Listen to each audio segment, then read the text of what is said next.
Dreamscape presents Booked for Death, a book lover's B&B mystery by Victoria Gilbert. Narrated by Susie Althans. Dedicated to all teachers everywhere. With sincere gratitude for your devotion, hard work, and the many sacrifices you make to share and nurture knowledge. If you are planning for a year, sow rice. If you are planning for a decade, plant trees. If you are planning for a lifetime, educate people. Chinese proverb. Chapter 1. A ship may bob, safe at harbor. But that doesn't mean it hasn't experienced the wide world. Or won't again. Shading my eyes with one hand, I surveyed the flotilla of yachts and sailboats and skiffs anchored at the Beaufort, North Carolina docks.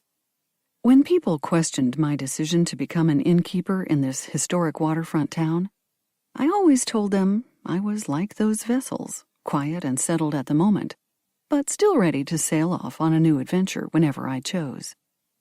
The morning sun swam in a sky streaked with ribbons of pink and amber.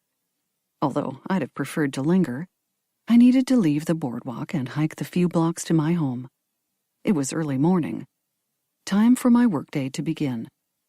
As the owner of Chapters, a local bed and breakfast, I wanted to be present before any guests came down for breakfast. It was one reason I always rose early.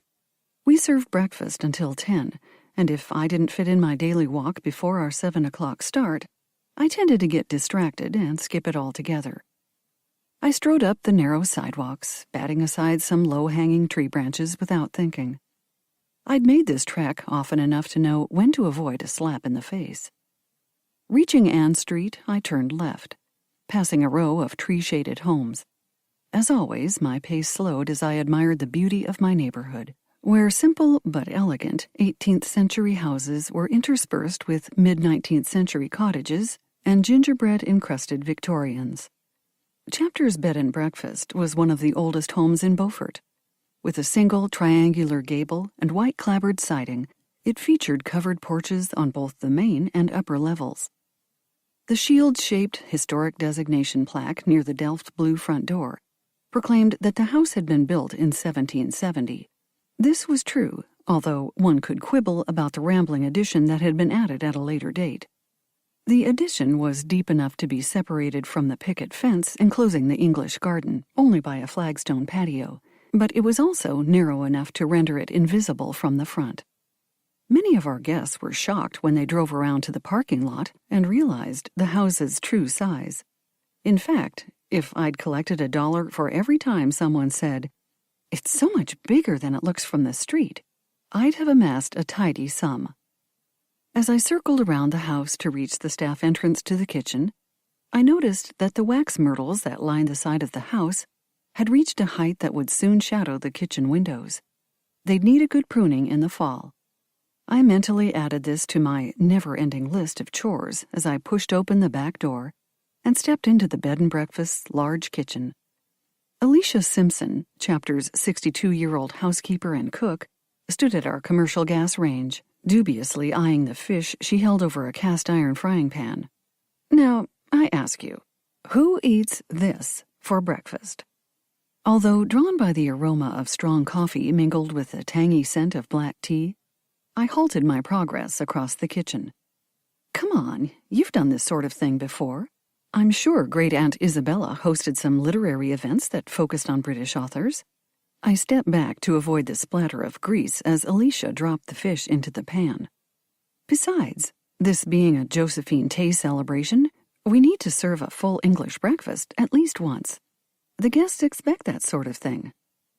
But why this abomination? Alicia, who was shorter than me by a good 5 inches, turned and lifted her arm to wave another kippered fish in my face. "You've had smoked salmon on bagels before.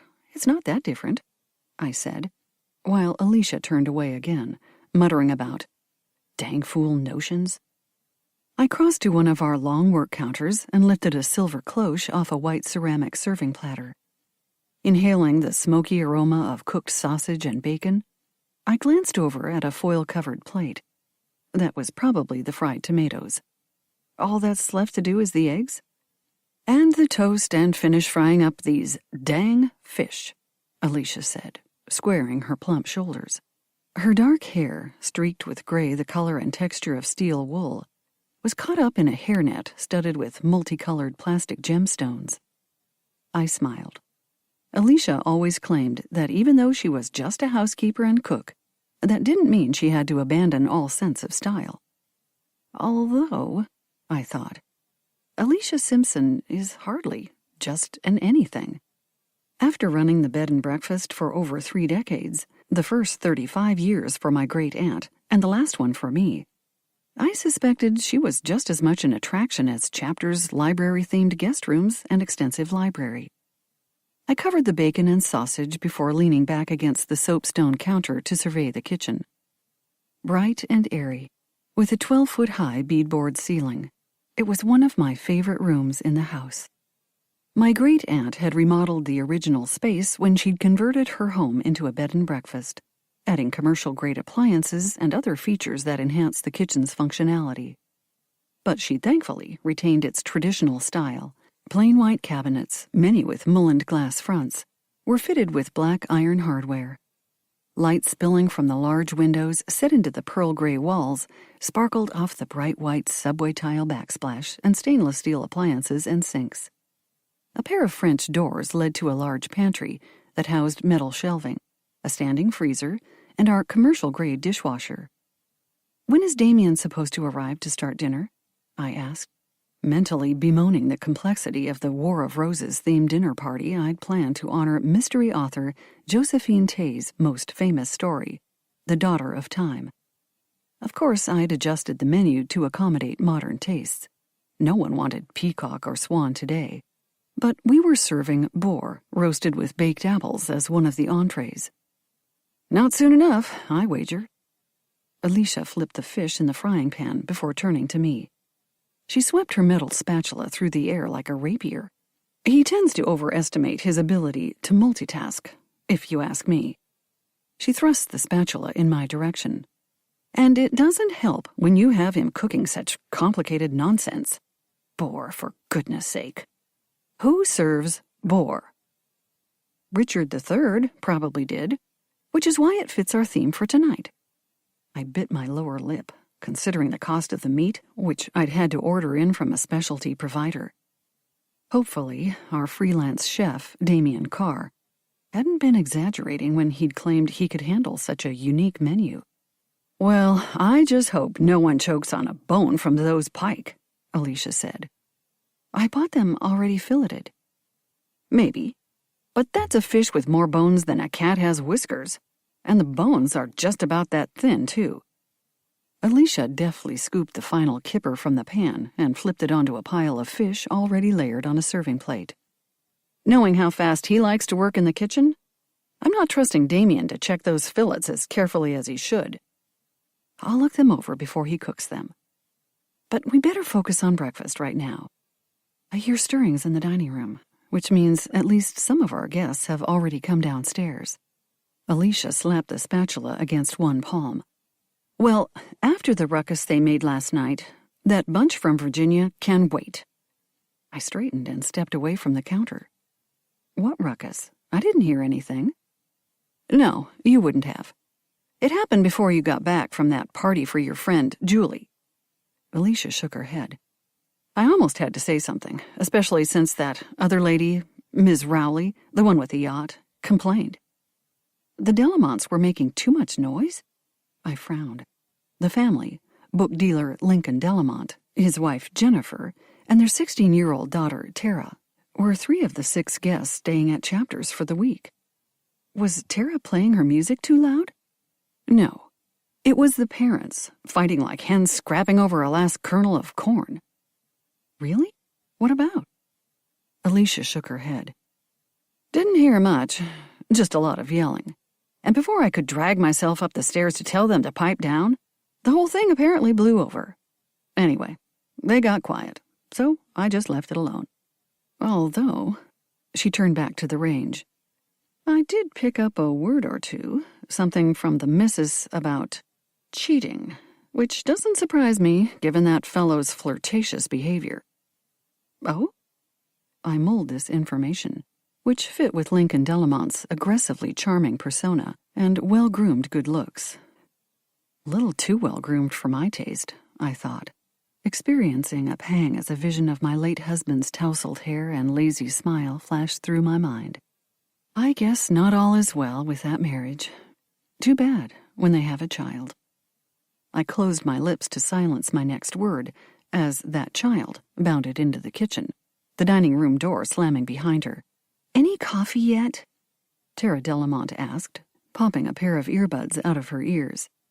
She was all legs and arms and wide chestnut eyes, a girl just this side of beautiful. A shore she will soon reach, I thought, when she grows into that tall, slender frame. "That's served right along with breakfast," Alicia said, without turning away from the range. "But I just want coffee." Tara's lower lip jutted out. I dealt with enough teenagers to know arguing over this topic was a waste of time. "On the counter," I said. "Mugs are in the cabinet over the percolator." Tara grimaced as she stared at the silver urn. "That's different." She glanced back at me over one narrow shoulder. "So, what? You just use that tab or something?" "Yes, it's just like a water cooler," I said, hoping she'd experienced one of those. "We do have a single-cup coffee machine, if you prefer using that." "Nah, this is fine." Tara grabbed a white ceramic mug from the cabinet and filled it with coffee from the percolator. "It's pretty cool, actually." "Everything old is new again," I said, and smiled as Tara flashed me a grin. A good kid. I hope she isn't going to be too hurt by her parents' problems. The knowledge that this was unlikely sobered me. I'd spent 18 years as a high school teacher. I knew the damage family issues could cause in the lives of young people. "Thanks," Tara said, as she left the kitchen, cradling her mug to her chest. Children these days. Alicia cracked eggs into a large metal bowl. "It's a wonder they don't all grow up stunted the way they eat. Or don't," she added, furiously whisking the eggs. "They seem to survive somehow," I replied, fluffing my short cap of hair. I knew better than to argue with Alicia on this subject, as on many others, I thought, with a grin. Anyway, I suppose I'd better greet the guests. I tugged the hem of my cranberry blouse down over my black slacks.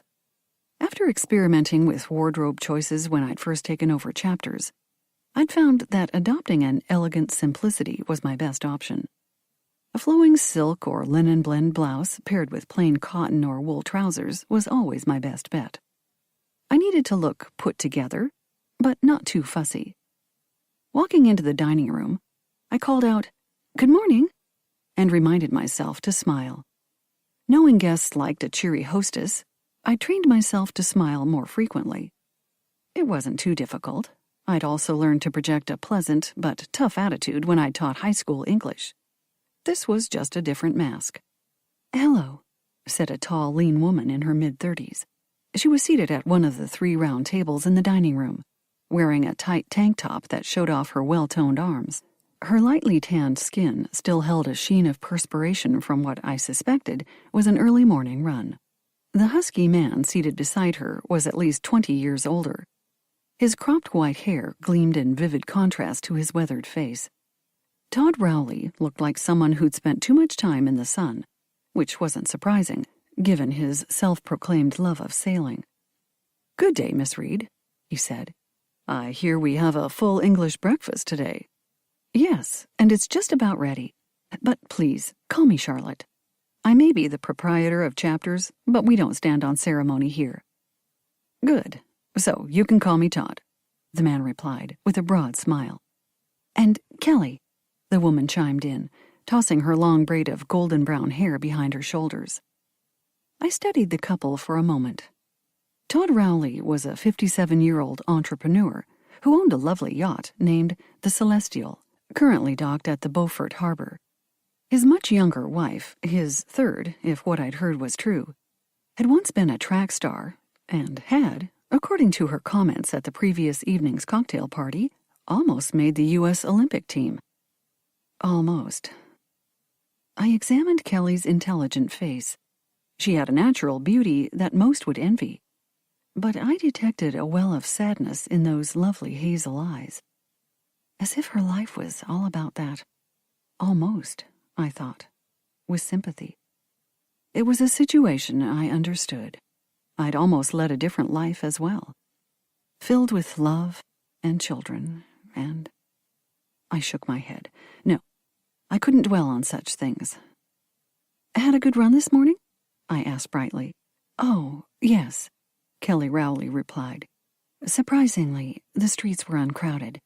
I heard there was a major fishing tournament going on over in Morehead City, and was afraid Beaufort would be packed full of visitors this week. Oh, they're here. They just tend to head over to the Big Rock tournament early. You'll run into a lot more people later in the day, when they come back to their inn or hotel rooms, I said, as a tall, lanky man entered the room. Hello, Scott. Hi. The man ran his hand through his silver-threaded auburn hair. How's everyone this fine day? Great, Kelly said, flashing him a bright smile. It's Scott Kepler, and you're an author, right? I hope I remember that correctly from last night. I'm afraid I might have had one too many glasses of wine. Nonsense, said her husband. I'm the one who was a bit tipsy, as I recall. Yes, I'm Scott Kepler, and a writer, the new arrival said, laugh lines crinkling his brown eyes. And I don't recall either one of you being noticeably under the influence, so not to worry. You're not here for the tea event, though, Todd said, looking Scott up and down. At least, that's what I thought you said. See? You remember. Scott tapped his temple with one finger. No, I'm out in the carriage house. I rent that space from time to time to work on my book. Something about pirates, isn't it? Kelly asked. Exactly. Soon to be a major bestseller. Scott arranged his elastic features into a humorous expression. And if you believe that, I've got a pristine stretch of beach to sell you. Todd Rowley laughed. Might take a pass on that. It sounds a bit dubious. Scott grinned as he took a seat at the adjoining table. Smart man. Good timing, Scott. Breakfast's almost ready, I said. Alicia poked her head around the door. A hand with the food, if you don't mind, Charlotte. I helped Alicia serve the platters of food before retreating to the kitchen again to allow the guests to eat without someone hovering over them. When I returned to the dining room a little while later, I noticed that the three guests had apparently enjoyed the breakfast, judging by the empty plates. Although they'd studiously avoided the kippers, which would undoubtedly please Alicia. As I cleared the dirty plates and platters, another couple strolled into the dining room. Good morning, said a short woman with a halo of curly dark hair framing her round face. I hope we aren't too late. Oh, no, we serve until 10, I replied. I'll just tell Ms. Simpson to cook another batch of everything. Sounds good. The man following Jennifer Delamont into the dining room was of average height and build, but exuded an air of confidence that made him appear taller. Larger than life, I thought, with a wry smile. I managed a pleasant good morning as Lincoln Delamont held out a chair for his wife. Lincoln's blonde hair, slicked back from his broad forehead, along with his fine-boned features and large, deep-set blue eyes, lent him the air of a middle-aged F. Scott Fitzgerald. I thought this was probably a calculation rather than a coincidence.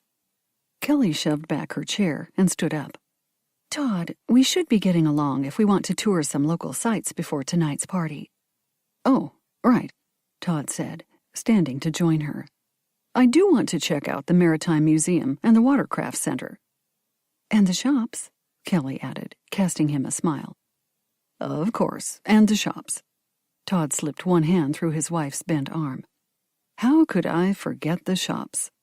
Let us know if you want a bag lunch to take along, I said. That's part of your package deal. You can even put in an order and pick it up later if you wish. Hostess with the mostess, Lincoln said, giving me a wink. I ignored him, irritated at his attempt to charm. Just don't forget that the War of the Roses party is tonight. Costumes are optional, but encouraged, and we've planned a lovely homage to the 15th century in the menu. Looking forward to it, Todd Rowley said, as he escorted his wife to the door. "Ready, dear?" "Absolutely. The shops await," Kelly said with a smile before they sailed out of the room. Scott leaned back in his chair. "A costume party? Sounds like fun, but I have another engagement. Of course, to be honest, I'm not really a part of the Tay celebration, so I guess I can be forgiven for my absence." "Yes, you're excused, but no one else." I kept my tone light. I never wanted to force my guests to participate in an activity. Their payment for the event, which ran from Saturday to Saturday after a Friday evening check-in, included the dinner party. But if they wished to skip it, that was their choice.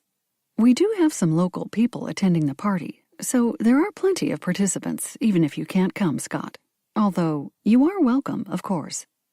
"I, for one, wouldn't miss it for the world," Lincoln said. "I have the perfect costume, which I certainly don't want to waste."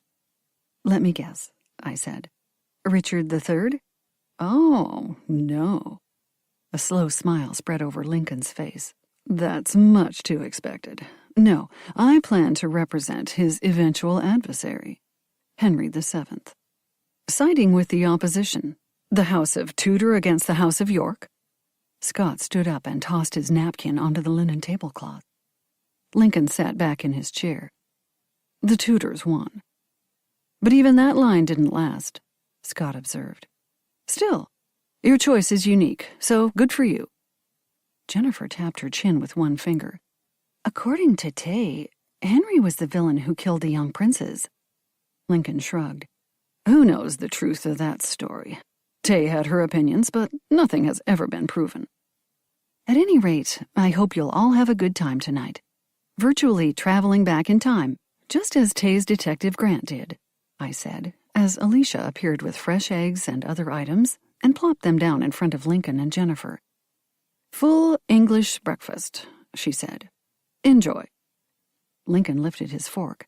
"Thank you. Now, once more into the breach." I turned aside, swallowing a remark about the inappropriateness of his quote.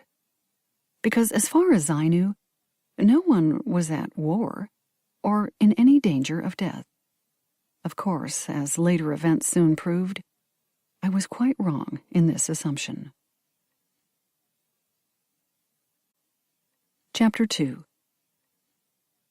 When breakfast cleanup was complete, I headed for my bedroom, which, unlike Alicia's suite and the guest rooms, was located on the ground floor. But as I strolled down the hall, I heard a melody wafting from the front parlor we also used as a music room. I paused outside the open door as someone launched into the opening bars of a current pop tune. This pianist was no rank amateur, but even their well-trained fingers were eclipsed by their voice. It was a voice that captivated from the first note. Clear but lush, with deeper undertones. It held a special quality that made me press my hand to my heart. I loved music enough to recognize the rarity of such an instrument. Ranging across registers, the voice never wavered. It also had a distinctive tone, as unique as it was beautiful. When the song ended, I strode into the music room, determined to express my admiration for the singer. Imagining a mature performer, I was surprised to see Tara Delamont seated at the grand piano. "Brava!" I said, clapping. "Thank you." Tara pushed back the piano bench and stood up. "No, really." I crossed over to the piano. "Your voice is amazing, and you're only 16, right?" Tara tensed her narrow shoulders. "Yeah." "You sound professional. Have you studied voice?" "A little." Tara's brown eyes remained wary. After teaching for many years, I knew that look. The girl probably thought I was patronizing her. "I could tell. Your breath control is on point, and you've already learned how to switch registers without any cracks." Tara dropped her shoulders and offered me a real smile. "You know something about singing?" I smiled in return. "Yes, but I'm just an amateur.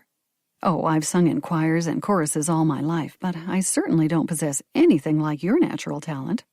I tipped my head and studied the girl. Are you planning to study voice in college? Tara's smile faded. I'd love to. But my parents. She used both hands to shove her mane of curly dark hair behind her shoulders. They don't see it as a real career. That's a shame. You have a remarkable instrument. It should be developed and heard. Tara bounced on the balls of her feet like a track star preparing to sprint. That's the thing. I am heard. My YouTube channel has over 100,000 followers, and I just started it a few months ago. That's impressive. Tara lifted her chin and met my approving gaze. And I've even been contacted by scouts for a couple of TV talent shows. I mean, I didn't do anything. They asked me to audition. Will you? I asked, keeping my tone light. No. The word escaped the girl's lips like an explosion. Not if my parents have anything to do with it. Which they do, because right now I can't travel to auditions or sign any contracts on my own. Tara's dark eyes narrowed. Maybe I could convince Mom, but my dad? She shrugged. He refuses to even consider something like that. My lips twitched. I don't think those TV shows are that bad, but I do wonder if it's really the best way to start a lasting career. Tara spat out a word I had heard plenty of times from my students, but tried to avoid using myself. That's 'cause you're old. You don't get the way things are done today. It's like my dad telling me I have to study at a conservatory if I decide to pursue such a perilous career, as he calls it. Tara made a face. And even if he fights me on that idea, so what am I supposed to do? Go to college and learn a bunch of lame stuff that I don't care about, just so I can work at some job I'll hate? I shrugged. I doubt that's the best choice. But perhaps studying music at a good conservatory or university program would open the same doors for you as one of those reality shows, or even give you better options.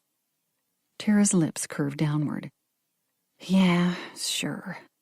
Meanwhile, other girls will be getting the record deals and concert tours, while I age out of ever breaking into the business. She audibly sniffed.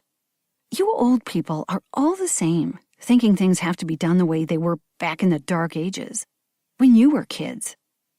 She rolled her eyes as she stalked past. Spare me the lectures, okay?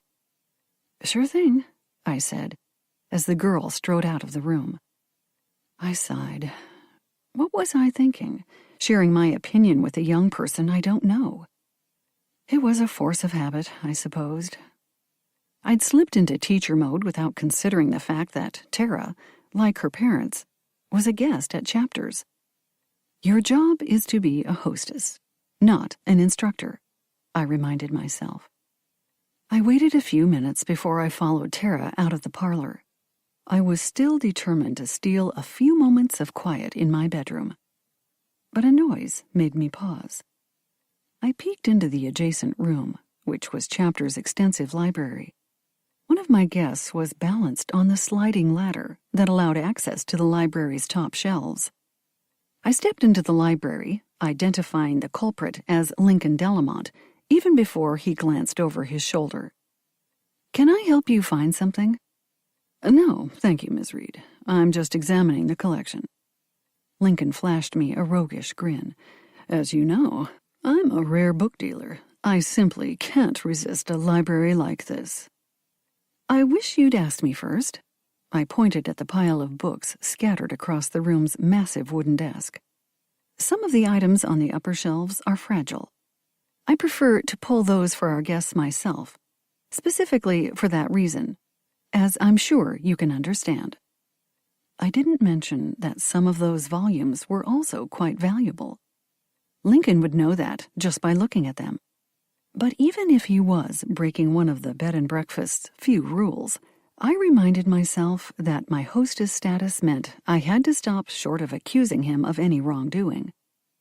When I inherited my great-aunt's extensive library along with her house, I'd shifted all of the fragile and rare books to the top shelves, leaving the sturdier and generally more popular books on the shelves that could be reached without deploying the rolling ladder. In my welcome speech, I informed guests that they could freely use the library, but asked them to limit their selection of books to the lower shelves. If they wanted anything else, they had to run that by me, and if the book wasn't too fragile, I'd pull it for them. Not only did that prevent any unfortunate spills from the ladder, but it also allowed me to keep tabs on who was handling the more valuable volumes. But Lincoln Delamont had obviously not heard my instructions, or had decided to deliberately flout them. I tapped my foot against the pine plank floor.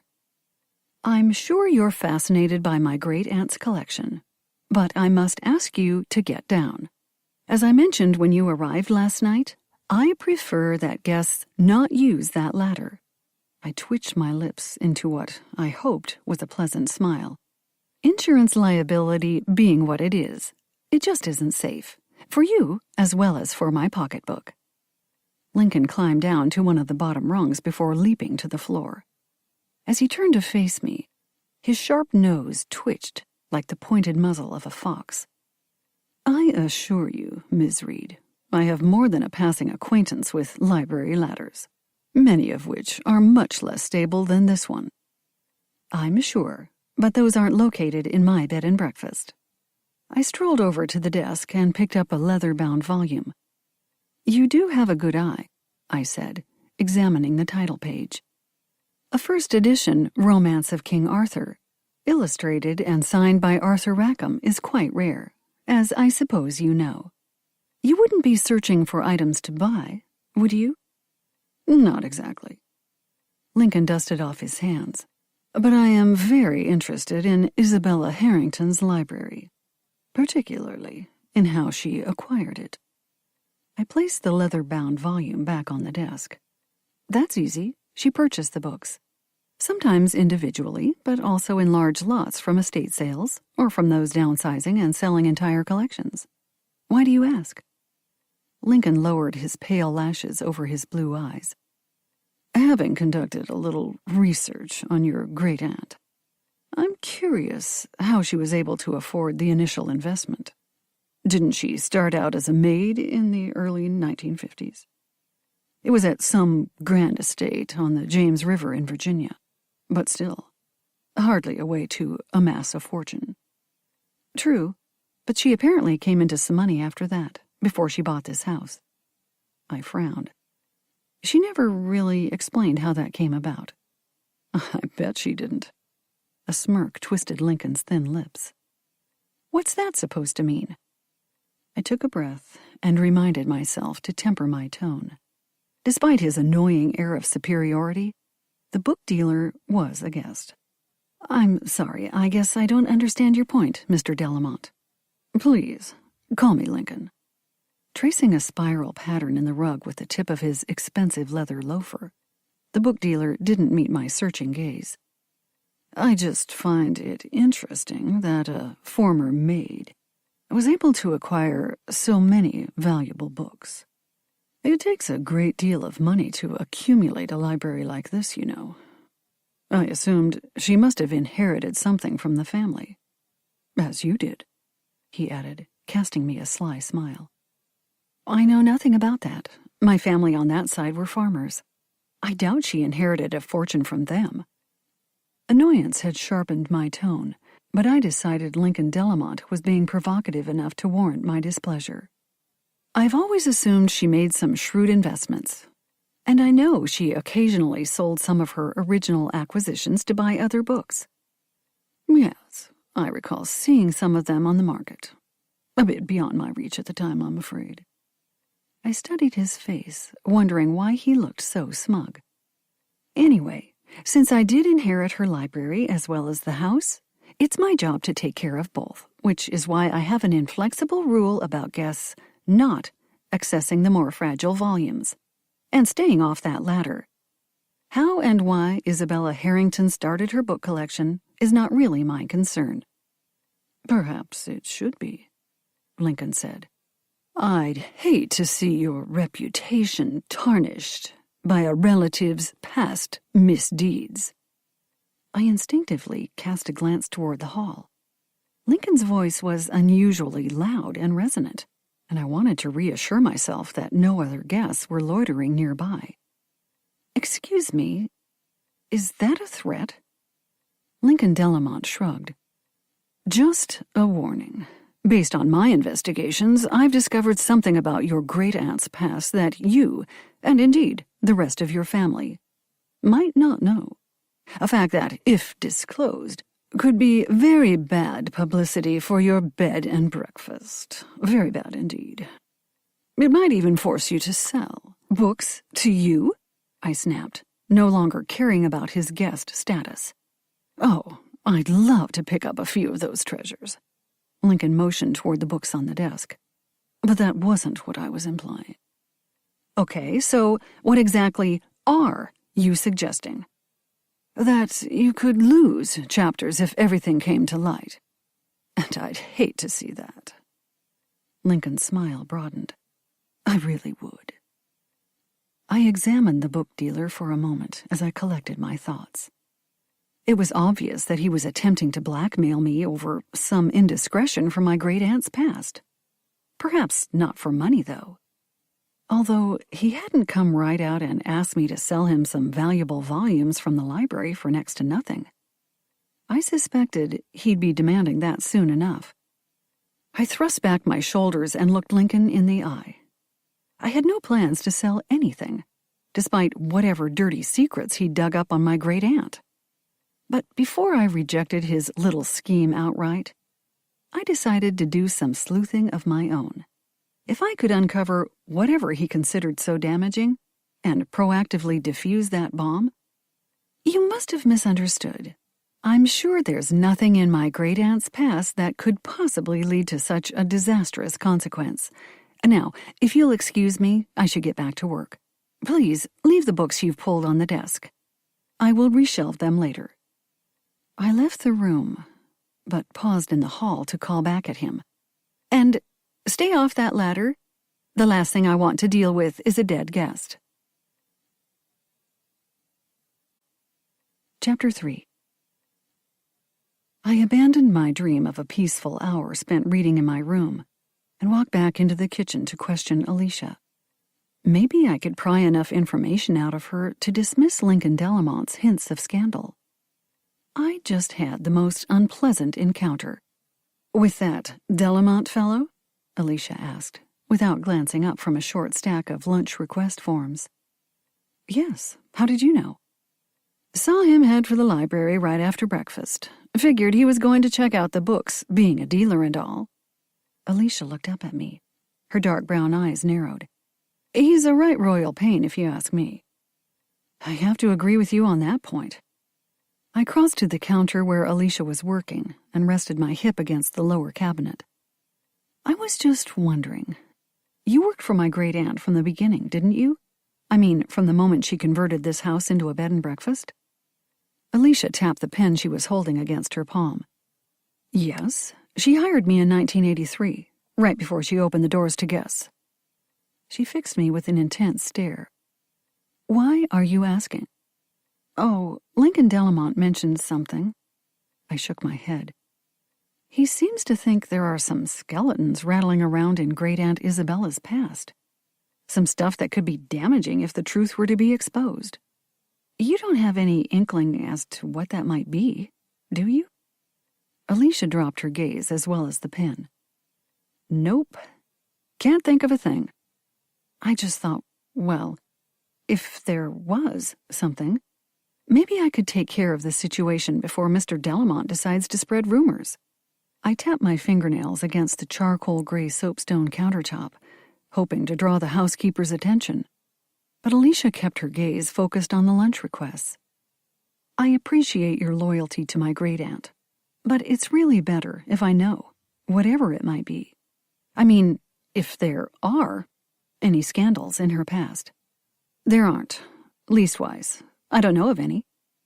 As Alicia tugged on the hairnet again, the plastic gemstones flashed in the bright light, falling from the tall kitchen windows. I stared at the older woman's implacable profile. Alicia was always more than willing to tell me how Isabella had done things, especially in terms of managing the bed and breakfast. But getting any other information from her was like wringing water from a stone. If it makes any difference, I already know Isabella had something of a wild past.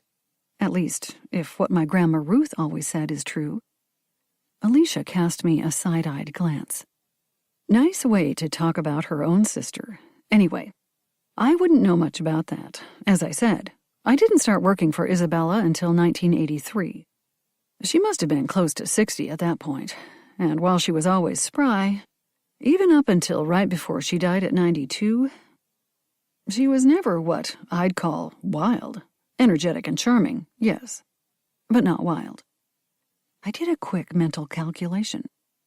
Yes, she would have been 57 in 1983.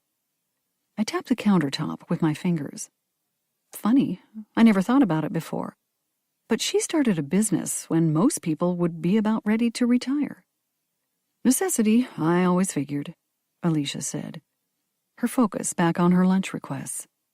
Ran out of cash or something, so she decided to turn her home into a paying concern. Grandma's theory was that Isabella was just bored. But you could be right. I gazed around the impressive kitchen. Even though, according to Grandma, the house was paid for, I suspect maintaining this place without any return on investment could drain a bank account pretty fast. I frowned, thinking of Lincoln Delamont's insinuations. If you want to know the truth, my family never figured out how she was able to buy this place and live here for 25 years without any real income, especially since she was supposedly a social butterfly who threw lavish parties. Don't look at me. I have no idea. Although, I do remember the parties. Alicia shot me a quick glance. Not that I ever attended any, of course, but my mom worked for a local catering company when I was a teenager. Mama used to serve at some of Isabella's parties, and she'd come home and tell me and my sisters about the rich and famous people she saw here. Actors and politicians and wealthy businessmen and folks like that. Alicia shook her head. In little old Beaufort, no less. Really? I stood up straighter. I knew she gave a lot of parties in the years before she turned the house into charters, but I had no idea she was entertaining celebrities. I wonder how she met them. That's the question all of Beaufort was asking back when I was young, Alicia said. Isabella was beautiful and charming, but she must have had some connection who introduced her into such circles. I mean, this town has a long and respectable history, but it's not exactly cosmopolitan.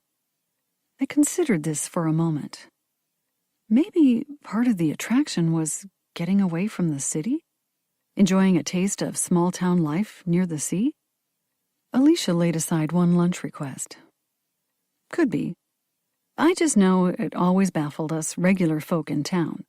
While it was going on, but even more so when it all stopped. Just like that.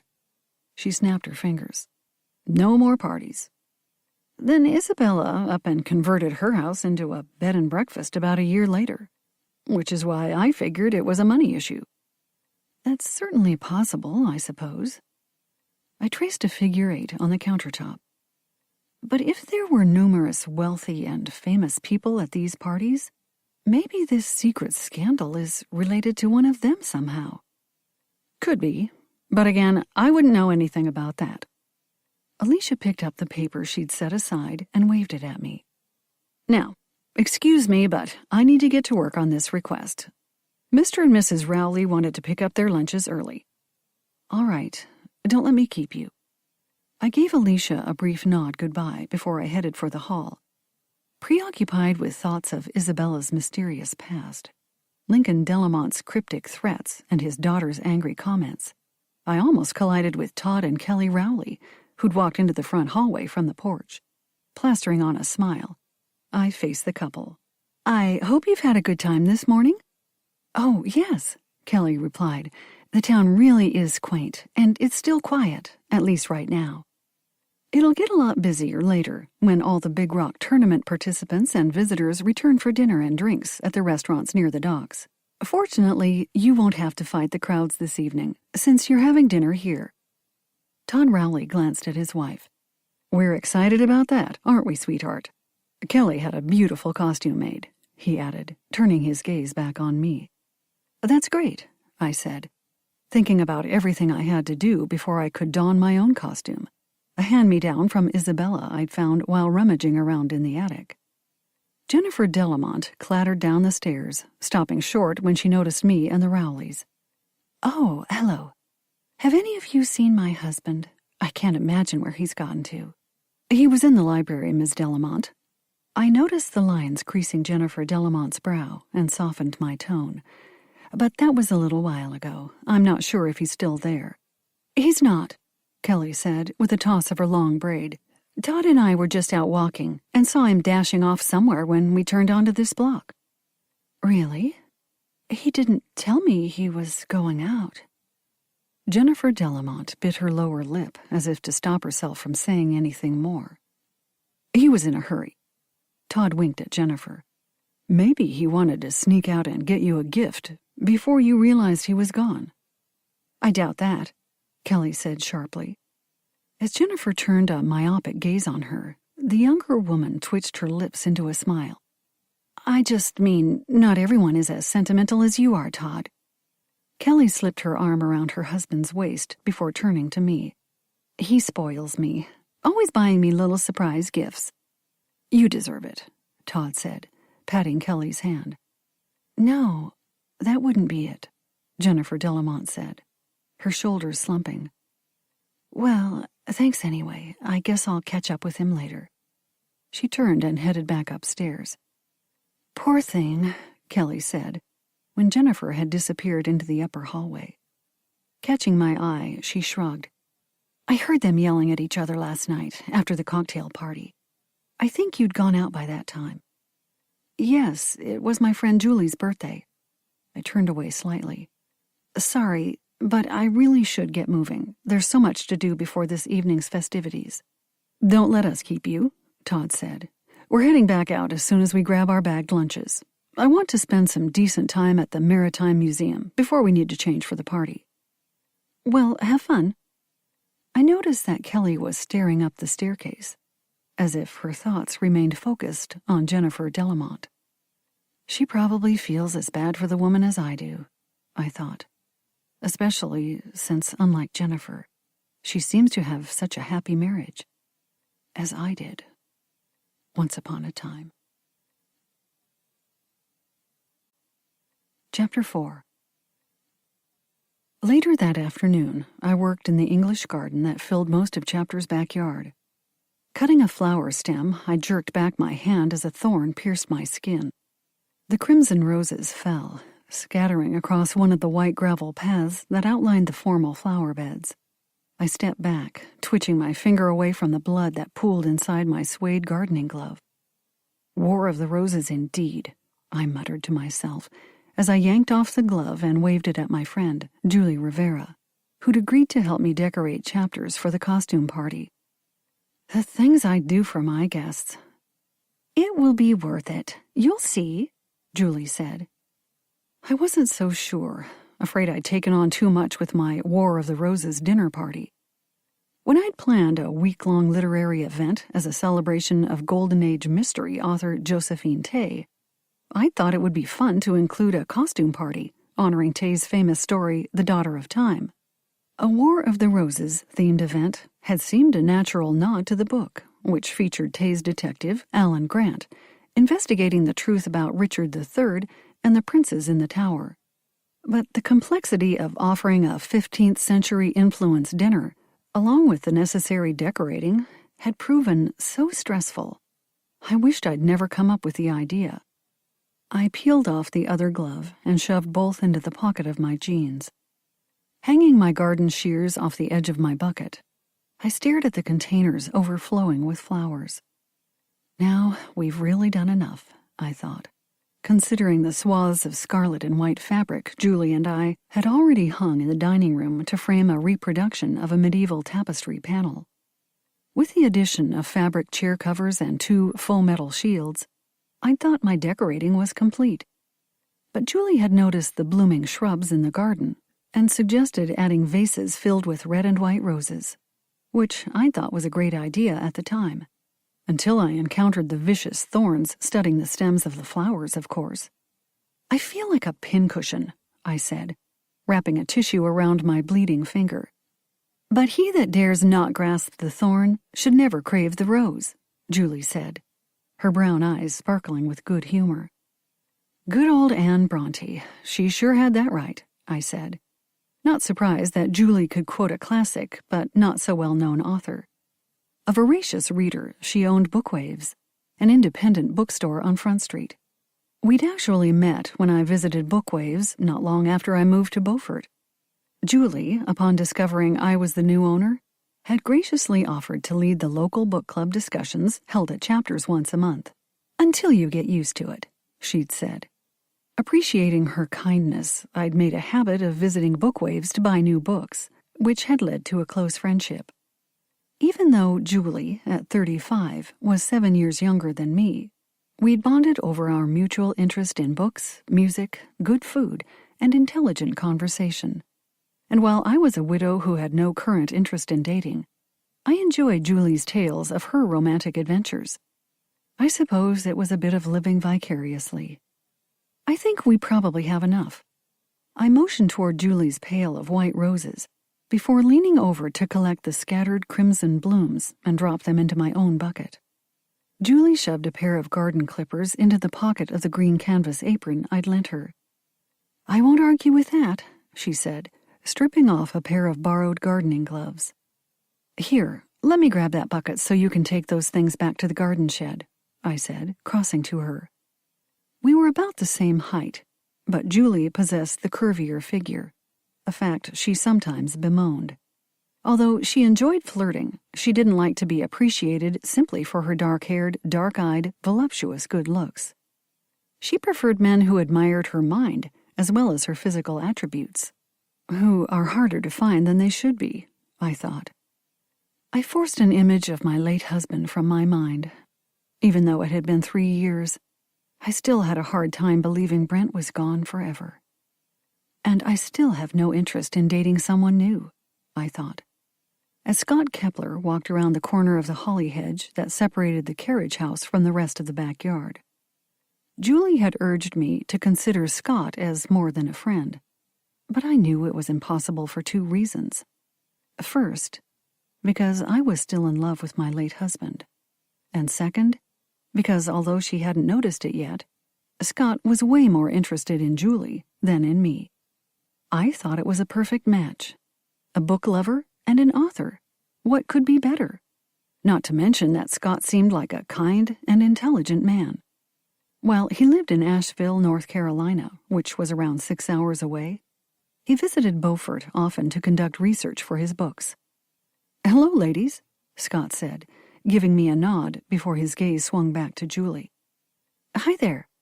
Julie slipped off her apron, revealing her curve-hugging pink t-shirt and denim shorts. Scott's expression brightened as he looked at her. "Helping Charlotte out with the party prep?" "Yeah, she always has so much to do, getting ready for these things." "I'm sure," Scott said, with a swift glance at me. "Anything I can do?" "No, we're pretty much done," I said. "I just need to get these roses into some vases, and that will be it. For the decorating, anyway." Julie flicked her dark brown braid behind one shoulder. "Are you coming to the costume party, Scott?" "Sadly, no. I have another engagement. Will you be there?" "Wouldn't miss it," Julie said. "I actually have a costume I'm just dying to wear, although I'm afraid it may be a little warm for it this evening. But it's so flattering. I think I'm willing to suffer. It's velvet, and about the color of those roses," she added, pointing toward my bucket. "I'm sure that will look quite lovely on you." Scott's eyes were bright, but his voice held a note of disappointment. I bet he wishes he were coming now, I thought, before clearing my throat. "Well, I'd better get these flowers inside before they totally wilt." Of course, since the buckets were filled with water, that wasn't likely. But neither Scott nor Julie seemed to notice my little deception. I grabbed both buckets and headed for the door that led into Chapter's kitchen, leaving Scott and Julie chatting in the garden. I felt no shame in playing matchmaker, especially because I'd been worried about Julie lately. She'd told me in confidence that her latest boyfriend, a mystery man, she refused to name, was married. But separated and getting a divorce any minute now, she'd told me. I'll introduce you to him as soon as that happens, I swear. Biting my tongue, I'd avoided making any negative comments about this situation, even though it concerned me. I didn't want to see my friend caught up in some messy domestic drama. Especially since there was Scott, long divorced and currently single, as he told me. Hoping I'd share that information with Julie, I bet, I thought, a little smile curving my lips. As I was about to head into the kitchen, a series of sharp yips diverted my attention. I set the buckets on the steps that led up to the back stoop and turned to my neighbor's home, a 3-story Victorian whose cream-colored siding was enlivened by turquoise and maroon-painted gingerbread trim. The house's owner, Ellen Montgomery, was a 75-year-old former location scout who'd spent years traveling for film and television companies before moving to Beaufort. Ellen was also the executor of Isabella Harrington's estate and manager of the trust Isabella had established to assist with the maintenance of the bed and breakfast. Like the rest of my family, I'd been perplexed when this codicil to Isabella's will had been announced by the lawyers. I liked Ellen, but having to ask a virtual stranger for funds when the B&B's expenses outweighed profits was embarrassing. Another thorn, I thought, cradling my pierced finger in my opposite palm as the volume of the yips increased. Hey there, Shandy. I crossed to the gate that led into Ellen's lush backyard. A small black and tan dog with hair that veiled his black eyes leaped up at the inside of the gate. Oh, be quiet, you. Ellen Montgomery picked up the Yorkshire Terrier and held him against her breast before shoving back the battered straw hat shading her face.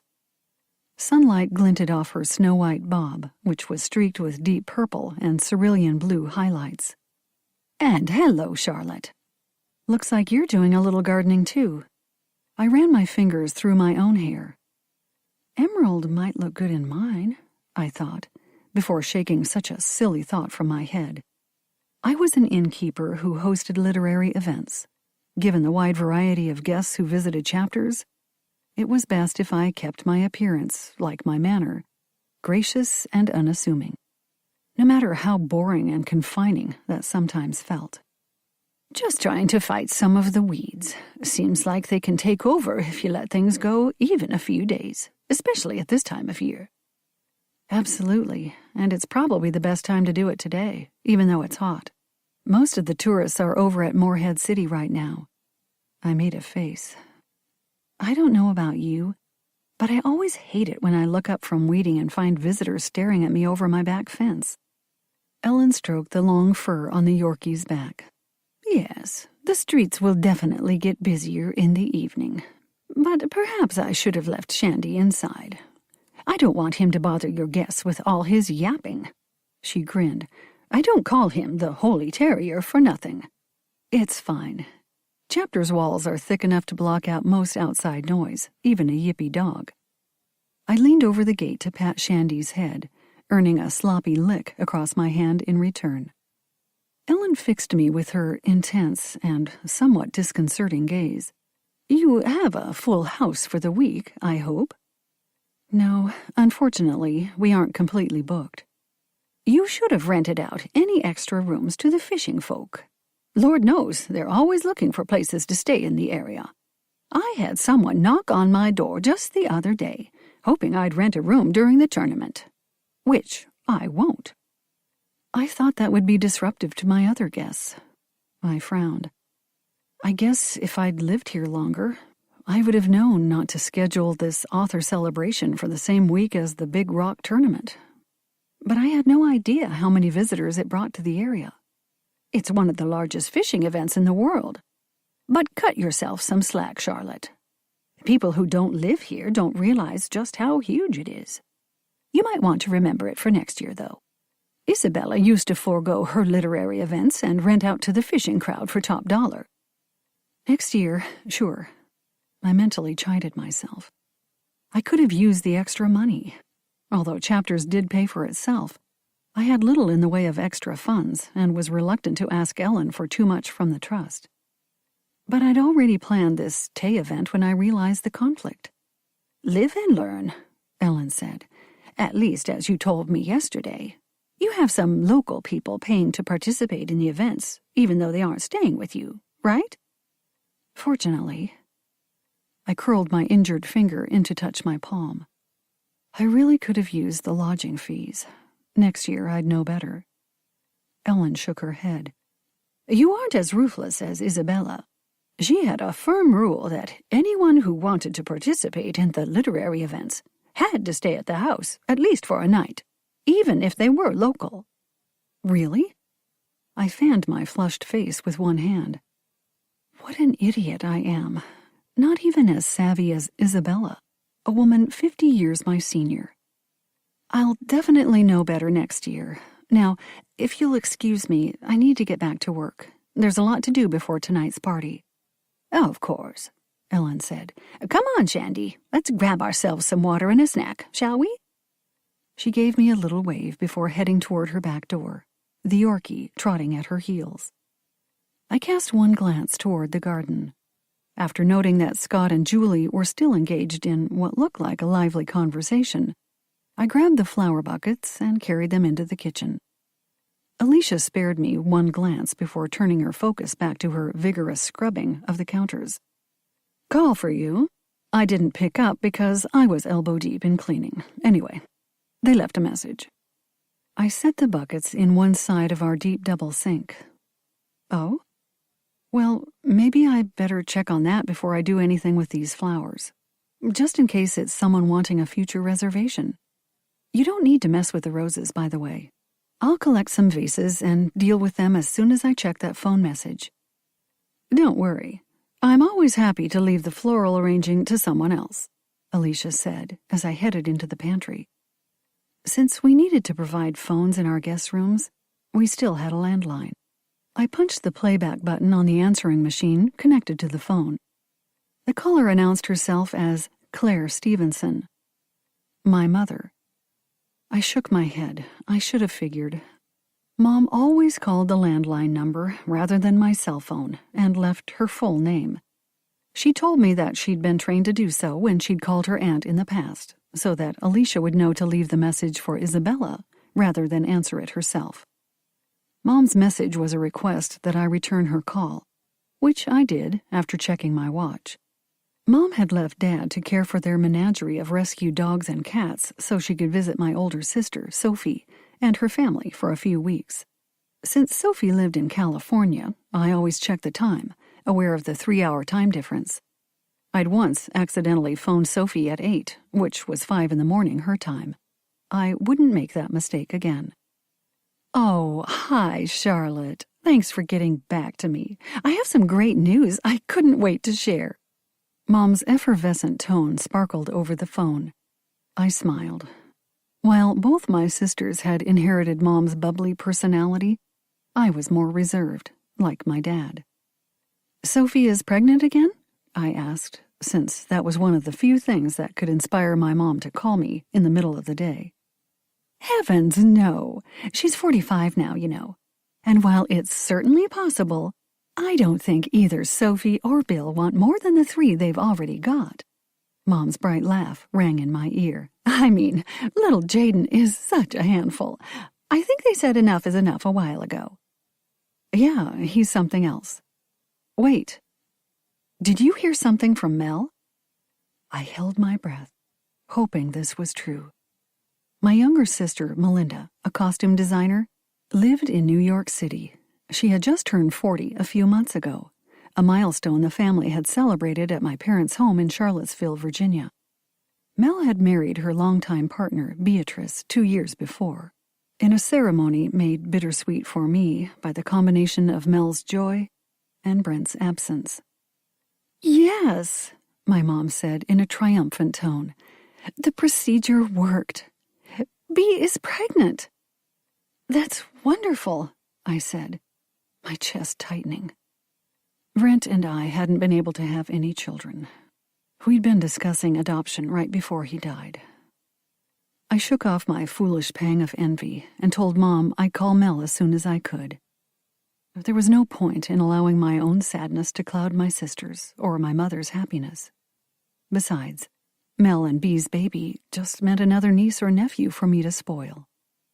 Not that I got to see the ones I already had as much as I liked. I coughed to hide a bit of rawness in my voice and asked after Sophie, Bill, and the kids before telling Mom I had to go and deal with some more bed and breakfast chores. Sometimes I think all you do is work. I hope you manage to squeeze in a little fun and adventure now and then, my mom said, before telling me goodbye. As I hung up the phone, I shook my head over the reply I'd given her. Of course I do, I'd said, even though it wasn't exactly true. Except for Julie and a few members of Chapter's book club, I scarcely talked to anyone other than Alicia, Damien, or our guests. Grabbing some pewter vases off one of the pantry shelves, I had to admit that while running the bed and breakfast was challenging and interesting, it wasn't often what I'd call fun or exciting. I really wouldn't mind a little adventure, I thought, as I arranged the roses, which, as it turned out, was one of those instances that proved the old adage, be careful for what you wish for. Chapter 5. The orange ginger cake was a hit. I entered the kitchen, balancing a teetering stack of dirty dishes. Even Pete agreed that it was one medieval recipe that has stood the test of time. Probably because it was soaked in enough brandy to cover the unusual combination of spices. Damien Carr, the bed and breakfast part-time chef, took the plates from my hands and deposited them in the sink before turning back to face me. I met his intense gaze and tugged my sleeve up over my shoulder.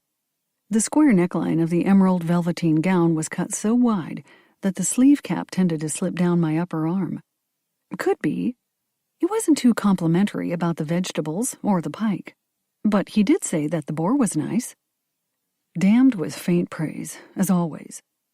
Damien tucked a dangling dreadlock back up under his starched chef's hat. I think Pete Nelson would complain about the food at a Michelin-starred restaurant. Just because he and his wife run a cafe, he thinks he's an expert on all things food-related. Oh, I expect he just likes to rile you up. You know, professional jealousy? I tugged on the recalcitrant sleeve. Despite a lack of interest in play acting, I decided when I'd taken over Chapters that, as hostess, I should participate in any costume parties. Damien had no such sense of obligation. Tall, lanky, and 15 years my junior, the part-time chef refused to don anything other than a white chef's jacket over a black t-shirt and pants. In fact, Damien had emphatically stated during his interview that he wouldn't play dress-up during any special events. I'd acquiesced, knowing he was one of the few local freelance chefs who possessed the skill required to create specialty menus. I examined the young chef's angular face, noting the bags under his dark eyes. Damien hadn't been able to land a full-time position at a prestigious restaurant yet, despite numerous interviews, which meant he worked a patchwork of jobs, including acting as a personal chef for some of the yacht owners who regularly docked at Beaufort.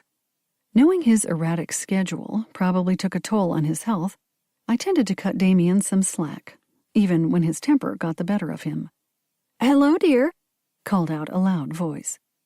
I turned to face one of the dinner guests, an older woman wearing a peach and gold brocade gown that made her look like an overstuffed bolster. But that first impression was instantly dispelled by the twinkle in the woman's bright blue eyes. 76-year-old Bernadette Sandberg was a longtime member of Chapter's book club. She lived locally and often participated in the bed and breakfast special literary events, as did her sister, 73-year-old Ophelia. "I must say, you've outdone yourself. Fee and I are having a grand time, even after fighting these ridiculous things." Bernadette patted the taut linen stretched between the wires of the head covering that completely obscured her gray hair. The headdress, which she'd commissioned, along with her gown, from a local costume designer, replicated the sail-like head coverings worn during the late 15th century. Yes, simply delightful. Ophelia, who was as tall and thin as Bernadette was short and stout, popped up behind her sister. Her headdress, pointed at the top like an upside-down ice cream cone, was draped with a sparkle-duster Shield veil. Unlike Bernadette, Ophelia had made her own costume, apparently without relying heavily on historic sources. The lilac satin of her gown was not something I'd ever seen in paintings from the period. More like a Saturday morning cartoon depiction of a princess, I thought, covering my mouth to hide a smile. It was charming, nonetheless, as were the two ladies, who claimed to have never missed a special event at Chapters since the bed and breakfast opened in 1983. And before that, they'd informed me on numerous occasions they'd often visited Isabella when the house was still her private home. And Damien. Bravo! Everything was perfectly delicious. Even that strange concoction of dried fruit and potted cheese. Bernadette flicked Ophelia's trailing veil away from her shoulder. Fee, dear, please back off. That bubblegum atrocity of yours is going to poke my eye out. Ophelia snorted in a distinctly unprincess-like way. Hardly. You're far too short for that, Bernie. The pointed end of her headdress wobbled as she tossed her head for emphasis. Damien, watching this scene with a smile, held up his hands. Thank you for the kind words, ladies. I know, medieval-inspired food is not exactly the rage right now.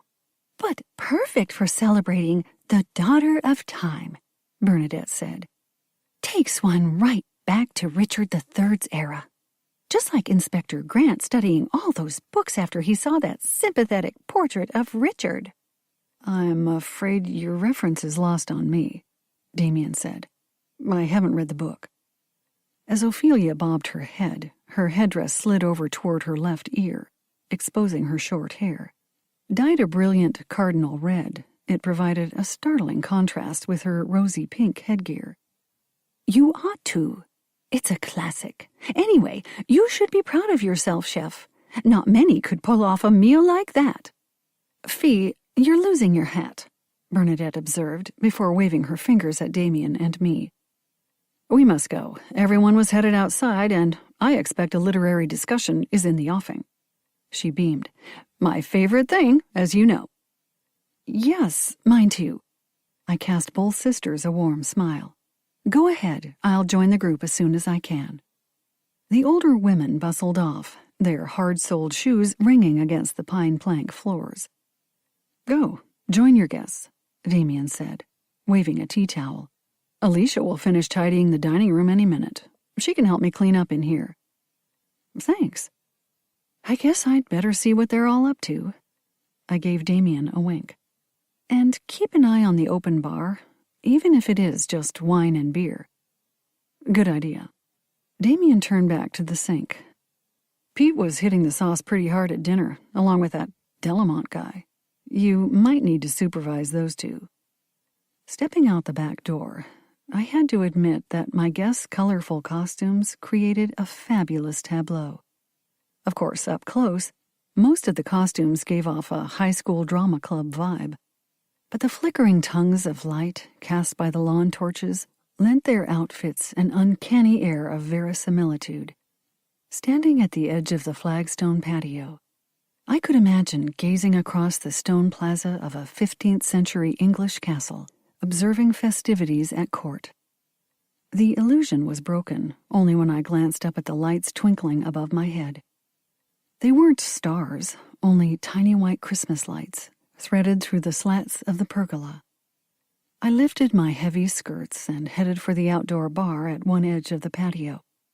Fortunately, this party was beer and wine only, although I'd also included some bottled mead. I'd informed the guests that this was in keeping with the party's theme, but of course it was also a cost-saving measure, one I couldn't get away with when I hosted events based on 20th century authors and books. I nodded at Todd and Kelly Rowley, who'd obviously spared no expense on their costumes. Todd was dressed like a medieval scholar, complete with robes that wouldn't have looked out of place at a ceremony at one of England's finer universities. Kelly wore a lovely gown, that appeared to be a reproduction of one of the few images of Anne Neville, wife of Richard III. Her rose-pink gown was trimmed with fake fur, mimicking the ermine depicted in the illustration, and she wore a cloak of deep rose, also edged in the fake fur.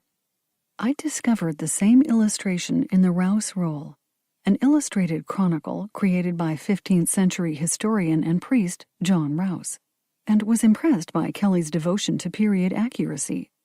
From my own research, I'd learned that Anne Neville had probably commissioned the chronicle, making her Rouse Roll portrait the one most likely to reflect an accurate image of Richard III's queen. When I reached the bar, I was greeted by Pete Nelson, a local man in his mid-50s. He'd embraced his rotund figure and dressed as a medieval monk. Lifting a tankard of ale, he saluted me. "Great party, as always, although some of those dishes—" "I know," I said. "You already told me you weren't too thrilled with a few things." "The pike still had bones," said Pete's wife, Sandra, a petite, middle-aged woman swallowed up by the sapphire-blue velvet folds of her Renaissance-inspired gown. Sandra had eschewed the tall headdresses worn by the Sandberg sisters for a black velveteen beret-style hat decorated with drooping white feathers. "As it would have back in the time of Richard III," I replied. I should have known, as Damien had alluded to earlier, that the Nelsons would have an opinion on the food. They ran a cafe called the Dancing Dolphin, open for breakfast and lunch and featuring farm-to-table cuisine. It was popular with both locals and tourists. "We gave you verisimilitude, Sandy." "I could have done with a little less of that," Sandy said, "but it's fun, nevertheless."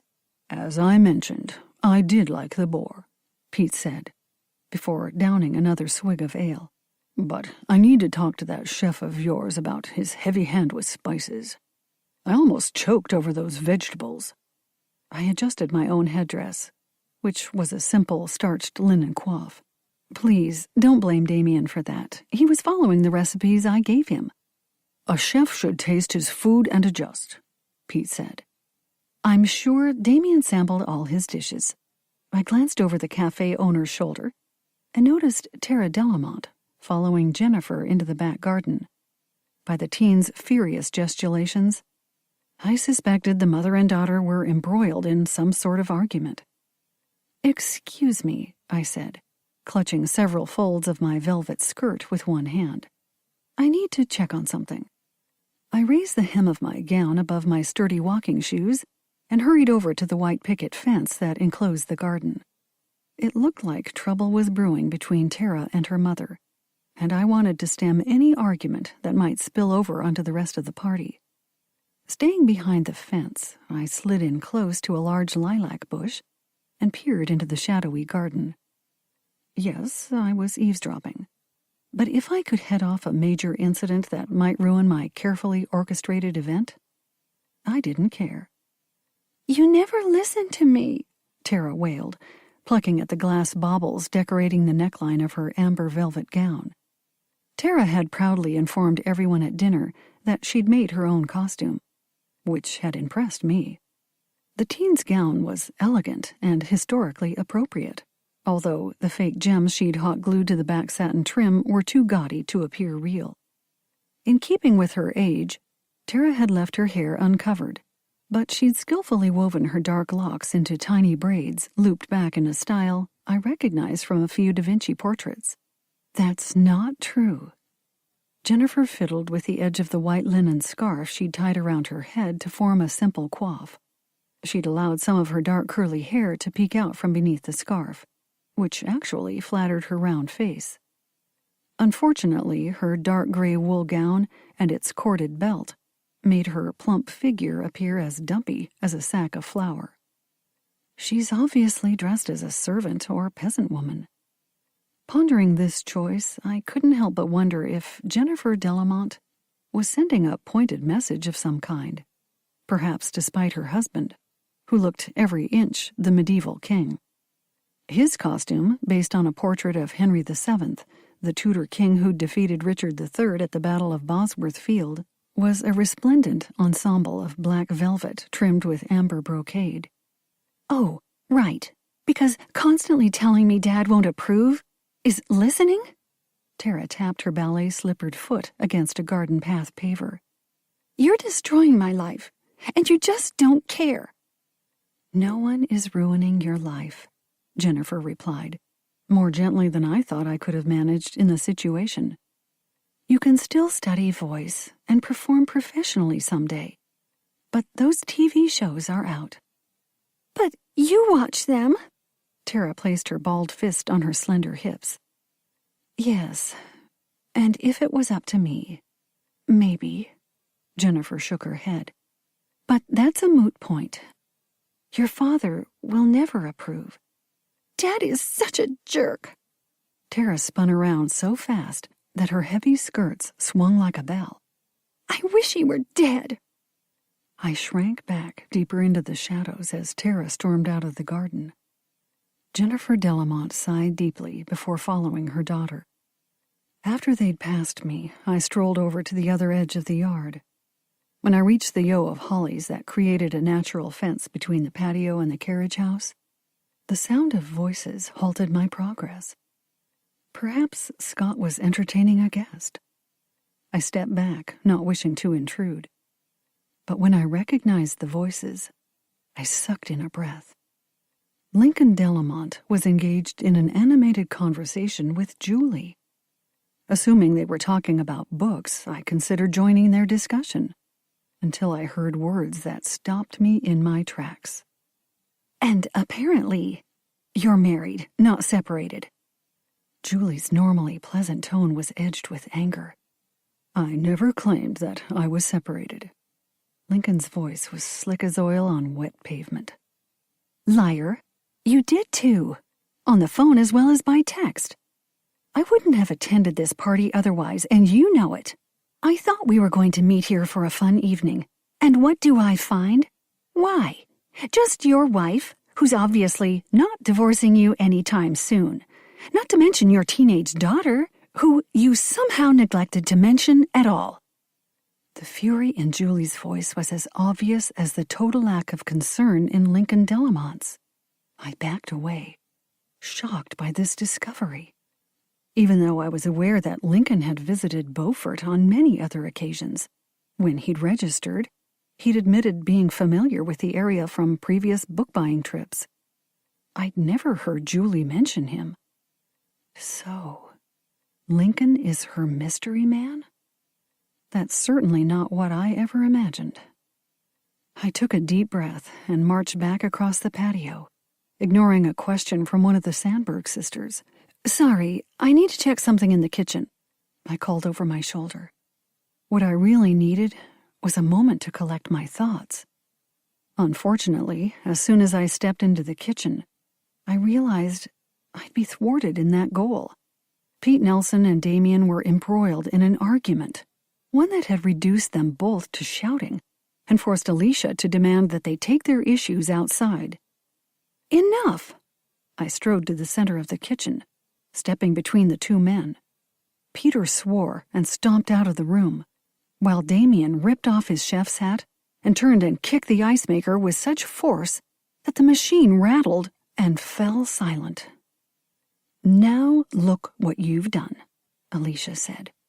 Broken that thing, just when we need more ice. Damien spat out a string of expletives that would have done a merchant sailor proud. I'm done, he said, rolling up his knives in a canvas pouch. The meal is over, so you no longer need me. Have fun dealing with this bunch for the rest of the evening. He tied off the pouch with a vicious knot before grabbing his hat and storming past me. Dock my pay if you want. I will, I said, although I knew I probably wouldn't do any such thing. Alicia, fiddling with the controls on the ice maker, glanced over at me. Dead as a doornail. What do we do now? That crew outside is going through ice like tourists lost in the Sahara. I sighed and whipped the coif off my head, exposing my not ready for the 15th century hair. I'll run out and pick up a bag or two at the local food mart. You stay here and man the barricades. All right. Alicia looked me up and down. But that getup might cause a bit of confusion with the slush and malt liquor crowd. They'll have to deal, back in 30 minutes or less, I added, as I grabbed my purse from the storeroom. Check on the bar and replace any empty wine bottles, okay? Sure. Alicia waved me off. I've handled worse. Remember the Roaring Twenties weekend and that bunch that tried to outdo Fitzgerald's boozing? If I could deal with that, I'm pretty sure I can manage this crowd. I cast her a grin and headed out the door. 25 minutes and several curious stares and comments later, I pulled my car up in front of the carriage house. I often parked there, as it was an out-of-the-way spot that kept the main lot free for the guests. Popping open my trunk, I grabbed 2 bags of ice and headed for Chapter's back door. Here, can you deal with these? I have to go back out for a couple more, I said as I entered the kitchen. When Alicia took the bags, I noticed deep lines crinkling the corners of her dark eyes. Anything wrong? No, just missing a knife. I think Damien must have taken it when he stormed out of here. Mixed it up with his own, I guess. I turned to head back outside for the other bags of ice. Well, we can ask him about that easily enough. Sure, but then there's the key. What key? I paused, holding the back door ajar. To the carriage house, the extra one I keep in the drawer here with all the other duplicates. Alicia pointed toward an open cabinet drawer, which held an insert that organized keys. I can't imagine who would have taken that. Mr. Kepler has his own. I frowned, but the thought of ice melting in my trunk made me shrug off this anomaly. I'll ask around in a minute. Let me grab the rest of the ice first. Looking up when I reached my car, I recognized the tall, lanky figure standing in the open doorway of the carriage house. It was Scott. I waved. Oh, hi. Mind helping? It'll only take a minute. When he stepped forward into the light spilling from a nearby streetlight, I noticed that his skin seemed stretched too tightly over the angular bones of his face. He was pale, too, which threw his freckles into sharp relief and created a vivid contrast with his auburn hair. Sorry. But I think you'd better forget that, he said, his voice eerily devoid of emotion. What do you mean? It's Lincoln Delamont. Scott blinked rapidly, and his hands, which were hanging loosely at his sides, twitched like beached fish. He's inside. Doing what? Nothing, I'm afraid. Scott pressed one shaking hand to his temple. He's been stabbed. There's blood everywhere. And I think... His lips trembled so violently, he had to take an audible breath before speaking again. I'm afraid he's quite dead. Chapter 6. I stared at Scott, my mouth working while no sound emerged from my lips. I have ice in the trunk, I finally said, as if that ordinary statement could erase what had happened. Scott shook his head. I should stay here. I've already called 911, so someone will be here soon. Sure. Okay. I drew in a shuddery breath. You stay, and don't let anyone else get too close. I'll take these bags inside. Scott's stare was unfocused, as if he was seeing something other than the scene in front of him. I was out at another engagement. Just got back. Door was open when I got here. I thought about Alicia's missing key. Of course.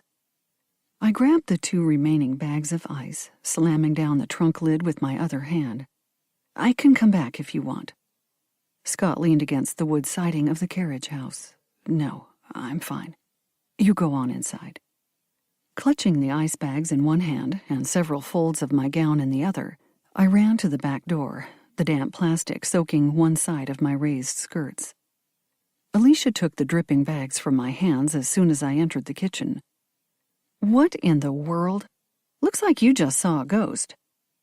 A bubble of nervous laughter burst from my trembling lips.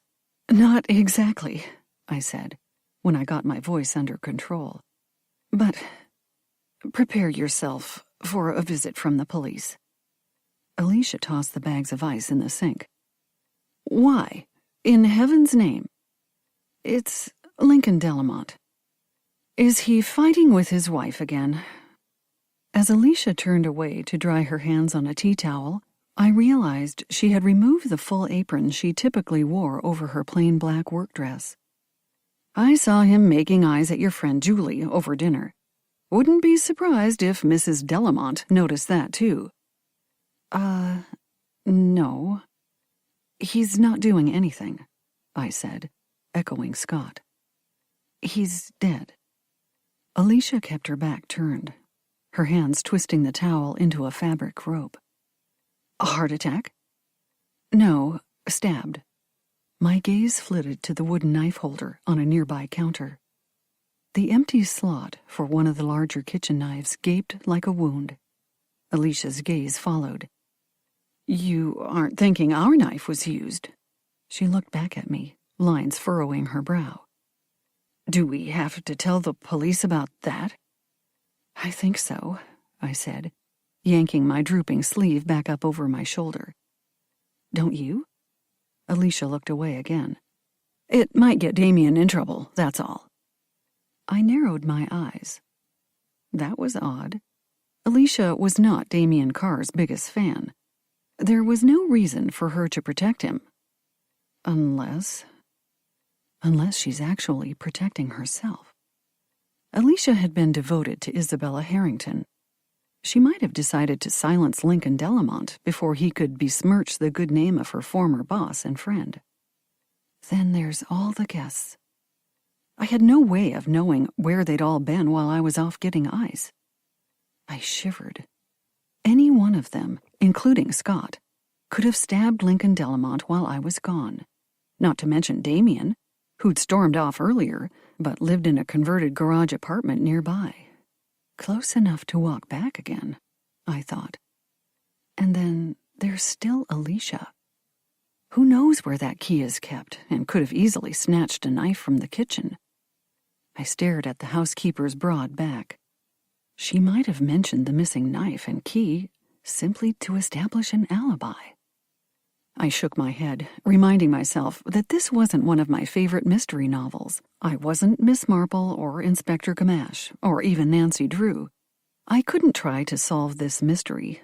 I needed to clear my head and calmly inform my guests that there was an emergency that required them to come inside. Alicia, I said, fighting the urge to laugh hysterically as my brain conjured scenes from Clue or The Mousetrap. Could you please wait in the parlor? I'll get the others and join you in a few minutes. Alicia cast me a sharp glance. All right, although I've got a lot of cleanup to do. But if you think it's necessary, I do. I waited until Alicia exited the room before heading out the back door to collect the others, including Lincoln's wife and daughter. I stiffened my spine as I marched onto the patio, determined to deal with the situation without breaking into tears. I could do it. I'd handled worse before. I managed to herd the guests into the parlor, despite their protests and several demands that they be allowed to change out of their costumes. Ignoring my request to remain as they were, Pete Nelson had already whipped off his monk's robe, revealing a plain t-shirt and shorts. After briefly explaining to the entire group that there had been a suspicious death in the carriage house, I told Pete to be prepared to hand over the costume to the authorities, while assuring Kelly Rowley, who'd obviously shed her cloak, that anything left on the patio would be collected in due time.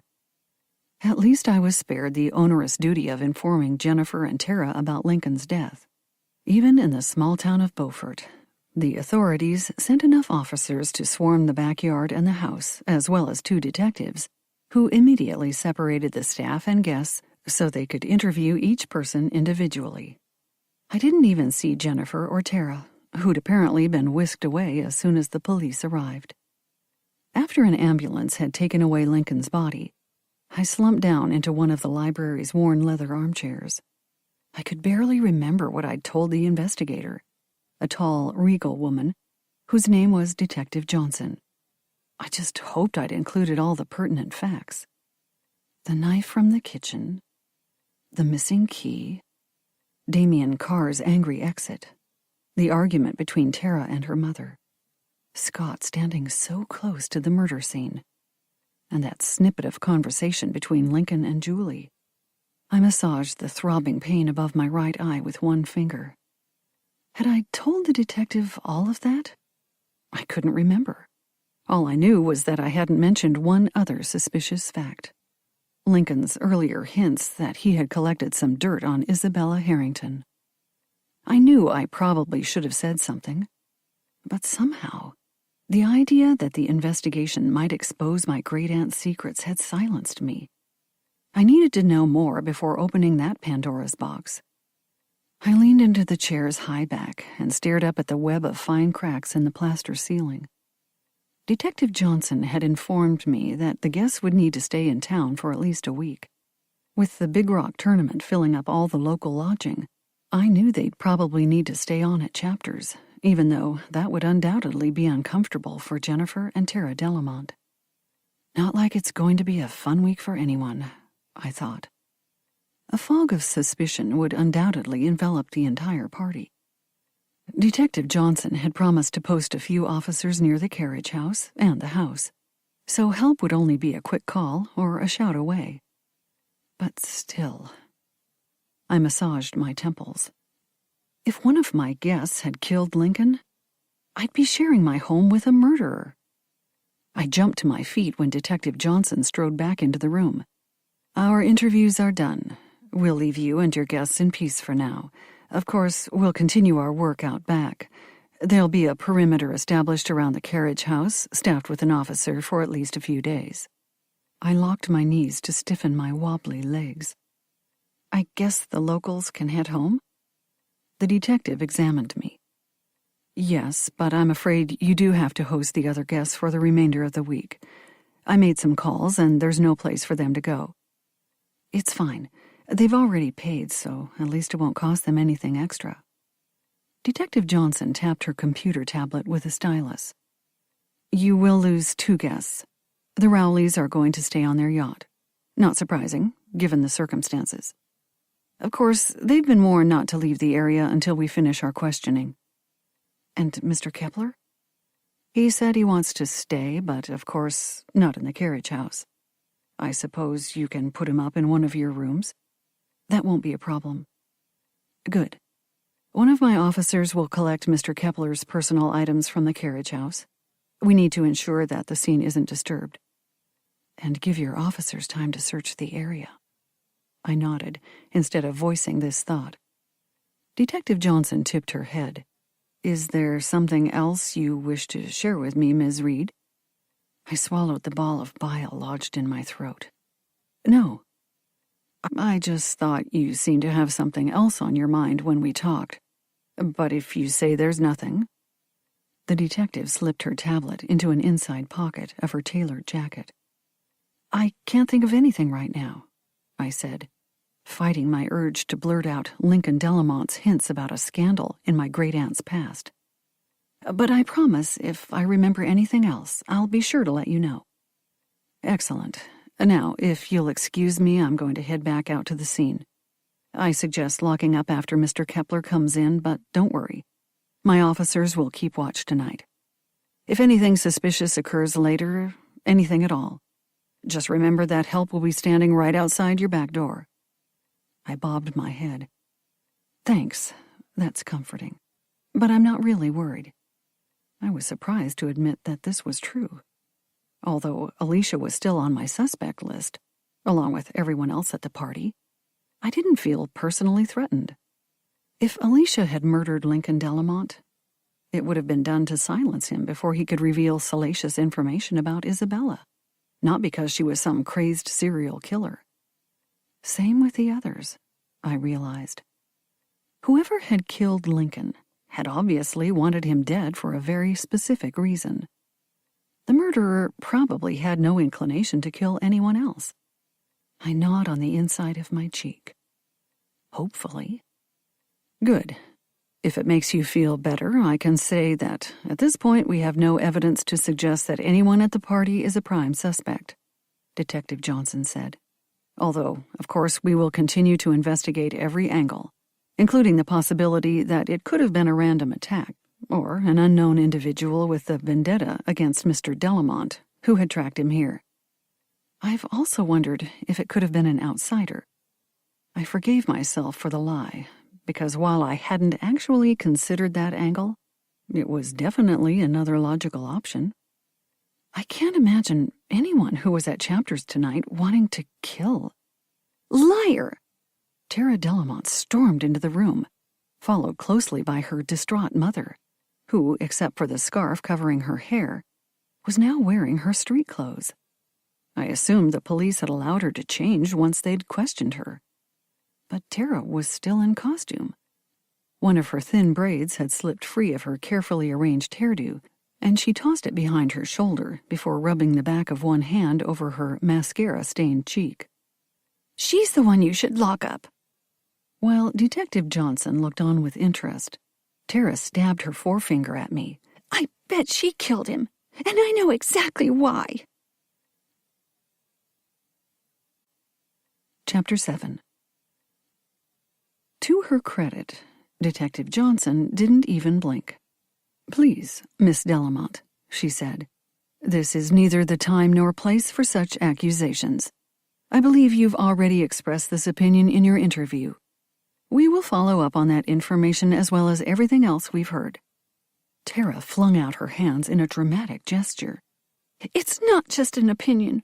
My father had some dirt on her great-aunt. Something about the old lady stealing books and other stuff when she worked at a rich family's house. That's why Ms. Reed killed him. She didn't want that story to come out and ruin her business. What are you talking about? Jennifer Delamont yanked the kerchief from her head and used it to fan herself.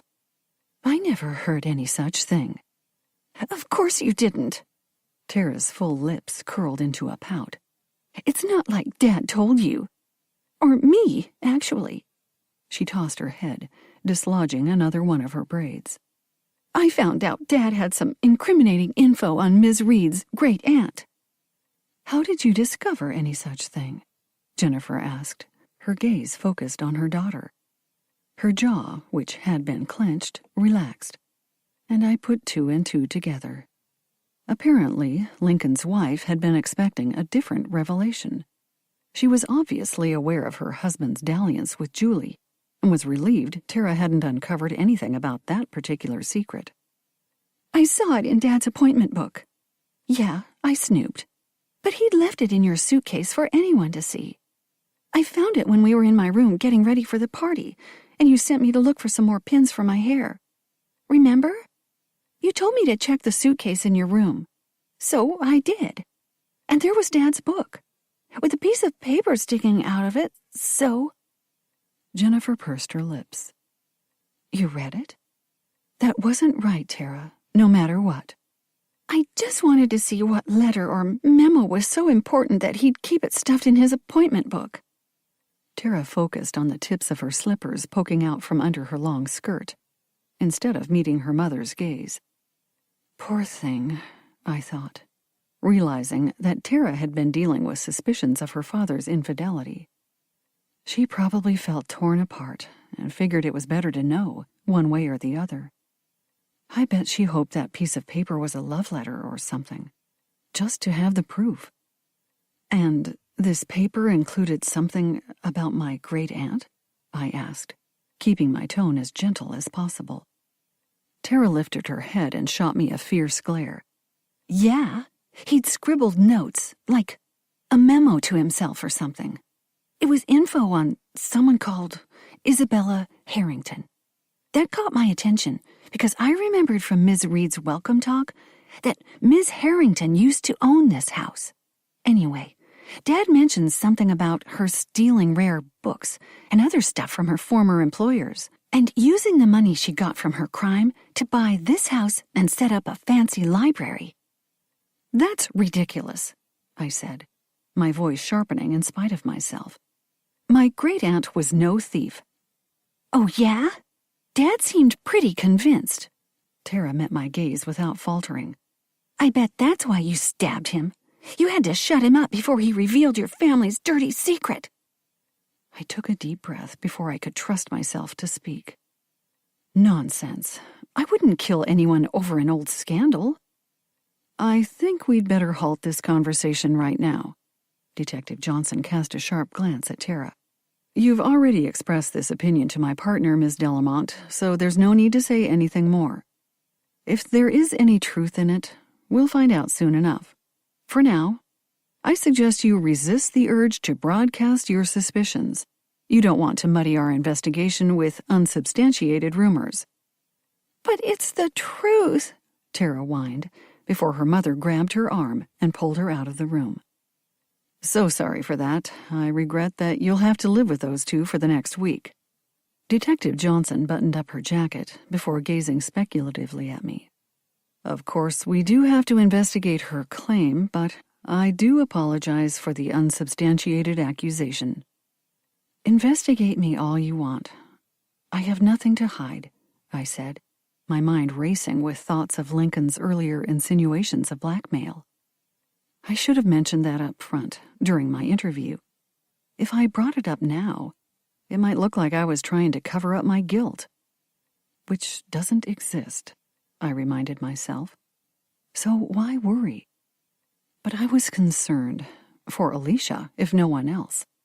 I'd confided in the housekeeper about Lincoln's threat to expose a scandal from Isabella's past. What if my careless confidence had spurred the older woman into silencing the book dealer? We'll clear out now, Detective Johnson said. From the house, I mean. Naturally, we'll continue to gather evidence from the crime scene, and we'll need to speak with you, your staff, and your guests again. Of course, whenever you want, I replied, my mind preoccupied with thoughts of Alicia stabbing Lincoln Delamont.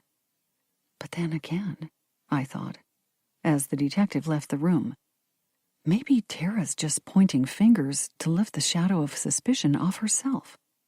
She did tell her mother she wished her father was dead. I shook my head, hoping to clear the haze that filled my mind. No, Tara might have been angry over his refusal to allow her to pursue her dreams of stardom, but surely that wasn't enough to drive a young girl to kill.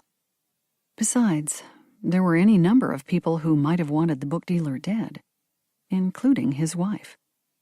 Jennifer could have become enraged when she realized her husband's lover was one of the party guests. And then there was Julie, who'd been involved in a relationship with Lincoln. A relationship she thought quite different from what it actually was. Julie, who'd spent plenty of time in Chapter's kitchen, could have easily grabbed a knife, found that key, and convinced Lincoln to meet her in the carriage house. I exhaled and sank back down onto the armchair. Every option for a culprit was worse than the last. A wife, a daughter, a co-worker, or my friend. All of them had a reason to hate Lincoln Delamont, as well as the opportunity to kill him.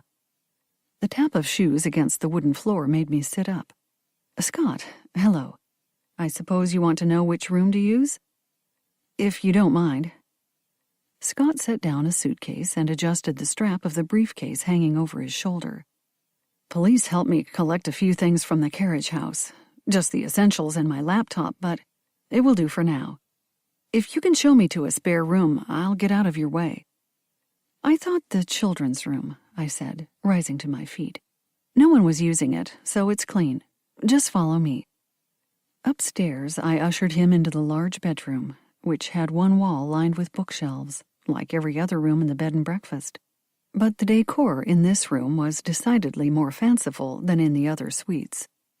Antique toys served as bookends for the books, which included brightly colored paperbacks as well as leather-bound volumes of children's classics, shelved alongside hardbound picture books. Reproductions of famous illustrations by Beatrix Potter, Arthur Rackham, and Marie Sendak decorated the pale yellow walls, while the bed was a canopied affair that wouldn't have looked out of place in a setting described by Frances Hodgson Burnett. I fluffed the bed pillows as Scott dropped his suitcase in front of a wardrobe whose size and style suggested that it might lead to Narnia. I hope you'll be comfortable. I know everything looks like an antique, but the mattress is actually quite new. I'm sure it will be fine. Scott surveyed the bookcases. Plenty to read. That's always a plus. I leaned against one of the bedposts. No shortage of that in this house, although I'm afraid this room is all children's books. No problem. I see a lot of classics I wouldn't mind reading again. Scott ran his fingers over a section of the old books, stopping at a volume bound in sage green leather, embossed with gold accents. Treasure Island. Just the thing. That's right, you're writing about pirates, aren't you? Scott cast me an amused glance. The historical ones, of course. Not the fanciful type, although the real ones were as colorful in their own way as Old Long John Silver.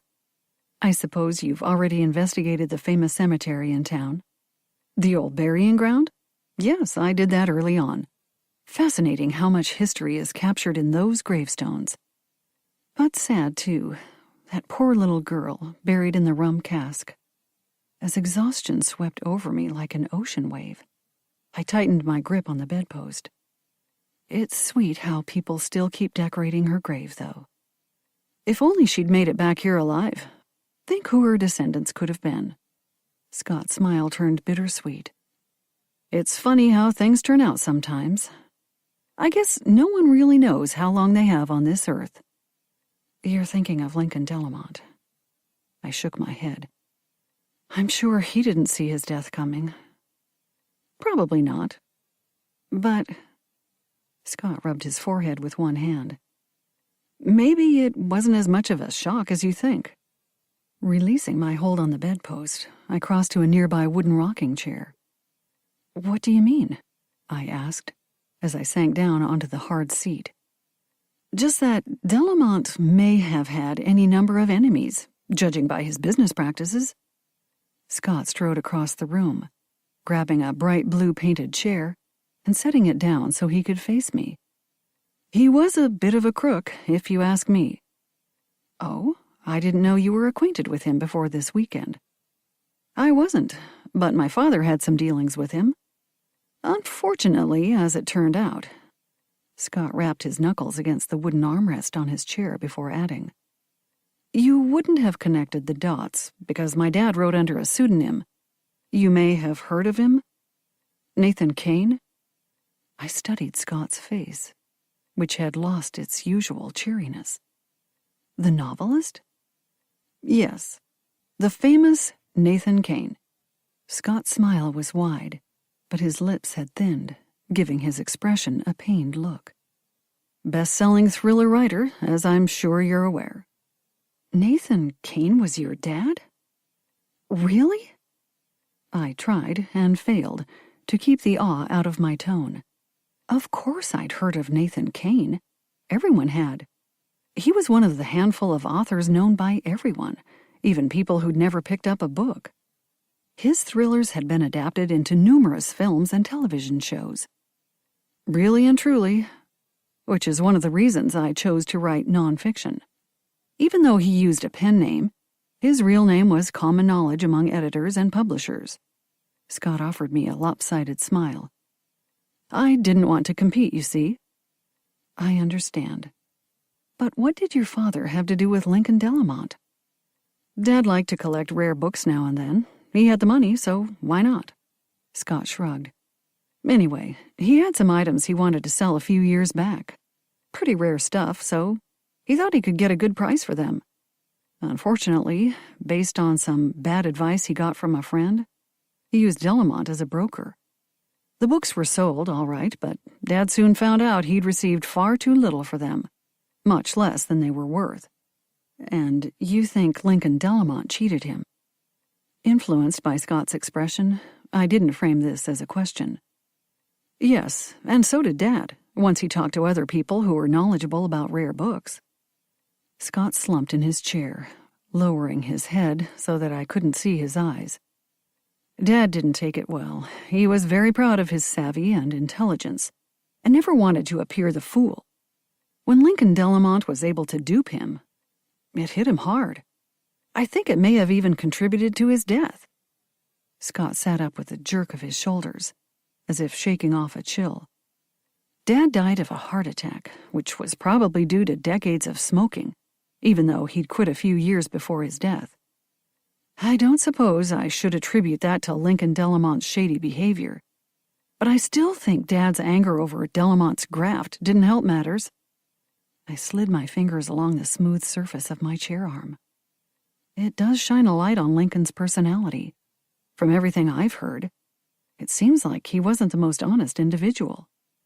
"No, I'm pretty sure he wasn't." Scott stood up. "But this has been a terrible day for you, and here I am bending your ear with my own problems. Sorry about that." I rose to face him. "Don't worry about it. I know you must be exhausted as well, being the one to find the body and all."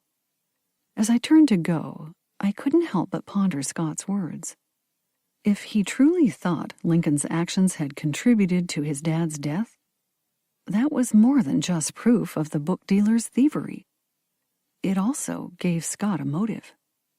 As much as a motive as Alicia or Julie or Jennifer.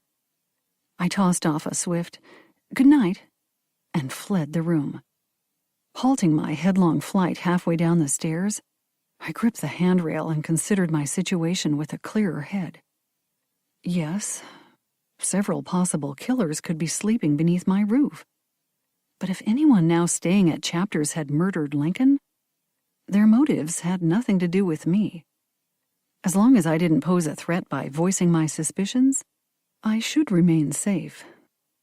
I descended the remaining stairs and locked up the house. It's strange, I thought, as I headed into my private suite. Before today, I would never have imagined staying so close to anyone I suspected of murder. But now, look at me, acting like everything is normal, not concerned that I could be sleeping in the same house as a killer. But just to be sure, I locked my bedroom door and slid a heavy antique trunk up against it. Better safe than dead. Chapter 8. The next morning, I decided that a walk was the best way to clear my head. After donning a t-shirt and shorts, I headed out the back door. I explained my plan to the officer standing near the door and glanced across the backyard at the officer posted at the carriage house. "Just going for a walk," I called out, when he stepped forward to intercept me. He waved me off without asking any questions, which hopefully means the police aren't taking Tara Delamont's accusations too seriously. But I needed more information, if only to ease my own mind. Circling around to the front of the house, I waited on the sidewalk in front of Ellen Montgomery's stately home. I timed my excursion to coincide with Ellen's schedule for walking Shandy, even though I wasn't certain Ellen would have information on any criminal behavior in Isabella's past. Ellen appeared on her wraparound front porch, wearing one of her typical colorful ensembles, a silky turquoise tunic over a pair of wide-legged purple, turquoise, and seafoam green paisley pants. Apparently lost in thought, she reached the sidewalk before looking up. It was the dog, yipping and bouncing on the end of his leash, who first noticed me. "Hey there, fella," I said, leaning down to pat Shandy's head. When I met Ellen's inquisitive gaze, I offered her a wan smile. "I want to apologize for all the ruckus last night. I guess you've heard what happened?" "Yes, it was all over the local news." Ellen looked me up and down. "How are you doing? I know it must have been traumatic for you." "I'm okay. It was a shock, of course. But the police were very efficient and polite, all things considered." Realizing I was twisting my hands together, I dropped them to my sides. "The only problem is that all the area hotels and inns are full, and the guests can't leave town yet. So some of them have to stay on at Chapters, which is fine, I guess. Except, you're a little afraid one of them might be a murderer?" Ellen used her free hand to adjust her straw hat, which was tied under her chin with scarlet ribbons. "Come, walk with me. I imagine you could use a bit of fresh air this morning." "Thanks." I fell into step beside Ellen as the older woman let out Shandy's leash, allowing the small dog to trot in front of us. I did want to get out of the house, and it's nice to have company. Ellen cast me a sidelong glance. Happy to oblige. But why do I have this feeling you also want to ask me something? Because you are just too darn perceptive, I said, as we strolled past Turner Street. Off to my right, I noticed an unusual amount of activity around the cafes and shops that lined the road leading to Front Street and the waterfront. The town's visitors were up earlier than usual, probably grabbing breakfast before heading over to Moorhead for the fishing tournament. I wanted to ask you something about Great-Aunt Isabella. It sounds silly, but there's apparently some suspicion clouding her past, at least according to the late Mr. Delamont and his daughter. Ellen paused at the gate that led into the cemetery. The old burying ground, which predated the adjacent Ann Street United Methodist Church by 145 years, was enclosed by a black wrought iron fence set into a white concrete base. Established in 1709, the graveyard was listed on the National Register of Historic Places and was one of Beaufort's most unique attractions. It included graves from the 18th century, many covered with curved brick vaults. When I'd first explored the site, I'd been told that flooding and wild animals would have been a problem in the early years, hence the above-ground vaults. The cemetery was now owned by the town. I don't want to take the dog inside. Ellen motioned toward the gate. Feels disrespectful, honestly. Agreed. I gazed into the graveyard, which was shaded by the twisted limbs of old trees and shrubs. On the other hand, it seems fitting to ask my question here, since I'm searching for answers from the past. Something about Isabella? Ellen reined in Shandy, who was fighting the leash. No, we can't go in, you rascal. Yes. Now, maybe you don't know the answer. I probably don't. Isabella could talk a blue streak, but she rarely spoke about her past. But I'll help you if I can. Ellen glanced off to our right.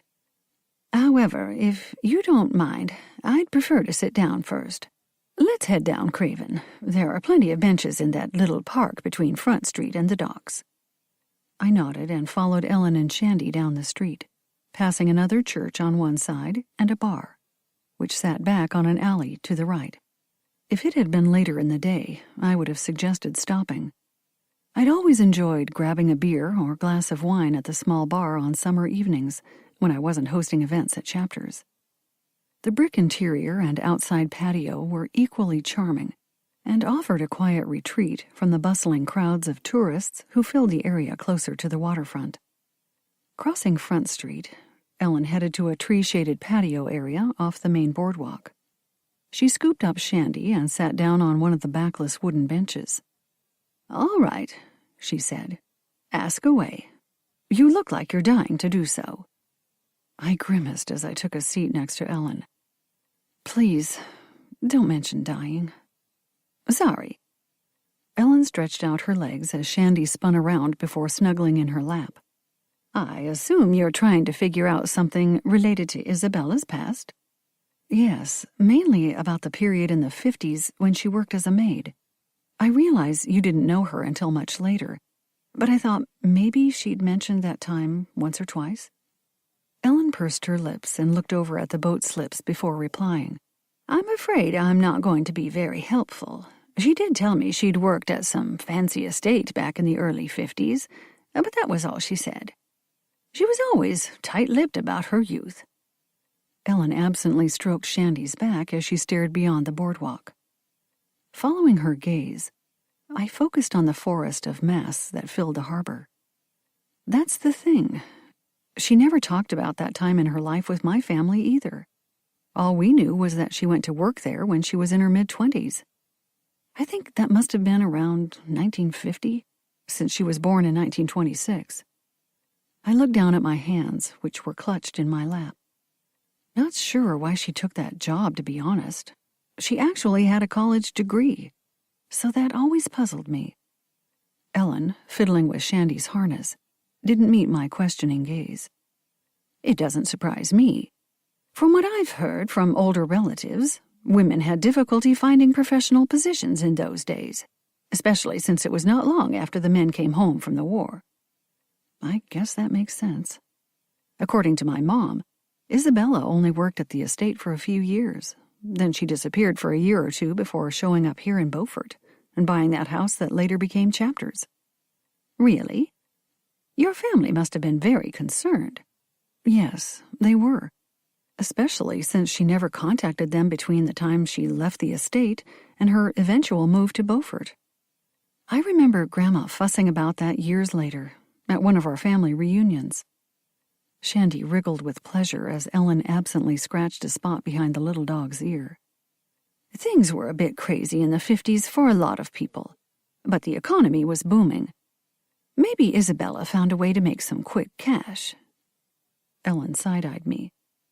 A way the family wouldn't have approved of, perhaps. Yes, but that's the thing. How did she manage it? She was working as a maid, left that job, and then, poof, 2 years later she had enough money to buy Chapters and begin building her fabulous library. I scratched a mosquito bite on my bare forearm. You know, I never really thought about it before, but when Lincoln Delamont suggested something was amiss with that story, it made me reconsider Isabella's past. Ah, the plot thickens. Ellen tapped her foot against the pavers.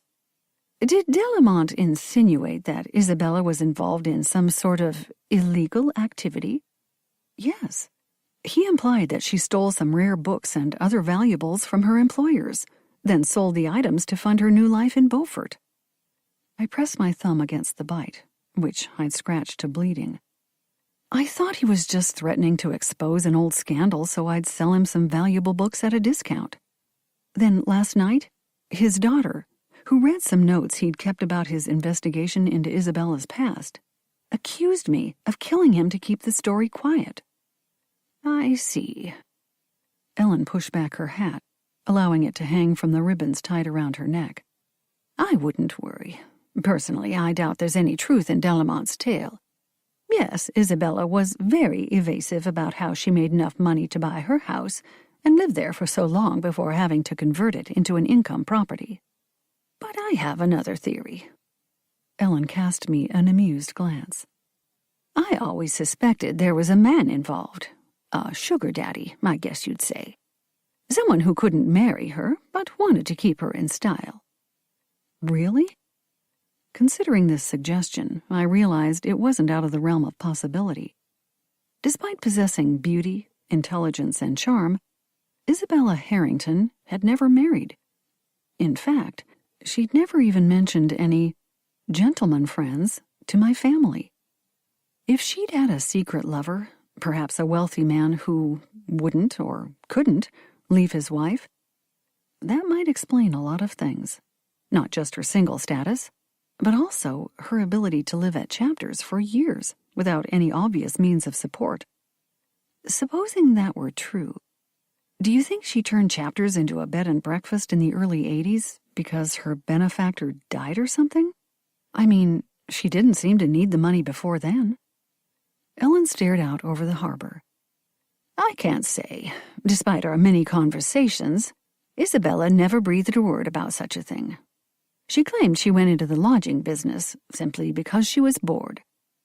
Which means Lincoln Delamont could have been lying, just as I thought. Probably. Although, Ellen set a restless Shandy down and rose to her feet. It's hard to say for certain. Isabella, for all her outward chattiness, was quite secretive in many ways. I suppose it's possible she engaged in some shady business to set herself up in style. She did have a rather offhand relationship with the law.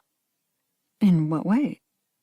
I stood and trailed Ellen and Shandy onto the wooden boardwalk that flanked the docks. Oh, she fudged her taxes, for one thing. Ellen pulled her hat back up onto her head as Shandy danced on the edge of the leash, anxious to keep moving. I was always afraid the IRS would come calling, but as far as I know, they never did. Ellen glanced at me.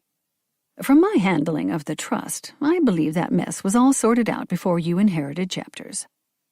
The lawyers did tell me they had to pay some significant back taxes out of the estate. Processing the idea that perhaps my great-aunt had been a thief as well as a tax evader, I frowned. But if what Lincoln Delamont said was true, why was she never suspected of stealing from her former employers during her lifetime? Surely if things went missing, it would have been noticed when she left. Maybe that's why she disappeared. Or perhaps she had an accomplice. Ellen's tone was as light as the wispy clouds drifting through the pale blue sky.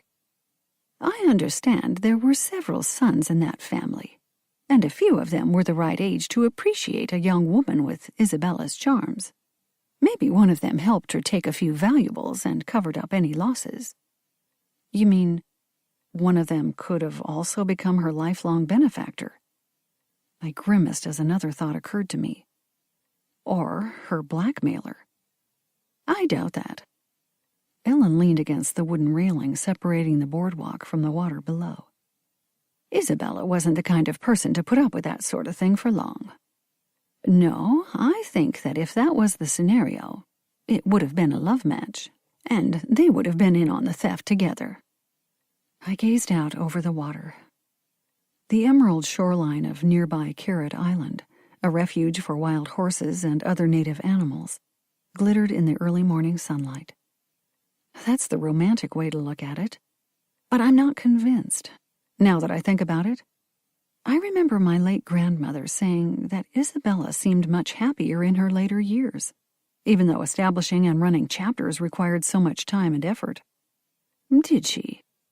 Ellen's gaze remained fixed on the horizon. Of course, I didn't know Isabella until the 80s, so I couldn't say if that was true or not. But I'm glad to hear it. What if she made a devil's bargain and was only freed by the death of her secret lover? I winced as I pondered this possibility. She lost her benefactor, but gained her freedom. Yes, freedom. Ellen rolled her shoulders as if casting off some burden. That would have been important to Isabella, I think. She was definitely no shrinking violet or clinging vine. That's true. Not that I got to interact with her that much. She only visited us occasionally. We never came to Beaufort because she claimed her home was her business, and she couldn't put up non-paying guests. But I remember how fiercely independent she was. Yes. Ellen seemed lost in thought. Anyway, this is all speculation. We have no proof. And maybe neither did Lincoln Delamont, although he appeared confident about his information. I brushed a wind-blown lock of hair from my eyes. But my guess is that he didn't really want to expose the truth, whatever it was. He just hoped he could use the rumors he'd collected to compel me to sell him some of Isabella's rare books at bargain basement prices. That seems likely. Ellen moved away from the railing as Shandy pulled against his leash. Honestly, Charlotte, I wouldn't waste any more time worrying about what Isabella might or might not have done. She yanked the brim of her hat down a little lower on her forehead. We should keep walking. Shandy has no patience for just standing around. You really think Lincoln was bluffing? I followed Ellen and the Yorkie to the end of the boardwalk. Don't you? Ellen paused to check for traffic before crossing to the corner of Front Street and Turner. Considering he wasn't the most honest of individuals.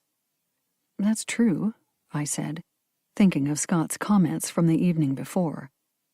But I stared speculatively at Ellen's back as I trailed the older woman and her dog. I wonder how Ellen knew about that aspect of Lincoln Delamont's character. Well, then, who's to say he knew anything salacious about Isabella? As a dealer in rare books, he'd probably heard a great deal about her and her private library over the years. Maybe enough to concoct a story he planned to use to take advantage of you. That makes sense.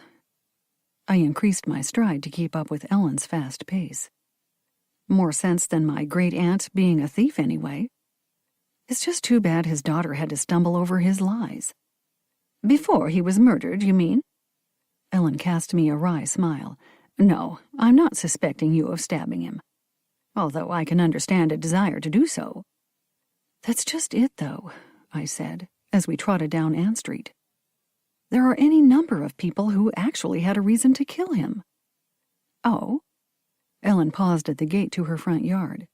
"You've identified some suspects?"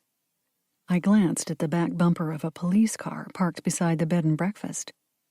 "Perhaps we shouldn't talk about that out in the open. Join me on my porch, then. We'll be out of view of the officers there." Ellen unlatched her front gate and motioned for me to walk ahead of her. "You must share. I wouldn't mind a go at some amateur sleuthing. Things have been dull as tombs around here recently." I stepped into Ellen's small front yard. "I don't know.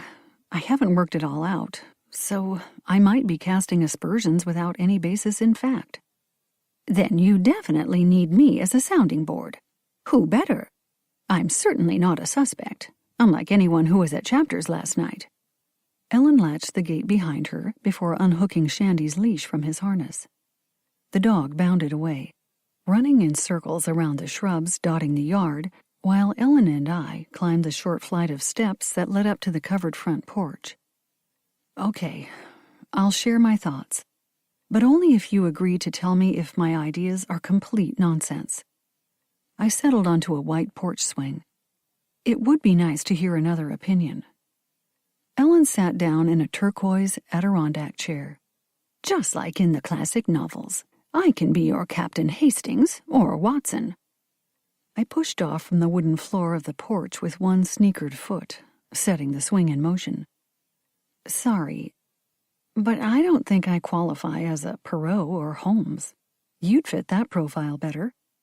"Nonsense. I'm just an eccentric old lady," Ellen said with a smile. "Now, lay out the facts for me, or at least as much as you understand." I took a deep breath before outlining my observations of everyone I considered a suspect, including Alicia, Tara, Jennifer, and Scott. I didn't tell Alicia the details about Lincoln's swindling Scott's father, though, and I didn't mention Julie not wanting to share information, even with Ellen, about her involvement with Lincoln. I knew the story would undoubtedly come out, but I wasn't going to be the one to shine a spotlight of suspicion on my friend. "I can't imagine Mr. Kepler stabbing anyone. Can you? Although I suppose we must leave him on the list," Ellen said, when I'd finished my spiel. "And you left out Damien Carr. He had access to the key and the knife, and from what I hear, he does have a temper." I crossed my ankles and lifted my feet, allowing the swing to move freely. "True, but I haven't figured out his motive. Although, I suppose I don't really know everyone that Lincoln interacted with in the Beaufort area over the last few years. This wasn't his first trip here, from what I understand." "No. When he made the reservation, Lincoln told me he'd visited here many times before." I eyed Ellen, wondering how she knew so much about a random visitor's activity. "There you go. He could have made enemies you don't know about, like Damien or any of the locals at your party." I couldn't repress a chuckle. Surely not the Sandberg sisters. "Are you certain? I dare say Bernadette could wield a knife with the best of them, and sometimes it's the most unlikely people who commit crimes.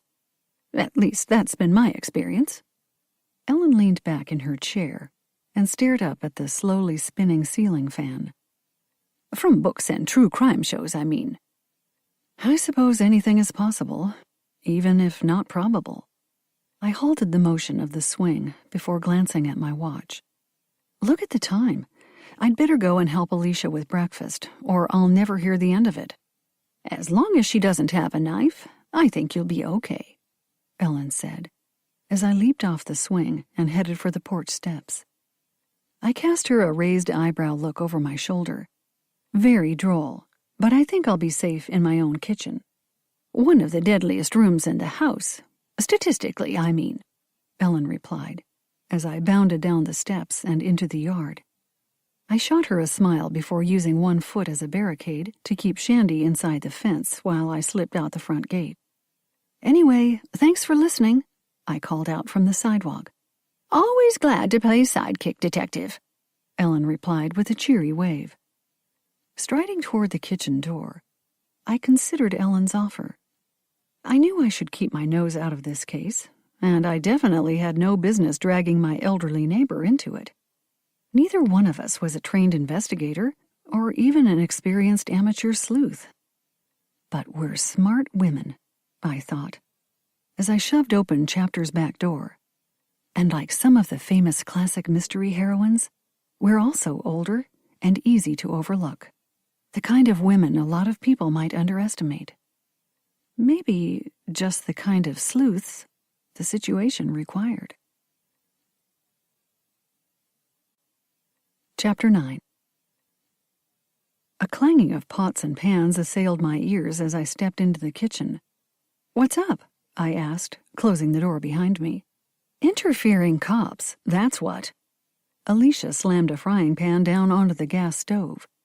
Thank goodness the burners are heavy metal, I thought, before forcing a smile. "Have they been in the house again this morning?" "Yes, asking all sorts of stupid questions." I strolled over to the counter where the percolator bubbled and hummed. "What about? Or can't you say?" "Some coat and hat they found out near the carriage house, stuffed into a plastic bag that was shoved inside that garden bin under the windows. Guess they thought the killer used it as a disguise or something. Course, as I told them, I know nothing about it." I poured coffee into one of the white ceramic mugs Alicia had set out on the counter. "Neither do I, which is what I'll tell them when they ask." "I'm sure they will. They seemed pretty darned interested in figuring out who hid that stuff there." "Makes sense, I guess." Realizing I was stirring the creamer in my coffee furiously enough to whip butter, I removed the spoon and placed it on the tray set up to collect dirty utensils. If the killer used those items to cover their clothes...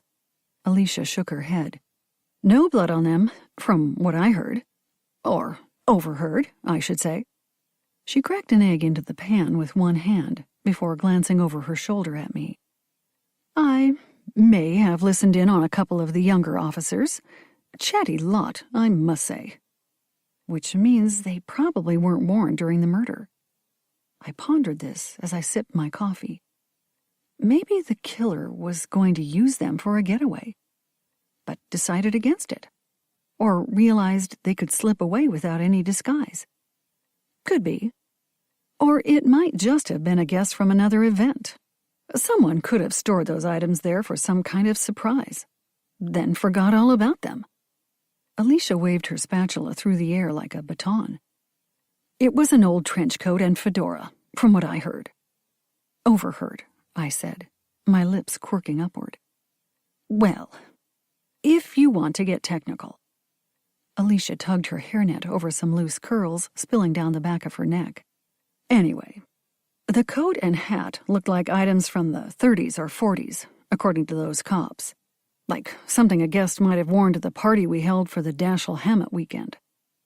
I took a long swallow of my coffee as I watched Alicia expertly flip the eggs. The older woman seemed determined to find a reason the garments would have been hidden in that garden bin. A reason unrelated to the previous night's party and murder.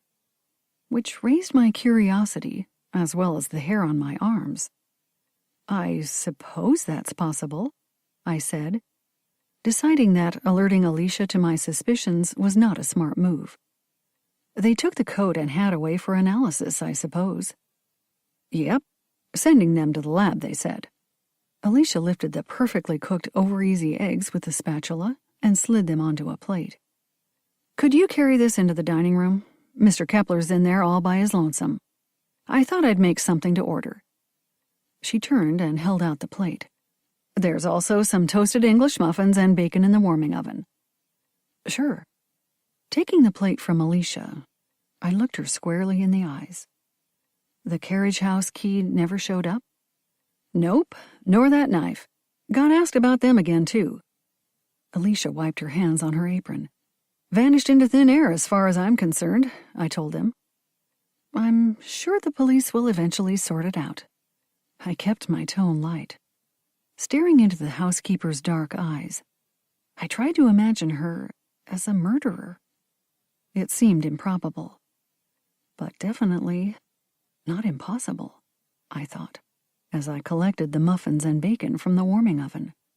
Not if it meant protecting Isabella Harrington's reputation and the solvency of Chapters. I carried the full plate into the dining room, where Scott sat at one of the tables, reading the morning paper. "Ah," he said, folding the newspaper and setting it aside. "Smells delicious. Miss Simpson went all out for you this morning." I set the plate in front of him.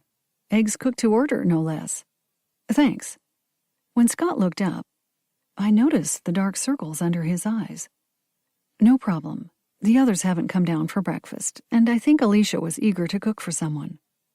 "Well, I can certainly understand Jennifer and Tara Delamont not being interested in food." Scott picked up the pepper grinder. "They're the only other guests here, right?" "Yes, the Rowleys are staying on their yacht. Although, surprisingly, I had a message from them about tonight's scheduled book discussion." Scott, grinding pepper over his eggs, didn't look up. "You're going ahead with that?" "I thought maybe I should. It's not the guests' fault everything has gotten so messed up. I thought I'd try to keep the schedule as much as possible." I gnawed the inside of my cheek for a moment. "The Rowleys and the local people have all agreed to come back, so we'll have around 6 participants tonight. Of course, you're welcome to join in if you wish." Scott set down the grinder. "I never paid for any events." "I know, but I'm pretty sure that neither Jennifer nor Tara Delamont will feel like joining us. You could take their place. We planned the refreshments for the number of guests, and we'll be missing 2. I grimaced at the thought of Lincoln lying in some morgue. "No, 3. So you're welcome to join us." "I'll think about that. I have read a bit of Tay. A while ago, but maybe I can remember enough to add one pithy comment to the discussion. Frankly, I think your presence would be a welcome addition. It might balance out the dynamic between the lodgers and the locals." "Thanks, but you didn't have to add the disclaimer." Scott cast me a crooked grin. "And I like to think I'm a welcome addition at any event." I stared down at my hands, which were clasped tightly at my waist. "Of course, I didn't mean to imply otherwise." "Don't worry, I was just teasing you." As Scott speared his eggs with his fork, the yolks pooled around the ruffled edges of the whites. Like a halo. I shook my head at this fanciful thought. "I suppose I should get back to the kitchen. I do hope your day turns out much better than yesterday." "Not too hard to achieve," Scott said, glancing up from his plate. "If anyone asks, like the police, I'll be visiting a friend at the Maritime Museum today. He has some information that might prove useful for my book." "Okay." I flashed him my practiced hostess smile before leaving the room. Entering the kitchen, I was surprised to find Damien slouched against one of the counters. "What are you doing here so bright and early?" "I got called in by the cops. They wanted to ask me about some stupid coat and hat, and—" Damien shot a fierce glance at Alicia. "A missing kitchen knife." "And key," Alicia muttered, without turning away from the sink. "Right, those clothes they found out in the garden bin near the carriage house." I kept my tone light, having no interest in inflaming the animosity brewing between Alicia and the young chef. "Just as I did last night. I told them I left Chapters before that fellow was murdered," Damien said. "Lots of people saw me storm off after that argument with Pete Nelson. Pretty sure that's when Lincoln Delamont was still alive and kicking. So I don't know why I'd be considered a suspect." "Because you could easily have grabbed both that key and the knife, and you live close enough to sneak back without any difficulty." I bit my lower lip to prevent me from voicing those facts out loud. Alicia turned around. "Don't be silly. They have to check into you same as the rest of us. Everyone who was here last night is a suspect." "Including me," I said. "I'm sure I'll be grilled again as well. It's what the authorities have to do in these situations. It still ticks me off." Damien crossed his arms over his chest. "Why would I want to kill some stranger? It's not like I knew the guy. You all had more interactions with him than I did. I only caught glimpses of him at dinner last night." As I examined Damien, I noticed the tension tightening his shoulders and jaw. You never encountered him in Beaufort before? When he registered, Lincoln told me he'd made several previous visits. I thought, since you've temped in several restaurants in the area— What? That I stabbed him because he sent a dish back one too many times? As the words exploded from Damien's lips, Alicia shot a questioning glance at me. Of course not. But I thought maybe you'd seen him somewhere, since you've worked so many different places. I spoke in the soothing tone I'd perfected in dealing with hormonal teenagers. If so, even if it's something you only remember upon reflection, I think it would be better to tell the police that up front, rather than have them find out later. I didn't add that I was suggesting this because I myself hadn't mentioned Lincoln's hints of blackmail. I'd have to deal with any fallout over my own omissions. I didn't want Damien to face the same problem. I didn't know the guy, okay? Damien strode across the room and stared at the broken ice machine. Sorry about this. Like I said, dock my pay to cover the repair. Trust me, I will. The next time you chef for us. I met Damien's gaze and held it. Yes, I will hire you again. Your talent overrules some of your bad behavior. I raised one finger as he opened his mouth to reply. Some. But don't break anything of mine again, or I might change my mind. I promise to watch my temper in the future. Damien cast Alicia a sharp glance as she snorted at this comment. Good, because I want to work with you, but I can't afford to replace kitchen appliances on a regular basis. Cheaper to replace chefs. Alicia turned away and made a great show of rattling the pan lids she'd pulled from the overhead rack. The noise covered the sound of someone entering the kitchen from the hall. Sorry, I just wanted some coffee, Tara said without looking at me. Of course, please help yourself. I moved away from the counter and motioned toward the percolator and mugs. I think I'll just go check on a few things. As she walked away, I noticed how pale and drawn she looked. Haunted, I thought, which isn't surprising, considering her father's untimely passing. I frowned as I pondered Jennifer Delamont as a prime suspect in Lincoln's murder. If that turned out to be true, it would be tragic, not just for Jennifer and Lincoln, of course, but also for their daughter. After stepping out into the hall, I pressed my fingertips against my temples for a moment. I might suspect everyone at Chapters, but I couldn't allow those thoughts to cloud my mind. Yes, it was possible that Jennifer had stabbed her philandering husband, but it was also possible that the killer was someone else.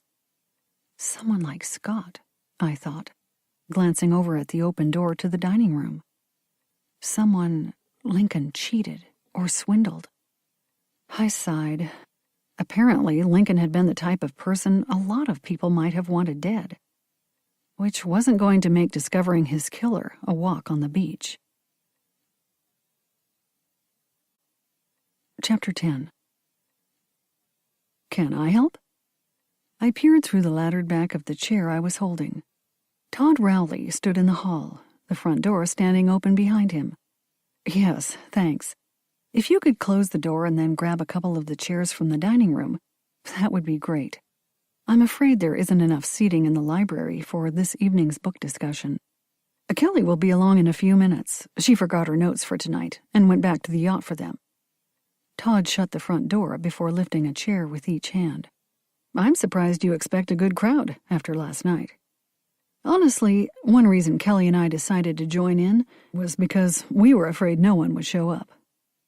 My hands still gripping the chair, I blew a lock of hair away from my eyes. It is a bit surprising, but everyone except Jennifer and Tara agreed to attend. I guess they wanted something to take their minds off yesterday's tragedy.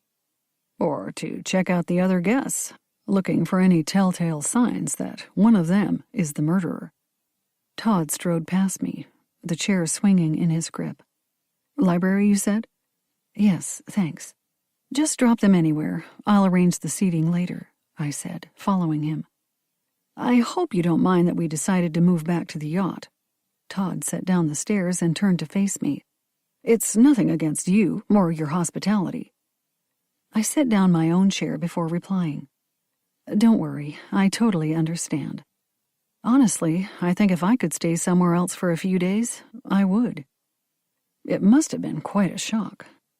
Todd's gaze was as sympathetic as his tone. Yes, murders don't occur here every day. I offered him a wan smile. Ironic to have it happen during an event honoring a murder mystery author. Todd looked over my shoulder. Oh, hello, sweetheart. Find your notes? I turned toward the door where Kelly Rowley stood, clutching a notebook to her chest. Yes, just where I left them. Hello, Charlotte. I hope you aren't feeling too bad today. Yesterday was so horrible. Kelly's honey blonde hair was hanging loose, making her thin face look more angular than usual.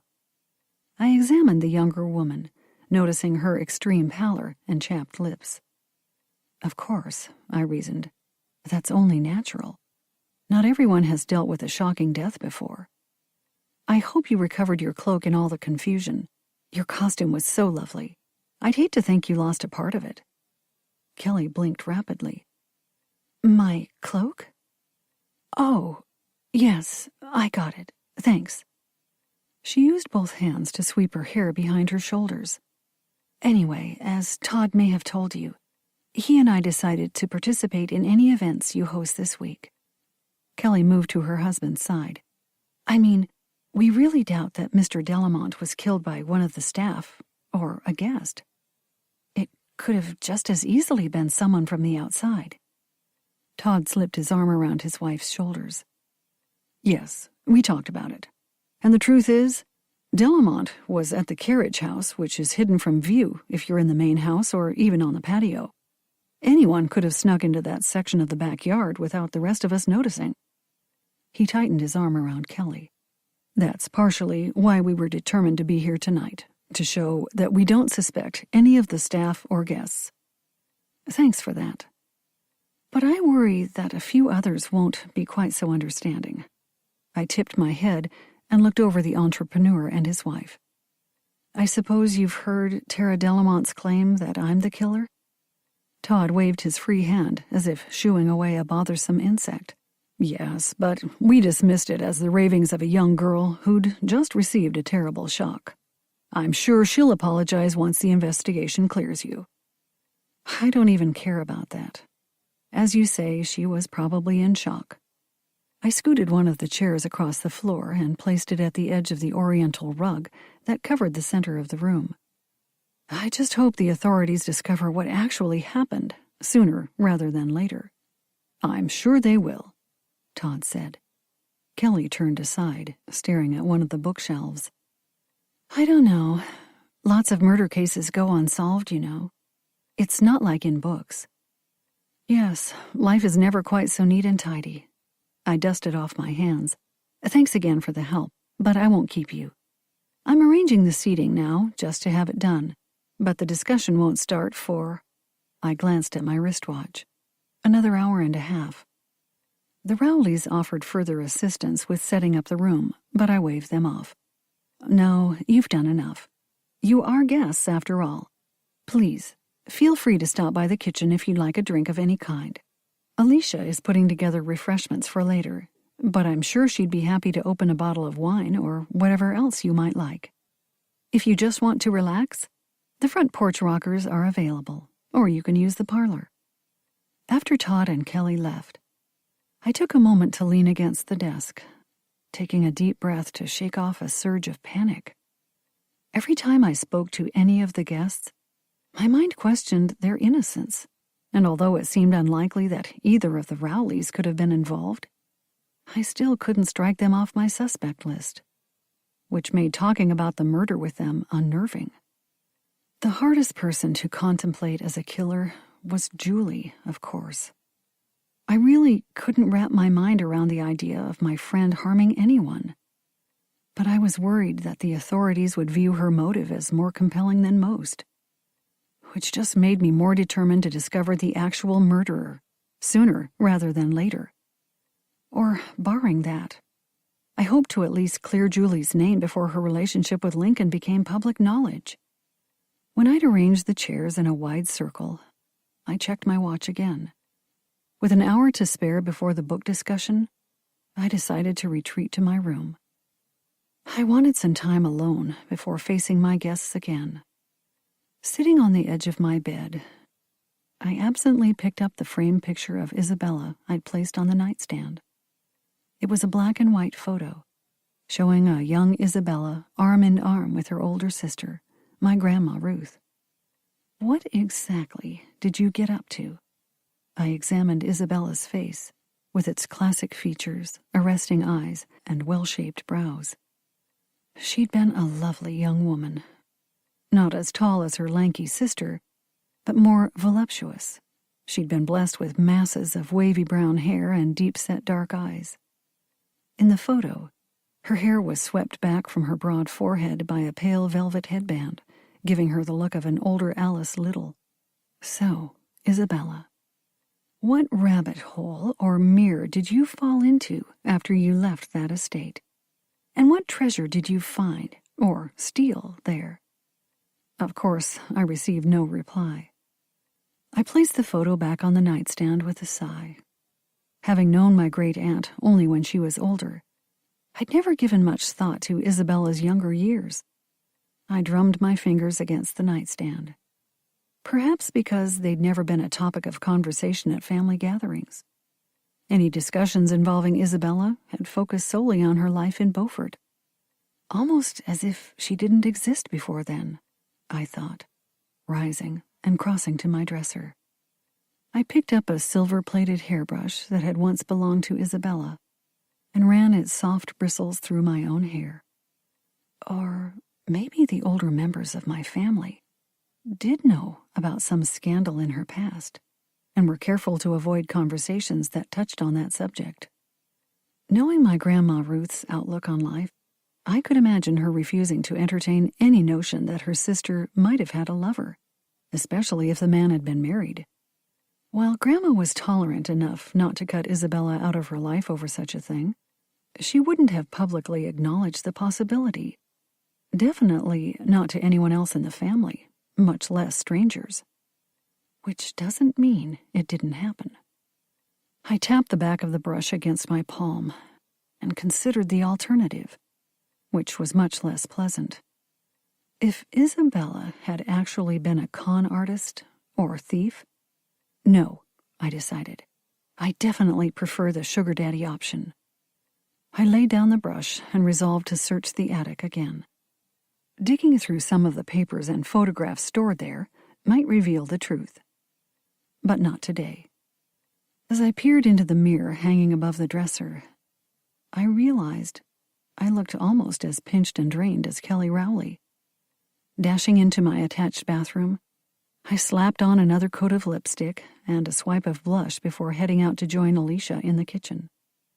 If I have to face a murderer, I thought grimly, I'd better look less like death.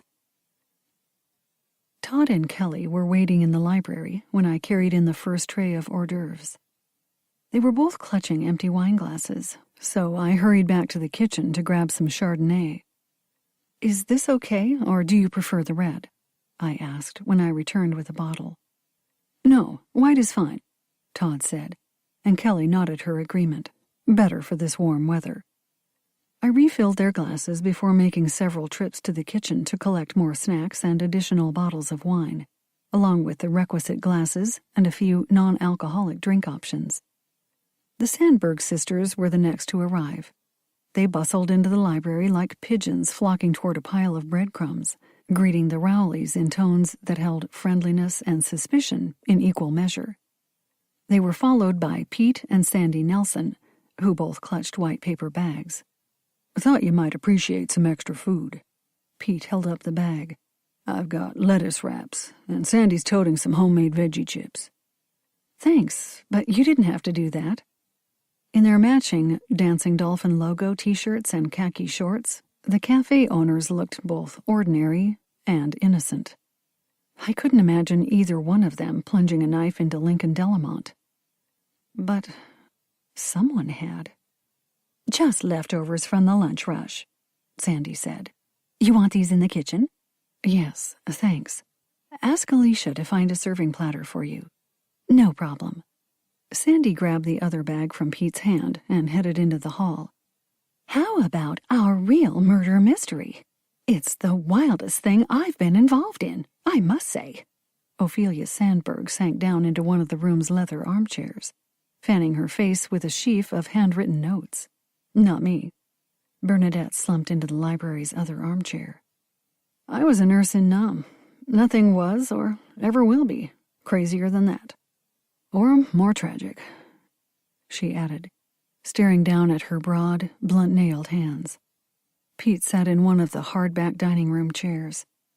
I guess after that, nothing shocks you anymore. He patted the chair next to him as Sandy re-entered the room. Sit here, dear. Yes, very little surprises me. Bernadette looked up. Hello, Julie. Ready to discuss murder? I looked toward the hall, where Julie had paused, one hand braced against the doorframe. Hi, Jules. Glad you could join us. I thought I'd better, or you guys would probably label me as the killer.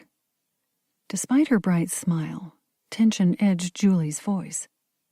She stepped into the room, but stopped short beside the desk, which had been converted into a serving table by the addition of a white linen tablecloth.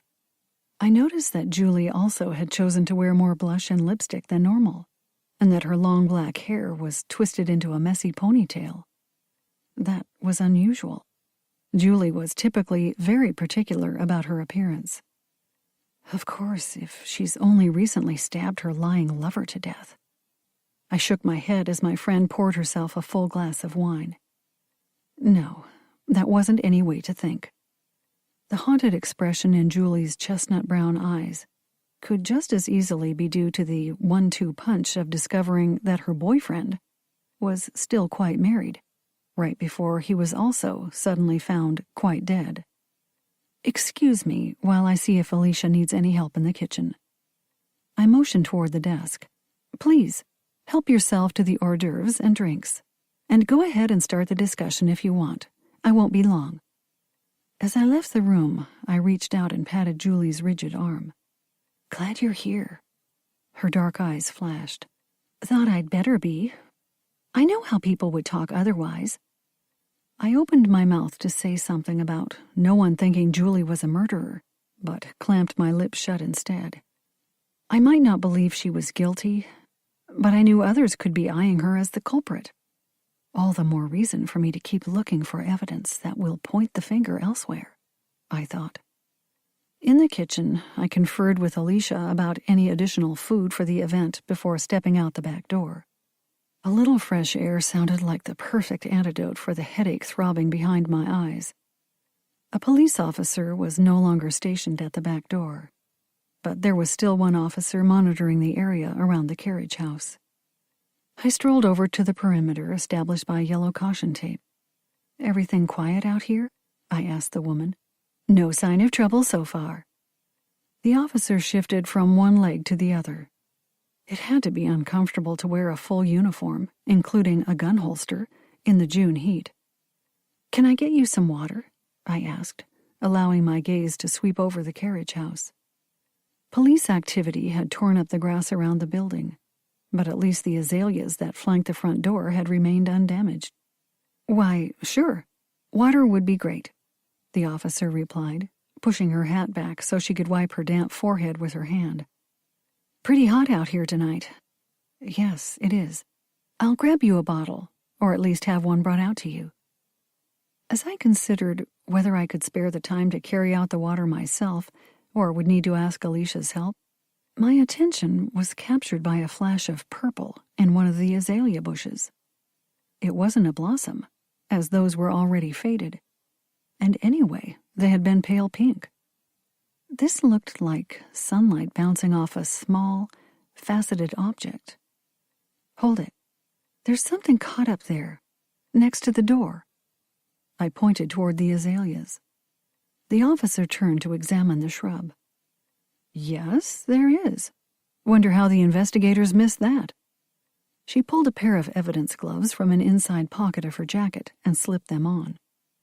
It was dark out, even with the patio floodlights. They probably couldn't see that little thing buried in all that thick foliage. Likely so. The officer reached into the azalea and plucked out the object. Gripping it between her thumb and forefinger, she held it up to the light. Looks like some sort of costume jewelry. A swear word escaped my lips. The officer, shaking out the small evidence bag she'd taken from her pocket, narrowed her eyes. You recognize it? Yes. I audibly swallowed before speaking again. That looks like one of the fake gems I noticed last night at the party. It was glued to a costume. Worn by? The officer dropped the bit of purple plastic into the evidence bag before focusing her intense gaze on my face. The victim's daughter, I said reluctantly. Tara Delamont. Chapter 11. When I returned to the library, a lively discussion was already underway. I still don't think it would be possible, Bernadette said. What's that? I asked, taking a seat next to Kelly Rowley. Bernie doesn't buy the premise of Tay's story, Brat Farrar, Ophelia said. I settled back in my chair. Which part? The idea that one person could successfully impersonate another, Bernadette replied, her face brightening as she gazed over my shoulder. Oh, hello, Mr. Kepler. Glad you could join us. It will be nice to have an author's input in the discussion. Not a fiction author, though. And please, call me Scott. He crossed the room to stand next to me. Mind if I sit here? He asked, motioning toward the adjacent empty chair. Of course not, I said absently, my thoughts occupied with my concern over the discovery of that piece of Tara's costume. Surely the girl didn't kill her own father. I took a deep breath to calm my nerves as I scooted my chair over slightly to allow Scott to sit down. Now, what were you saying, Bernadette? I asked, leaning forward. Something about Brat Farrar? I do love that book. One of my favorites from Tay. Bernadette pursed her lips. Oh, nothing against the story or the writing. It's just that I don't think anyone could impersonate a missing family member so well that they couldn't be detected. Really?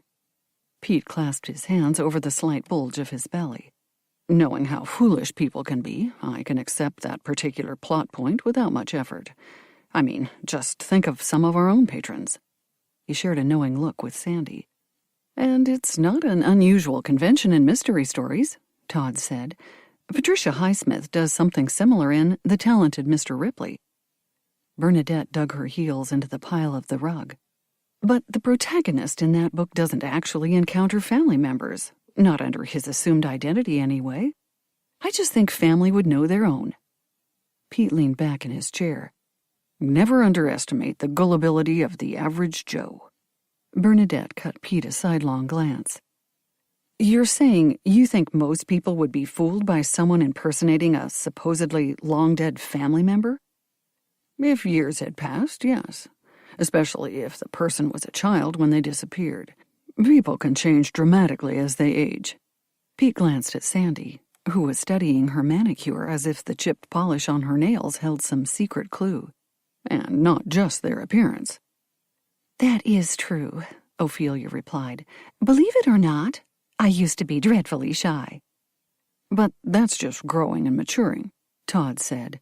Other characteristics, like vocal or physical mannerisms, don't change much. At least, I don't think so.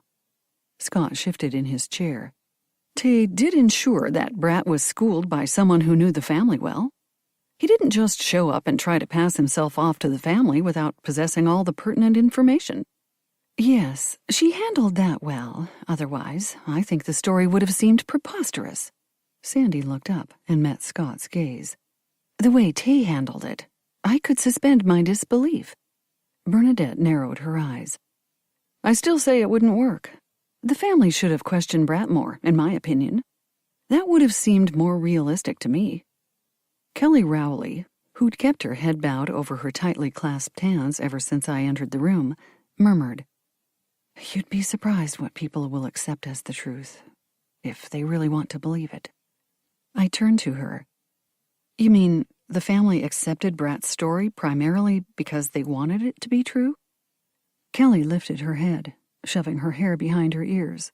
Of course. Wouldn't you, if your beloved nephew or brother had come back from the dead? You desperately want to believe. So you'd overlook the red flags and convince yourself that the imposter was telling the truth. Scott, leaning forward, templed his fingers before addressing Kelly. Good point, Ms. Rowley. It adds an interesting psychological dynamic to the story, don't you think? Please, call me Kelly. And yes, I suppose it does. I noticed the deep lines bracketing Kelly's mouth. She was distressed, but then so were all the others, despite their attempts to appear calm. A surreptitious glance around the room revealed that Sandy was twisting the hem of her t-shirt between her fingers. Pete was repeatedly tapping his foot against the rug, and Bernadette had rolled her notes into a baton she gripped like a weapon. Meanwhile, Ophelia gnawed on her pinky nail every few seconds. As for Julie, she cradled her now empty wineglass between her hands so tightly that I feared it would crack. She sure sucked that down fast, I thought, as Julie leaped to her feet and stalked over to the draped desk to pour another glass. But of course they're all tense, like me. Sitting in a room with a possible murderer will do that to a person. And the killer is probably doubly afraid, fearing detection. I glanced over at Todd Rowley, who appeared calm, but only if I ignored the whiteness of his knuckles as he gripped his chair arms. You mean if Brat had been trying to fool people who weren't emotionally invested in his story being true, it would have been a lot harder? Sandy asked, before unclenching her fingers and smoothing out the bottom of her t-shirt. Well, sure. Scott sat back and stretched out his long legs. As Kelly observed, the family wanted to believe, so they were more receptive to lies. As I side-eyed him, I registered the rigidity of his normally mobile face. Even he might be a murderer. I hated the thought, especially since I still had hopes that his interest in Julie might offer her a better boyfriend option than Lincoln Delamont, married or not.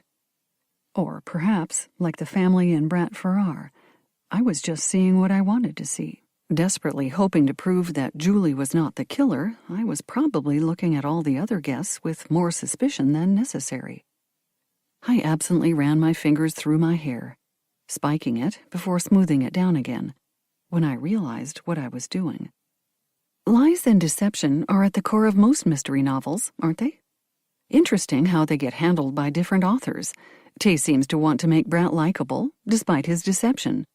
In her case, I think it works. Don't you? Oh, definitely. Ophelia jutted out her chin. I suppressed a nervous giggle. With her long neck and slightly beaky nose, she looked like an ostrich. Maybe that says something more about the readers than the characters. I mean, most people root for Ripley in the Highsmith books, and he's a sociopath. Or psychopath. Pete shrugged. I always get those mixed up. But a clever one, Scott observed dryly. I think that's part of the attraction to that type of character. Someone can be despicable. But if they're clever enough and implement intricate plans that entertain us, we forgive them, and maybe even cheer them on.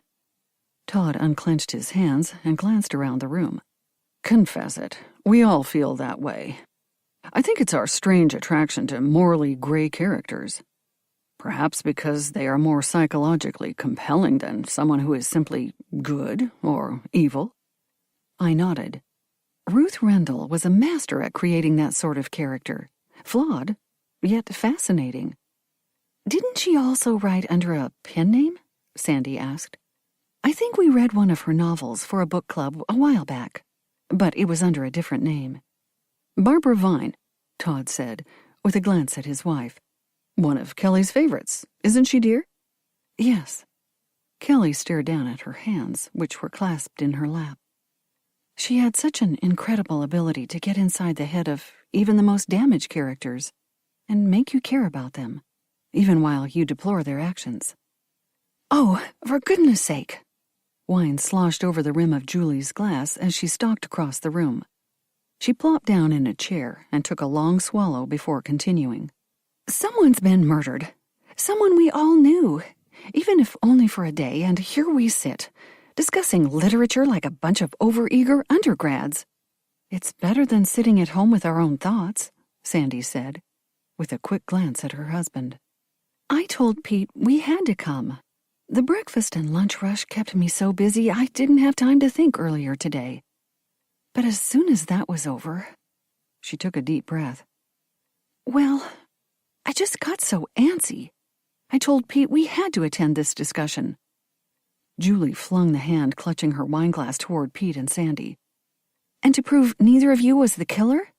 I know that's why most of you are here, putting on a good show. She yanked her hand back. Thank goodness it's the white, I thought, as droplets of wine flew from Julie's glass. That would be the smart thing to do, even if you were guilty. Scott raised his eyebrows as he looked across at Julie. But protesting too much could also be a clever tactic.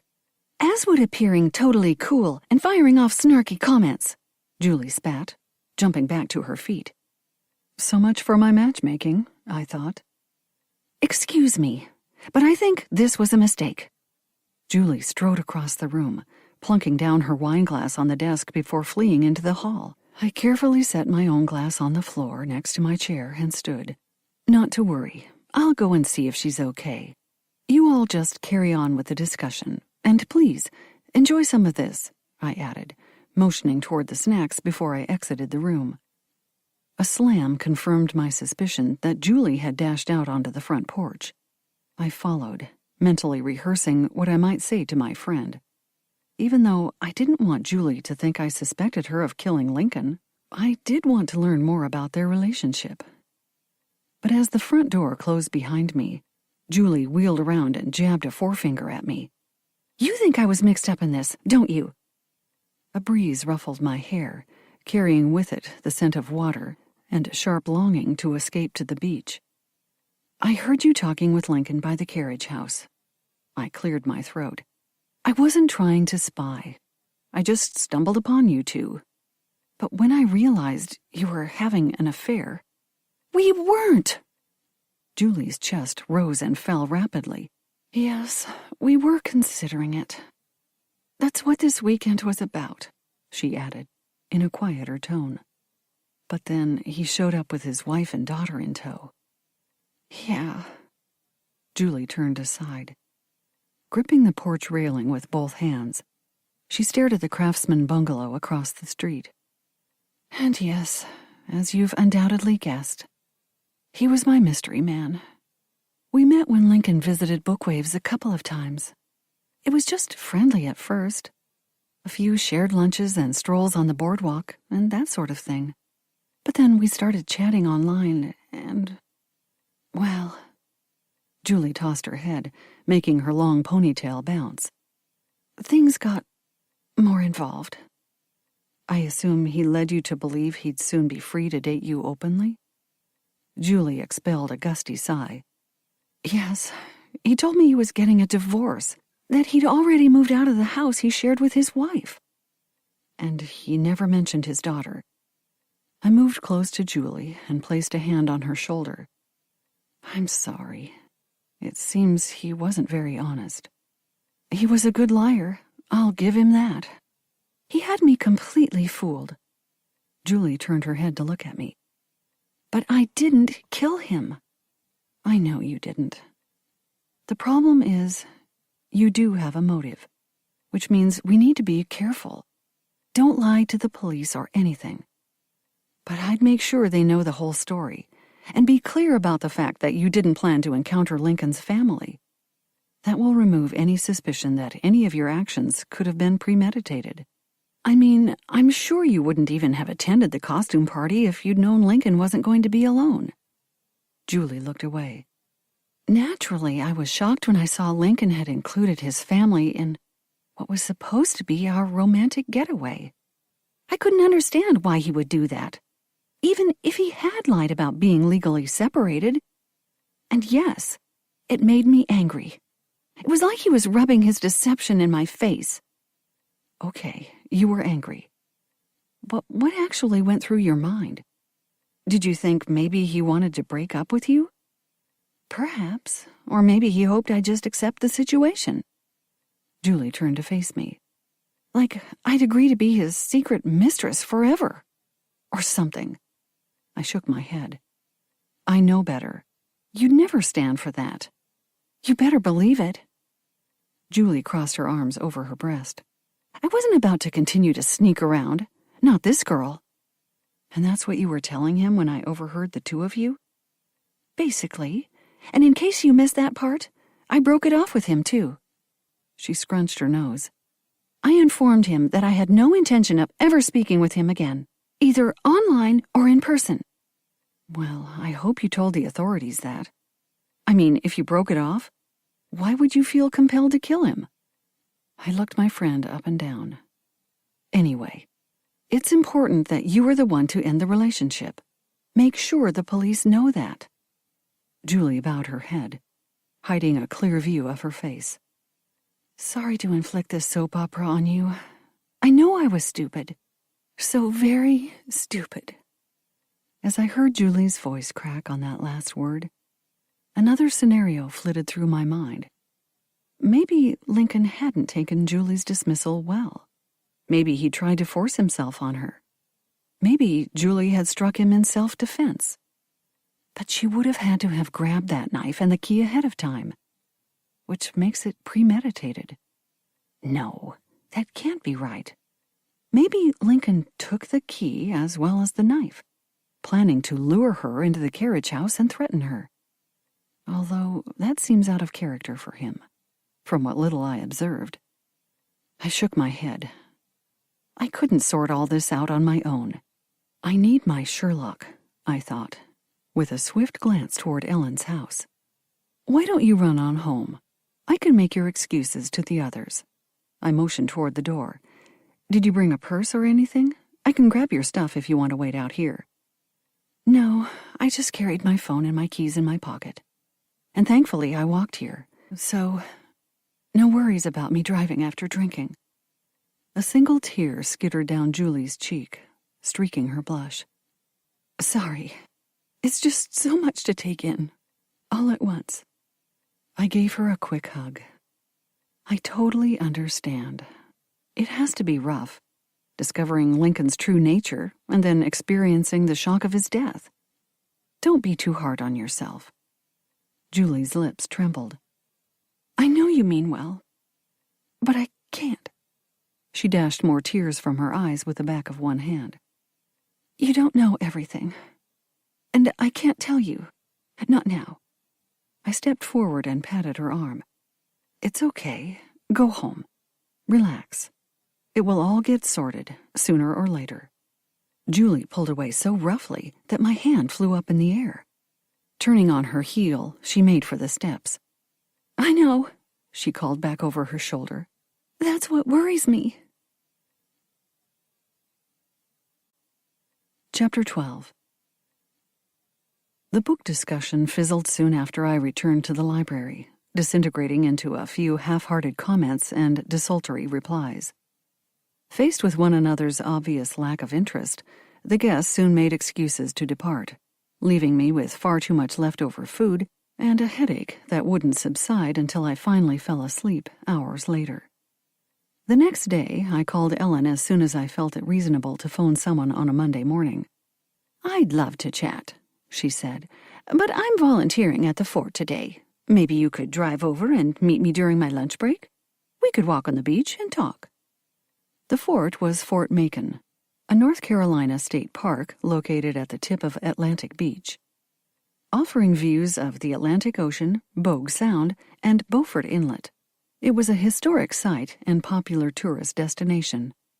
I'd visited there a few times, taking in the displays depicting the fort's history, from its start as a military defense post built in the early 1800s, and its part in the Civil War to its use for coastal defense during World War II. Ellen, a history buff, volunteered a few days a month, working as a greeter at the information desk in the park's visitor center and, as a member of the Friends of Fort Macon, assisting with special events. I could do that, but I suspect the parking lot will be jammed, I said. You know how it gets during the summer, especially with people trying to access the public beach near the fort. True, but usually enough people are coming and going to make an opening. I tell you what, if you have a problem finding a spot, call me. I can move my car behind another volunteer's vehicle long enough to free a place for your car, especially since you'll only be there for an hour. I'll give it a try. Noon okay? See you then, Ellen said, and wished me a good morning before hanging up.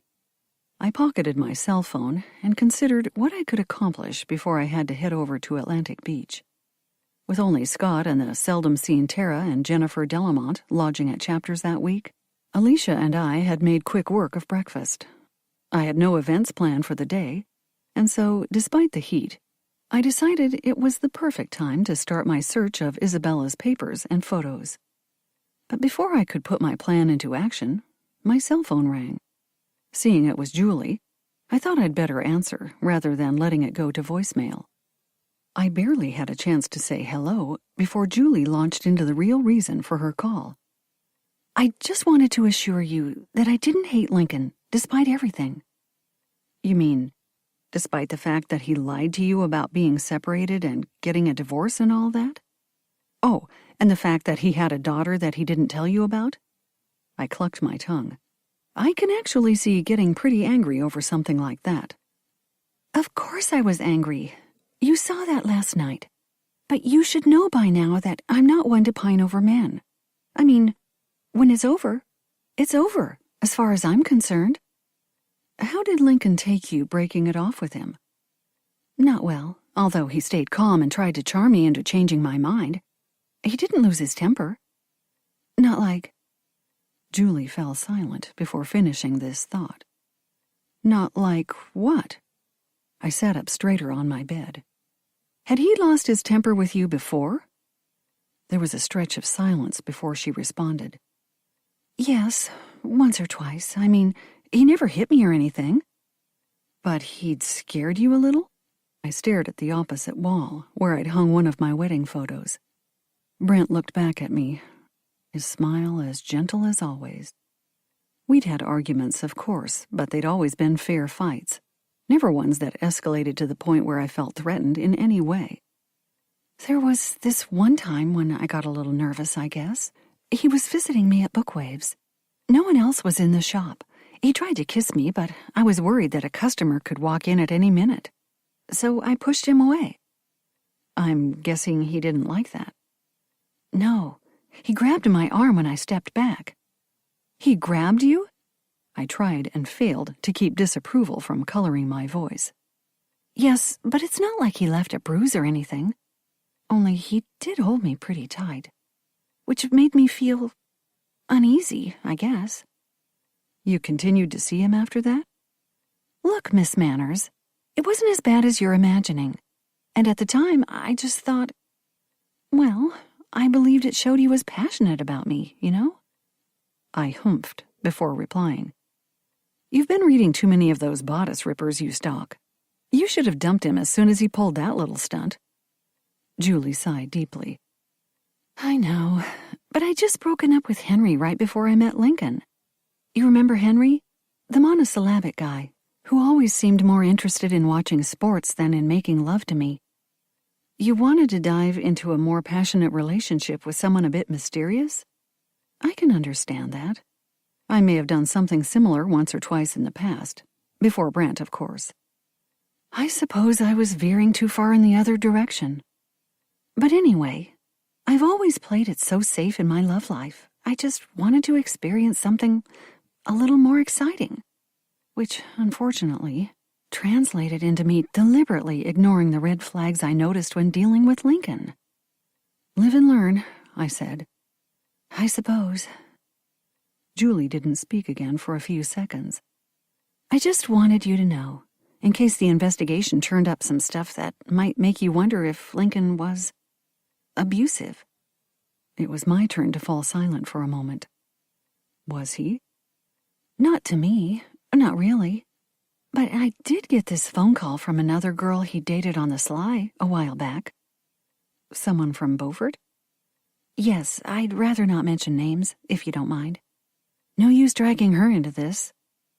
Okay, but if she experienced his abusive side, She said there had been some instances, but I don't know. Julie cleared her throat. I didn't believe her at first, of course. I just thought she was a jealous ex trying to stir up trouble. How in the world did she know you two were dating? I asked, wondering if Julie had been less than careful in her dealings with Lincoln. If they'd been seen around town, it might have stirred jealous feelings in more than one woman, if my suspicions about Lincoln's playboy tendencies were correct. And that could mean more suspects, I thought. Someone besides Julie could be a jealous other woman. She said she saw us in the... Julie cleared her throat again. In a restaurant in town, which was stupid of me, I know. We should have met outside Beaufort. We usually did. But there was one day when I was just too tired to drive anywhere. You don't have to share her name with me, but maybe you should tell the police, I said. If she knew Lincoln, she might also know people who had it in for him. You mean besides her or me? Julie's tone was edged with bitterness. I don't know. I think this sort of thing just looks bad for both of us, since we are both women Lincoln mistreated and all that. Maybe, but it also might point the finger of suspicion away from you, especially if he had a pattern of abusing women. That's the thing. I don't know that he did. Like I said, he never really took it that far with me.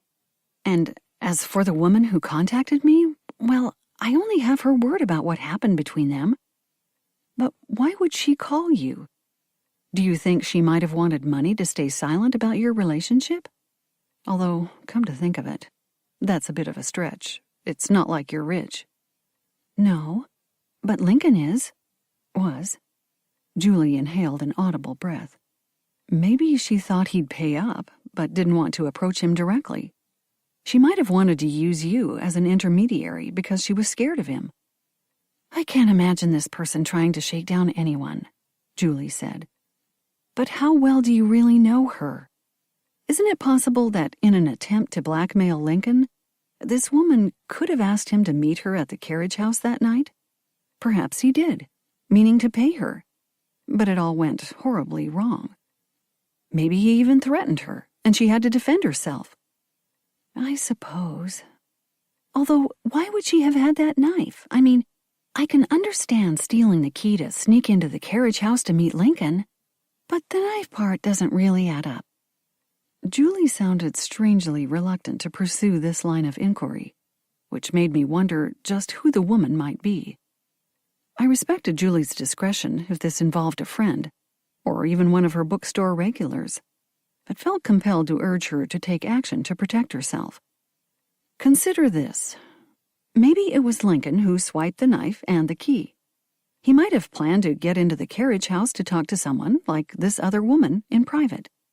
And if he wanted to warn someone to remain silent about his misdeeds, he could have taken the knife as a weapon, or even as protection, if he was concerned that whoever he was meeting could become dangerous. At any rate, you should tell the police about this, if you haven't already. This woman could be another viable suspect. I'll mention it, even though I don't think that's possible, because she doesn't live in this area anymore. But I guess I should say something, just in case. Especially since Lincoln did tell me he had to be wary of people trying to take advantage of him to get at his money. Where did it come from? His money, I mean. Surely not just from his business. No, he inherited a good chunk of cash from his family. Or so he said. I guess that explains how he was able to get into the rare book business when he was young, I said. When he was booking this week, he mentioned he'd been in that career since his mid-20s, which I found odd. Unless he had family money, of course. Yeah, he had a trust fund or something. I didn't really ask too much about it. Didn't want to look like a gold digger. I snorted, as if. I've never known you to care that much about money. Proven by the fact that I run an independent bookstore, Julie said, her tone brighter than it had been throughout the rest of the call. Okay, I guess I'd better go. Even though we aren't open on Mondays, I need to do some office and inventory work in the store. I'm sure you've got plenty to do as well. I just wanted to call and make sure you knew the true story. Before you hear anything else, I mean. The true story? I stared at the phone for a minute. From what Julie had just told me, I assumed she wanted me to know that Lincoln Delamont might, or might not, have been abusive with women, in case those stories crawled out of the woodwork during the investigation. But apparently, he'd not really acted like that around Julie, and she wanted to make sure I knew that. Because if he'd threatened or hurt her, it might give her too strong a motive to kill him, even if only in self-defense. All right. Thanks for calling, Julie. I thought of reiterating my request that she share the information she just told me with the police, but instead chose to simply say, goodbye. I tapped my phone against my palm. I certainly wouldn't say anything to the authorities, not yet. Not until Julie had time to come clean on her own. Otherwise, it might make her situation even worse. While I did believe in justice, I was sure Julie was innocent. Because if by some shocking twist Julie had killed Lincoln, I was convinced it would have to have been an act of self-defense. If that was the case, I was sure she would ultimately confess. But maybe she wasn't ready to come forward with that sordid story yet. One I knew might, rightly or wrongly, affect the way others viewed her, including the local patrons who frequented her bookstore. No, I wasn't going to rush out and give the police secondhand information. I'd wait a few days, or even a week, to see what happened first. I'd give Julie that chance. It was the least I could do for a friend. Chapter 13. I glanced at my watch, pleased to see there was still time to do a little digging in the attic after my morning phone calls. I grabbed my keyring and headed upstairs, pausing to unlock the door that led to the top level of the house. I'd learned to keep the door locked after finding a few guests rummaging around in the attic during the first literary event I'd held at Chapters. I wasn't worried about items being stolen. Many of the books in the library were much more valuable than anything in the attic. But I feared a lawsuit if someone got hurt tripping over the clutter. The heat rose as I climbed the narrow wooden stairs. I was glad I'd opted for open-back sandals along with a pair of lightweight shorts and a gauzy cotton top, rather than my typical hostess outfit. The unfinished attic was no place for nice clothes. I flicked the light switch at the top of the stairs, turning on the 3 bare bulbs that dangled from the rafters. The attic ran the entire width of the older portion of the house. It included windows on either side, which helped to relieve the gloom of its aged wood interior. But nothing could quite chase the shadows from the far corners or dispel the haze created by 2 centuries of dust. Wrinkling my nose at the musty smell rising from stacks of old National Geographic magazines and a motley assortment of leather-clad trunks, I picked my way through teetering piles of boxes to reach one of the side windows. After previously digging through the attic to find Great Aunt Isabella's stash of costumes, I'd moved all the boxes containing her personal effects to an area lit by one of the windows, hoping to eventually catalog them properly. Not in the summer, though. That had never been the plan. I pulled a wad of tissues from the pocket of my shorts and wiped the sweat from my upper lip and forehead. Lacking air conditioning, the attic was at least 20 degrees hotter than the rest of the house. Opening one or both windows would have helped, but I knew from prior attempts that the frames were too old and warped to allow the sashes to move. I decided to collect some material and sort through it downstairs. It wasn't safe to stay in the attic too long when it was hot enough to immediately plaster my hair to my head and neck. I picked up one of the boxes that held Isabella's photos and papers. Rising unsteadily to my feet, I headed downstairs. I could return for another box once I had sorted through the first batch. Back in my bedroom, I kicked off my sandals before pulling the papers and photos from the box and arranging them in piles on my white chenille bedspread. I tried to sort roughly by decade. The loose documents and notebooks were dated, which helped me place them in their proper pile. While most of the photographs didn't include inscriptions, I could make approximations based on hairstyles and clothing. I picked up a photo taken at one of our family reunions. There I was, looking gawky and owl-eyed in the glasses I'd had to wear until I was old enough to handle contacts. Behind me, my mom and dad stared resolutely at the camera, their smiles frozen in the fixed expression common to posed photos. My grandparents flanked them, also looking stiff and uncomfortable. But off to one side, Isabella appeared poised to fly off into the woods, her attention captured by something unseen by the others. She looks like some wild or supernatural creature, trapped with all these stodgy mortals, I thought. A long-forgotten memory flashed through my mind. Isabella flitting from table to table at a party while Grandma Ruth admonished her to "Sit still for once, for heaven's sake, Bella." I tapped the edge of the photo against my palm. As a child, I'd been fascinated by my great-aunt. Her vivacious beauty, undimmed even in her later years, had seemed far too exotic for our rather unexceptional family. Like a butterfly among the moths, I thought, as I laid down the photo and picked up another. This was an older picture, slightly out of focus. It looked like a random shot of Isabella working in the garden at Chapters. And there, in the background, near a much shorter holly hedge, stood a tall, well-built man. I squinted, hoping to make out who it was. Perhaps her father? My great-grandfather? No, this man looked to be closer to Isabella's age. It also wasn't her brother-in-law. As a young man, my grandfather's hair had been almost black, and this man's hair was light enough to read as blonde in the black-and-white photo. Rummaging through the drawer in my nightstand, I pulled out a magnifying glass. But even enlarging the photo didn't answer the question of who had accompanied Isabella in the garden that day. The man, handsome in a rough-hewn, strong-jawed way, was a stranger to me. I flipped the photo over, but found no inscription.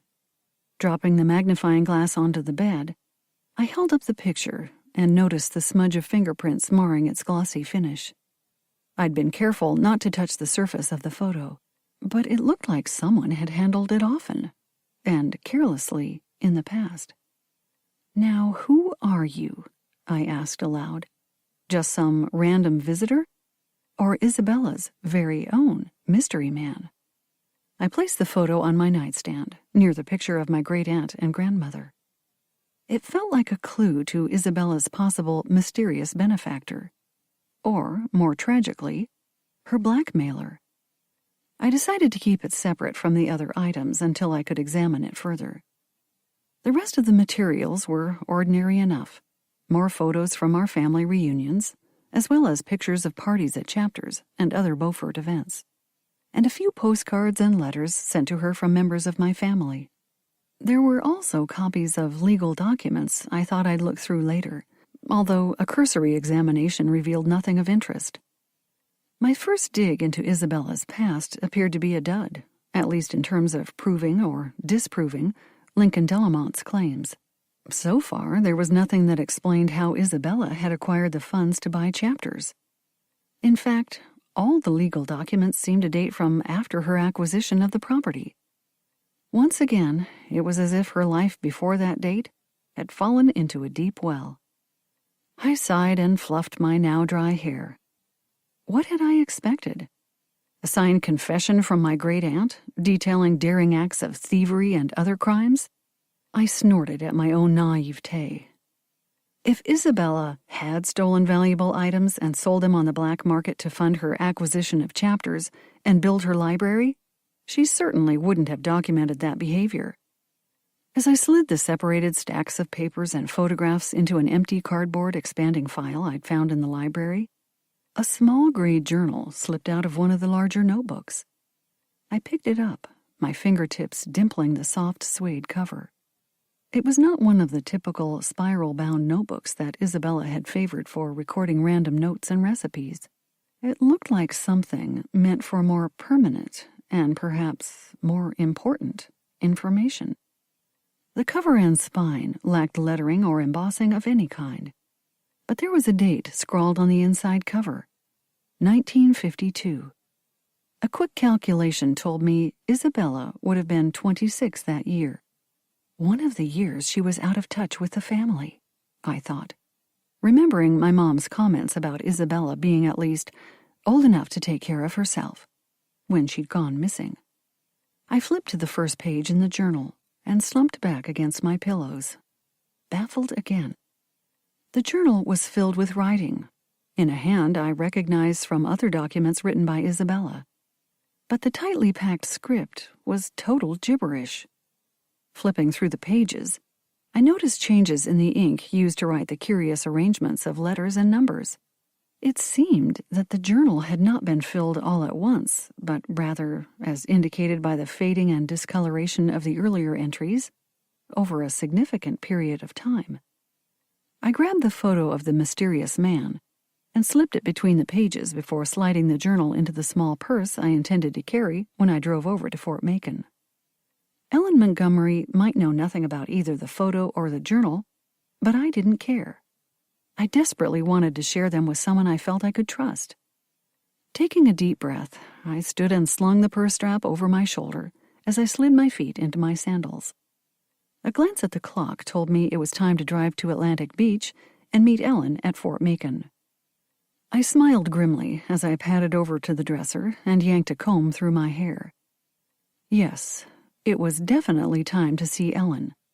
Not just to chat about the murder of Lincoln Delamont, but also to share these mysterious items from my great-aunt's past.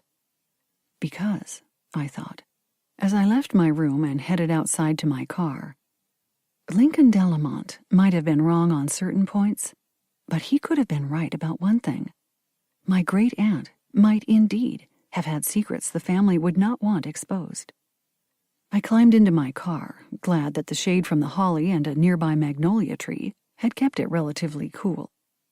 As I placed my purse on the passenger seat, my fingers traced the edge of the journal where it pressed against the inside of the soft leather. That ridiculous book, filled with nonsense. No, I thought, fumbling with the key as I slid it into the ignition. You know better. You saw the patterns. You've already realized it might not be gibberish after all. That it could be a code. Perhaps Isabella Harrington had not been a thief. Maybe she'd been a spy. Chapter 14. Morehead City was only a short hop over the new bridge that crossed the Newport River. I'd left for my meeting with Ellen a little early, expecting to face bumper-to-bumper traffic. But fortunately, most of the tournament visitors' cars were parked closer to the Morehead waterfront, and I realized that once they'd found a spot, they weren't about to move. So even though things were a little more congested than normal, I was able to reach the bridge that spanned Bogue Sound in decent time. I always felt a little thrill crossing the Sound, which, like the Newport River, was part of the intracoastal waterway. Something about the clarity of the sky above the cluster of buildings that crowded the Atlantic Beach side of the bridge hinted at the greater vista to come. Beyond a narrow band of land lay the sea, which had lost none of its mystery and majesty despite human attempts to civilize its shores. At the light, I took a left onto Fort Macon Boulevard, as Route 58 was called at this juncture. The road, which ran from the state park all the way down the island to the town of Emerald Isle, was called different names along its route, but I'd quickly learned that it was impossible to get lost. With the Sound on one side and the Atlantic Ocean on the other, all side roads would eventually lead you either to the water or to 58. The sign announcing Fort Macon State Park appeared after a short stretch of road featuring small hotels, pastel-colored homes on stilts, and a few clusters of condominium and timeshare properties. I drove past the official access point to the public beach on the right and the entrance to a Coast Guard station on the left before reaching the main parking lot. As I'd expected, it was crowded, but I was able to pull into a spot when a large SUV topped by strapped-down boogie boards left. Despite its importance as a surveillance point, the fort itself was not visible from the parking lot. From previous visits, I knew that only when someone walked out the back of the Brick Visitor Center and up a hill could the true size and structure of the fort be seen. Removing my sunglasses, I strolled into the center and made my way to the information desk, where Ellen was waiting. "Right on time," she said. tying the ribbons of her straw hat under her chin. "I've eaten what little I brought for lunch, so let's head outside and take the walkway to the beach. I've already changed my shoes," she added, pointing her foot. Her flexible plastic water shoes were black with fuchsia stripes, matching the flowers on her short-sleeved cotton sundress. "Stylish as always," I said, with a woeful glance at my own battered sandals. As I followed her out the front of the building, the sunlight blinded me for a moment, and I had to quickly slip on my sunglasses while we crossed the parking lot to one of the paths leading to the beach. "Not too many people out today," I said, as I pulled off my sandals and dangled them from my fingers.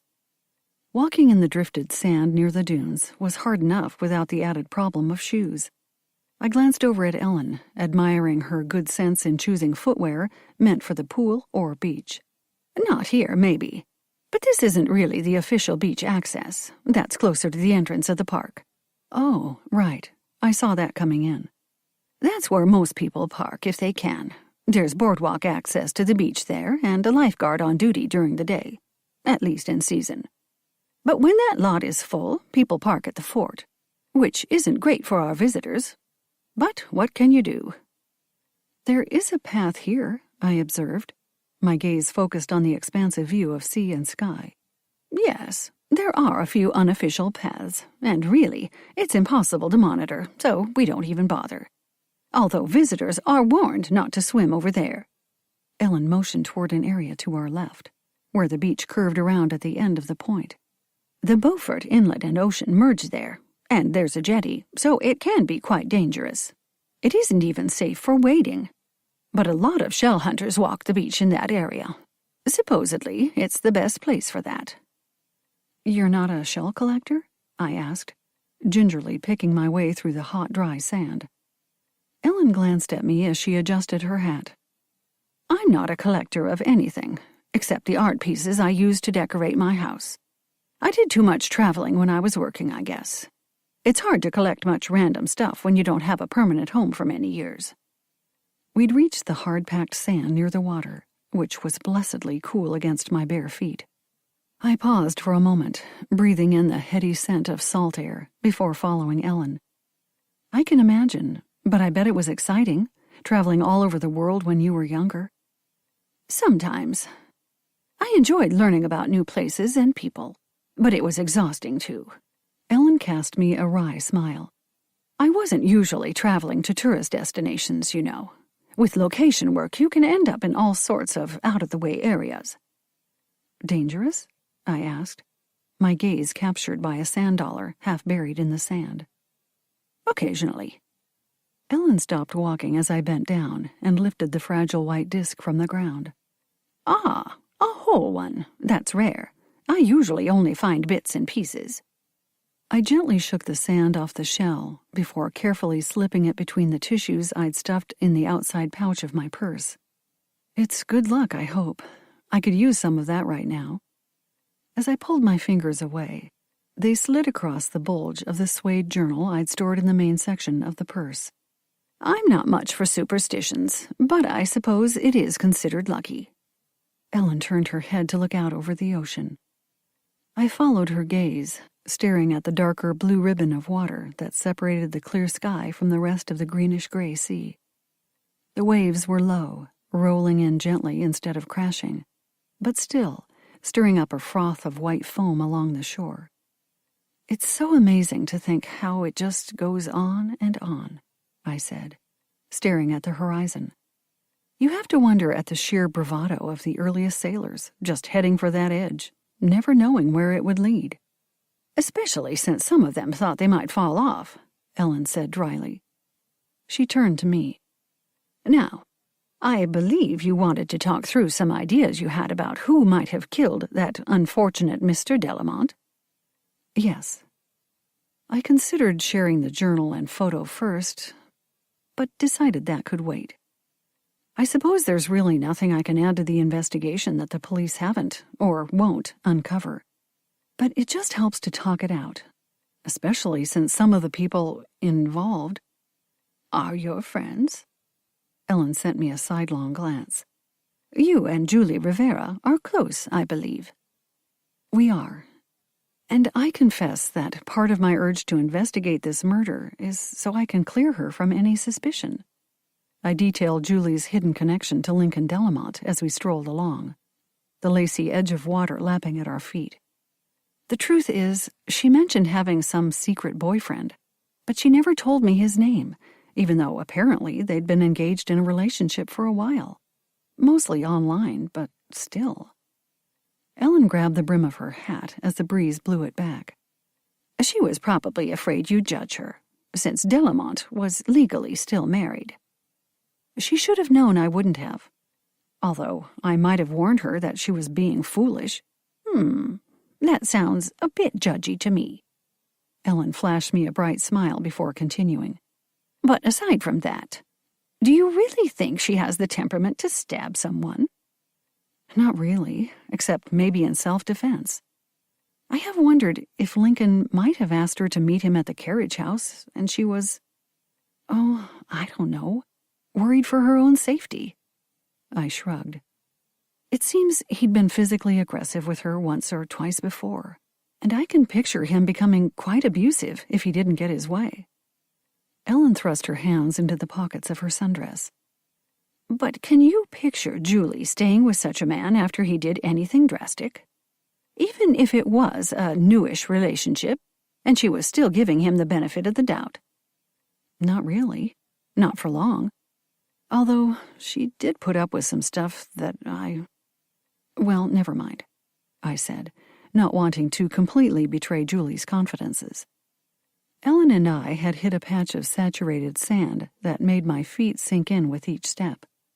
I had a momentary, irrational flash of fear, as if I'd just stumbled into quicksand and moved a few paces away from the water, where the ground felt firmer.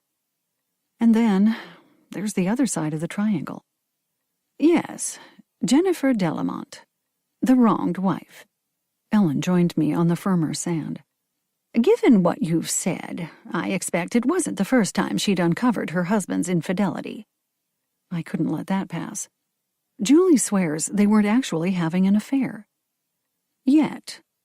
Ellen stood still and turned to me. But I'm sure that was only because Julie is sensible, not that Delamont was honorable. Probably, I admitted. Anyway, Jennifer does seem to have been beaten down by that marriage. If she had to endure a lot of betrayal over the years, I suppose she could have snapped. Alicia actually heard them fighting the evening before Lincoln was killed, as did Kelly Rowley, come to think of it. Then there's the daughter, who was angry over her father's refusal to support her dreams of stardom. Ellen glanced over at me. You, of all people, should understand how dramatic everything can feel at her age. I'm sure you saw plenty of students acting out over similar things. Yes, but the idea that she murdered her own father? I straightened and thrust back my shoulders before relaying the story of discovery of the fake purple gem in the azaleas. I have a hard time imagining Tara stabbing anyone. But there is proof she was near that area at some point in the evening, and could have lost that trinket in a struggle, Ellen said. Possibly. Ellen's expression grew thoughtful. When you saw her later, was she still in her costume? Yes. Any visible bloodstains? No, Tara's costume was perfectly clean and dry. I widened my eyes. Why hadn't I thought of that? The killer would likely have been splattered with blood, even if they'd been careful. And Tara's costume was a light amber color, which would have really shown bloodstains, even minimal ones. Come to think of it, I didn't see Jennifer Delamont until later, when she was already in her street clothes. And Pete Nelson whipped his costume off as soon as I asked everyone to come inside.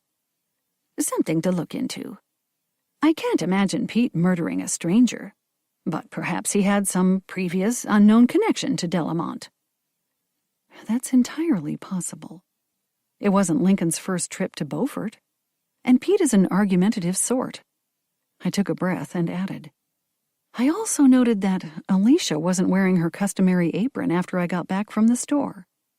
And of course no one really knows how long Scott Kepler was gone, or when he returned to the carriage house. But does Scott have a motive? I twitched my lips.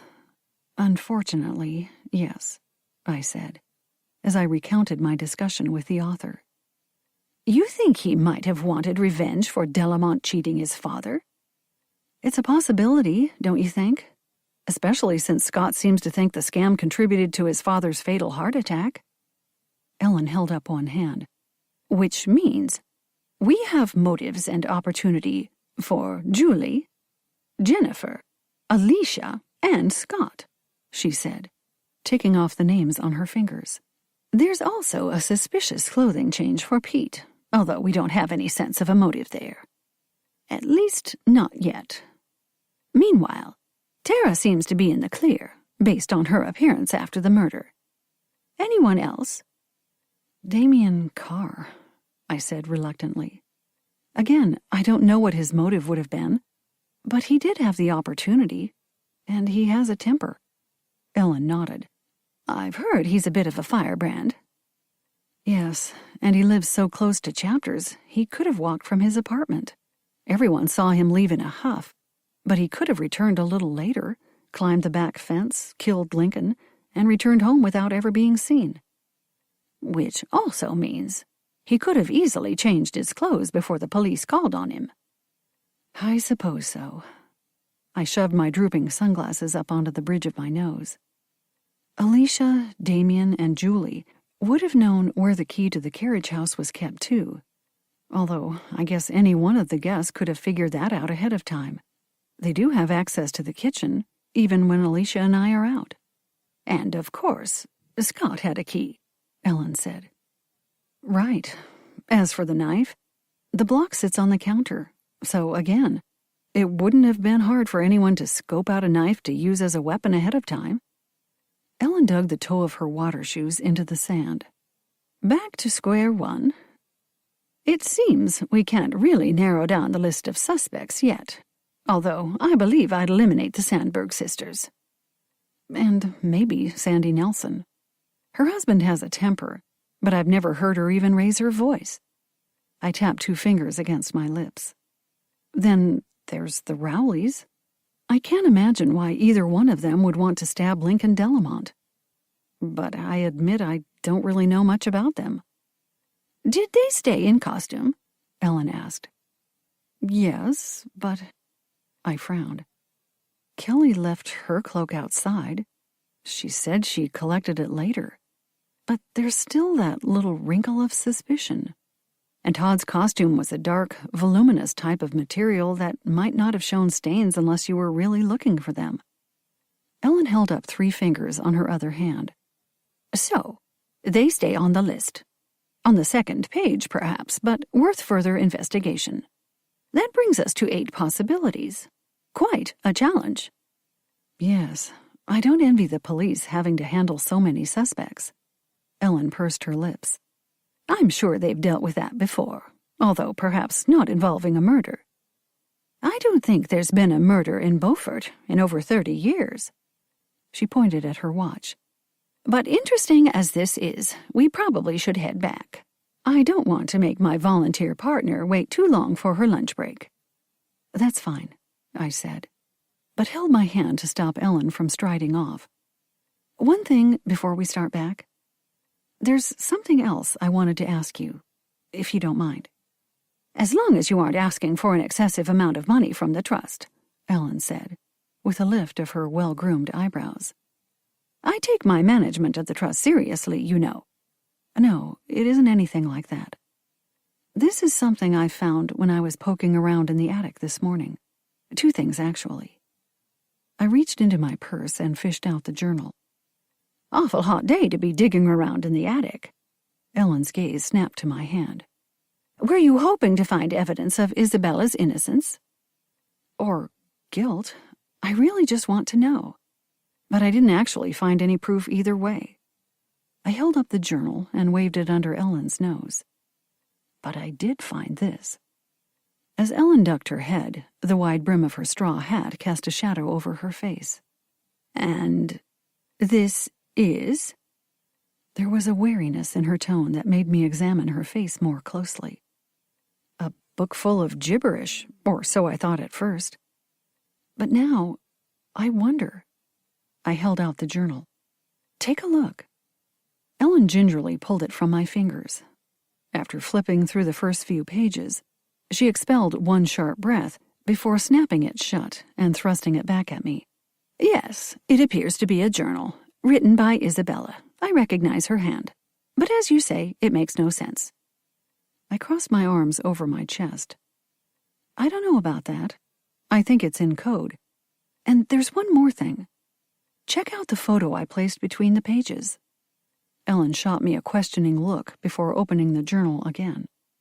This time, she located the photograph. That's Isabella in the garden at Chapters. Well, before it was Chapters, of course. But who's the guy? I never noticed him in any other family photos. I have no idea. Helen shoved the photo back between the pages and handed the journal to me. You must remember, I didn't move here until long after that picture would have been taken. It was probably just a friend, or even someone Isabella dated for a time. Although I don't think she had many serious relationships, she did keep a gentleman or two on call for +1s at parties. She was quite the social butterfly, you know, always attending or giving parties. She liked to have an appropriate male escort always available, even later when I knew her. I can easily imagine her dating a variety of men when she was younger. I thought it might have been her benefactor, or sugar daddy, as you called him. I really don't know, sorry.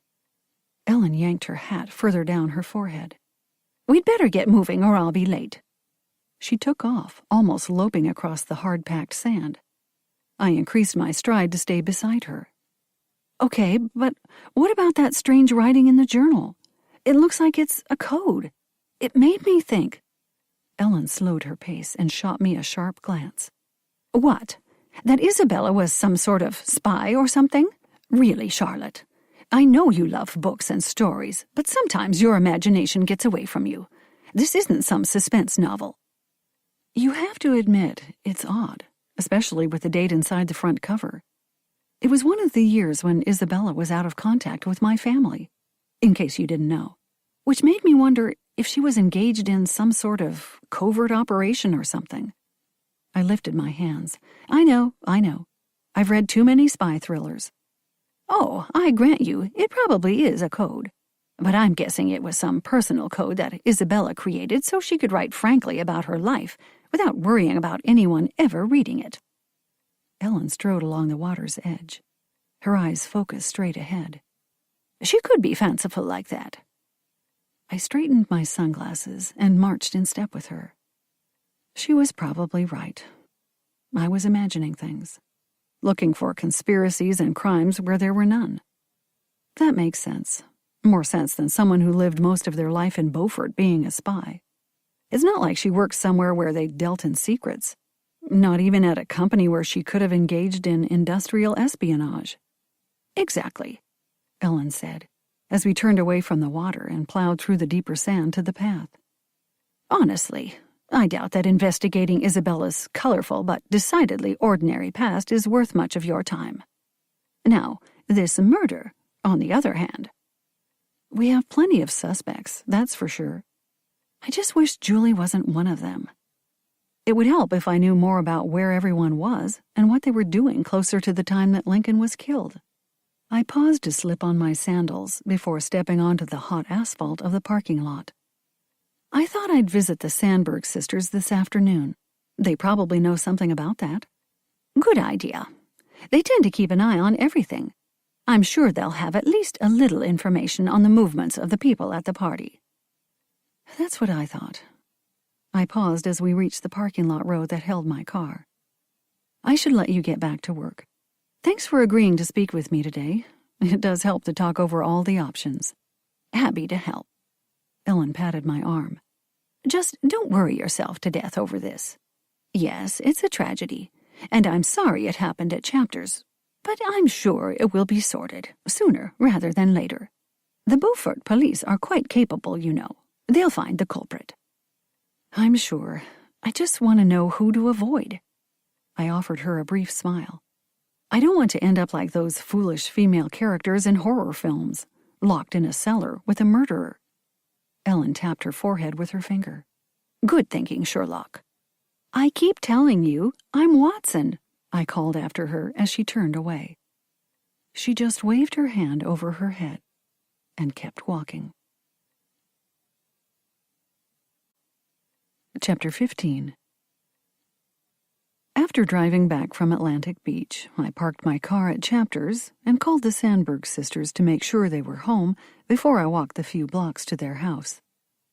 A charming bungalow situated on one of the side streets between the Beaufort waterfront and Broad Street, their one-story, wood-framed house didn't have a historic designation plaque, but it was still an older home with white clapboard siding and a covered porch. Aqua shutters framed the tall windows that flanked the cobalt blue front door, and white wicker furniture provided an inviting seating area on the wide front porch. As I climbed the wooden steps, I admired the pink geraniums planted in ivory ceramic jars placed at either end of each tread. Ophelia Sandberg's gardening expertise was renowned in Beaufort. Her backyard was filled with blooming shrubs and flowers, and she often provided fresh flowers for local businesses, including Julie's bookstore and Pete's and Sandy's cafe. Bernadette greeted me at the front door. "Have you had lunch yet?" she asked as she ushered me inside. I lied and said I'd already eaten, knowing that saying no would drive the sisters into a flurry of food preparation. "But I'd love a glass of water," I said, as I took a seat on a sofa covered in seashell-patterned chintz. Ophelia popped her head around the corner of the kitchen door. "We also have lemonade and tea." "Lemonade, then," I said, and was rewarded with a broad smile.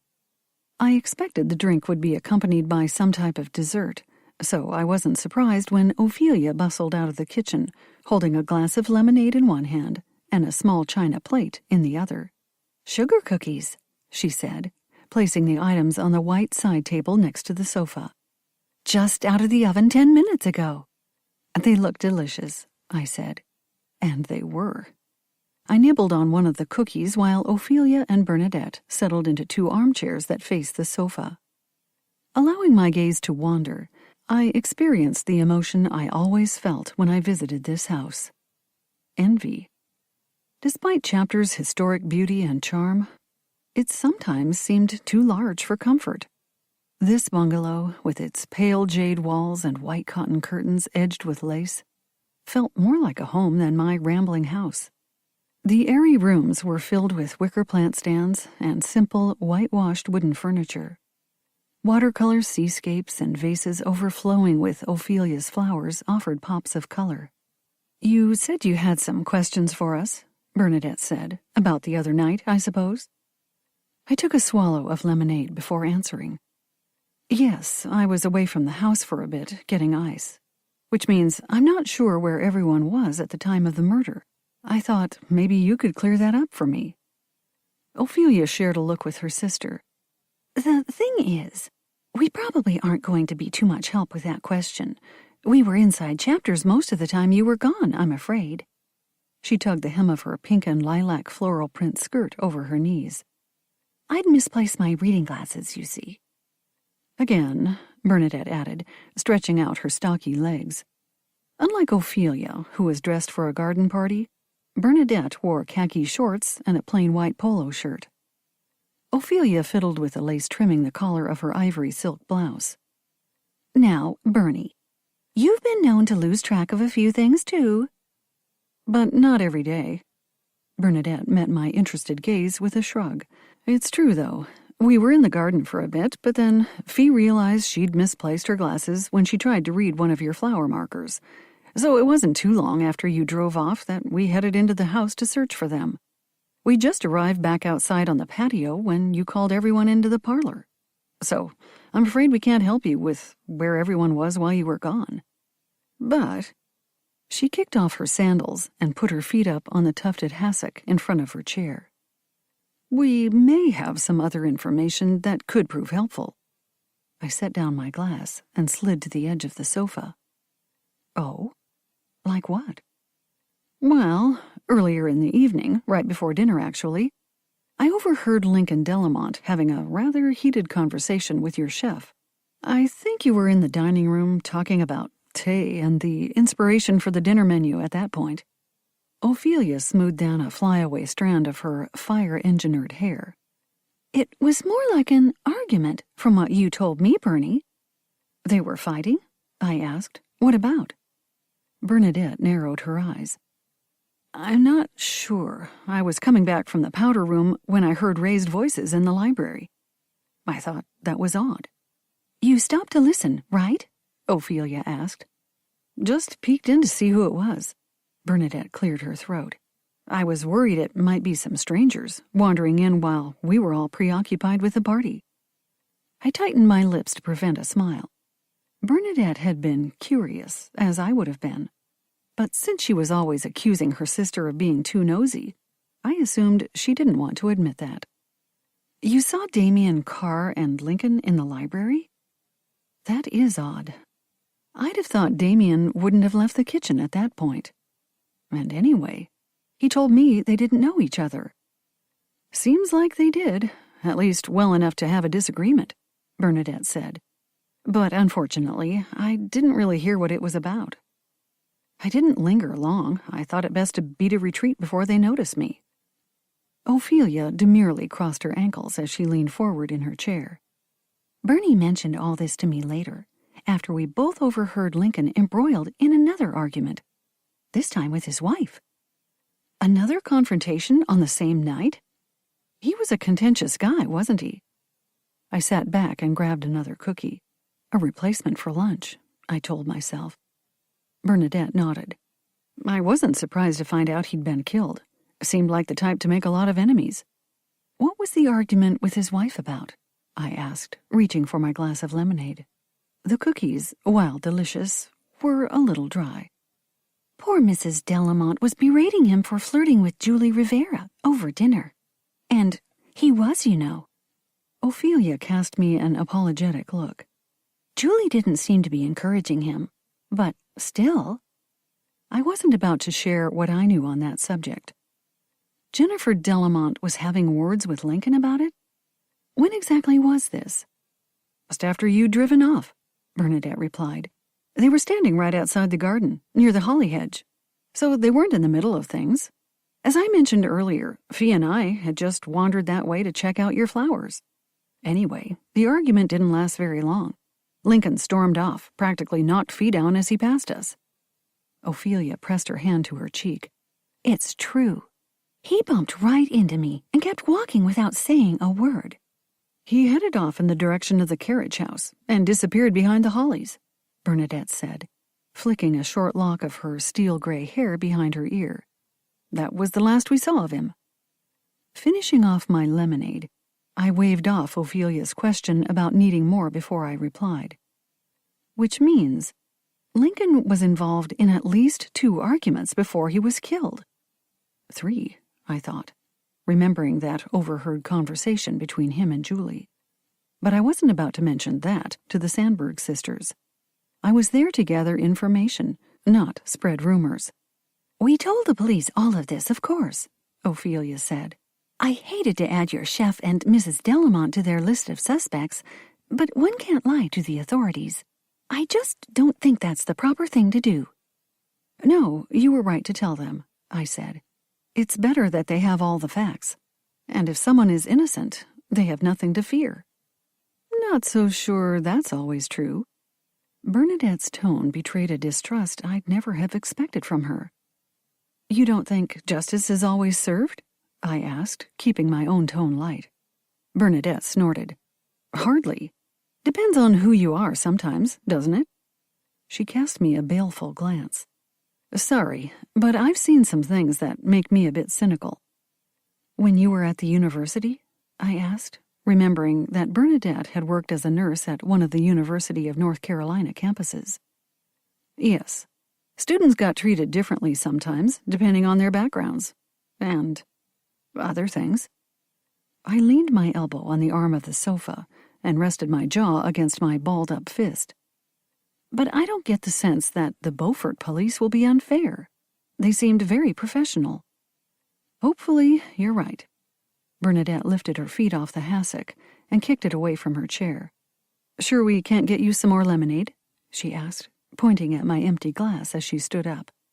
I need to check on something in the kitchen anyway." "Bernie's making dinner in the crock pot," Ophelia said. "Chicken and vegetables." No, I'm fine. And I don't want to keep you much longer. But I grabbed my purse off the floor. "There is one more thing I wanted to ask you about." "What's that?" Bernadette paused in the kitchen doorway. "Nothing to do with the Delamont case," I said, fishing the suede-covered journal out of my purse. "This concerns Isabella." Bernadette leaned against the door jamb as she looked me over. "Something from the past?" "Yes, a mystery I stumbled over when I was searching through my great-aunt's things." I rose to my feet and held up the journal. "I found this and a photo I've slipped inside it in the attic. Both are puzzling, and I thought maybe you could shed some light. You were both acquainted with Isabella for years." I waved the journal. "Honestly, you're the only people I know in Beaufort who knew her before she converted Chapters into a bed and breakfast." Ophelia squinted as she stared at the object in my hand. "Is that some sort of book?" "It's a journal or diary, I think, but it's written in code." I crossed the room to show the journal to both sisters. "Any idea why Isabella would have done that?" Bernadette stepped forward and took the book from my hands. "Just to be inscrutable, I suspect," she said, as she flipped through a few pages. "She liked to promote an air of mystery, didn't she, Fee?" "Oh my, yes. It was like she was always playing some sort of game, one where only she knew the rules." Ophelia fanned herself with one hand, as if this thought had heated her face. "I mean, don't get me wrong. I liked her very much. Bernie did too, didn't you, Bernie?" Yes, I suppose." Bernadette met my inquiring gaze with a lift of her square chin. "But she did like her little secrets. It was like she never grew out of playing games of pretend." "You think this code was something she used for—" "What, exactly?" "Probably just to amuse herself," Bernadette said, handing the journal back to me. Ophelia, her eyes sparkling, glanced from her sister to me. "Or to hide the details of all her romantic relationships. She always had a man or two on the string, you know." "No, I don't. She never brought any of her male friends along when she visited my family. In fact, she never even mentioned them." I slid the photograph out from between the journal's pages. "Like this guy? Was he one of her boyfriends?" I passed the picture to Ophelia. "Oh, yes, I remember this one," she said, handing the photo to her sister. "He was the British fellow, wasn't he?" "British my backside," Bernadette said, with an audible sniff. "He had a British accent all right, but I always thought that was put on." She cast me a sharp glance. "You'll probably think I'm being fanciful, but I suspected he came from somewhere other than the British Isles. I've worked with a lot of nurses and doctors from England over the years, and he just didn't fit the profile somehow." "You thought he was an imposter?" I asked, staring at the photo again after Bernadette passed it back to me. "I was never sure about that. I mean, maybe he was who he said he was. He had some sort of very ordinary name. Paul something, I think." Bernadette shook her head. "So maybe his name wasn't fake, or anything like that. I just never thought he was actually British." "Yes. Paul Peters," Ophelia said, her expression more serious than usual. "Come to think of it, there was something a bit off about him. Remember, Bernie? We used to say he was always a little too formal or guarded or something, like he could never really relax." "Wound too tightly, is what I used to say," Bernadette replied. "I'm surprised Isabella didn't ever mention him to your family. He was one of the few who was around for more than a month or two." "Now, Bernie, be fair. She had some she dated off and on for a few years." Ophelia sent me an apologetic smile. "But I'm afraid it's true that Isabella tended to be a bit flighty as far as men were concerned." "Which is probably why she didn't ever talk about her relationships with the family," I said. "At least, not openly. She may have shared some things with my grandma, who would have kept any confidences. They were sisters, after all." Ophelia and Bernadette shared a knowing look. Yes, there is a code of silence in that case. Usually, Bernadette said.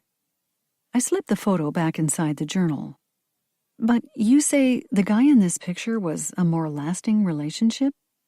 Oh, yes. He would pop up from time to time for as long as we knew Isabella.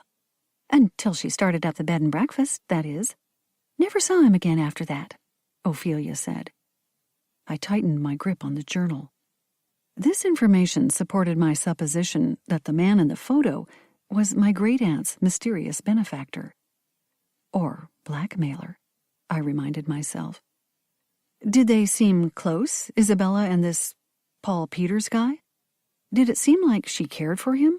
And he her? Bernadette pursed her lips. Hard to say. Isabella was so flirtatious and charming with everyone. It was almost impossible to tell if she liked one person better than any other. I always thought he cared more deeply for her than she did for him. I don't really have anything to back that up. Just a feeling I had, Ophelia said. Interesting. I pressed the journal to my chest. Well, thanks for helping me unravel a bit of the mystery. Too bad we don't have a key to the code. But I suppose that's gone forever. Maybe.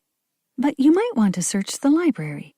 I walked in on Isabella once and caught her studying some sort of document with strange writing in one column and regular words in another.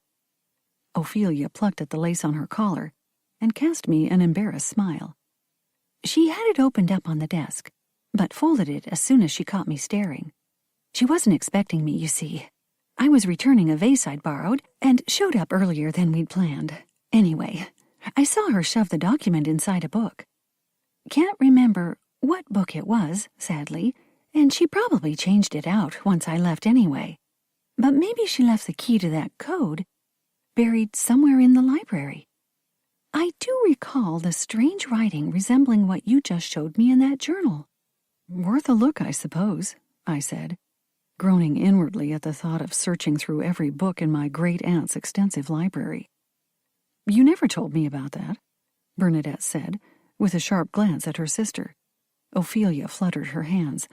Oh, I just thought it was one of Isabella's little games. Nothing to talk about, really. She offered me an abashed smile. Truthfully, I thought she was just planning some sort of treasure hunt or something for one of her parties. She liked to do that sort of thing, you know. I didn't, which made me realize, once again, how little I actually knew about the great-aunt who'd left me a valuable legacy. Why me? I thought, resolving to solve that mystery someday, too. Well, thank you for the refreshments and the information, I said, crossing back to the sofa to retrieve my purse. But I should let you get back to your own business. I'll just say goodbye and show myself out. I shoved the journal into my purse and slung the purse strap over my shoulder. And just so you know, despite all this real-life mess, I do intend to hold a couple of the planned special events this week. There's a cocktail party Thursday night, and the final book discussion on Tay's works scheduled for Saturday night. I thought you had planned a murder mystery party for Saturday, Ophelia said. One of those things where we would play detective. Yes, I had, but I cleared my throat. I decided that might be in poor taste, given the circumstances. Bernadette nodded and offered me a smile. Good thinking, and don't worry, we'll be there, for both events. Okay, see you Thursday then, if not before. I waved goodbye as I headed out the door. Pausing on the front porch, I considered the sister's comments about Lincoln Delamont.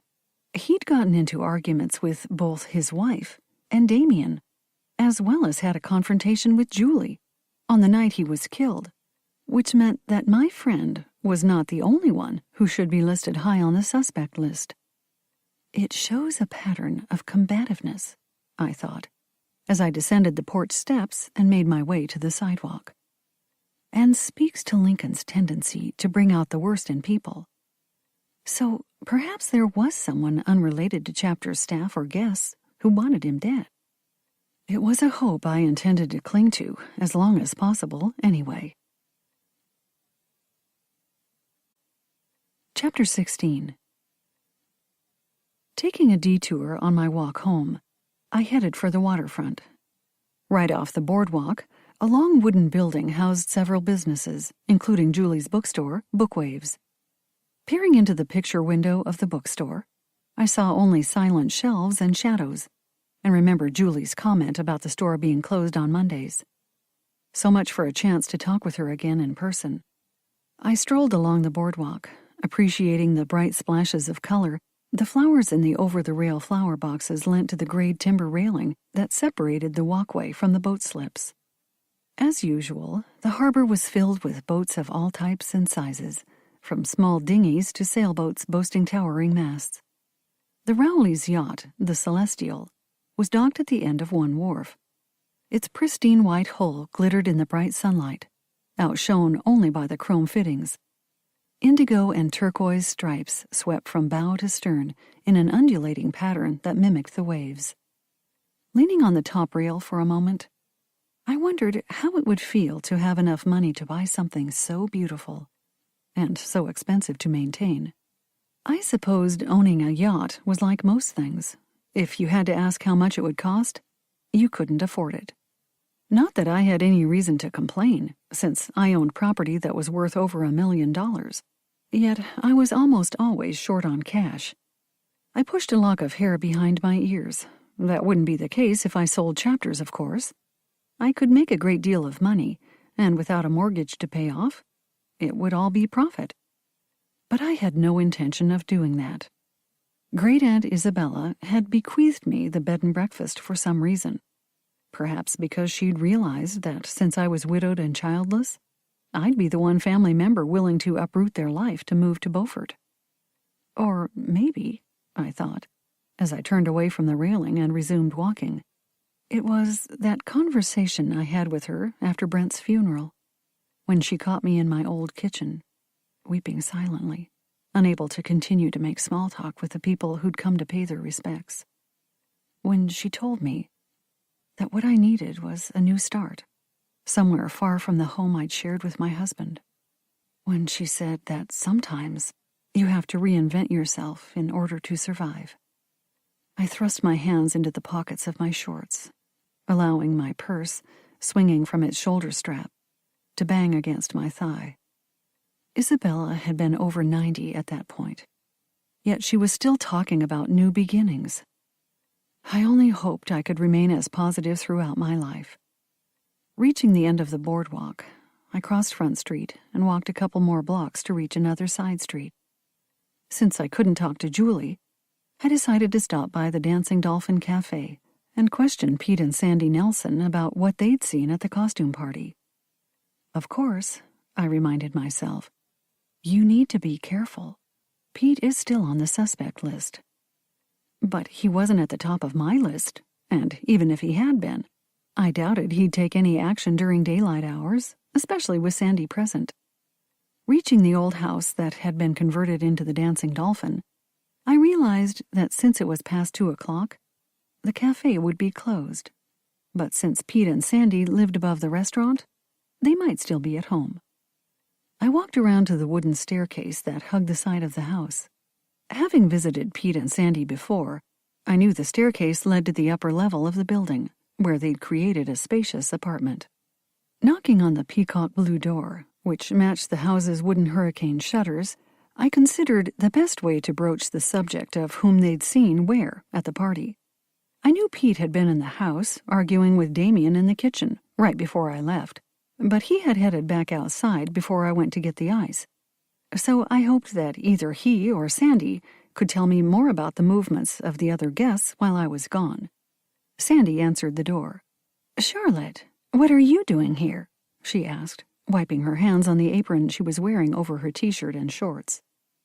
"Sorry, I was just out walking and thought I'd stop by, just to talk through some stuff related to the party." "To the murder, you mean?" Sandy opened the door wider and motioned for me to enter. "I guess that's been on all of our minds a little more than we'd like." As I walked into the apartment, a blast of cold air from a nearby vent washed over me. "Big change from outside," I said, clutching my upper arms with both hands to quell a sudden shiver. "Oh, I know. Pete keeps it so cool in here. He says he needs that after standing in a hot kitchen most of the day, but I think he just likes it cold. Sandy shook her head as she directed me to one of the fan-backed wicker rockers in the living room.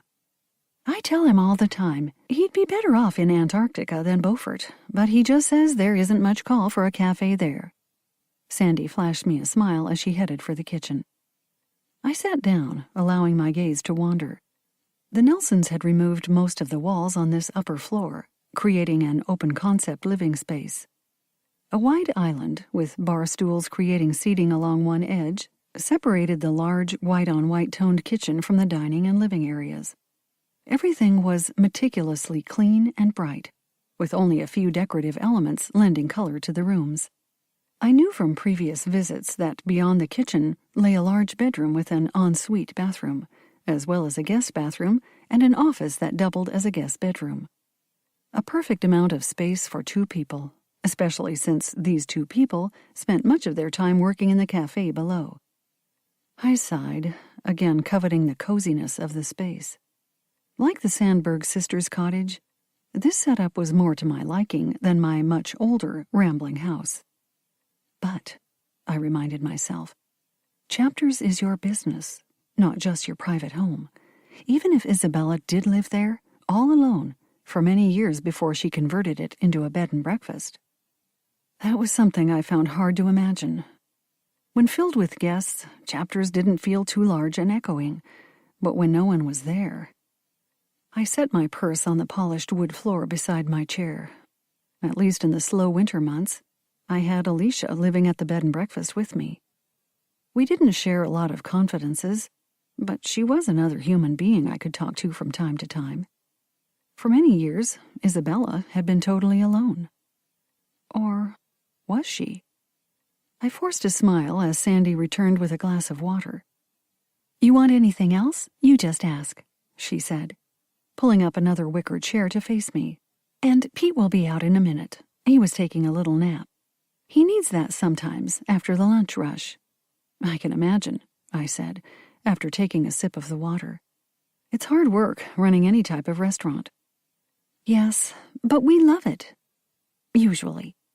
Sandy settled in her chair. "Although I sometimes wonder how long we'll be able to keep up the pace.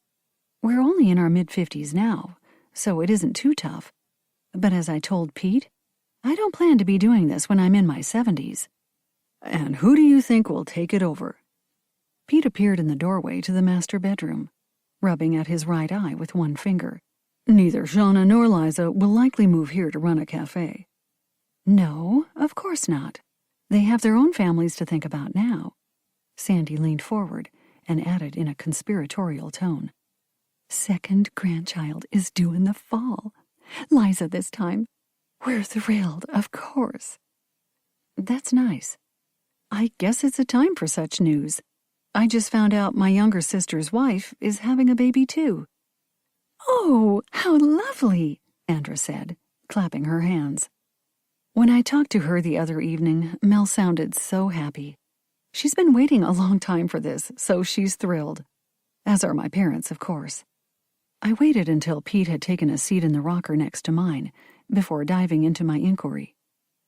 Changing the subject to something less pleasant, I just wanted to check with you both about a few things. Pete shot me a sharp glance. "About the party?"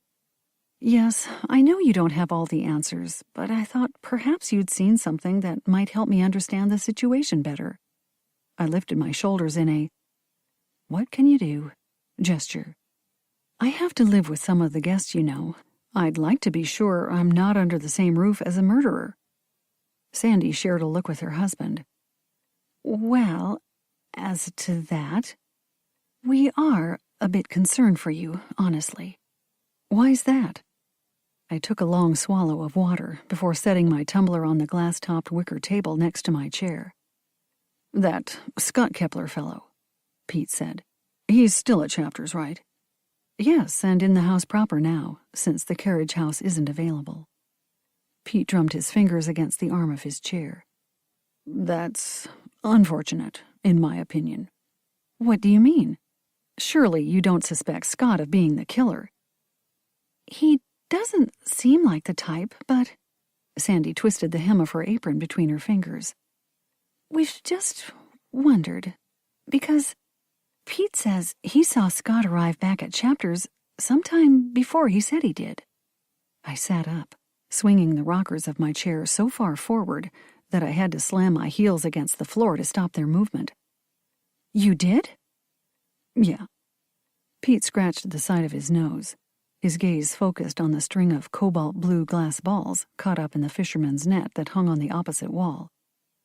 I heard him tell the police he had just arrived back at the carriage house right before he discovered Lincoln Delamont's body. But I saw him messing around the side of the carriage house at least 10 minutes before that. Near the old garden bin? I asked, recalling Alicia's mention of the trench coat and hat found stuffed in it. Looked like it. I couldn't really see what he was doing, 'cause those hollies blocked the view. But I did see him walk back there and then heard something like a door opening. Might have been the lid to that storage box, I guess. I sank back against the back of the rocker. But he was on the property at least a little while before he claimed he was? Yep. And then there's the stuff we heard him saying once. Pete turned to look at his wife. You remember that conversation, don't you, Sandy? Like it was yesterday, she replied. Although, I guess it was a year or so ago now. She met my inquisitive gaze with a little lift of her chin. We weren't eavesdropping or anything, it's just that Scott has been a regular customer at the Dolphin when he's in town. While we don't claim him as a friend, we have chatted a few times when he was getting breakfast or lunch. What did he say that makes you think he might have had some hand in Lincoln Delamont's death? Wasn't so much what he said, but how he said it. He mentioned Delamont, you see, and not in flattering terms. Sandy released her grip on her apron and smoothed the wrinkled fabric over her knees. Really ticked off, is what she means, Pete said, lots of anger in his tone. Because Lincoln swindled his dad? Pete gave me the side eye. That was it. How did you know? He mentioned something about it to me. Just briefly, I said, considering my next words. Did he say anything threatening? Not really. That Delamont fellow had simply stopped by to pick up a sandwich he'd ordered over the phone, so he wasn't in the Dolphin long. But Kepler spied him at the register and asked who he was. I guess he maybe had an inkling of what the guy looked like or something. When Sandy told him it was a visitor who was a book dealer, Kepler lost his temper, just like that. Pete snapped his fingers. Sandy nodded. It was like night and day. I was chatting with Mr. Kepler and thought he was very pleasant. Then as soon as I said, book dealer, he sat up and slammed his fist onto the table. She fanned her face with one hand. Scared me to death. I poked my head out of the kitchen after I heard the bang and noticed Kepler's face. He looked so enraged, I headed over to his booth. Peter gave his wife a little smile. Had to protect my girl, you know. Sandy waved this comment off. Oh, I knew I wasn't in any real danger. Mr. Kepler calmed down quickly, but not before he said a few things about Lincoln Delamont being a swindler and a crook. Pete leaned forward, clasping his hands together on his knees. Yeah, but that initial anger was pretty dramatic.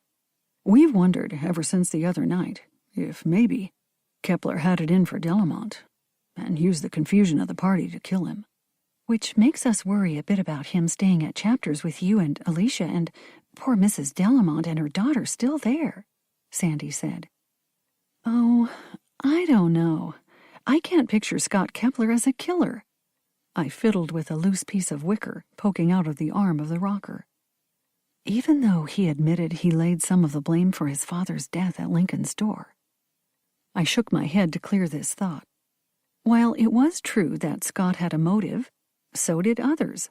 Perhaps even Pete Nelson. Did you know him then? Lincoln Delamont, I mean? I asked, fixing Pete with an intense stare. Had you encountered him in Beaufort before? A few times. He visited several times over the past few years and had a few meals at the Dolphin before. Not always alone, Sandy added, with a swift glance at Pete. With a woman. Well, different women, actually, Pete said. Anyone you recognized? I asked, thinking of Julie. No, they weren't locals, Pete said, speaking so rapidly that I wondered if he was telling the truth. Or if they were, they weren't ones who often frequented our cafe. Sandy shifted her feet. She looked so uncomfortable, I decided not to press her about whether they'd ever seen Julie lunching with Lincoln at the Dancing Dolphin. Never his wife and daughter, though? Pete wrinkled his nose and sniffed, as if the thought of Lincoln's behavior disgusted him. Nope. We didn't even know he was married, much less had a child, until the other night, Sandy said. He was either alone or with some woman or another, ones we didn't know, she added, a little too quickly. A real ladies' man. Pete's expression darkened to a glower. I glanced over at him, curious at his obvious distaste for Lincoln's behavior. Of course, it wasn't praiseworthy, but I was sure Pete had encountered many other less than honorable men in the course of running his restaurant. Why did Lincoln's behavior disgust him so? When did you first see him in Beaufort? I asked, as a thought flashed through my mind. About 5 years ago, I guess, Sandy said. I remember Liza talking about him once, and she's been gone for around 3 years. Sandy looked at me with a smile. She only worked at the Dolphin over the summers until she finished college. Then she moved on to bigger things. Pete stirred in his chair. I think she only met him the once. I cast him a side-eyed glance. I'd never met Liza, but I knew from photographs that she was a lovely girl. Although I remembered Ellen commenting that she had been a bit wild, at least until she'd left Beaufort to marry a naval officer. Just the sort of girl Lincoln Delamont might have hit on, despite their age difference. I surreptitiously studied Pete, noting the tension in his jaw. I knew Pete was very protective of his girls. Had Lincoln incurred Pete's wrath by messing around with his daughter? There had been something in Ellen's voice when she had mentioned Liza that had made me wonder if there was more to the girl's story than just a little natural teenage rebellion.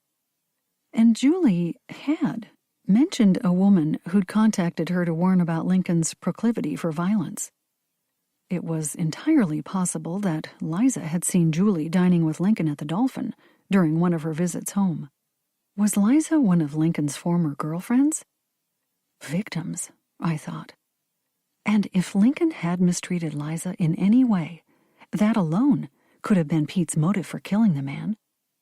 I tightened my lips and decided to ask Ellen to share more, if she knew it, about Pete's daughter's past. Sandy, who seemed oblivious to this undercurrent, stood. Sure I can't get you something else to drink? Or a snack? No. I grabbed my purse and rose to my feet. I should be getting along anyway.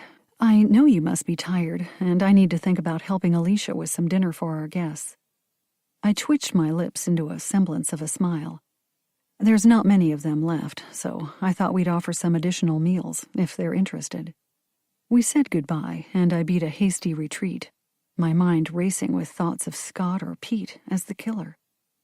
Either one might have had a motive and opportunity, I thought, as I descended the stairs to the street. I definitely needed to discuss my latest information and my suppositions with Ellen. Maybe she could help me make sense of it all. Or maybe, I thought, setting off at a fast pace for chapters, there is no sense to it at all.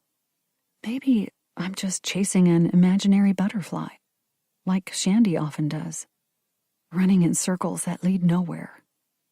I thrust back my shoulders as I reached my block. I couldn't let my muddled thoughts derail my pursuit of the truth, especially if I could help Julie in any way. My sleuthing was still worth the chase, despite all the dead ends and detours.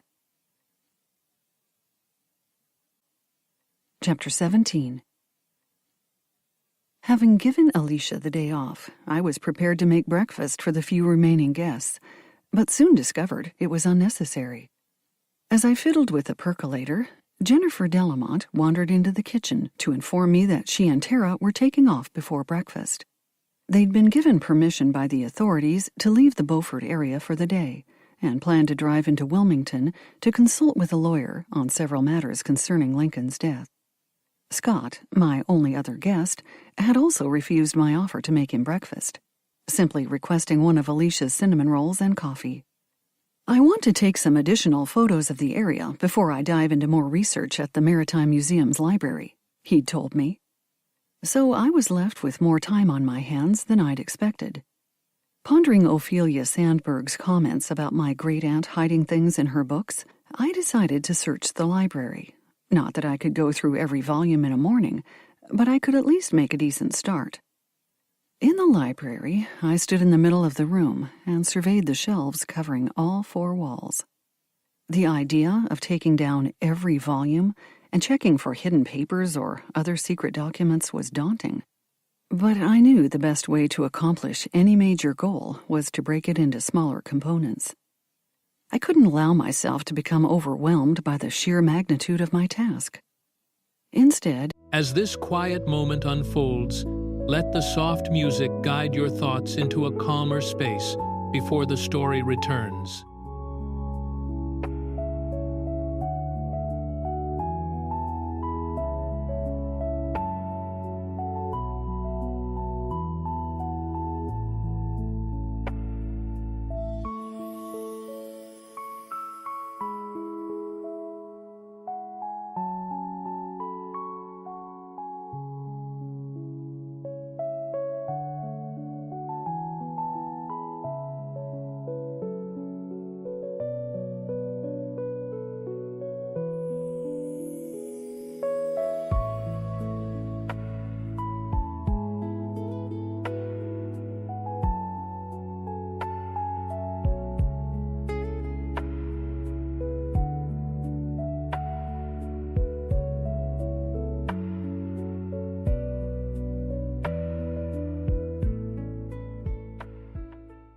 I'd simply choose one section of shelving and make that my goal for the morning.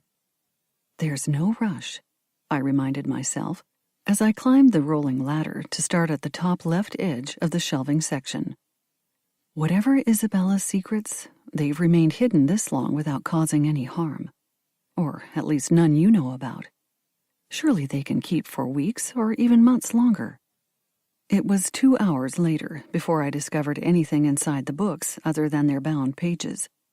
Shoved inside a first edition of Agatha Christie's Murder at the Vicarage, I found a stash of folded onion skin paper. The type of thing that was once used for international correspondence, I thought, as I backed away from the shelves, clutching the slender packet of papers. Sitting down at the desk, I carefully opened the papers and spread them across the leather-bound blotter that covered the wooden surface. I didn't recognize the handwriting, but it was obvious from the sloppiness of the black ink scrawled across the translucent paper that the author had dashed off this letter in a hurry. "My dear Bella," it said, before devolving into an account of the weather in some unnamed country. Paragraphs devoted to banal descriptions of rainstorms and snow showers were followed by equally boring depictions of meals and visits from people only designated by the first initial of their names. My eyes glazed over as I read scintillating passages such as, "Mr. K stopped by to ask my opinion on the best way to fertilize roses." I slumped down in my chair with a sigh. Why Isabella would keep such drivel, much less hide it between the pages of her books, was beyond me. Flipping to the end, I noticed that the letter wasn't even signed with a full name, just a flourish of one more initial. Squinting at the letter, I realized that it was a capital P. P for Paul? I sat up and stared at the pages again. Ophelia and Bernadette had identified the man in the old photograph as Paul Peters. Was this a letter from my great-aunt's long-term companion? Reading more carefully, I noticed the use of repeated words and phrases, and how they were often used to start a sentence. Perhaps like Isabella's journal, this seemingly innocuous letter was written in code. Pulling my cell phone out of my pocket, I dialed Ellen Montgomery's number. She answered on the third ring, but when I mentioned uncovering some new information about Isabella's past and asked if I could stop by her house in a few minutes, She informed me she had a long-standing commitment that would take up most of the day. "How about tomorrow instead? I can free up my entire morning if you like," she offered, obviously sensing my disappointment. I agreed to this plan before we hung up. Carefully folding the letter, I slid it into my pocket, then stood and wandered into the kitchen. Absently opening one of the standing freezers, I contemplated my options for lunch. I was startled out of my reverie by a series of sharp raps on the back door. "Hello," I said, opening the wooden door, but keeping the screen door closed and latched.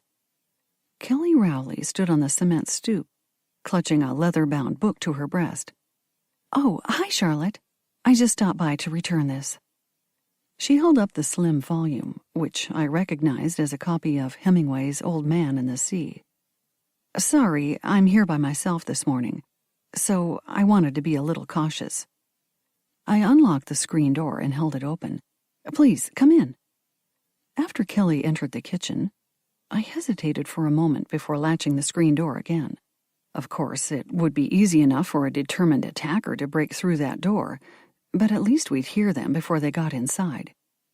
Listen to yourself, I thought, imagining someone trying to attack you in your own kitchen on a Tuesday morning. I shook my head as I followed Kelly over to the table tucked under one of the room's tall windows. A battered oak piece I'd found in the attic when I'd first moved in. The round table was so small that it accommodated only 2 chairs. But that was enough for its purpose.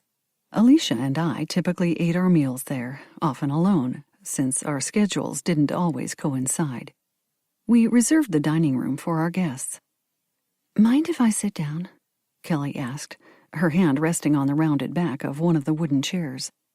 "Of course not. Please, have a seat." I waited until she sat before motioning to the smaller refrigerator that held our non-alcoholic drinks. "Can I get you anything?" "Just water," Kelly said, slipping a loose tendril of hair behind one ear.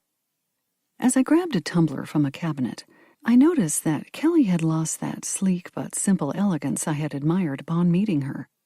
Today she'd yanked her golden hair into a messy ponytail, and instead of her usual classy slacks and blouses, she'd thrown on a pair of rumpled cotton shorts and a knit top with a neckline so stretched out that it kept sliding off one of her slender shoulders. I placed a fisherman's rope coaster on the table in front of her before setting down the ice water. "Thanks for bringing back the book," I said, as I took the other chair. "But you could have waited until the end of the week. If you're still reading—" No. Kelly gulped down some water before continuing. "Besides, it was Todd who'd borrowed it, not me.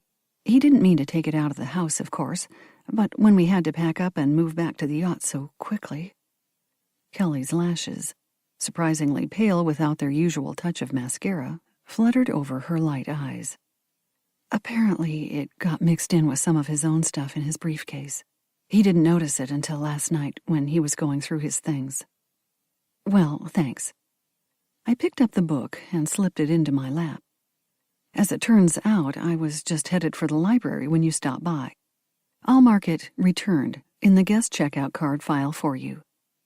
"Thanks. We didn't want to forget and leave town without bringing it back." Kelly looked me over. "I hope you're doing okay. It must be tough dealing with all this on your own. I have Todd to lean on, thank goodness. Don't know what I'd do without him." I squared my shoulders. Kelly's just trying to be sympathetic, not unkind. I admit it would be nice to have someone who could support me, and me them, of course, but unfortunately, I'm alone now. "Yes, I remember you saying something about your late husband. So I assumed you were a widow." Kelly's gaze softened. "My sympathies. He must have been relatively young when you lost him." "Not quite 40, I said, in the detached tone I'd learned to employ whenever I discussed Brent. "That is tragic." Kelly cleared her throat. "And I mean that sincerely.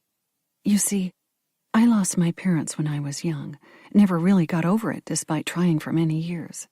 She stared down into her water glass as if it held the answer to a particularly puzzling riddle. "Oh, I learned to cope and have a full life and all that. But..." She looked up at me, Her eyes haunted. You never totally get past it, do you? No, not entirely. I pressed my hand to my heart. And maybe that's okay. I wouldn't want to forget or not care anymore. Would you? No, never. Kelly took another swallow of water as her gaze swept over the kitchen. Miss Simpson is out? Yes, I gave her the day off. She has some family in the area. I thought she might want to get away and visit with them, especially since we don't have the usual number of lodgers this week. That was thoughtful of you, Kelly said, setting down her glass and fixing me with a troubled stare. But since she isn't around at the moment, maybe it's a good time to tell you something that's been worrying me. Concerning Alicia? I fought to keep my tone light. Yes. Kelly slid one finger around the rim of her tumbler. I saw her, you see, while you were gone the other night. Outside, I mean, near the carriage house. Really? Aiming for a nonchalance I didn't feel, I sat back in my chair. You were out getting ice, I think you said. Anyway, after you drove off, I heard a door slam and noticed Miss Simpson had stepped outside. I was standing at the edge of the patio, over near that holly hedge, when I saw her marching with such deliberation toward the carriage house. Kelly, her elbows resting on the table, templed her fingers. I admit I was curious. Did you see her enter the carriage house? No, as I said. I was on the other side of the hedge. But did you also notice when she left the carriage house area? I gripped the edge of the tabletop. She had to have done so before I returned, as she was in the kitchen when I got back. Kelly shook her head. No, Todd called me over to take a look at something in your garden. She met my inquisitive gaze without blinking. He doesn't know as much about plants as I do, so he's always asking me to identify things he finds interesting. I see. I drummed my fingers against the table. Were you in the garden long? Not really. I mean, I was, but not with Todd. I waited while he went to grab us more drinks. Kelly ducked her head. But he got waylaid by someone who wanted to talk or something. Or that's what he told me later. You were in the garden until I called everyone inside? That was not long after Scott found the body. Yes. Kelly lifted the tumbler and pressed it to her lips. She audibly inhaled and then took a drink before glancing at me over the rim of the glass. By the way, I also saw Mr. Kepler return. It was a little sooner than he told the police. Oh? I worked my jaw to release the tension clenching my facial muscles. This fit what Pete had told me yesterday, which wasn't a comforting thought. Did you see what he was up to? I mean, did he enter the carriage house as soon as he returned to Chapters? No, he was doing something outside, near that garden storage container at the side of the carriage house. Messing around the bin, just like Pete told you. I shoved my fingers through my hair, tugging a little to feel a twinge of pain. I wanted to remind myself to stay alert, to watch my words. You saw him clearly? No, I just heard rustling, and when I glanced in the direction of the noise, I noticed a shadowy figure moving around in the space between the hedge and the side of the building. Kelly cast me an apologetic smile. You can see through from the other end of the hedge when you're in the garden, you know. But it was dark, so I couldn't make out who it was. Until the clouds moved away for a second, and the moonlight cast some light. His height and that reddish hair of his is distinctive, so I figured it must be him. Kelly shrugged. I didn't think too much about it at the time, because he was staying in the carriage house. I assumed he had a right to be there. I clasped my hands together on the tabletop. Kelly's comment confirmed Sandy and Pete's assertion that Scott had returned sometime before he had claimed to discover Lincoln's body. You told the authorities about that, I hope? Not yet. Kelly cast me an abashed smile. I should have, I know, but things were so crazy the other night. It just slipped my mind. I dropped my hands into my lap, resting them on the tooled leather cover of the Hemingway book. You should tell them. Since I'd always liked the man, I didn't enjoy the cloak of suspicion this threw over Scott. But truth was truth. "I will. As a matter of fact, the Beaufort police asked Todd and me to come into the station later this afternoon for another round of questions, so I'll definitely share the information then." Kelly pushed back her chair. "Now, I should be running along. I'm sure you have things you need to do." I almost said I didn't, but rose to face her instead. "Well, thanks again for returning this." I held up the book. "And I hope you and Todd will consider participating in the 2 remaining events I've scheduled for this week. A cocktail hour on Thursday evening, and another discussion on Tay and her books on Saturday night. I thought that was better than the murder mystery event I originally planned." I added with a grimace. "I agree. And yes, we will definitely try to attend." Kelly bobbed her head as she offered a goodbye, before heading toward the back of the kitchen. "Need to unlatch it," I called out to her as she fumbled with the screen door. Kelly waved and exited, allowing the door to slam behind her. I hesitated for only a second before crossing the room. This time, I left the screen door unlatched, closing and locking the heavy back door instead. Leaning my forehead against one of its silky wooden panels, I considered the possibility that Scott Kepler had stabbed one of my guests to death. Unlike most of my other guests, Scott was likely to return to Chapters on a regular basis. Adding to his obvious interest in Julie, I knew I had to face him, to find out for sure if he had killed Lincoln Delamont. Or, barring that, to at least get a better sense of whether I felt he was capable of such a thing. Stepping back, I considered my options. Scott had told me he'd be working most of the day at the Maritime Museum, which was only a short walk from Chapters. It was a journey I had to make, even if I might not like what I found when I reached my destination. Chapter 18. The Maritime Museum was located on Front Street. Another section of the museum that I loved to visit, the Harvey W. Smith Watercraft Center, was located directly on the waterfront across the street. It featured boat-building demonstrations and exhibits, but I knew Scott would probably be working in the museum proper, as that building housed a small research library along with its exhibits.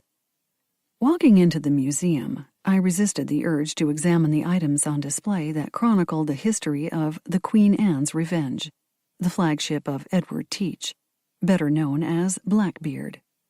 I knew from previous visits that Blackbeard had run the ship aground in 1718 in the waters of Beaufort Inlet, just off Fort Macon. Although the pirate and his crew escaped, the ship sank and was not rediscovered until 1996. The actual wreck site was owned by the state of North Carolina, as it fell within the 3-mile state waters limit. Many of its archaeological finds were displayed in the Beaufort Maritime Museum. I rummaged through my purse to find my wallet. Although admission to the museum was free, I always liked to drop a few dollars into the donation box. The museum's preservation of history and commitment to educational programs was work I admired. Walking past a few exhibits in the main hall, which resembled the interior of a great ship with its high, open-timbered wooden ceiling, I made my way to the area that housed the museum's research library. It also had a 2-story ceiling and included a second level along one side of the room, accessible only by staff using a wooden staircase that looked like it belonged on an old sailing ship.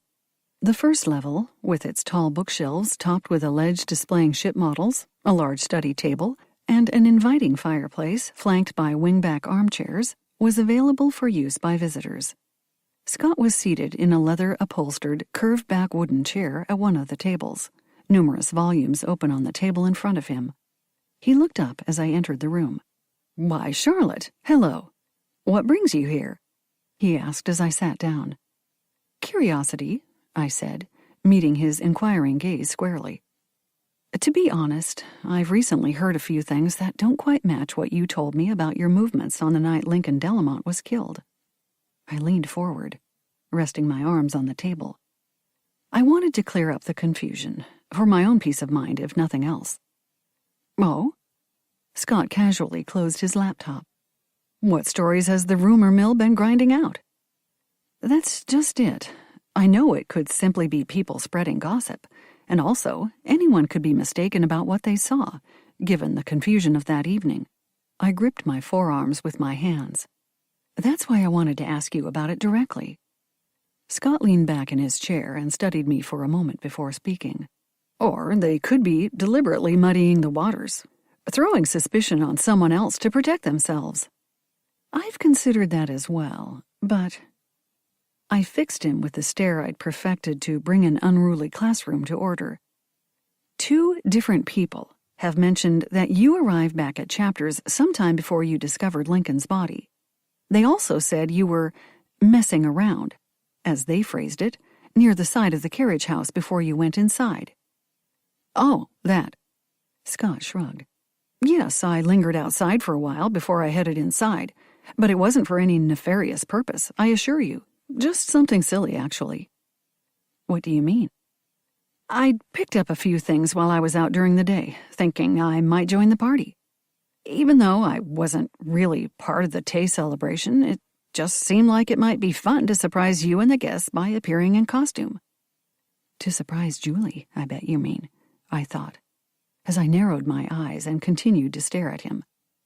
What does that have to do with you loitering outside?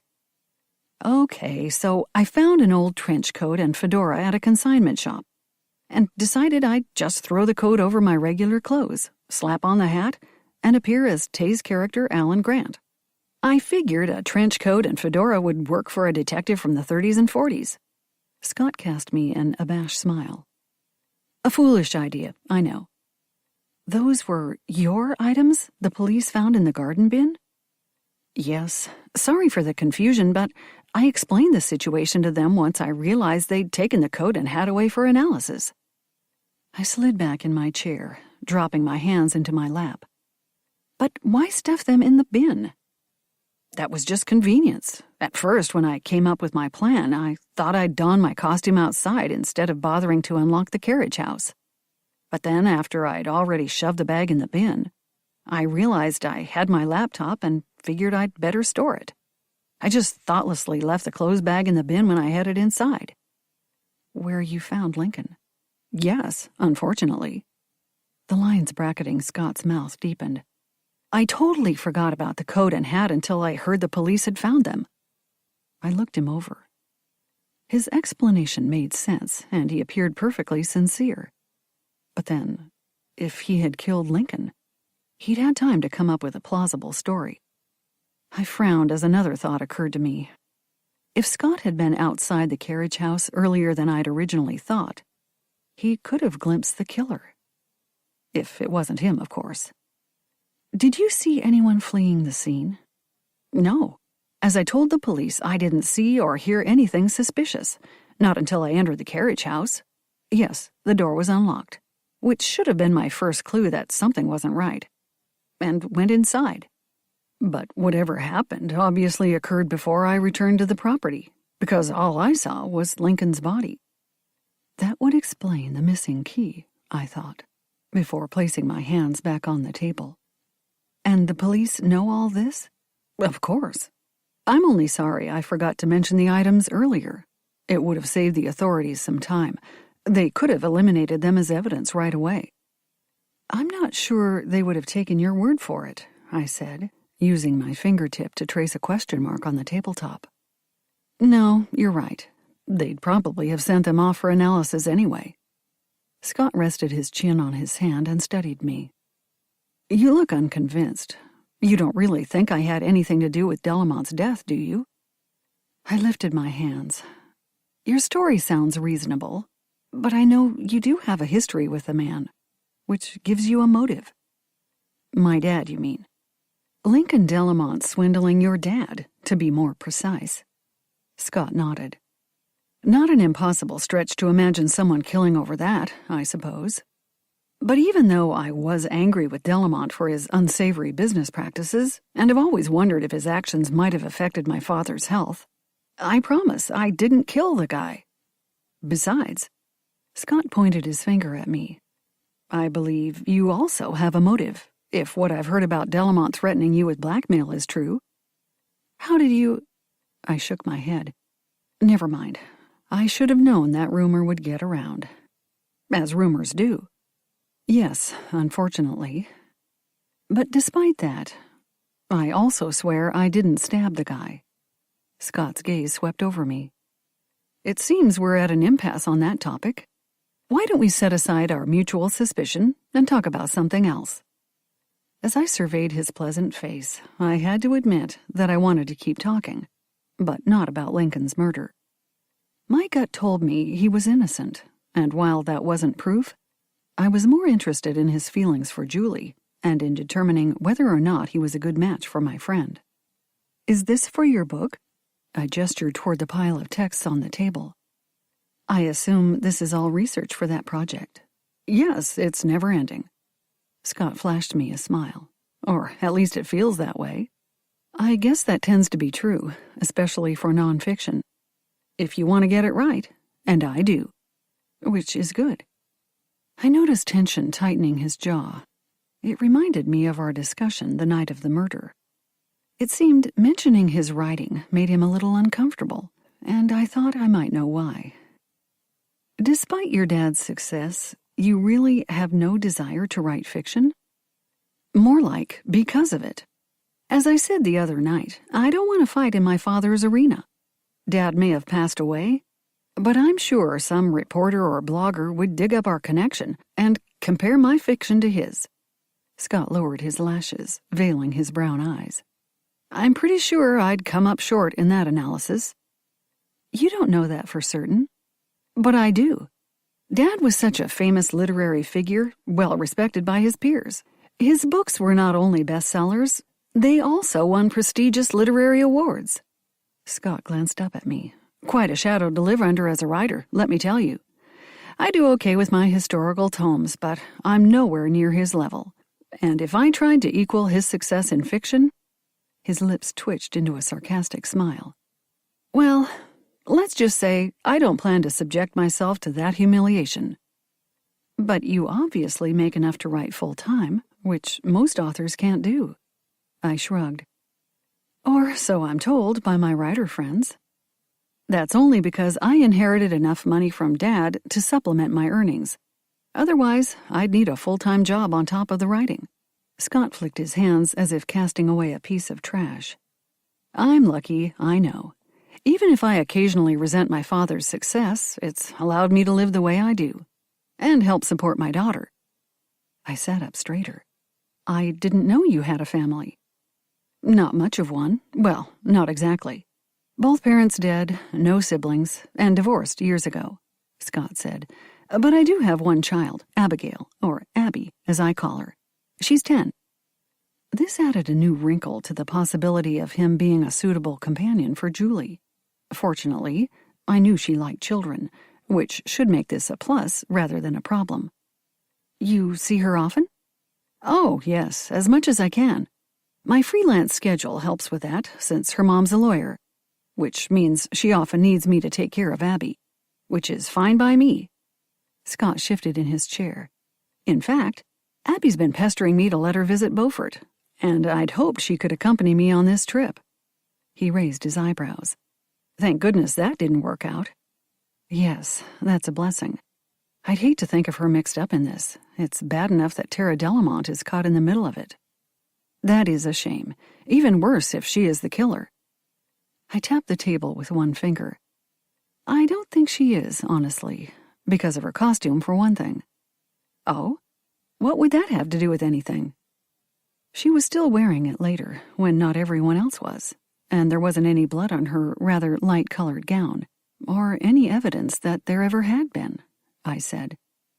Good point. Scott looked me over. You're a pretty smart cookie, aren't you? I hadn't thought of that. But a stabbing would result in some blood spatter, I suppose. Unless it was a professional assassin, and I doubt we're dealing with that.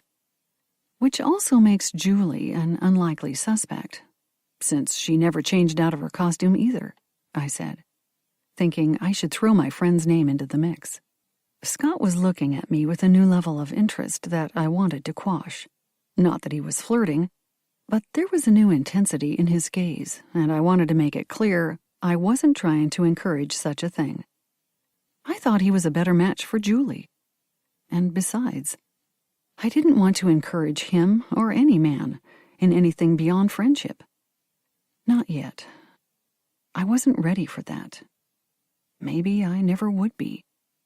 That's true, although she was wearing a color that might not have shown the stains, especially if it was a minor splatter, Scott said. But don't worry, I don't suspect Julie as the murderer. I just can't imagine her hurting, much less killing anyone. Exactly. I gave Scott a warm smile. I think you like her a little, don't you? I confess I find her interesting as well as beautiful. Scott tipped his head and gave me a wink.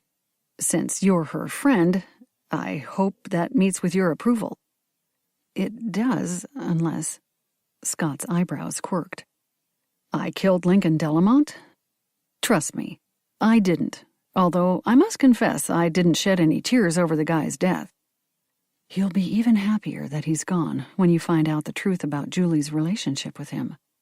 Of course, I didn't voice this thought, choosing to offer Scott a warm smile instead. I understand. I just feel sorry for his wife and daughter, to be honest. Me too. Even if it was his wife who killed him, I suspect she had good reason. And the girl. Well, it has to be tough, losing someone suddenly like that. It is. Unexpectedly, tears welled in my eyes. I fished a tissue from my purse and dabbed at my eyes. Sorry, I still get choked up sometimes. And it's been 3 years. Your husband? Scott asked, his tone gentle. I stared at the hands I'd gripped together on the tabletop. Yes, I'm sure you've heard me mention Brent once or twice. I have, and I admit I was curious, but I didn't want to pry. Scott closed one of the open research books and set it to the side. He must have been rather young, unless he was some years older than you. No, we were the same age. He'd be 42 today, just like me. I pulled apart my interlaced fingers and shook out the tension in my hands. He was 39 when he died. I'm very sorry to hear that. Was it an accident or an illness? An act of God. Or so they tell me. I met Scott's inquisitive gaze squarely. He was vice principal for a middle school in the town where we lived. I taught in a high school in the next county, so we didn't work together, although we met when we were both teaching at another school. I took a deep breath. Anyway, Brent was always very devoted to his job and his students. He really loved those kids. I smiled wistfully at the memory. So, one day, when a tornado warning went out for the area near his school, he jumped into action. The school didn't have a warning system of some kind? They did, but Brent knew there was a classroom, one of those stuck in a trailer due to lack of space, whose alarm hadn't worked properly during the last drill. He told the office staff he was heading out to make sure they'd gotten the warning. I gripped the edge of the table with both hands. That was the last time any of them ever saw him. So sorry, Scott murmured, his eyes filled with sympathy. I coughed to hide the trembling in my voice. Brent managed to shepherd that class into the main building and secure them in a windowless room before the tornado touched down. The only thing was, with the rising wind, they found that someone had to hold the door shut outside so that it could be locked from the inside. Anyway, that's what the teacher and kids told me later. They survived then? They did. Brent's actions saved that entire class and their teacher. But apparently, before he could find shelter for himself, the roof in the hallway came off and he was swept away. I squared my shoulders. It was never easy to tell this story, especially when I had to face the pain and shock in a listener's eyes. Oh, God, that's terrible. Scott blinked rapidly but couldn't halt the single tear that trickled down his cheek. He was a true hero, though. Yes, he was. And the town recognized that.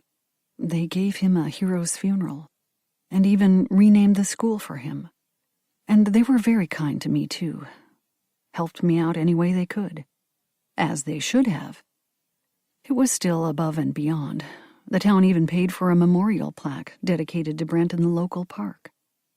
So, anyway, like you said about your conflicted emotions about your dad, the truth is, I wasn't as grateful as I probably should have been. I pushed my hair behind my ears with both hands, and then pressed my palms against my temples. I understood the town's devotion to Brent's memory. But honestly, I just wanted out of there. I'd been reduced to the widow of the hero, you see. It was done in kindness and to honor Brent, but I felt trapped by the town's reverence for his sacrifice. I dropped my hands. Sounds horrible, doesn't it? No, that makes sense. You weren't being appreciated for who you were, or liked for yourself. I nodded.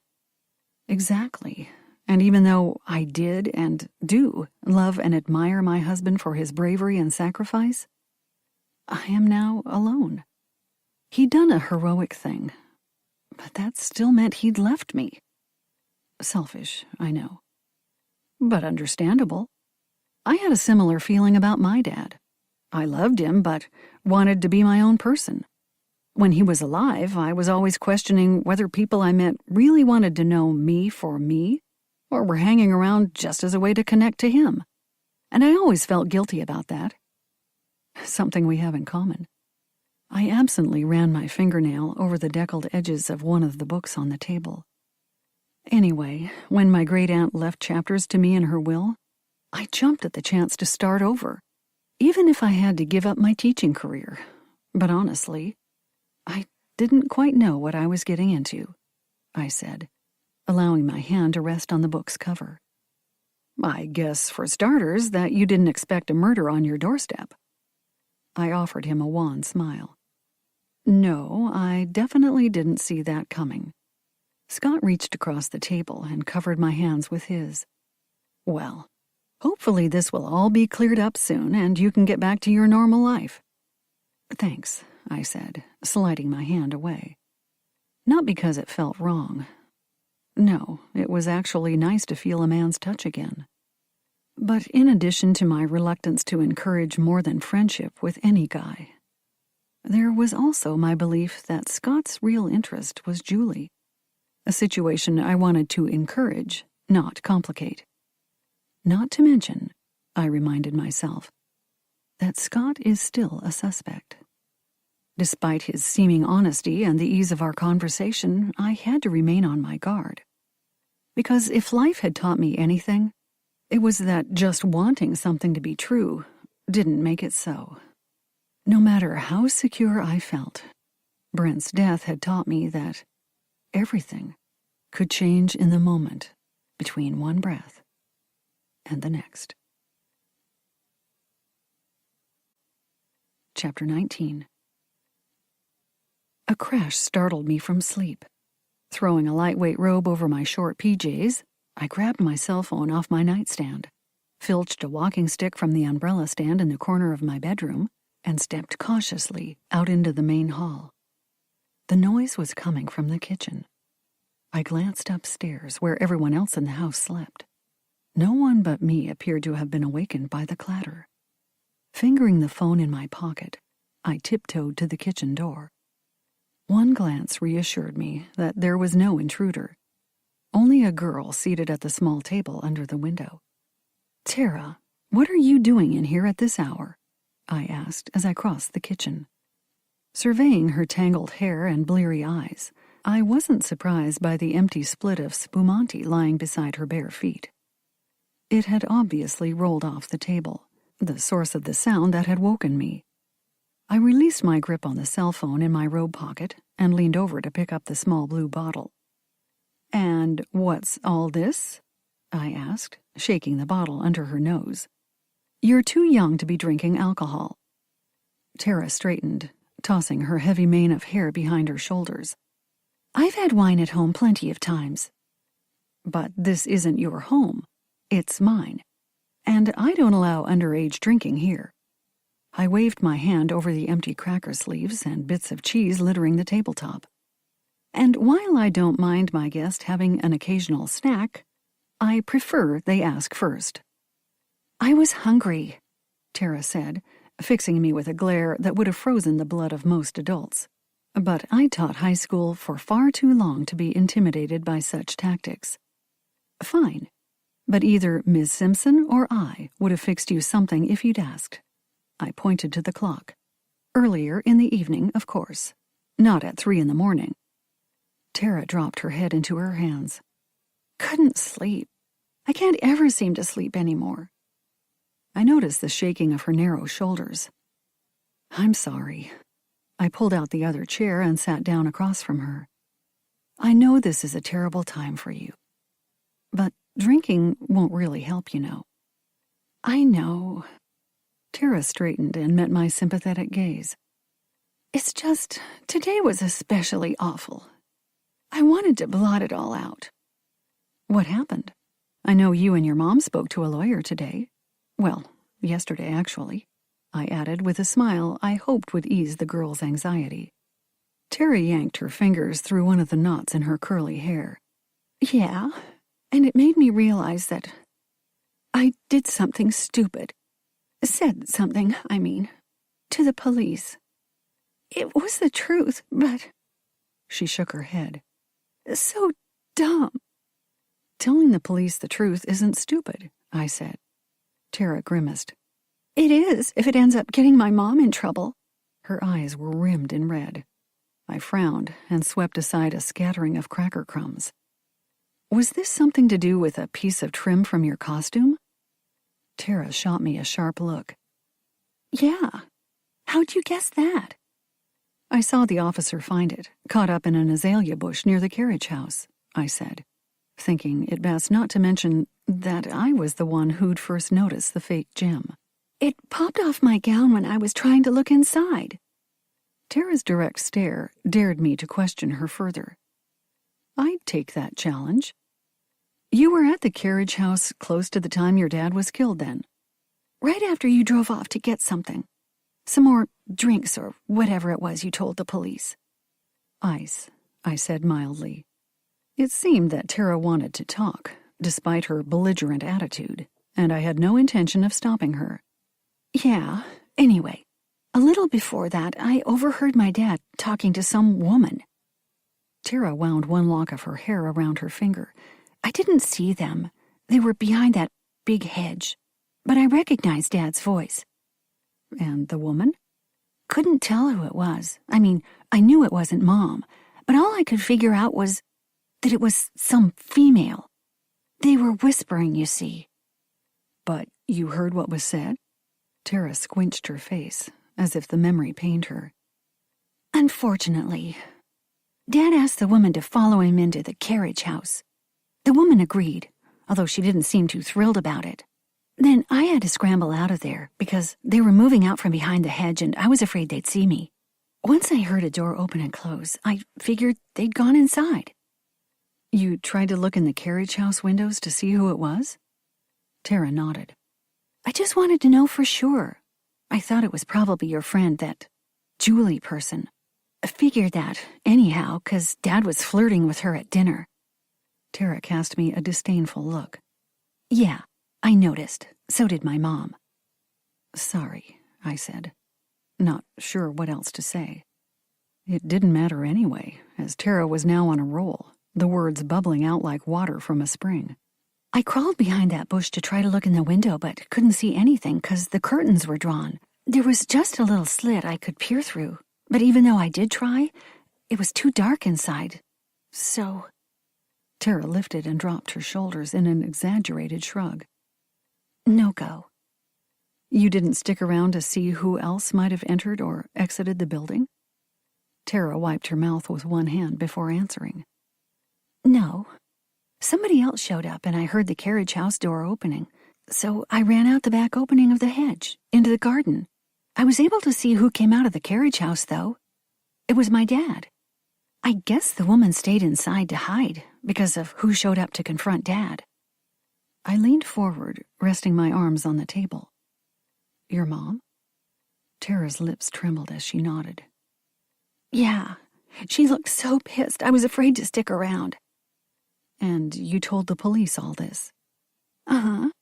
When they questioned me about that fake jewel off my costume. Tara dashed away her welling tears with the back of one hand. But now I think I did something wrong. Cleared myself but got my mom in trouble. At least it seemed like that lawyer thought so. You had to tell the truth, I said, keeping my tone gentle. That was your responsibility. But my mom had every right to be mad, Tara blurted out. I mean, Dad had humiliated her in front of all those other people, letting all those strangers see him diss her, carrying on with that woman the way he did. I was angry, too. Doesn't mean either of us killed him.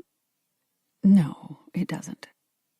I sat back, compassion tightening my chest. The girl had obviously been through a lot, and not just on the night her father was murdered. Did he do that often? Humiliate your mom, I mean? All the time. Tara looked off to one side as she swallowed back a sob. He always put her down, acted like she was stupid or something, treated her like she was nothing. And she put up with it. Until maybe she didn't.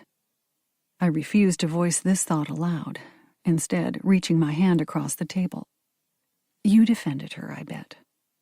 A lot of the time. Tara glanced back at me.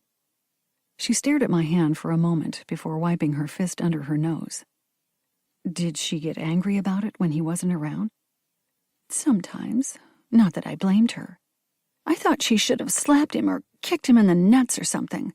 I would have, if he treated me like that. They argued, though? Sometimes. But Mom always backed down. I imagine she kept the peace. Partially to protect you, I said, my own eyes welling with tears. Yeah, Tara said morosely. But that isn't your fault. And neither is telling the police the truth. I guess. It's just that... Tara sniffed back another sob. If something happens to my mom, I'm all alone, you know? Well, there's my grandparents, but that isn't the same. I'm sure it won't come to that, I said, knowing in my heart it was a lie. If Jennifer Delamont had murdered her husband, she would go to jail, and Tara would be left without any parents. But couldn't you stay with your grandparents for a while? I mean, if you had to? I guess. But it's only Mom's parents. My dad lost his parents long before I was born. Tara bit her lower lip. That's what he always said anyway. You didn't believe him? Tara's eyelashes, beaded with tears, fluttered as she met my gaze. I guess I did, but he didn't seem to want to talk about them much. Like maybe they didn't get along or something, even though he did inherit a lot of money from them. I imagine that's how he was able to set up as a rare book dealer. Guess so. I know he didn't make a fortune off his business later, 'cause Mom was always worried about that. But he had investments or something. That's what we mainly lived on, according to what I overheard my parents say. Tara pursed her lips. Dad handled all the financial stuff. Mom didn't know much about it, which made her nervous. She even got a job not long ago, working as a teacher's aide at an elementary school. Doesn't pay that much, but she seems happier, having some money of her own. Because she was afraid Lincoln was a crook? I considered whether Jennifer Delamont might have been planning a split from her cheating spouse before his untimely death. It's always good to have something of one's own. Yeah, that's what Mom says. She told me I should always keep some money in my name, even when I get married. Tara shot me a conspiratorial look. But I'm not really sure I ever want to do that. Get married, I mean. Doesn't seem like such a good deal to me. I swallowed back a swear word. The poor kid had obviously been disillusioned by her difficult family life. It can be wonderful, but you have to be with the right person. My husband and I were very happy together, so I know it's possible. Tara's eyes widened. But he died? Yes.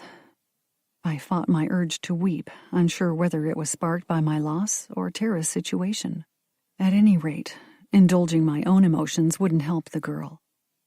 "That's sad. Seems unfair, too," Tara said. "People who love each other shouldn't lose each other." "Sadly, life isn't fair," I said. "That's true." Tara motioned toward the table.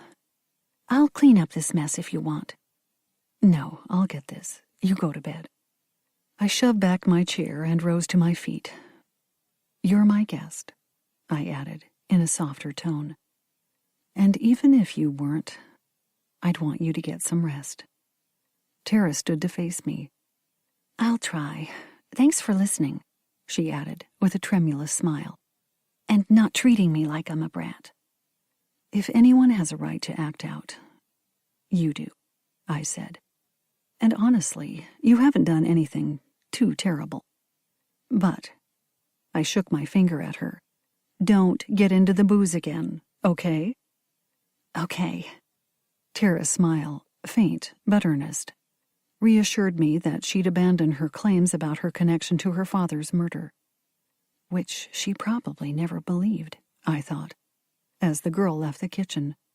No doubt that was all an attempt to shield her mother from any suspicion. Because now there was even more reason to suspect that Jennifer Delamont, humiliated for the last time, had stabbed her dismissive, philandering husband. Chapter 20.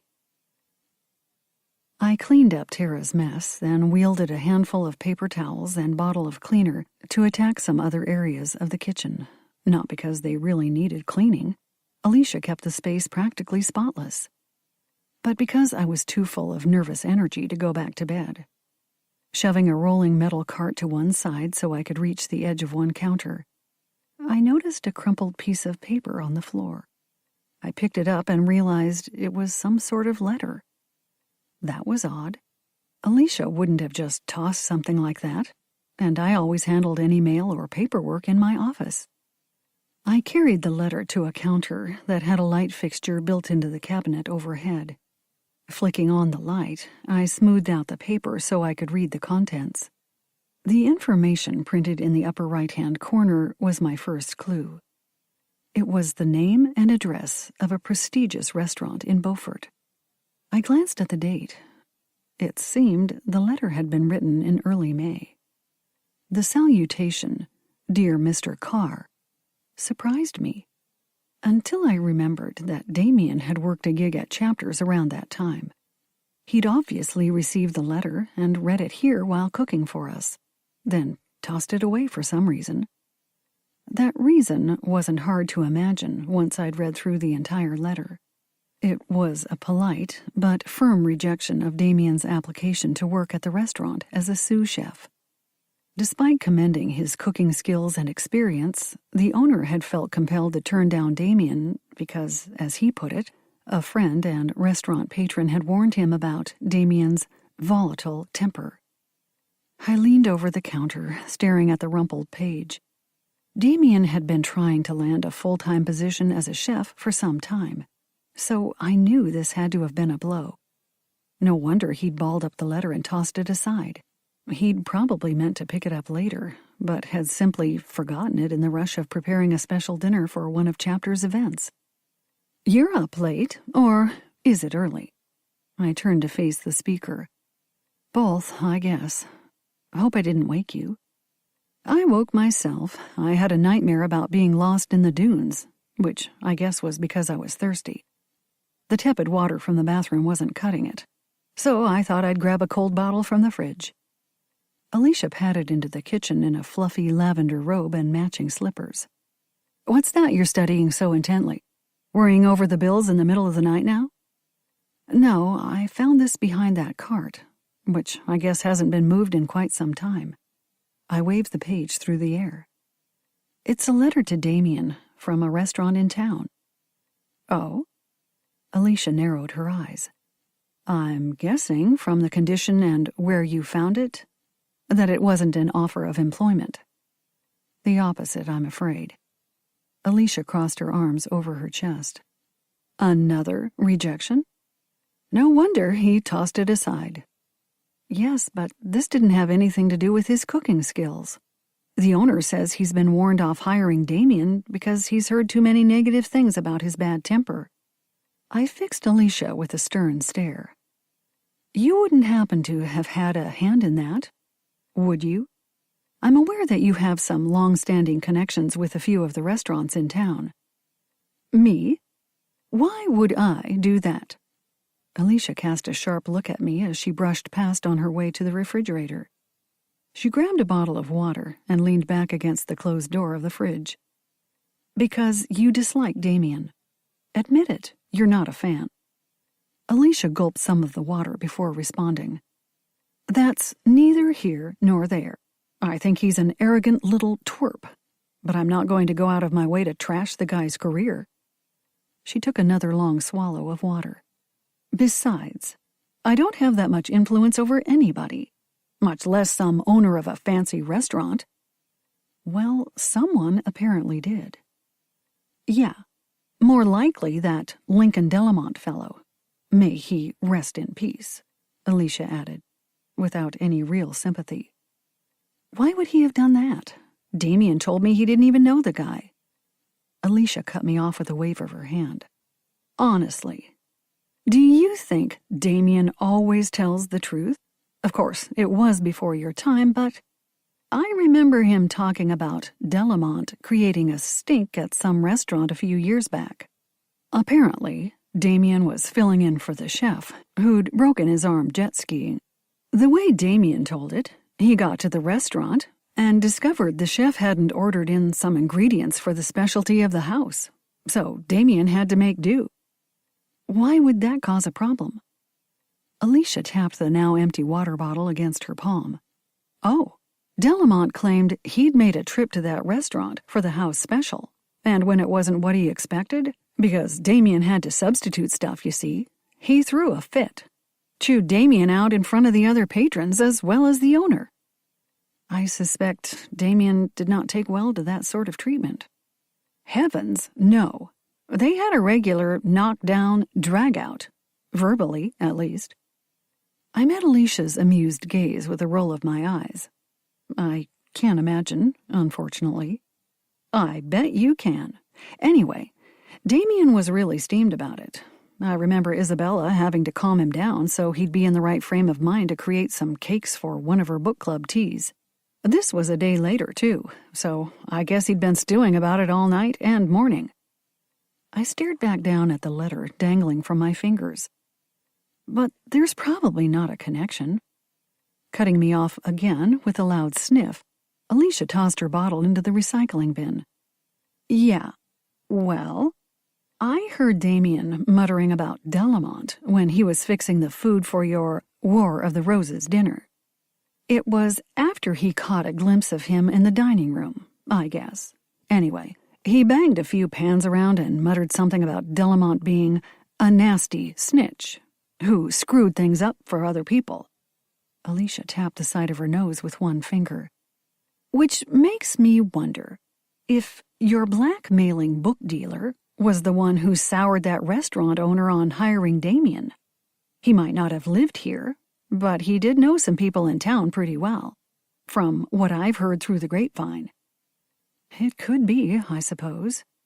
I laid the letter back on the counter, which means I should share this with the authorities, even though it doesn't mention who told the owner not to hire Damien. But the police can probably find that out easily enough. All they have to do is question the person who sent the letter. I guess you're right. I stared at the letter, wishing, in a way, that I'd never found it.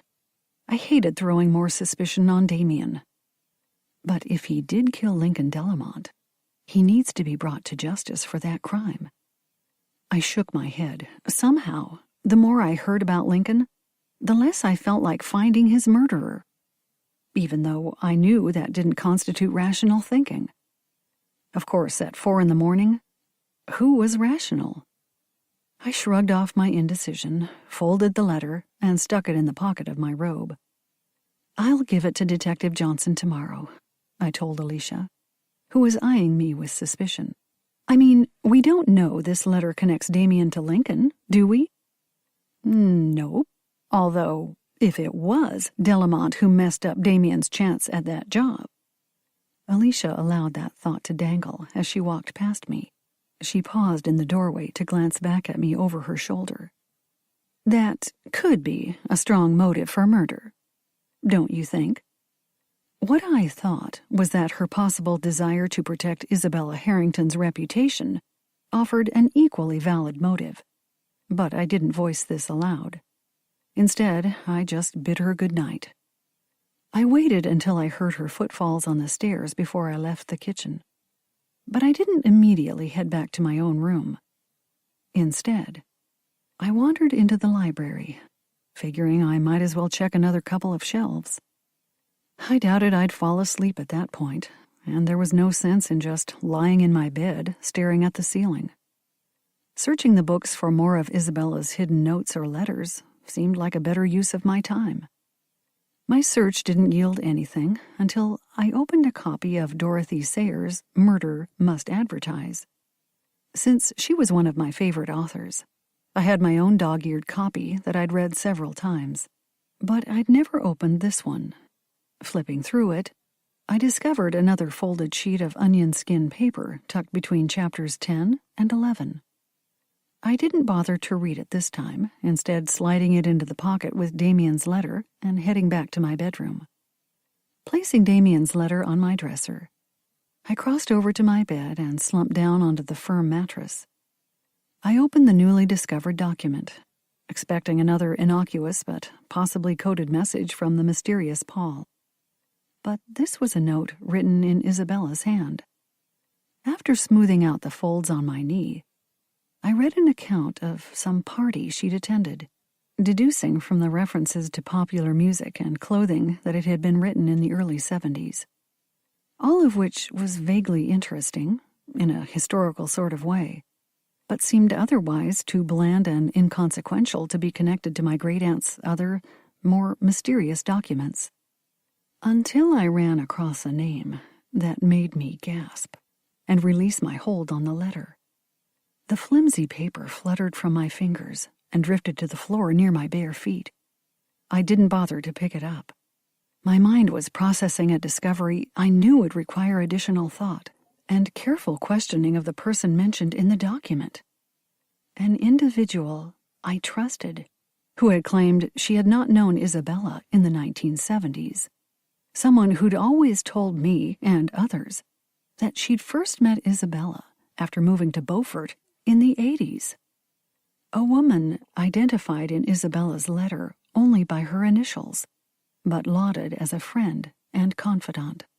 Someone my great-aunt respected for her knowledge of the world, which she traveled for her job as a film location scout. I picked up the letter and stared at the damning paragraphs again. No, I had not been mistaken. Isabella's script was florid, but the initials were clear enough. An E and an M. My neighbor, Ellen Montgomery. Chapter 21. I never fell back to sleep after my discovery in the library, which meant I was in a daze on Wednesday morning. After helping Alicia serve breakfast to an equally bleary-eyed Tara and her mother as well as Scott, I stumbled back to my room and fell across my bed. Fortunately, I'd mentioned my 10 o'clock meeting to Alicia while we made breakfast, so she banged on my door when I didn't appear again by 9:30. "Said you needed to be someplace by 10, she said, when I cracked open the door. I muttered something that I hoped sounded like, thanks. After grabbing a quick shower, I didn't bother blow-drying my hair before I threw on a cap-sleeved lavender silk blouse, white cotton slacks, and a pair of beige canvas espadrilles. Shandy greeted me, fervently barking as he bounced up and down behind Ellen's front door. I tapped the oval window set in the door and told him to hush, but of course that had no effect. Ellen appeared and used one foot to gently hold the Yorkie to the side so I could enter the house. "Oh, hush, Shandy. You know who this is," she said, as she closed the door behind me. Indeed, the little dog stopped barking as soon as he sniffed my scent. Bounding forward, he licked my shoe before rolling over to offer up his belly. I bent over and scratched his fuzzy tummy. "You're a mess." All four of Shandy's paws waved in delight. "I probably shouldn't reward you for bad behavior," I said indulgently. "It doesn't matter. I always do. Guess that's why he doesn't behave," Ellen said. Straightening, I faced off with her. Something in my expression must have given me away. Ellen pursed her lips and looked me up and down before motioning toward the adjacent front parlor. "Let's sit in here." She marched into the room, Shandy trotting at her heels. I fingered the 3 letters I'd stuck in the pocket of my slacks before settling into one of Ellen's comfortable armchairs. "I do have some new information." "So you said." As soon as Ellen sat in the armchair that faced mine, Shandy jumped up into her lap. I sank back against the suede cushions of my chair and allowed my gaze to wander over the room. Although Ellen had retained many of the Victorian features of her home, including the wainscoting, deep moldings, and hardwood floors, she hadn't decorated to match. Her furniture was a comfortable blend of casual and modern, in muted tones accented by pale wood. I suspected Ellen had chosen this simple palette to set off the vivid paintings and other works of art that enlivened the space. From previous conversations, I knew she'd collected many of the art pieces during her travels. Everything from Indian wall hangings to Asian ceramics and German cuckoo clocks lent the house an eclectic and exotic air that matched Ellen's own personal style. Mysterious, I thought, narrowing my eyes as I stared back at Ellen. She met my gaze with a confident smile. "You mentioned something about a document you found in one of Isabella's books. Would you like to share that first?" "No, before we get into that, I think I'd rather discuss this letter I found in the kitchen last night." I pulled the documents from my pocket and extracted the letter to Damien, laying the others on the French wine barrel that had been cut in half and topped with glass to serve as a side table. It's a letter to Damien Carr, received from a restaurant in Beaufort. A rejection letter, sadly. "For a chef position?" "Yes, well, sous chef, but at this place, that's still a coup." I held up the letter. "The thing is, Damien lost the job because of his temperament, not his cooking skills. Someone warned off the owner, claiming Damien was difficult to work with. Alicia seems to think that maybe Lincoln Delamont was involved." Ellen absently stroked Shandy's back as she continued to hold my gaze. "How is that possible? Delamont wasn't in the restaurant business, at least as far as I know." "No, but he apparently knew this owner." I explained Alicia's theory about Lincoln bad-mouthing Damien due to their previous altercation. "I guess that gives Damien a strong motive for murdering the guy." "Which means he stays on the suspect list." "Unfortunately, I've bumped Jennifer Delamont up to the top of the list, too." I offered Ellen a brief summary of my discussion with Tara. It wouldn't be surprising for a woman who's been treated with disdain for so many years to finally snap. Especially if she's always been belittled, and then had her narcissistic jerk of a husband shove his latest girlfriend in her face. Exactly. I glanced over at the 2 other letters. It's one thing to keep up appearances if everything remains a secret. But when you realize you can't pretend anymore. I looked back at Ellen, noticing with interest the wrinkle that had formed between her brows. It can set off unpredictable repercussions. "Very true." Ellen lifted one hand off Shandy's back and pressed it against the padded arm of her chair. "Which means we now have Jennifer Delamont with motive and a definite opportunity, if what her daughter says about encountering her near the carriage house is true.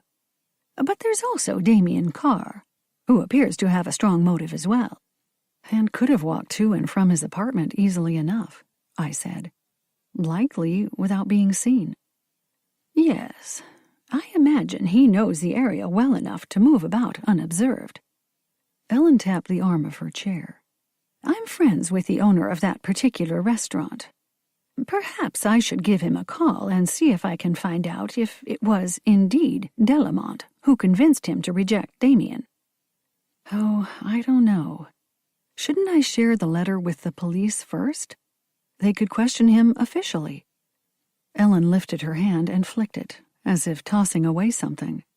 If you feel you must. I just thought that if we discovered that Delamont was not involved in Damien's loss of a great job opportunity, it would spare the young man another interrogation by the police. There is that. I studied the older woman for a moment, wondering just how willing she was to bend the law. If you can call the owner and find out anything, great. I'll hold off giving Detective Johnson the letter until I hear from you. Good. No use causing more trouble for Damien. It's all just speculation right now, isn't it? Ellen flashed me a bright smile. Yes, but... I allowed my words to trail off. Ellen was right. It was just a theory at this point. A theory that had felt solid last night, but seemed less certain in the light of day. Very well. I'll let you know as soon as I find out anything, one way or the other. Ellen examined me, her forehead crinkling. It sounds to me like you've removed Tara Delamont from the suspect list. Am I right? Yes, I just don't think she's involved. Not after you mentioned that clue about her costume and what she told me last night. I frowned. But then there's Scott. He did explain why he was outside earlier than he first claimed. Apparently, he was planning to appear in costume at the party and stashed a coat and fedora in the garden bin for that purpose. Or, so he says. Ellen quirked her eyebrows. Be honest, Charlotte. I know you like the guy, and I suspect you hope he can be Julie's rebound, if not more. But that's an odd story. And rather convenient. I mean, after the police found that coat and hat, he had to say something. They were likely to connect those items to him eventually. I slumped in my chair. I suppose so. Ellen waved her hand through the air. Playing the logical detective, we can't rule him out. He does have a motive, if what you told me about his issue with Delamont's treatment of his father is true. You're right, although I can't imagine him killing anyone. I guess we have to leave him on the suspect list, along with Julie, I added glumly. Ellen's face expressed sympathy. I know it's hard to consider your friends as killers. But, you know, over the years, I've learned that the most unlikely people can do some astonishing things. I drew in a deep breath. You've said that before, and I think I have to agree with you. Setting aside Damien's letter, I picked up the 2 documents I discovered in my great-aunt's library. Rising to my feet, I unfolded the one the man who'd called himself Paul Peters had sent Isabella. I slipped the other letter back in my pocket. Like this letter, for example, I said, strolling over to Ellen's chair. What do you make of this? Ellen took the thin paper from my hand. As she shifted to reach for a pair of reading glasses on the side table next to her chair, Shandy yipped and leaped down onto the floor. He cast me a bright-eyed glance before trotting out of the room. And this is... what? Ellen asked, perching the glasses on her nose. Something I found in one of the books in Isabella's library. I took a few steps back. A letter signed with the initial P. I examined Ellen's face for any flicker of recognition, but she might as well have been playing high-stakes poker for all I could glean from her expression. Really? And why is that so important? Ellen sat back and stared at me over the rims of her glasses. Because, I said, walking back to my chair. The Sandberg sisters told me about a man they'd met in Isabella's company. Paul Peters, they said. I flopped back down in the armchair. They also identified him as the man I saw in that photograph I found of Isabella in her garden, the one I showed you at the beach. It was a picture from back in the 60s, if my guess is correct. I imagine Isabella received many letters from friends. Why does this one interest you so? Because it seems odd. It's very banal. But there are these repeated phrases that seemed shoehorned in. I tipped my head and met Ellen's intense stare without flinching. Almost like they were conveying a hidden message, like that journal I found, only a different type of code. Ellen glanced down at the letter. I think you're imagining things. It's just a letter from a friend, talking about the weather and such. She lifted the document by one corner and dropped it on the table beside her. It wouldn't be surprising that a man she knew wrote to her from time to time. People used to write to their friends, you know, before social media became such a thing. I think they were more than friends. What makes you say that? Just because he appeared in some random photo with Isabella? No, because Bernadette and Ophelia, who actually met him, told me they assumed the guy was one of Isabella's lovers. Isabella shoved the eyeglasses back up her nose. One of them? Did they think she had so many then? Don't you know?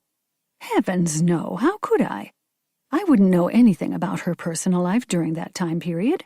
And she certainly didn't appear to have any male companions later in life. You must remember, I didn't meet Isabella until I moved here in the 1980s. Yes, about that. I slipped the other letter from my pocket and shook it. I found something last night that seems to contradict that story. Another document hidden in one of my great-aunt's books. Ellen looked over at me, her eyebrows drawing together. And what did this missive say? That you knew Isabella before you moved here, for one thing. Unless there were 2 film location scouts working in the 70s with the initials EM. Ellen's frown turned into a glower. She wrote something about that in a letter? Yes, she talks about a person with those initials. I assumed it was you. She writes that she'd have to run the details of some trip by you because you know so much about traveling the far reaches of the world. Did she indeed? Ellen took off the glasses and dangled them from her fingers. How inconvenient of her. But then, she always was a bit reckless. You did know her before you moved here then? I held my breath, waiting for her response. Ellen swung the glasses for a moment before answering. Yes, but perhaps not quite in the way that you imagine. In what way, then? It was business. Ellen dropped the glasses on the side table and rose to her feet. She was involved in some projects I supervised. I don't understand. I placed the suspicious document on the side table next to the other letter before standing. No, and I can't explain.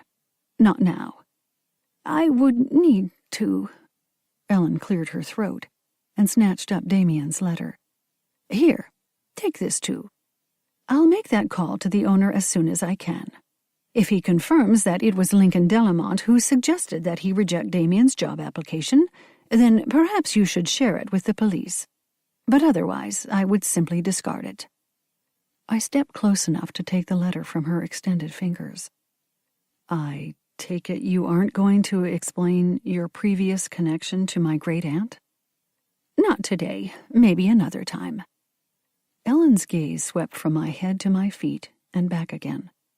For now, I'd suggest not digging any deeper, at least not where Isabella's past is concerned. I turned away to grab the third letter. Because I might find out information you don't want me to know? No, because you might discover certain facts you'll later wish you hadn't. I faced her, steeling myself to make my stare as stern as hers. All right, I'll show myself out. Just let me know when you hear something from that restaurant owner. I will. Ellen trailed after me, staying close behind me as I strode into the front hall, where we discovered Shandy asleep on a rug in front of the door. He lifted his head and yawned. Sorry, fella, I said, but you need to move so I can exit. Ellen leaned down and hoisted the sleepy dog up in her arms. Trust me, Charlotte. I will tell you the truth, if I can." Her voice was so soft that I could barely hear it over the squeak of old wood as I yanked open the door. I cast her a questioning look. "Goodbye, Ellen. When, or if, you can talk more, just let me know. Although, to be honest, I think I may have an inkling of what you're hiding." Ellen flashed me a smile that was as brittle as it was brilliant. "I think you may have missed your true calling." "Unfortunately?" I paused, one foot over the threshold. "No, I would say you are actually quite fortunate in that regard." Ellen grabbed the edge of the wooden door and held it ajar as I allowed the screen door to slam behind me. "Trust me," she called out as I crossed the porch. "In this case, missing your calling makes you the lucky one." Chapter 22. When I returned to chapters, I slipped the 3 letters into my sock drawer before changing into older clothes and spending the rest of the day helping Alicia clean. We usually did some cleaning every day, but except for taking care of the occupied guest rooms, we'd let things slide a bit this week. It was past time to catch up. The physical work was just what I needed to keep my mind occupied and quell some of my anxiety. But I was definitely tired by dinner time. Both Scott and the Delamonts were out for the evening. So after a light supper, I retreated to my room. I considered reading one of the many books on my to-be-read list, but decided I couldn't give any of them the attention they deserved. Instead, I climbed onto my bed and opened my laptop. After checking emails, I conducted a few random searches on my great-aunt's name. Finding nothing other than mentions related to the bed and breakfast business, I switched to looking for information on some of my recent guests. Of course, there were mentions of Scott in connection to his books, but what caught my attention was an article about the Rowleys. Even though it was a puff piece in a lifestyle magazine, my curiosity drove me to read the entire thing. There wasn't that much of interest, just descriptions of their homes and their yacht, along with a few photographs chronicling Todd Rowley's meteoric rise as a leader in the world of high-tech entrepreneurship. But one element from Kelly's past made me pause to read more closely. While most of the coverage focused on her running career, there was a mention of her family that surprised me. I'd assumed Kelly had married into her money, but apparently her parents had been quite wealthy in their own right. Reading on, I realized that my first impression of Kelly as someone who'd not always lived a life of wealth was actually correct. After her parents died when she was only 11, the entirety of their estate had passed to her older brother, who was 21 at the time. The article went on to congratulate Kelly for rising above this trauma and financial setback to carve out a career as a celebrated athlete. I leaned back into the pillows I'd piled against my headboard. The subtext of the article indicated that Kelly's brother had not taken care of his sister, at least not financially. That was odd, but then, where money was concerned, sometimes familial feeling went out the window. There was a lot more information on Todd, as well as on Kelly's track star days, but nothing that would suggest that either one of them would stab a stranger to death. Not that I expected the internet to spell out that sort of connection. But sometimes, I'd found, it was possible to read between the lines and develop a picture of someone from the footprint they'd left on the web. Researching a few of my students' parents in order to get a better sense of their home life, I'd correctly identified a few as emotionally absent, or overly strict law and order types, or reckless, I thought, remembering Ellen's statement about Isabella. That thought spurred me to look up references to Ellen Montgomery. These were numerous, but most were false hits, unconnected to the woman I knew. Of course, Ellen had retired from her career as a film location expert rather young. I frowned as I ran some calculations in my head. Unusually young, actually, which raised another red flag. I'd never really thought about it before, but given her current age, she'd only have been about 40 when she moved to Beaufort. That was extremely early to retire, even if someone had made a fortune, and I doubted that a film location expert, no matter how good, made that much. I slid my forefinger over the bottom edge of my laptop. It was funny how Ellen's age when she moved to Beaufort hadn't seemed odd to me until now. But when we met, she'd already been in her 70s. I supposed I hadn't really thought it through, since it had seemed reasonable that she'd been retired for some time. I'd never bothered to run the numbers and considered the oddity of her moving to Beaufort, supposedly retired, when she was barely 40. Setting the laptop on my nightstand, I climbed off the bed and wandered over to the bedroom window overlooking the backyard. There were no tiny lights sparkling in the vines covering the pergola that evening, but the automatic spotlights still illuminated the patio with crisscrossing ovals of light. I allowed my gaze to slide over to the darker area near the carriage house. Hopefully, the building would be turned back over to me in a day or two. I wanted to thoroughly clean the space. Scrub it down with bleach, if necessary, I thought, my lips tightening as I contemplated trying to remove any remaining bloodstains from the weathered wood floors. One of the azalea bushes swayed, as if brushed by something in passing. Creating a spyglass shape with my hands, I leaned forward to peer into the darkness. An animal, I thought, before my eyes discerned a distinctly human form moving away from the shrub. I didn't think twice. All I knew was that some stranger was poking about on my property. After slipping on a pair of sandals, I grabbed a sturdy walking stick from my umbrella stand and dashed out of my bedroom to reach the back door. Once outside, I slowed my steps to silence my approach.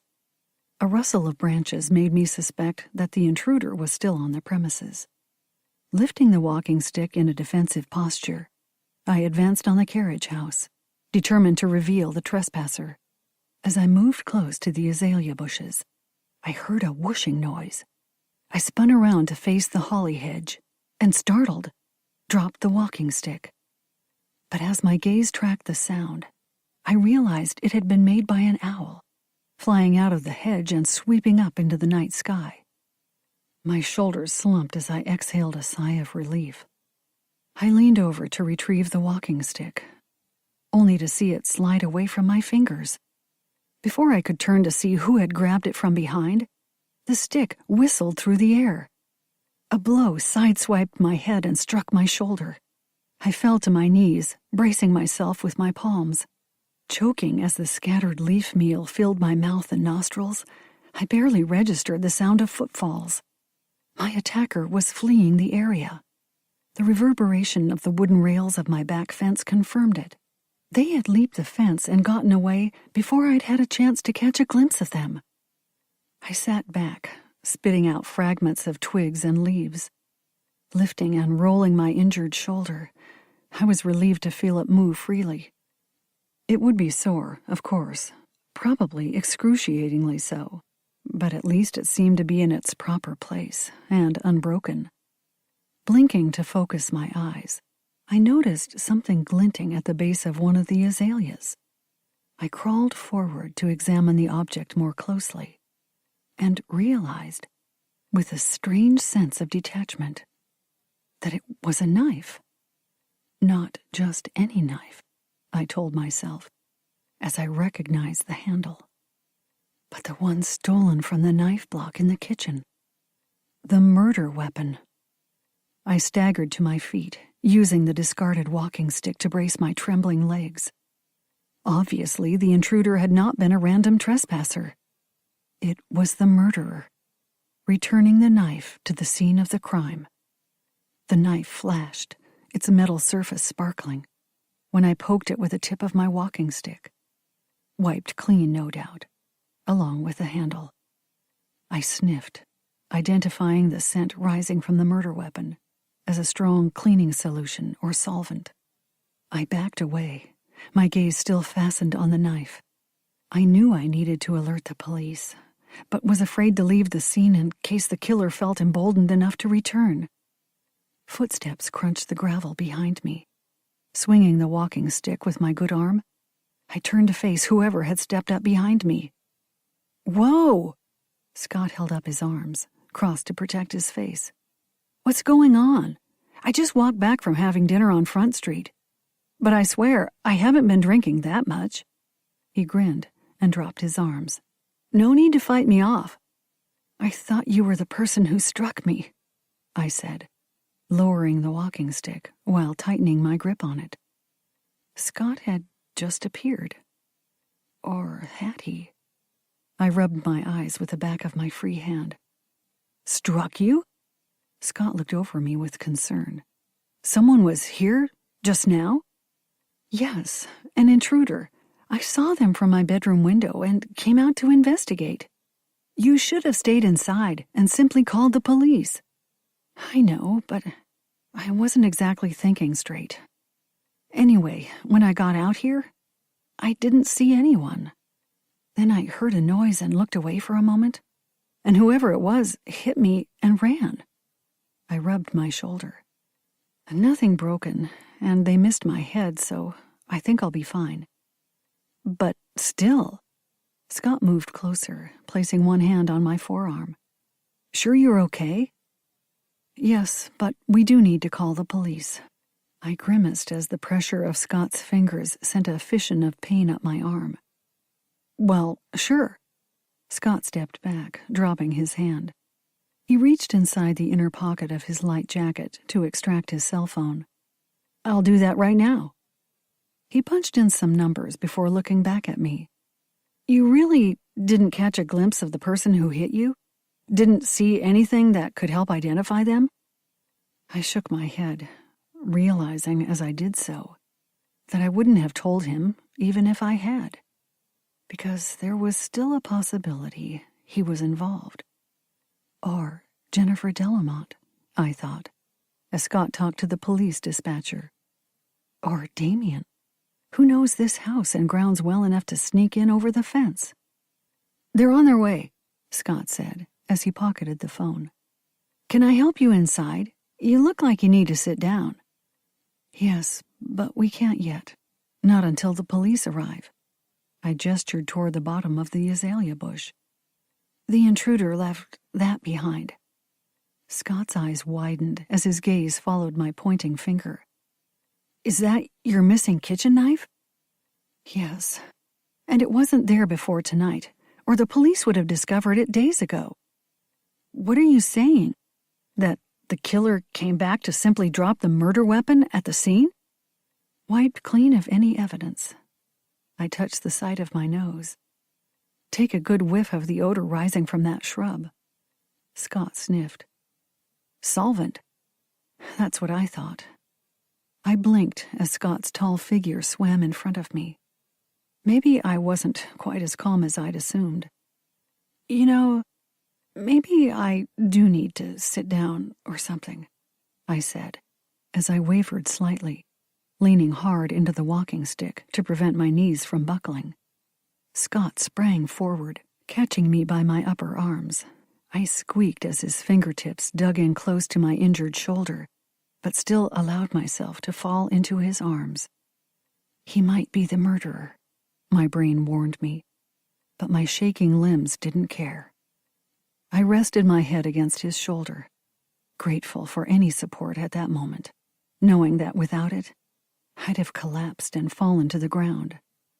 I was so exhausted, so weary of secrets and lies and violence, that even if he had been a serial killer, I wouldn't have moved away. Chapter 23. A team from the Beaufort Police Department arrived within minutes. After collecting the abandoned knife, they searched the area, but found no additional evidence. Not only was the ground too dry and thickly layered with dead leaves and twigs to really hold a clear impression of footprints, but my own scrambling about had also made obtaining such evidence difficult. I apologized, but the police brushed this off. They were more concerned about my health, calling in an EMT I swore I didn't need. But I submitted meekly to an exam while I answered their questions about the intruder to the best of my ability. It was the least I could do. Once I was pronounced clear of any serious injury, Scott escorted me inside and sat me down at the kitchen table. "You have anything stronger than wine?" he called out from the pantry. I suggested the brandy I'd stored in the upper cupboard I used as a liquor cabinet. Scott brought me a glass, along with one for himself, although the one he placed in front of me held decidedly more liquor. I eyed it dubiously. "You might have to carry me into the bedroom after I down that." "I thought it might help you sleep," he said, sitting down across from me. "Better than a hammer to the head, anyway." That's a bit grisly, considering the circumstances, don't you think?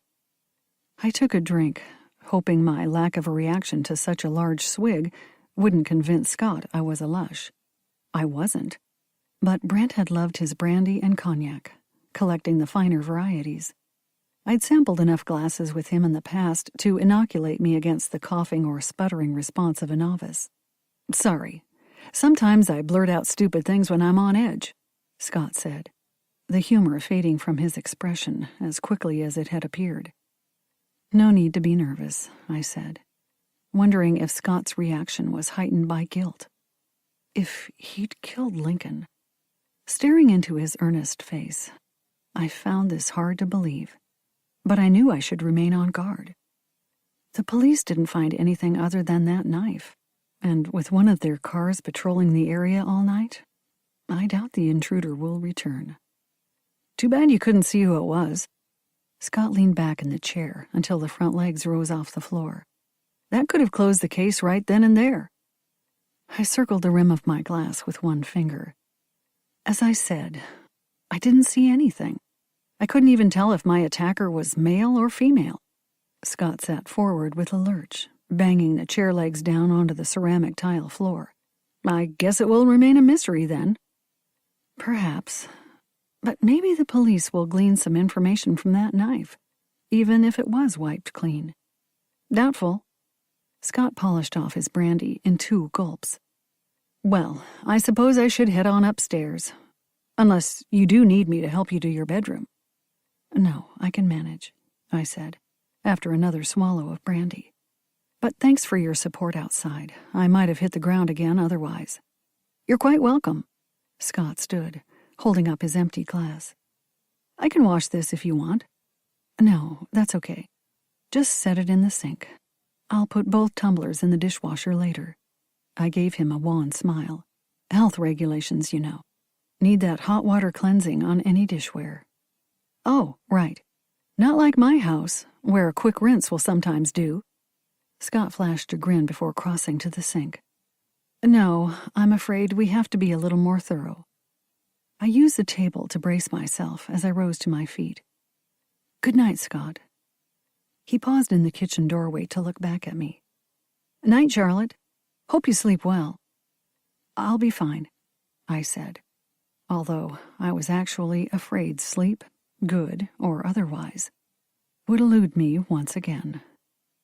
Scott gave me a little one-finger-to-the-forehead salute before striding into the hall. I shuffled over to the sink and deposited my empty glass. Alicia will probably wonder what I was up to, I thought, as I headed for my bedroom. Then it occurred to me how odd it was that she hadn't heard the ruckus and appeared downstairs. Of course, if she killed Lincoln and then tried to toss away the now pristine knife, only to encounter me. I tried to clear my mind of such fancies, but couldn't shake how easy it would have been for someone with keys to all the doors at Chapters to circle around the house and quietly enter through the front door. Someone like that, someone like Alicia, could have climbed the stairs and been safely tucked into their bed, even before the police arrived, not to mention before I re-entered the house. Of course, if whoever it was had sneaked out the front door and left it unlocked, it could have been a guest like Jennifer Delamont or Damien Carr, who lived so close and knew the area. could have easily entered the backyard and fled without being seen. And, I reminded myself, it was rather convenient for Scott to show up at just the right time to assist me. Sure, he claimed he just walked back from dinner, but I had no way of knowing how long he'd been back before he appeared behind me. I kicked off my sandals and slumped down on my bed. Slipping off my blouse, I grimaced at the dark bruise that discolored my shoulder. It hurt now, but I suspected it would be even more painful in the morning. Sighing, I staggered back to my feet and changed into an old, worn-soft sleep shirt before crawling into bed. Sleep, when it came, was fitful and full of dreams I couldn't remember when I woke up, which, judging by the lingering wisps of fear and sorrow flitting through my mind in the morning, was just as well. Despite the pain and lingering malaise tormenting me on Thursday morning, I decided to leave Chapters after we served breakfast. I wanted to indulge my desire to investigate my great-aunt's mysterious past. Of course, I admitted, as I drove out of the historic area of town, taking Live Oak Street toward the Beaufort branch of the Carteret County Public Library. It's also a good diversion. Heaven knows I need something to distract me from thoughts of murderous guests or staff. Given the dearth of information online, I thought perhaps the reference department at the library would yield better results. I knew from previous visits that the library had microfilmed copies of a local newspaper, the Carteret County News-Times, and that they also maintained vertical files that contained newspaper clippings, pamphlets, and other materials related to the history of the region. That type of resource might yield some mention of Isabella's activities in Beaufort in the 1960s and 70s, especially if she'd hosted and attended high-profile social events. At the library, I was ably assisted by one of the librarians on duty, who unlocked the vertical files and pulled several folders for me once I explained the type of information I needed. I decided to start with the files, saving scrolling through the microfilm for another day. Flipping through the material was like stepping into a time tunnel. Newspaper articles of social events were interspersed with programs from school and community theater productions, and flyers advertising regional events. Peering at the grainy photos, I was transported to another time, when the internet did not exist and newspapers, pamphlets, and other hard copy materials were the only way, outside local TV or radio coverage, to share community information. The surprising thing was how often I spotted Isabella Harrington's distinctive face and figure in the group photos of important social events. Occasionally, the coverage included parties held at the house that later became chapters. Reading the captions and accompanying articles, I realized that Isabella had spent a good deal of time mingling with the wealthiest families in the county, as well as with senators, foreign ambassadors, and other high-ranking dignitaries. It seemed clear that my great-aunt had been one of those hostess with the mostest types, to borrow a phrase from the late, not-so-lamented Lincoln Delamont, at least during her younger years. Not something I would have gleaned from any family discussions, or from any conversations I'd had with her when she visited my parents and grandparents. Even though these files showed she'd moved in exalted social circles, she'd never once mentioned knowing the rich and famous. Yet here she was, her vivacious beauty captured by the camera as she rubbed elbows with some of the most powerful people of the day. Which made me wonder, once again, where the money she'd lived on had come from. I knew from my own modest efforts at entertaining that the costs of hosting the types of parties documented in some of these clippings would have been astronomical. Even in the 1960s and 70s, entertaining national and world leaders would have required a significant output of cash. And there you were, with no visible means of support, I mused, touching a picture with the tip of my finger. Isabella looked back up at me, her smile as enigmatic as ever. After a few hours, my aching shoulder demanded relief. I thanked the librarian and left, pondering the information I'd discovered. Perhaps Lincoln Delamont had been right, at least in part. Maybe Isabella had stolen enough valuable items from her employers to stake a claim on a lucrative enterprise, something she was involved in during the years she was out of contact with my family, something that had allowed her to then buy a home in Beaufort and live there for many years before converting the house into a bed and breakfast. Probably not a legal enterprise, though, I thought, as I drove back to Chapters. Giving her a lack of a career, or any inheritance, and yet her evident wealth. Not to mention her refusal to talk about her past, even with us, her family. As I walked from my car toward the kitchen door, I was met by a vehicle leaving the parking lot.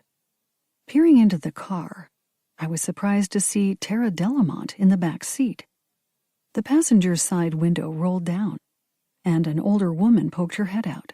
"Hello, Miss Reed. Glad we caught you, especially since Jennifer took off on a walk right after saying goodbye to Tara. We're Jennifer's parents, and we've been given permission to take Tara to stay with us until our daughter is free to leave Beaufort." I peered in at Tara, who was slumped down in her seat. "Is that right, Tara?" I asked, although the older woman looked enough like Jennifer to ease my fears. The girl nodded before looking away. "Jennifer can explain more later if you want," said Tara's grandmother. "We just thought it best to get Tara away from this situation. The police had no objections," she added, her brow creasing with worry lines. I offered her a sympathetic smile. It was a difficult spot to be placed in, worried about their daughter as well as their granddaughter. And maybe, I thought, knowing only too well why Jennifer might have wanted to kill their son-in-law. "I'm sorry to see Tara go, but I certainly understand," I said, waving goodbye as the woman rolled up her window. When I stepped out of the driveway to allow the car to leave, a series of sharp yips caught my attention. Ellen, walking at a fast pace behind the bounding Yorkie, waved the hand not gripping the leash at me. "Hello, Charlotte. How are you today? I heard about your little dust-up last night." I stopped short at the back door stoop. Of course she'd heard. Ellen always seemed to know everything that went on at Chapters. Narrowing my eyes, I waved her over. "I'm fine, but I do have a few questions I'd like to ask, if you have a minute." "Happy to oblige. Just let me take Shandy inside, and I'll meet you in the garden." I was thinking inside. I gestured toward Chapters. Everyone's out except for Alicia, and she told me she was going to spend the day cleaning upstairs, so we should have the library to ourselves. Ellen shaded her eyes with one hand and stared at me for a moment. "All right," she said slowly, "but I still need to take the dog back to the house." "No rush. I'm just going to head inside and wait in the library. I'll leave the back door open for you." I turned away and marched up the 2 steps of the back stoop. Holding the screen door open with one foot, I focused on unlocking the deadbolt on the wooden door. When I glanced over at Ellen, she'd already disappeared into her own house with the dog. I dropped my purse off in my bedroom before heading for the library. Taking a seat in one of the room's armchairs, I sat back against the leather upholstery and contemplated my next move. Because I knew Ellen had information that would explain my great-aunt's past. All I had to do was to figure out how to get her to share it with me. Resting my elbows on the chair's padded arms, I templed my fingers and tapped one thumb against the other. I'd called Ellen a Sherlock to my Watson in jest, but now I suspected I'd been more prescient than I'd ever suspected.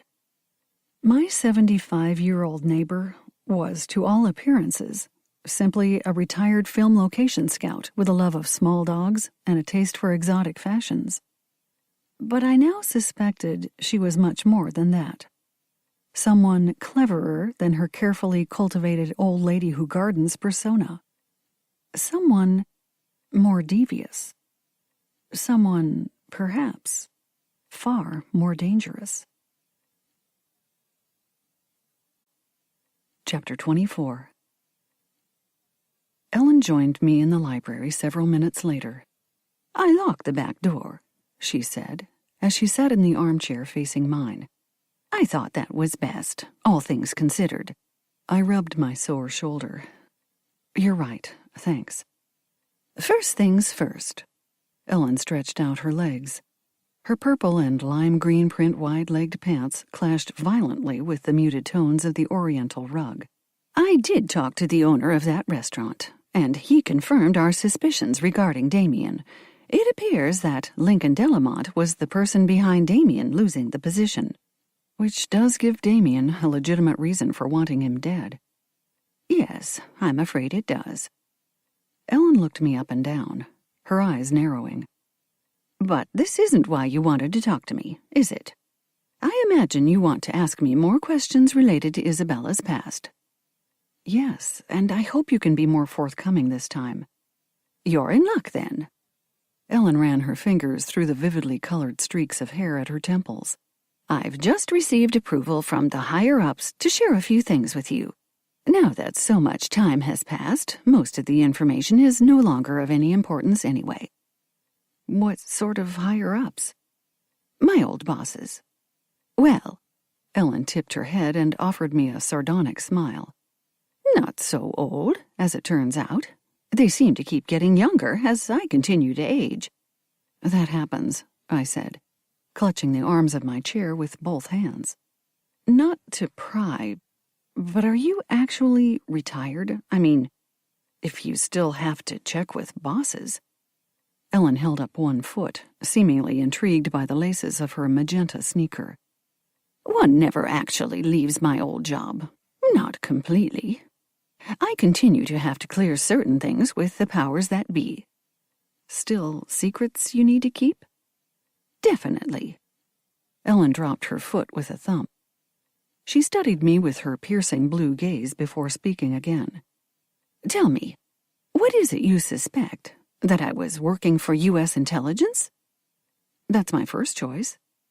I released my grip on the chair and crossed my arms over my chest. Were you ever really a film location scout? Oh, yes, I did the work, even though that was just my cover for other activities. I had to do enough to make it appear legitimate. Ellen fingered the hem of her lime green silk tunic. I was quite good at that job, actually, and, of course, it offered an acceptable reason for jetting off to all sorts of strange and out-of-the-way locations.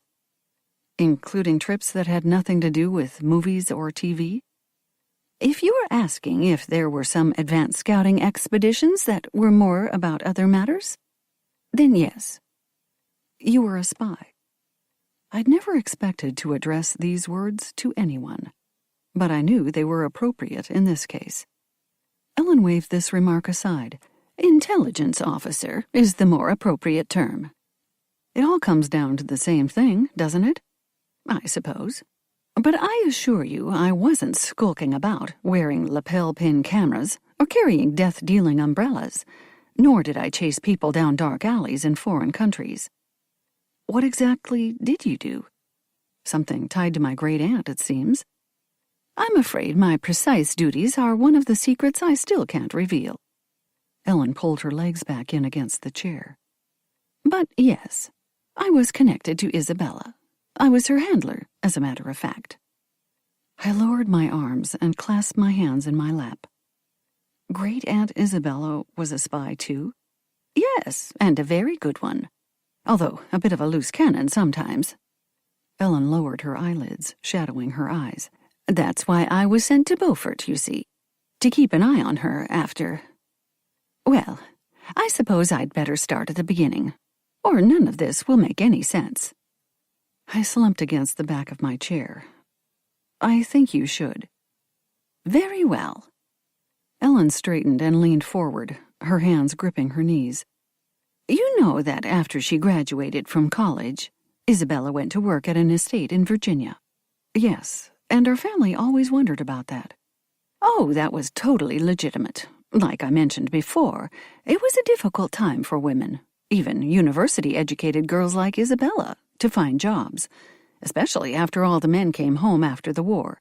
She took the job as a maid as a stopgap, to make some money while she looked for something else. But she'd been noticed at college by a professor who kept in touch. I assume he also worked for the U.S. intelligence community? Ellen shook a finger at me. She did. Anyway, while Isabella was working at the estate, the family hosted several young men from England, friends of their sons, who'd been attending university classes in Britain before the war cut short their studies. One of whom was the man captured in the photograph with Isabella? Paul Peters? Bingo! Ellen looked me over, a little smile playing about her lips. See? I knew you missed your calling. I lifted my chin to meet her intense gaze. Would you have tried to recruit me if you'd met me when I was younger? In a heartbeat. But that is neither here nor there. Ellen settled back in her chair. The thing was, Paul Peters was not what he appeared to be. I recalled Bernadette Sandberg's suspicions about the man. He wasn't British? Hardly. Although he was meticulously trained to pass as a typical Oxford or Cambridge grad, he was actually born elsewhere. Russia, I said, not bothering to make it a question. Back then, we would have said the Soviet Union, but yes. I assume this was all part of the Cold War. Yes, and it was indeed chilling for those involved. Ellen rubbed at one of her temples. Anyway, Isabella met Peters at the estate, sometime around 1950. He was supposedly in the U.S. to conduct some post-grad research. What was his field? Linguistics. And, yes, he had an actual degree and taught in various universities in England over the years. But you think he was visiting America for more than research? Of course, because he was definitely a Soviet spy. A sleeper. One who'd been put in place in England long before the war. As a small child, actually. He was placed with a British couple with strong communist sympathies. Ellen tugged on one of the amethyst earrings dangling from her ears. The intel I read suggested he'd cultivated his American friends at the university for this precise purpose. His goal was to use these acquaintances later, to try to gain intelligence on the U.S. as well as Britain. And then he met Isabella at his friend's estate? And what? He was instantly smitten and pursued her relentlessly. Ellen narrowed her eyes. It wasn't that he thought he could gain any information from her. He simply fell in love. Which you used against him. Yes, but only after Isabella alerted us to the situation. Oh, Isabella was flattered at first, but like you, your great-aunt was no fool. She began to suspect something was off about Peters and did some sleuthing. When she discovered his true identity, I don't actually know all the details about how, because that was before my time, she immediately contacted her former college professor. Who asked her to spy for the U.S.? It was a little more complicated than that, but essentially, yes. I wrinkled my nose in concentration. Wait, did she actually steal anything from the estate? She did, but it was all part of her cover story. She made sure Paul Peters knew about it, you see. Told him some story about how she was desperate, how she needed money so badly that she'd do anything. I couldn't prevent a swear word from flying from my lips. He recruited her to spy for the Soviets? Yes, for money. And knowing about her so-called theft, the items were quietly returned a year later, by the way. Peters thought he had an additional hold over her. But she was actually working for you? Well, not me, exactly. I was a child at the time. I was assigned to be her handler many years later. But yes, she was secretly working for the U.S. I sputtered something unintelligible before collecting myself enough to speak again. She was a freaking secret agent? Ellen's smile twisted into a grimace. She was. I stared wildly about the library. And chapters? And her books? The money was provided by the U.S. government, compensation for her services, as well as an excellent cover for her activities. Ellen shrugged. As far as the world was concerned, she was a wealthy social butterfly. She circulated in high society, hosting and attending events that brought together some, shall we say, interesting people. Parties that Paul Peters often attended as well, thinking he was being offered the opportunity to gather valuable information sought by his own handlers. But he was being played, I suppose. Like a fiddle. Oh, we shared a few insignificant true facts, just enough to keep him on the string. But more importantly, we also fed him information that we wanted him to transmit back to the USSR. Disinformation, you mean? Exactly. Helen folded her hands neatly in her lap. She looked like nothing more than a trendy grandmother, but I could spy ice in her eyes. It was quite a successful little operation for many years, although, poor Isabella. Ellen exhaled a deep sigh. She had to pretend to love him, you see. He was mad about her from the beginning, but I doubt she ever felt the same. Still, it was useful, him loving her as well as believing he was running her. I think his feelings blinded him to many things, which ultimately proved good for Isabella and us. A thought flashed through my mind. My great-aunt, always living alone. But she couldn't pursue any other serious relationship. No, Peters didn't want to live with her. I suppose he thought that much intimacy might blow his cover. Also, he was away a lot. He actually lived in England, where he kept up appearances as a university lecturer. I also have it on good authority that he took a few clandestine trips to his real homeland. Ellen shifted in her chair. But he was a jealous man. He didn't make much effort to find out what Isabella did when he was away, so we all overlooked her short-term flings. But he definitely would have known something was off if she'd embarked on a serious romantic relationship. He sent her coded letters, one of which you found. She shared those with me when I was her handler, of course, but she didn't mention keeping a coded journal. Helen raised her eyebrows. That was definitely against protocol. But then, Isabella wasn't one to religiously follow all the rules. Do you want the journal? I mean, maybe you or someone you know can crack the code. I would like to have it, but I doubt we'll bother to try to read it. Those events are too far in the past to matter now. But I suppose it might be best if it's kept locked up somewhere. I twitched my lips into a smile.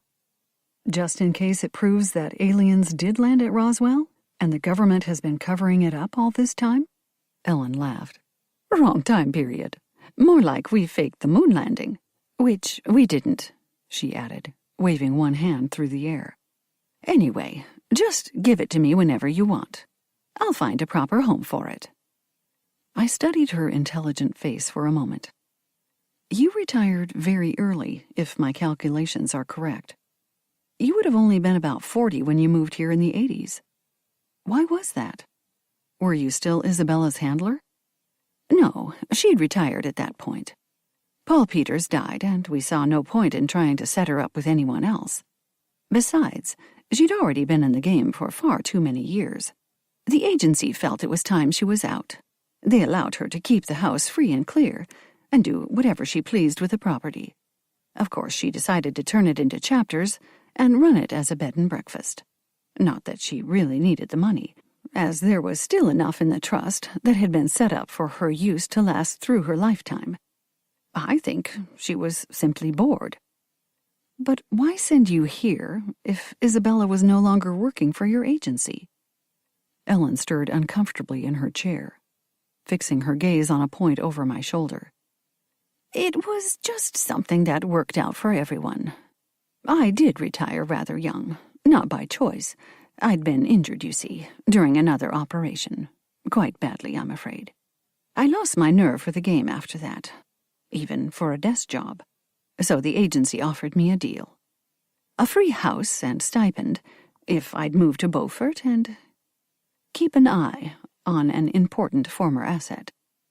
I think I understand why you agreed. But why did they think Isabella needed to be watched? Ellen shrugged. As I said, she was always a little reckless, a free spirit who could be unpredictable. I believe they were afraid she'd get restless and engage in a little espionage on her own. She still had many contacts within Russian organizations, as well as a few others from her work with Peters. Surely they didn't think she'd turn traitor at that point. They shouldn't have, but they did. Ellen smiled grimly, as if Isabella would have ever betrayed her country. Despite her sometimes wild behavior, she was a true patriot. The truest I've ever known, if I'm honest. It does sound like she was willing to sacrifice a great deal. And she did. No one can understand the constant anxiety and pressure one is under, unless they've lived it. Ellen wiped the back of her hand across her forehead, as if the memory still pained her. But anyway, I was more than happy to accept a deal that only required me to keep tabs on Isabella and report back to my superiors periodically. Knowing Isabella, I knew I'd never need to do more. I stood, shaking out one leg that had fallen asleep before I dared to take a step. Thank you for sharing all this. I assume you want me to keep it to myself. If you don't mind. It's all ancient history now, but I think it best if your family and others retain their current memories of Isabella. Besides, Ellen grinned, I might get kicked out of the garden club if they knew the truth about my past. I doubt that, but I promised to stay silent. I crossed to face her as she rose to her feet. Why did you tell me, by the way? She met my stare without blinking. Because I was afraid you'd dig up too much, or too little, and make the wrong assumptions. Knowing how determined you are, I thought you might stumble onto part of the story and draw the wrong conclusions. I didn't want you to suspect Isabella of betraying our country. She doesn't deserve that. If nothing else, she deserves your respect. So I decided I'd rather you know the truth. Thanks. I looked her over, noting the weariness tugging down the corners of her lips. I guess you've been carrying this around for some time. I have. It's a relief to share it, I admit. Ellen glanced over my shoulder. Ah, hello, Alicia. How are you today? Just fine, thanks, Alicia called out from the hall. Sorry to interrupt, but if we plan to hold that cocktail party tonight, you'd better get a move on, Charlotte. I slapped my forehead. Darn, how could I forget? Sorry, Alicia. I'll be with you in a minute. Alicia waved her hand over her head and muttered something as she walked off down the hall. I glanced at Ellen. We're holding one of the week's planned events tonight. Just a little cocktail party outside on the patio. Some of the guests said they'd attend, despite everything. And I thought it might be a good time to... Play detective? Yes. Speaking of that, you're welcome to attend. It would be an opportunity to continue our investigation, especially now that I know you possess a very particular skill set. I'd like that, Ellen said. Good. And mark Saturday evening down on your calendar, too. That's the final event for the week. Another discussion of Josephine Tay and her books. All right, I'll attend both. Especially since I'm worried you might need backup. And who better? I held up my hands as Ellen made a tutting noise. Seems that you were trained for stuff like this. I was, although I'm afraid I'm a bit out of practice. But I'll do my best. 6 o'clock tonight, 7 on Saturday. I gave Ellen a mock salute. Until then, comrade. She touched her forehead with one finger. Prepare the barricades, mon ami. We shall fight to reveal the truth, which is always a heroic goal. I shot her a sharp look. Those are odd words coming from someone who's had to hide so much of it. Ellen laid one hand on my forearm. That's how I know. Chapter 25. As the cocktail party got underway, I stumbled across Julie commiserating with Alicia. Yeah, they questioned me a couple more times too, Julie said, glancing over as I entered the kitchen. Alicia, at the sink, had her back to me. If you ask me, it could just as easily have been Charlotte as either of us. Julie shushed her as I cleared my throat. So, that's what you think of me? I asked. I know you sometimes question my hospitality skills, but that seems a little extreme. Alicia spun around to face me. Sorry, but you have to admit, you have as much of a motive as anyone. I waved off her apology. Don't worry, I understand why you'd keep me on a suspect list. But since I was attacked by someone who's probably the real killer, and I haven't been questioned again by the police, I think they've cleared me. Alicia placed her fists on her hips. Is that so? Even with the blackmail connection? Blackmail? Julie's gaze darted from me to Alicia and back again. What's that all about? I shrugged. Lincoln might have suggested that he had some dirt on my great-aunt. That's all. Julie's feathery eyelashes fluttered over her dark eyes. Really? You never mentioned anything like that to me, Charlotte. No, I didn't. I crossed over to the counter that held a tray containing several green glass tumblers and a pitcher of ice water. I wanted to get to the bottom of his accusations before I said anything. Find out the truth first, I said, pouring myself a glass of water. Alicia tapped her foot. You mentioned something about his threats to me.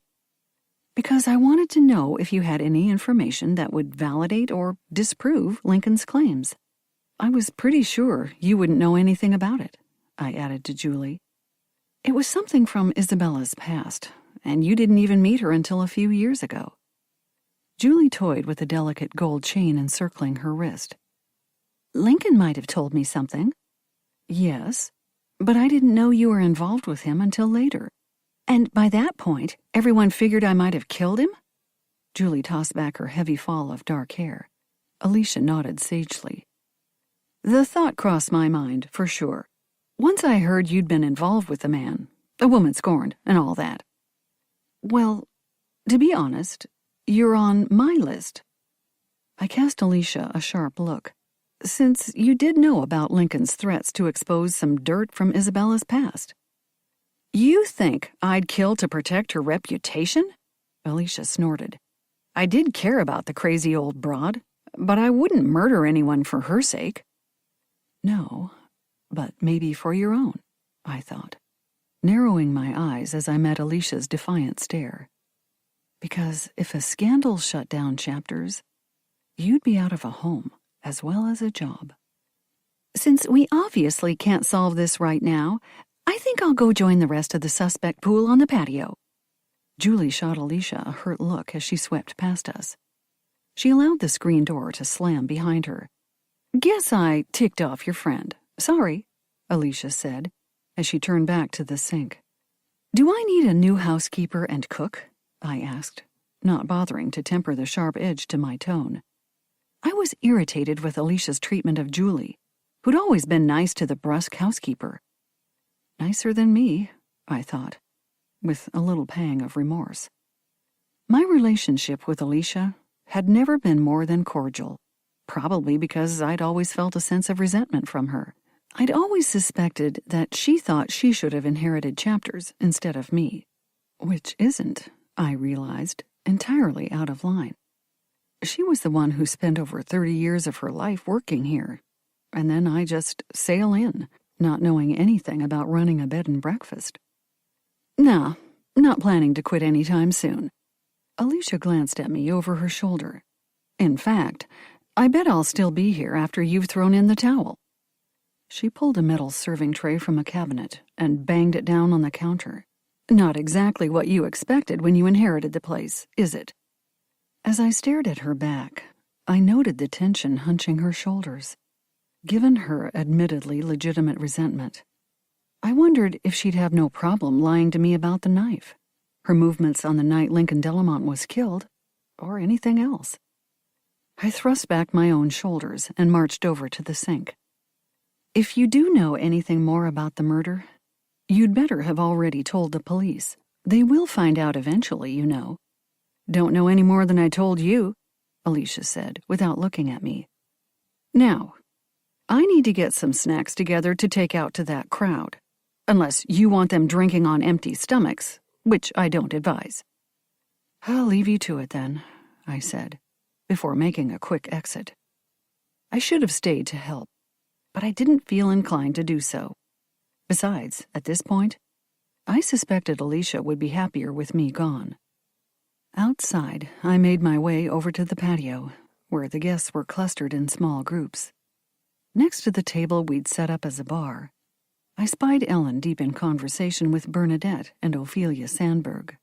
After wishing them a good evening, I turned to the bar, where Damien was fixing the drinks. "You really are a bartender, I see," I said, when I caught his eye. "I know enough to be dangerous," he replied. "Don't need a license in North Carolina, but I went ahead and got one when I took a certificate class a while back, because it opened up more job opportunities. Like this one," he added, with a nod of his head. "Thanks for asking me, by the way." "No problem." I looked him over, observing the bags under his eyes. From too much work? Or guilt? I couldn't tell. "I hope you'll be able to work Saturday night as well. Just some hors d'oeuvres with drinks in the library." I felt a little guilt myself, knowing I primarily wanted to make sure Damien was part of the group activities so that Ellen and I could examine him for any telltale signs of involvement in Lincoln's murder. But if he did kill someone, I reminded myself, all's fair. I asked for a gin and tonic, then walked back over to join Ellen and the Sandberg sisters. As I did, I surreptitiously glanced around the patio.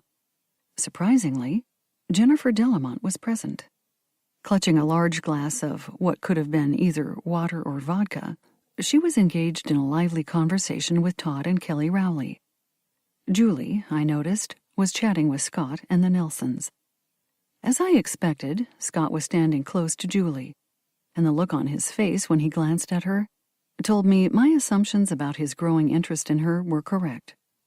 Which was great. As long as he isn't the murderer, I thought, taking a gulp of my drink. "Hello, Charlotte," Ophelia said. "Thanks for trying to offer at least part of the events of this week's schedule." I shrugged. I felt I should try to do as much as possible. Bernadette took a long swallow from her drink. "Looks like the gang is all here, although I haven't seen Tara Delamont yet. But I suppose she's too young for cocktails." "Definitely too young. Although that doesn't always stop them from trying. I remembered finding the girl with the empty spumante bottle a few nights before. But actually, she's gone. She's staying with her grandparents right now, which is probably for the best." Ophelia widened her pale eyes. "I guess that means the police cleared her of any involvement in the murder." "I suspect so, although they could call her back, I suppose. Face it, without her own funds and a car, she's probably not as much of a flight risk as an adult, especially if she's been released into her grandparents' care," Bernadette said. "There is that, and it seems unlikely that the girl was involved in her father's death." Ellen looked at me over the rim of her glass. "At least, from what little I've heard." "Just as well she's not around, since her mother seems well on her way to becoming falling down drunk tonight," Bernadette said, motioning toward Jennifer and the Rowleys with her glass. "Probably best if her daughter's not here to see that." Ophelia clucked her tongue. "Now, Bernie, cut the poor woman some slack. I'm sure she's under a tremendous amount of stress." "Sure, especially if she recently stabbed her husband," Bernadette replied darkly. She downed the rest of her drink. "Think I'll get another. Anyone else?" "I'm fine," I said, echoing Ophelia and Ellen. As Bernadette strode off toward the bar, I sipped my own drink and threw out an innocuous comment about Ellen's garden, which, as I suspected, got Ophelia talking Ellen's ear off about her own flowers. That was one sure way to change the subject.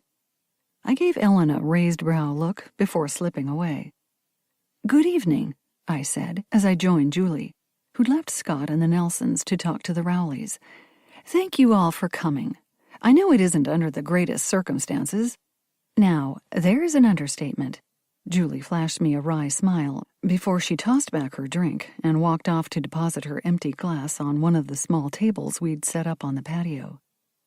"We're happy to participate," Todd said, "given the circumstances. You would have been within your rights to cancel the entire week. I hated to do that, especially since you had to stay in Beaufort anyway. It only seemed fair to offer a few of the activities you were promised, just to try to keep things as normal as possible. And we appreciate that, Kelly said, staring at something over my shoulder. Oh, dear, that doesn't look good. I turned to see Julie stalking up to the group that included Pete and Sandy and Jennifer. Excuse me, maybe I'd better head over there. Yes, you might need to referee, Todd said, his pleasant expression growing grave. I set my glass on a table and hurried over to stand between Jennifer and Julie. But I was too late. Your apology means nothing to me, Jennifer said, her words slurring into mush. Should have thought of that before you started sleeping with my husband. Julie, her arms akimbo, faced off with the older woman. I never did. Doesn't matter, does it? Would have happened eventually. Jennifer swatted one hand through the air, as if Julie were a bothersome insect. Happened plenty of times before, you know.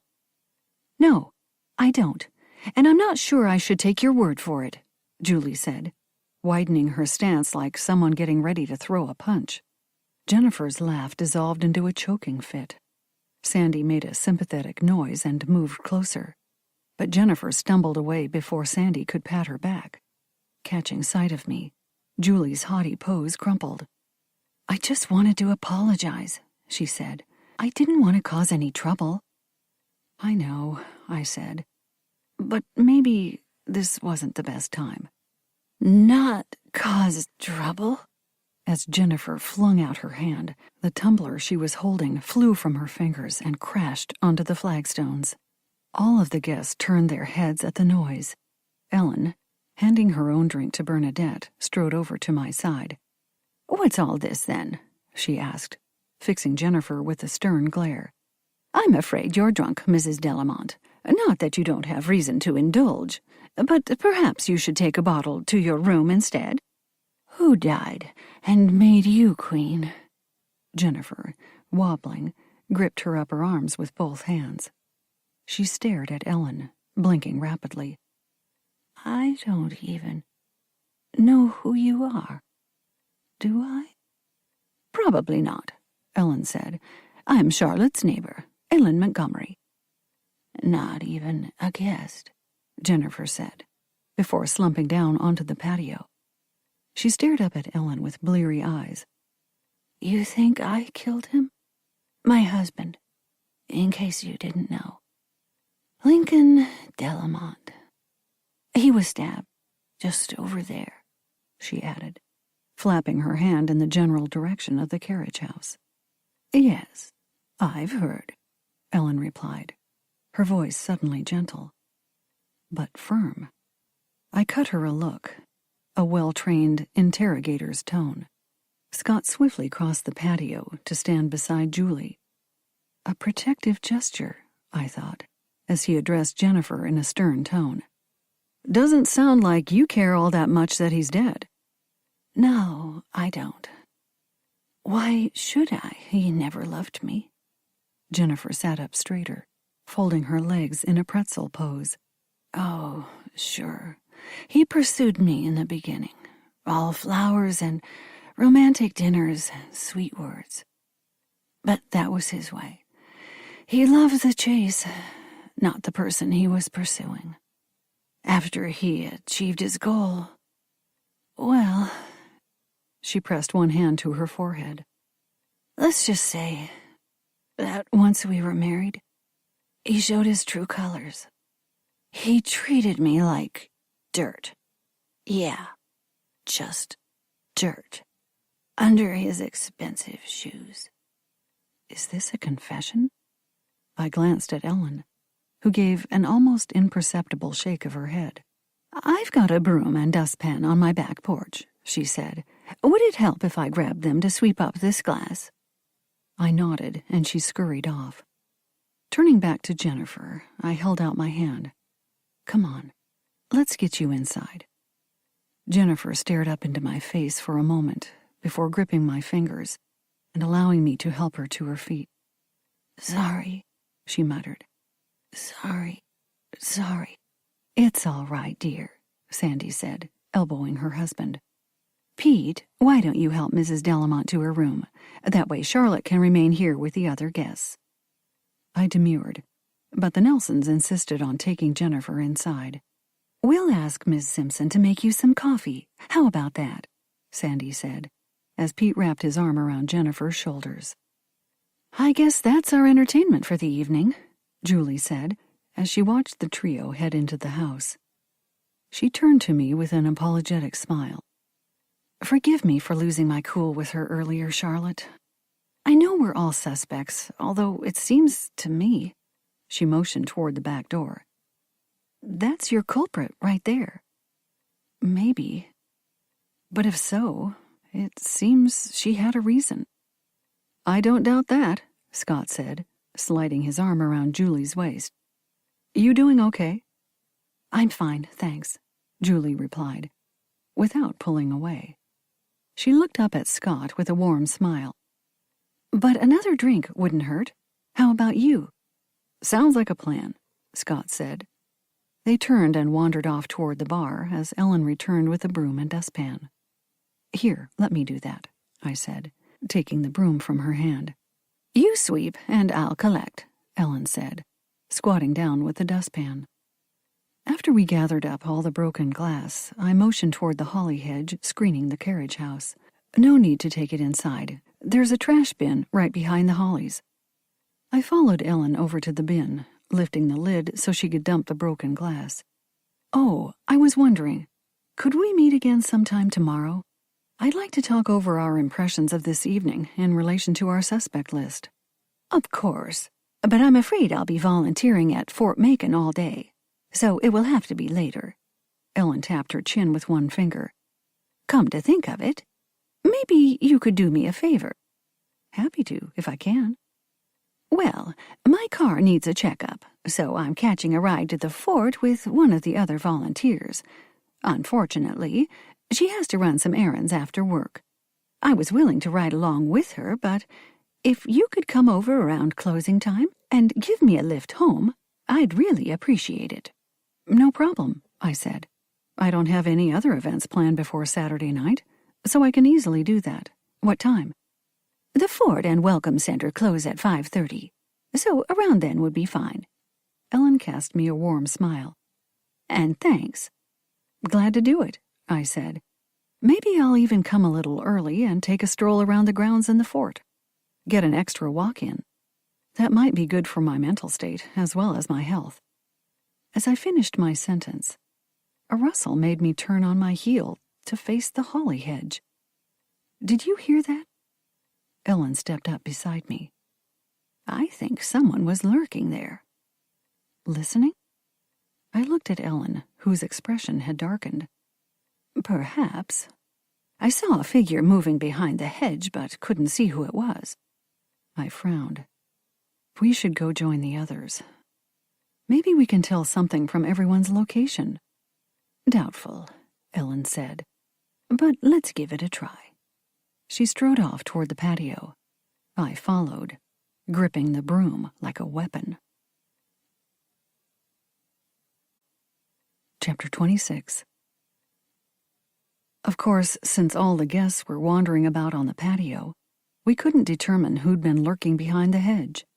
As Ellen whispered to me before joining Scott and Julie in a discussion of the newest Louise Penny novel, the sad fact was that any one of them could have easily strolled from the hedge to join the rest of the crowd without arousing any suspicion. I carried the broom and dustpan to Ellen's back porch before rejoining the party. With Jennifer gone, conversations continued in a lighter vein, although no one seemed interested in lingering past 7:30. That was fine by me.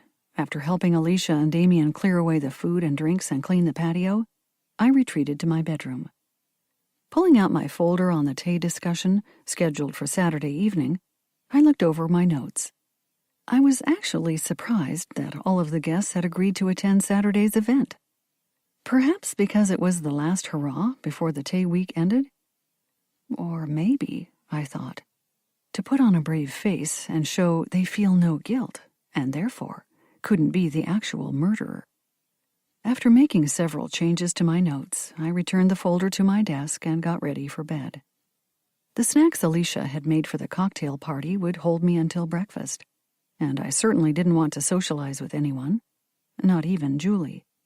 Scott had offered to escort both Julie and me to dinner, but I'd begged off, allowing Scott and Julie to head out without me, which was, I had to admit, only partially due to my lack of interest in talking to anyone for the rest of the evening.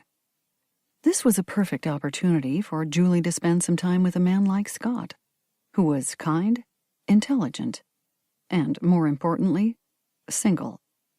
But also, perhaps, a killer, I thought, anxiety fluttering in my chest. If I'd allowed my friend to be put in danger. But no. Even if Scott had killed Lincoln, he'd have no reason to harm Julie. Although, in that case, encouraging their relationship was probably a bad idea. I sighed and crawled into bed. After a solid hour of lying flat on my back and staring at the ceiling, I admitted defeat and sat up. Grabbing my copy of Sujata Massey's latest Praveen mystery novel from my nightstand, I attempted to read a chapter, but even this fascinating depiction of a female lawyer in 1920s India couldn't hold my attention. It wasn't the fault of the book, but of the racing thoughts tumbling around in my brain. I hated to think Scott had been involved in Lincoln's death. In fact, it was hard for me to believe he was capable of murder. But then, I'd never even had a glimmer of suspicion that anything was amiss about my great-aunt, and she'd been an honest-to-goodness spy. So maybe I wasn't the best judge of such things. Giving up my attempts at distraction, I turned off my nightstand lamp and rolled over in my bed. After counting about 10 flocks of sheep, I finally fell into a fitful sleep. I spent most of the day Friday working in Chapter's garden, something I'd neglected during the past hectic week. After ensuring that the weeds wouldn't continue to grow and swallow the other vegetation, like Audrey in Little Shop of Horrors, I grabbed a shower before driving over to Atlantic Beach to meet Ellen.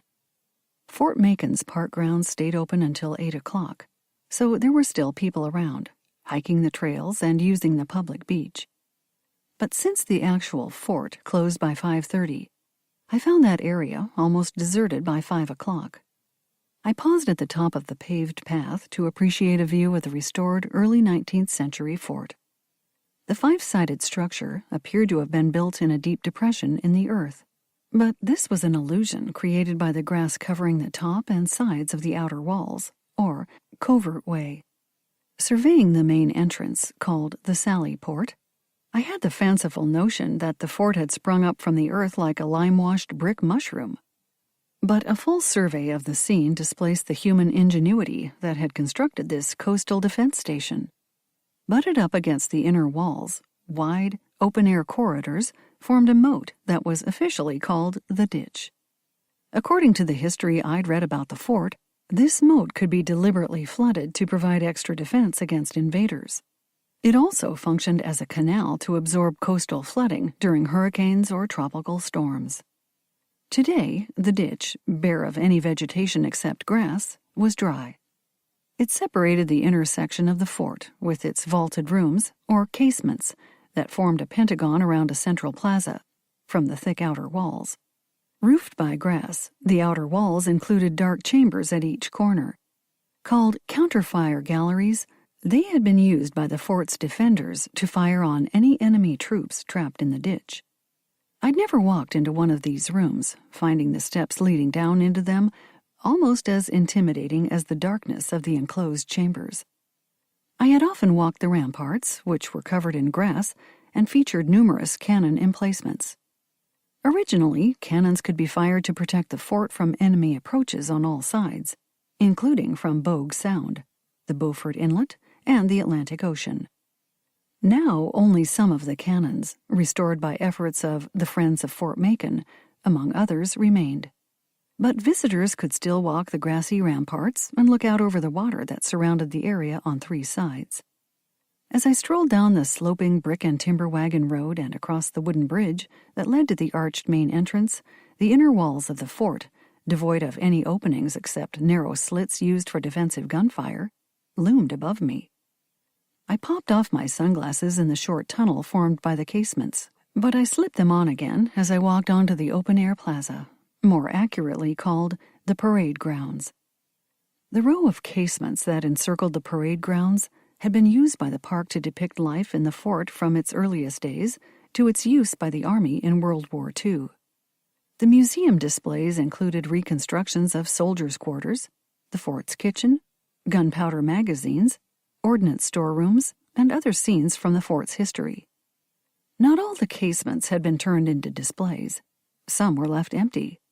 Although I enjoyed the informational displays, the vaulted brick walls and wood floors of the empty spaces affected me more deeply, as they showed the true beauty inherent in the construction of this 1834 complex.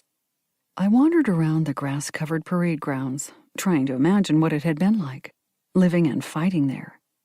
Although I was sure it had been bustling back in the day, now the place felt barren, its grassy plaza home to only a cannon and the hot-shot furnace that was once used to heat cannonballs to red-hot temperatures. With no one to man the ramparts, the wide brick and stone stairs that rose to the grassy inner ramparts above the ring of casements were empty. I glanced around, thinking how the entire space resembled a stage set for an outdoor production of a Shakespearean tragedy. I walked into one of the empty casements, turning to look out over the parade grounds from inside the barrel-vaulted brick room. As my eyes adjusted to the dim light, I noticed a flash in another empty casement. Like sunlight glinting off a watch face, I thought, and realized I wasn't as alone as I'd believed. The thud of footfalls on old wooden planks behind me confirmed this. Someone was walking between the casements, using the openings cut into the sidewalls at the back of each room. These formed another sort of tunnel in the fort. I cast a glance at the opening in my casement as the steps drew closer. Something about the speed of the stranger's steps and the isolation of the area made me dash out into the parade grounds. Glancing over my shoulder, I spied a lone figure, clad in a charcoal gray hoodie and sweatpants, their face hidden by dark glasses and a black cloth that wrapped around their mouth and chin. They popped out of the back connector in the casement I just left. I veered to the right, jogging through an open arched tunnel that led to the ditch. If I could make it around the fort to the main entry. I looked for other visitors, but saw no one. Lengthening my stride, I reached the corner that led to the main entry, and, more importantly, the path to the Welcome Center. But as I rounded the corner, I saw the figure appear on the ditch side of the tunnel to the sally port. I turned and, desperate, took the steep steps down into one of the counterfire galleries. Darkness enveloped me, forcing me to pocket my sunglasses and run my hand along the walls to orient myself. The bricks felt rough under my searching fingers. I couldn't help but imagine encountering spiders and other scuttling creatures. Like you. I swallowed a hysterical urge to laugh. Another scuttling creature in the dark. I listened for footsteps but heard nothing.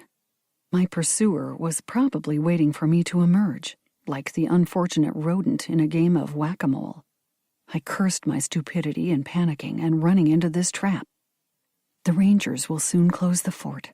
They'll have to check the perimeter as well as everything inside, I reminded myself, as I fought to control my urge to scream. Time to get outside, even if you have to fight your way past that hooded stranger. Whoever it was didn't look huge. You can at least make an effort to evade them and make another run for it. I fumbled my way back to the opening, where I cautiously peeked around the corner before climbing the stairs to reach the open area of the ditch. Seeing no one, I sprinted toward the main entry. A figure once again stepped out of the main entry tunnel. I screamed and stumbled, only to find myself caught up in a pair of strong arms. "Miss, are you all right?" asked a sympathetic voice. I looked up into the face of a park ranger. "Yes, sorry," I said, pulling away. Blinking, I fumbled for my sunglasses. Get spooked or something? I saw you fly up out of the gallery." The ranger looked me over, his expression kind but confused. "You aren't thinking you saw a ghost or anything, are you?" "No, not a ghost. Definitely not." I shoved on my sunglasses and glanced around. "You didn't run into someone else here, wearing a hoodie and sweatpants? In this heat? I should hope not." The ranger tipped his hat back from his damp forehead. "But no, I didn't see anyone. Now, can I help you back to the Welcome Center? We're closing, you know." "Yes, I know, and no, I'm fine. I'm actually meeting someone at the center to give her a ride home." "Okay. I need to help my partner do one more check and secure the main doors. So, if you're truly all right, I'm fine. Really." I forced a smile before thinking about my pursuer hiding in one of the many secret places in the fort. "Just look out for that person, would you? They seem to be following me, and their clothes were so odd, as you said. Anyway," I brushed sweat-dampened strands of hair away from my cheeks and tucked them behind my ears. "Be careful." The ranger's kind expression grew troubled. "Someone was chasing you? Should I call the police?" I considered enduring another interrogation by the authorities and shook my head. "No, I may have been imagining things, at least the chasing part, although I did see an oddly dressed visitor." "All right, then." The ranger tipped his hat to me. "Take care, miss." "Thanks, I will," I said, turning to stagger back up the path to the Welcome Center. Ellen was already waiting outside the front doors. "Charlotte, is everything okay? You look like you've seen a ghost." "No ghost," I said firmly. "Just a strange human." I motioned toward my car. "Let's go. I'll tell you what happened while I drive." Once we were on the road, I explained my encounter, or at least what I could make of it, to Ellen. "You think someone was stalking you?" she asked. "It seemed like it, although they didn't follow me down into the counterfire gallery." "Perhaps they spied the rangers and hightailed it out of there." "Maybe."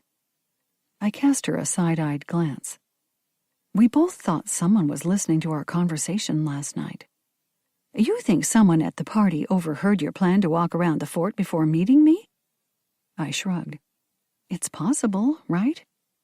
"Yes, which is worrisome." Ellen scrunched the hem of her red and white striped cotton top in one hand. "It really points to one of the guests at the party being our killer. Or one of the staff. Aside from me, I mean," I added, with a grim smile. "True. Both Alicia and Damien were there as well." A thought filtered through the chaos of my mind. "But not Jennifer Delamont. She was up in her room at that point." "Which means she wouldn't have been our eavesdropper," Ellen said slowly. "That throws a spanner in the works, doesn't it? I'd pegged her as the primary suspect after that drunken display last night." "Me too. But she wouldn't have known where I was going to be today." I frowned. "Listen, do you mind if we make a stop before heading home?" "Of course not. You're doing me a favor anyway." "I just thought maybe we could just run by the police department and see if Detective Johnson or anyone else is available to speak with us. I think we should share the events from the party and this latest incident." "Agreed?" Ellen nodded.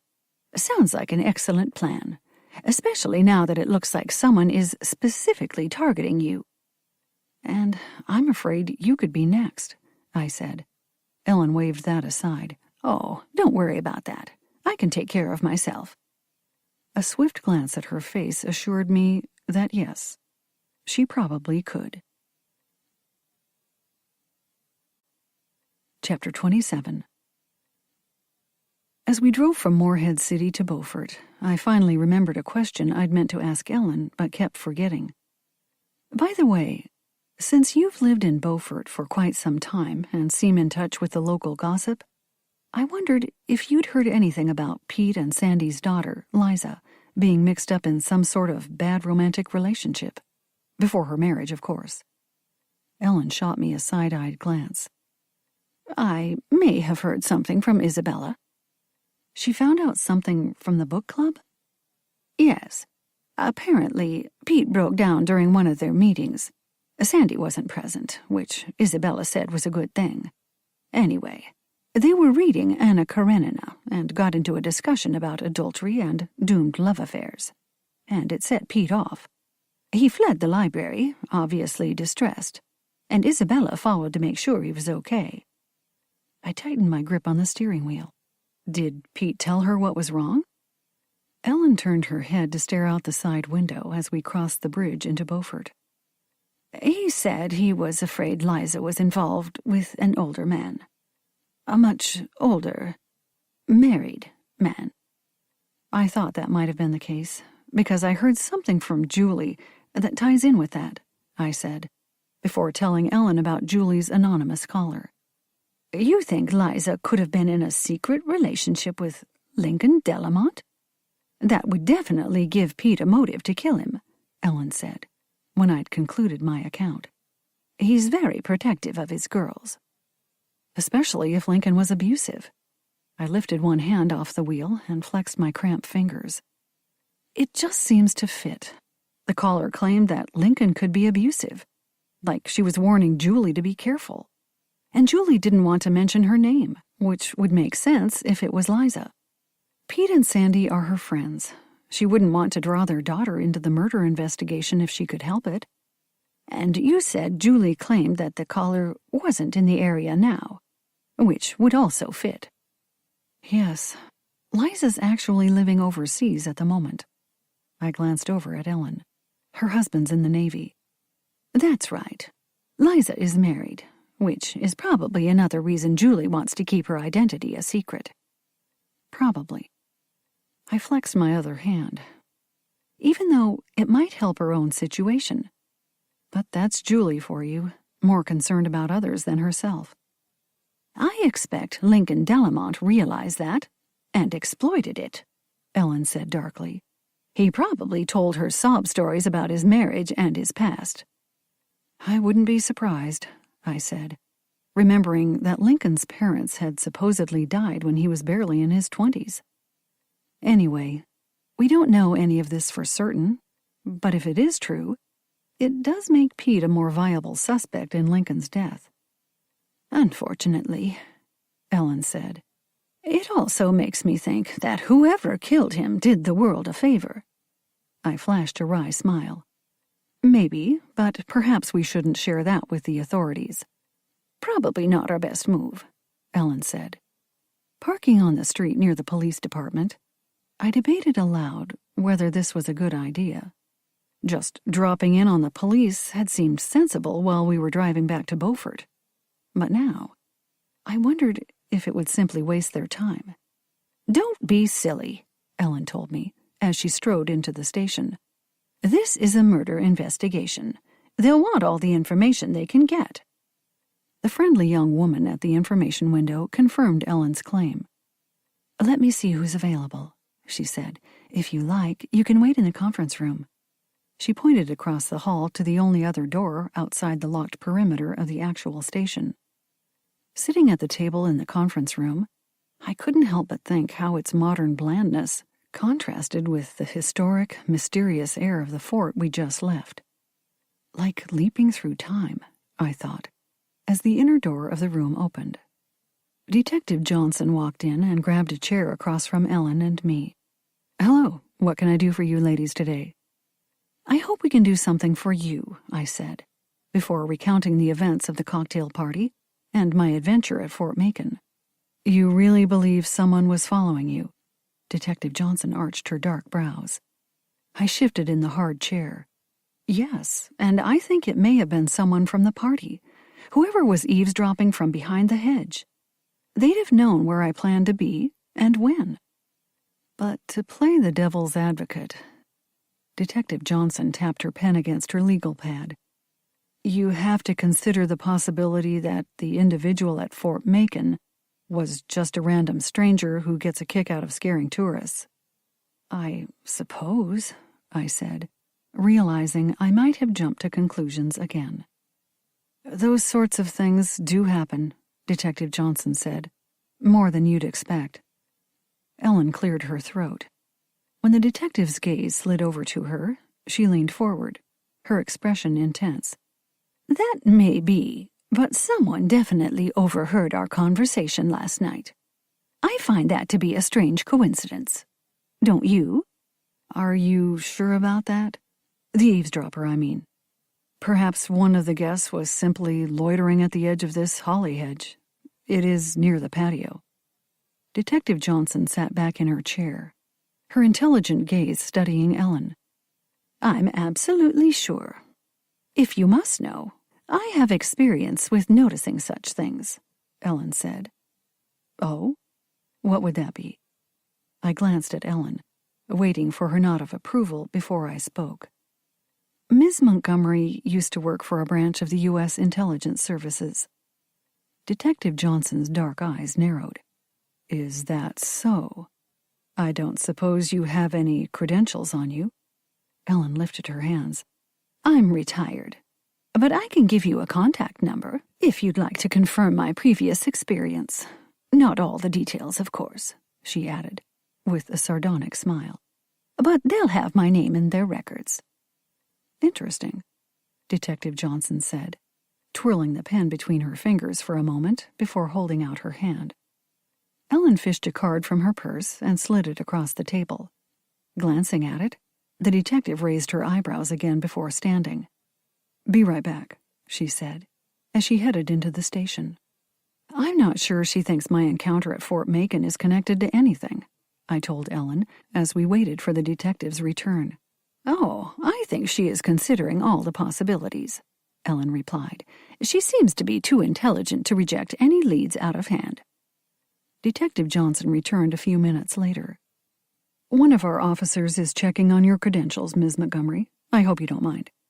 Ellen shrugged. Of course not, although I'm not sure what my former job has to do with anything. You never know, the detective said as she sat down. We may need a consultant on some other matters. But back to the case at hand.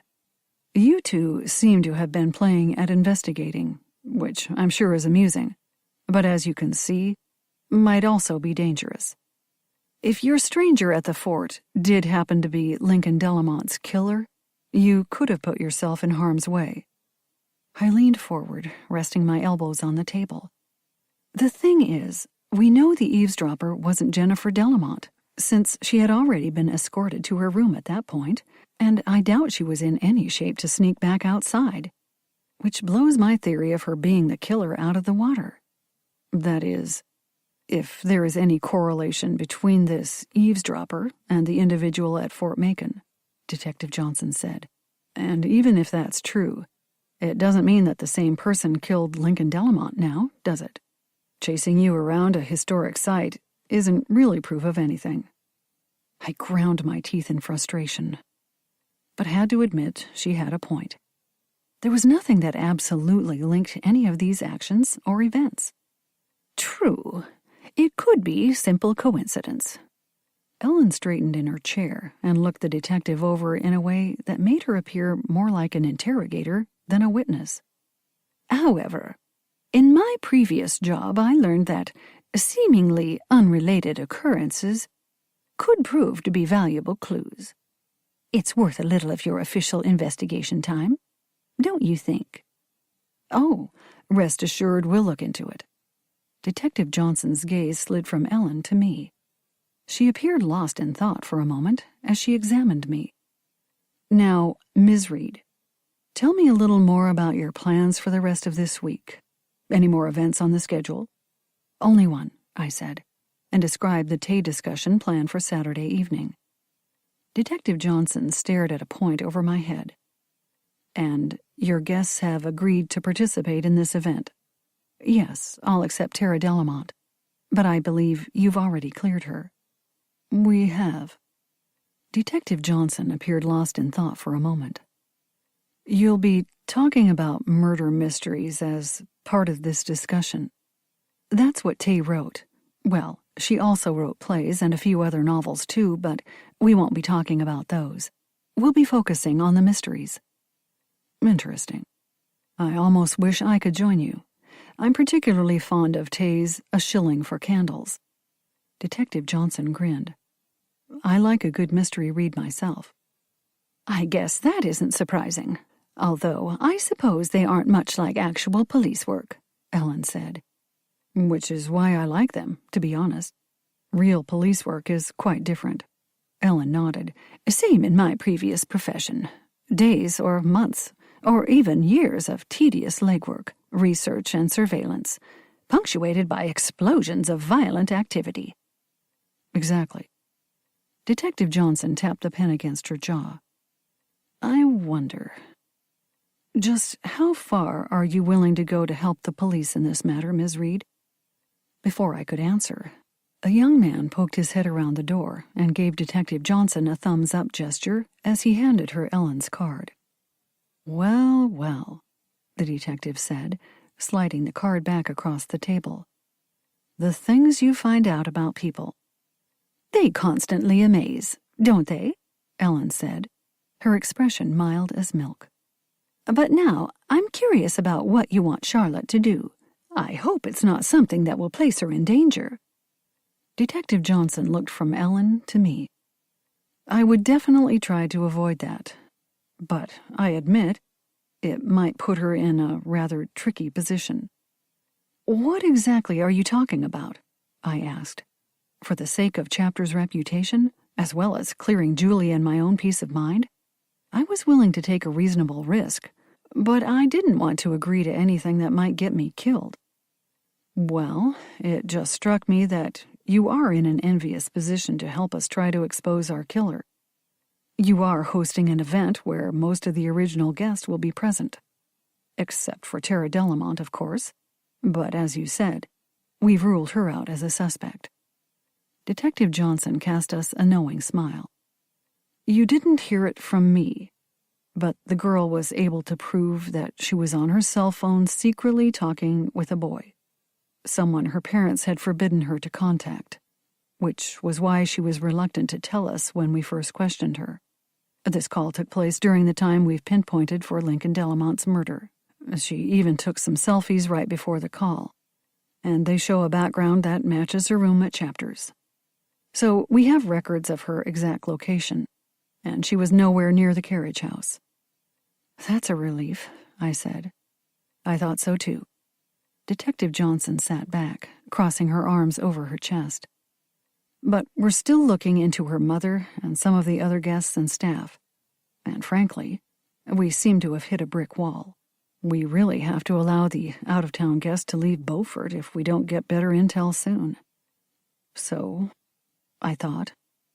She tipped her head and examined me intently. Maybe this event of yours could help us gather some more information. How? I glanced over at Ellen, who was staring at the detective with a furrowed brow. If you were to ask some specific questions related to Tay's books, but also associated with aspects of Delamont's murder, maybe someone would slip up and say something that could give us a new lead. You mean link the books to the real-life murder? Subtly, but yes. Detective Johnson dropped her arms and leaned forward. We could help you craft a few leading questions. But even if someone slipped up and said something compromising, that would be second-hand information, Ellen said. Sure, Charlotte could testify to hearing it, as could some of the other guests, including me, since I plan to attend. But would that hold up? It wouldn't be a direct confession to law enforcement. Detective Johnson's dark eyes flashed. It would if Ms. Reed was wearing a wire. What? I couldn't keep a squeak out of my voice. Yes, I wanted to help, but wearing a wire like some sort of spy wasn't what I had in mind. Fortunately, I was sitting next to an actual spy, who lifted one hand and said, Hold it right there. I don't think that's something Charlotte should be asked to do. It's a lot trickier than they make it look on TV, you know. Yes, I'm aware. But it seems like the best way to get a handle on this case, Detective Johnson said, her tone apologetic. At least, It's a golden opportunity for pushing these people to talk. That may be, but you want to do this right. I suggest, Ellen extended her hand, palm up, as if offering a gift, that you wire me instead. I will be there, and I have done this sort of thing before. Detective Johnson stared speculatively at Ellen. I suppose you have. Very well. That actually solves the problem of when and where to get someone hooked up.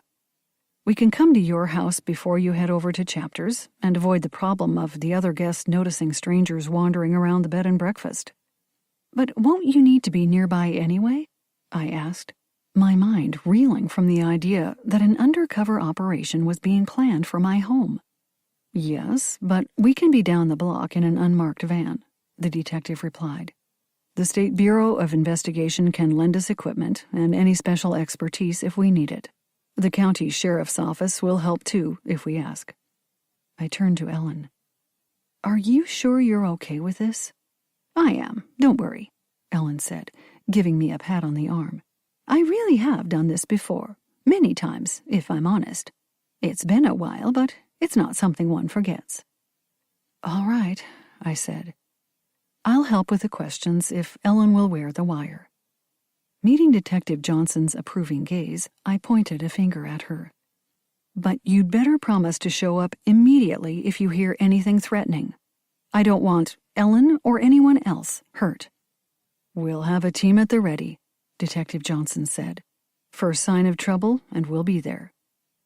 Okay, I inhaled deeply. I guess you'd better give me those leading questions. I'll have the team work on them tonight, and we'll email you as soon as they're ready. That should work, I said. Detective Johnson rose to her feet. Good. Just leave your email address with the receptionist. Now, I'll wish you a pleasant evening, and again, thank you. She looked at Ellen. Leave your phone number at the front desk too, Ms. Montgomery, so we can set up all the details of fitting you up with the wire. And thank you as well. Always happy to be of service, Ellen said, as the detective left the room. I pressed the back of my hand to my forehead. Have to check to make sure I don't have a fever, I told Ellen when she cast me a concerned look. Because this whole situation has me feeling like I'm delirious. I know it must seem strange, but I'm confident you'll manage, Ellen said, as we exited the conference room. I provided the receptionist with my email, and Ellen left her number before we headed out the front doors of the station. Don't you find this all the least bit overwhelming? I asked as we walked to my car. Ellen shook her head. After what I've seen in my life? Hardly. Just another day at the office. Chapter 28. By Saturday afternoon, my concern over my participation in what was basically a police sting operation had me so hyper that I decided to take a walk to the Beaufort docks. Alicia encouraged me to go. Or rather, she basically told me to get out of the kitchen. I guess my constant pacing was fraying her last nerve. I acquiesced without complaint. Everything was set up for the evening's event, and Alicia already had to share the kitchen with Damien, so I knew I wouldn't be missed. Besides, strolling along the waterfront always calmed me. When I reached the front street end of the boardwalk, I walked a short distance before I paused to once again admire the Celestial. Todd Rowley was on the deck of the yacht, polishing some of her chrome fittings. He returned my wave with a broad smile. "See you tonight," he called out before I turned away. Although I'd planned to continue my walk, the picture window of Bookwaves beckoned, and I climbed the few steps to the wooden porch of the building that housed Julie's bookstore. I paused for a moment to study the window display, which was filled with what Julie always called beach reads. When I pushed open the front door, a bright jangle of bells accompanied my entry. I hadn't visited the bookstore in several weeks and was amused to see that the front table held a varied assortment of titles, all of which featured predominantly red, white, or blue covers. "Get a bang out of your summer read," the banner draping the front of the table said, a theme emphasized by the sparkling firecracker-style decorations. Getting ready for the 4th already? I asked Julie, as her head popped up from behind a range of shoulder-height wooden shelves. It's a huge tourist week. She stepped around the shelves to greet me. I mean, the Big Rock Week is busy, but not as many of those people are looking to buy books. The 4th and the few weeks leading up to it are when I see more visitors who want something to read. You know, on the beach or while enjoying waterfront views. I guess that's right. Hard to read when you're managing a fish line. I was happy to see that Julie looked less stressed. She swept her hair back and whipped it up into a ponytail she tied off with the scarf she draped around her neck. Sorry, even with the air on, I always get hot moving books. I'm sure. Having had to do that in Chapter's library several times, I know it's hard work. As I gazed at my friend, I shifted my weight from one foot to the other. I wanted to tell her about assisting the police with finding Lincoln's killer, but I knew I couldn't say anything. Although perhaps I could find a way to reassure her that her ordeal as a suspect would soon be over. Speaking of Chapters, you're coming to the tea discussion tonight, I hope? Yes, I told Scott I'd be there, so I guess I should come. I widened my eyes. Ah, do I sense some interest? Not that it's a bad thing. He's definitely into you, from what I've seen. Julie glanced down at her hands, which she'd clasped tightly at her waist. Now, don't start any rumors. Her tone was serious. But when she looked up at me, her eyes were sparkling. He's an interesting guy, and we share a love of books. That's all there is to it. For now, I said. Don't worry, I approve. My smile slipped as I considered one little wrinkle. Unless the police prove he's murdered Lincoln, of course. Julie waved off this idea. I can't imagine that, and anyway, you have me on your suspect list as well. Not really.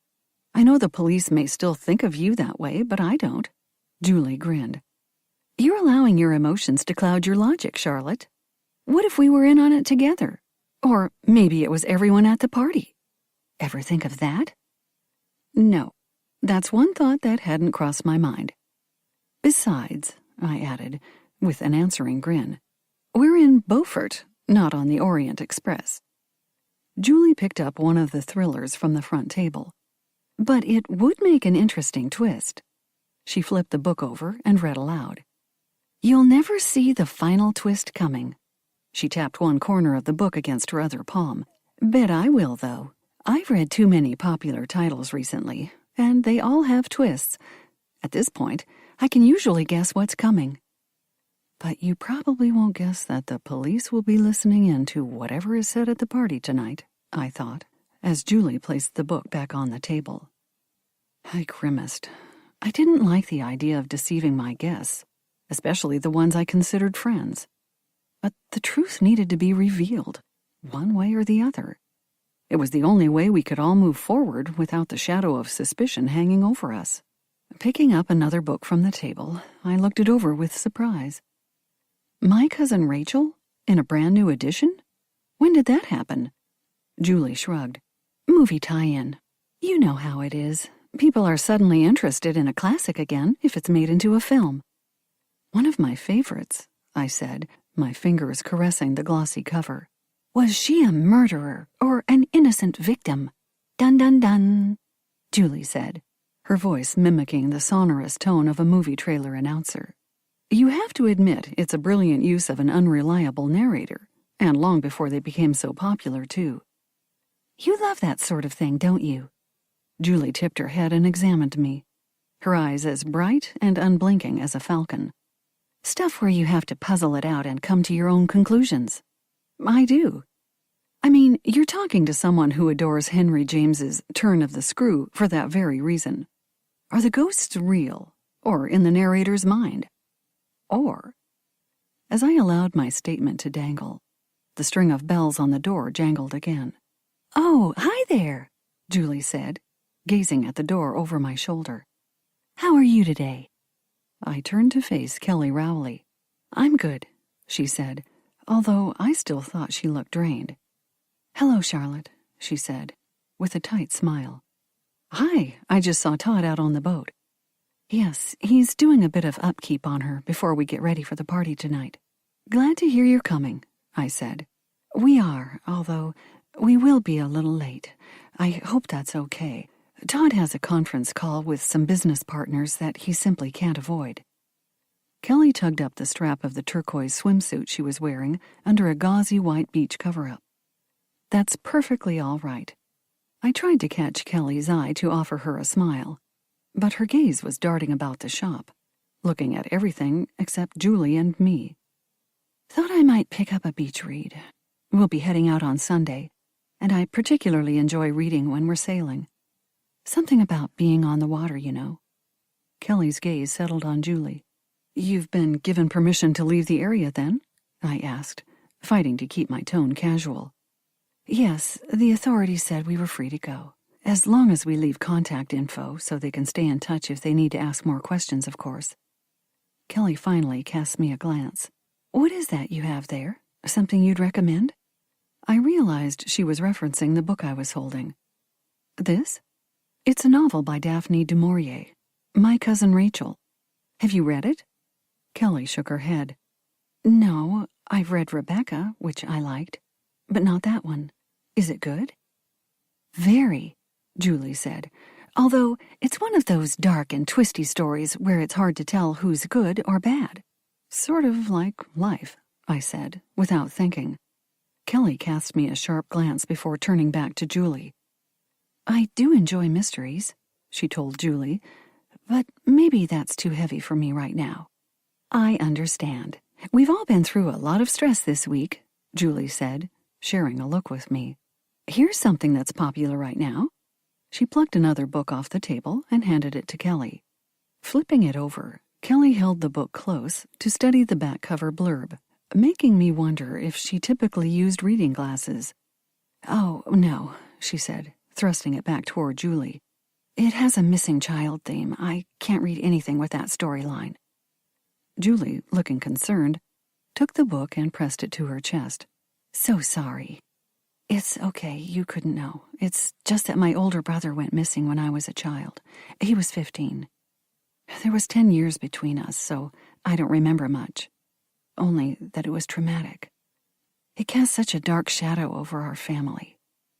Kelly used one hand to fan her face, even though she appeared pale, not flushed. Anyway, I try to avoid anything with that theme. I can understand that, Julie said, her tone sympathetic. He was never found? Kelly shook her head. No, my poor parents, who were killed in a car accident about 6 years later, never got over it. I imagine not, I said, thinking of the magazine story I'd read about the Rowleys. According to that article, Kelly's older brother had inherited his parents' estate, which was odd if he'd gone missing at 15, although I suppose that even if he'd returned years later, the trauma of his disappearance would linger in Kelly's mind. That's terrible. You didn't have any other family? Kelly ducked her head until her long hair veiled my view of her profile. Just my grandparents. They raised me after my parents died. But they passed away many years ago. Not long after. She tightened her lips and snapped her head up, tossing her blonde hair out of her face. Anyway, everyone deals with some sort of tragedy in their life, don't they? Her smile was as brittle as a sand dollar. Thinking of my own loss, I nodded and offered her a sympathetic smile in return. I suppose they do. Kelly glanced at her watch. Look at the time. I should get back. Todd might need my help. She flashed Julie an apologetic smile. I'm sorry I won't be able to buy any books right now, but if you come across a few light and fun reads, bring them to Chapters tonight, okay? I can pay you with a check. Will that work? Yes, that's fine, Julie said. I'll see what I can find that I think you might like. Thanks so much. See you later. Kelly gave a quick wave before turning on her heel and heading out the shop door. As the bells fell silent, Julie placed the book she'd been clutching back onto the display table. That was a little weird. Yes, I said, but didn't tell her the strangest part. The discrepancy between Kelly's story and the magazine article's depiction of her past. Julie walked over to a white beadboard-paneled counter. Circling behind the counter, she stared down at the desktop computer that functioned as her register. I'll try to find her something, even though it's difficult to choose books for someone you don't know well. That is tricky, I agreed. But I'll see what I can do. Poor thing. Julie shook her head. Losing her entire family like that. She looked over at me. I guess I'm lucky, really. I've never lost anyone significant. Not yet, anyway. I'd say that was fortunate. It's strange. You never really know about people, do you? Julie straightened a stack of bookmarks stuck into a clear plastic brochure holder. Lincoln lost his parents when he was fairly young, too. I kind of wondered if that was one reason he was so... Selfish and arrogant, I said, before I could check myself. Sorry, I shouldn't speak ill of the dead. But honestly, I don't think any loss, no matter how tragic, is an excuse to behave the way he did. No, you're right. Julie pursed her lips and looked me over. You must think I'm a fool, falling for a guy like that. We've all been fools at some time or another, especially where love is concerned. Now, I guess I'd better be getting along as well. It's probably time to check on Alicia and Damien and finish any other prep for tonight's event. Okay, I'll see you there, Julie said, before wishing me a good day. Outside, I walked to the end of the boardwalk before turning around and heading back toward Chapters. Pausing where I could see the gleaming Celestial, I watched as Kelly climbed onto the yacht. She had money, good looks, health, and what seemed to be a perfect marriage. A lot of people would say she'd been blessed by life, but she'd also endured tragedies that few knew about. Like so many of us, Kelly Rowley had her own pain to overcome. After one last glance at the Rowleys' gorgeous yacht, I set off at a brisk pace, anxious to reach Chapters. I had a part to play tonight, an important task that could expose a murderer while clearing my friend and any other innocent parties. I hoped I was up to the challenge. Chapter 29.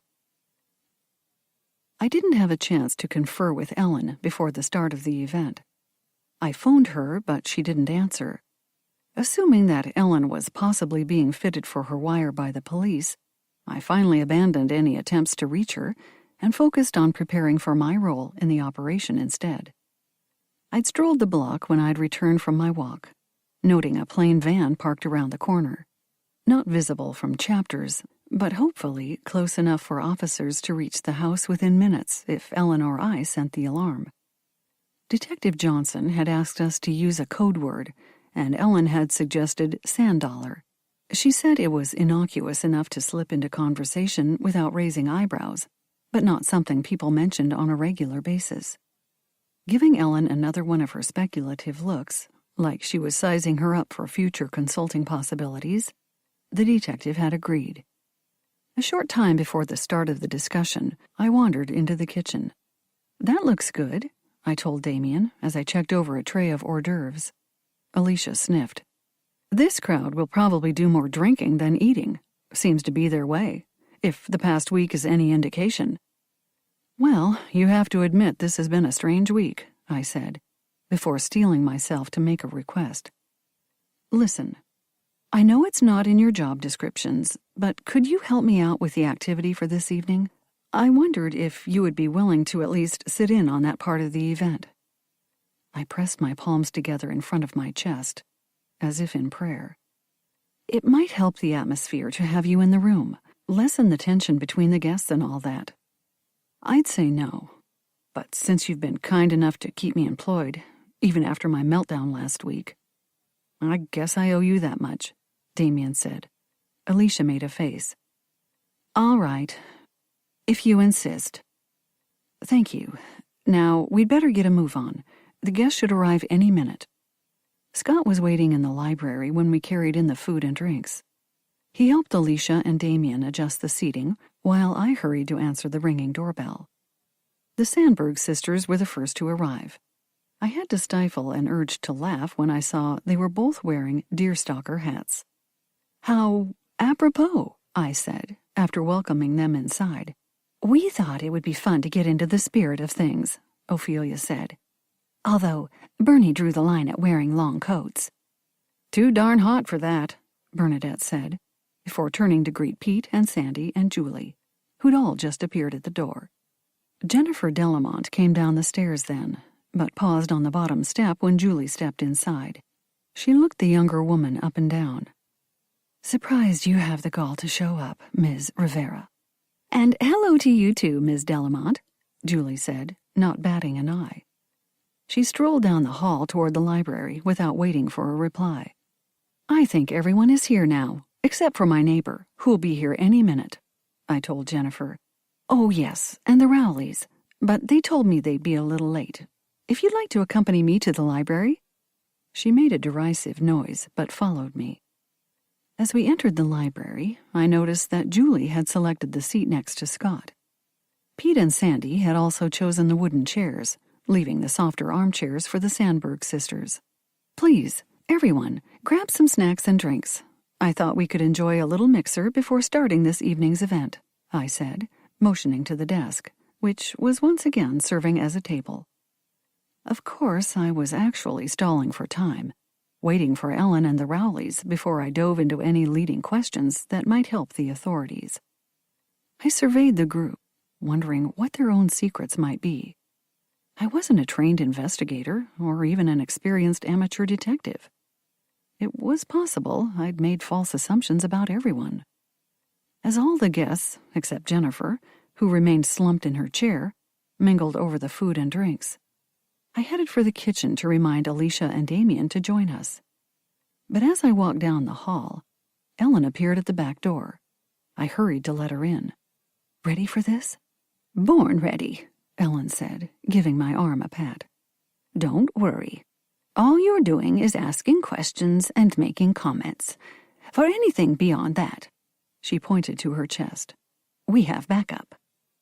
I nodded and told Ellen to wait in the hall while I asked Alicia and Damien to join us so we could walk into the library together. "All right, if everyone can take a seat, we'll get started," I said, grabbing my folder of notes from one of the library shelves. I slipped the folder under my arm and poured myself a glass of water before sitting in a chair near the door.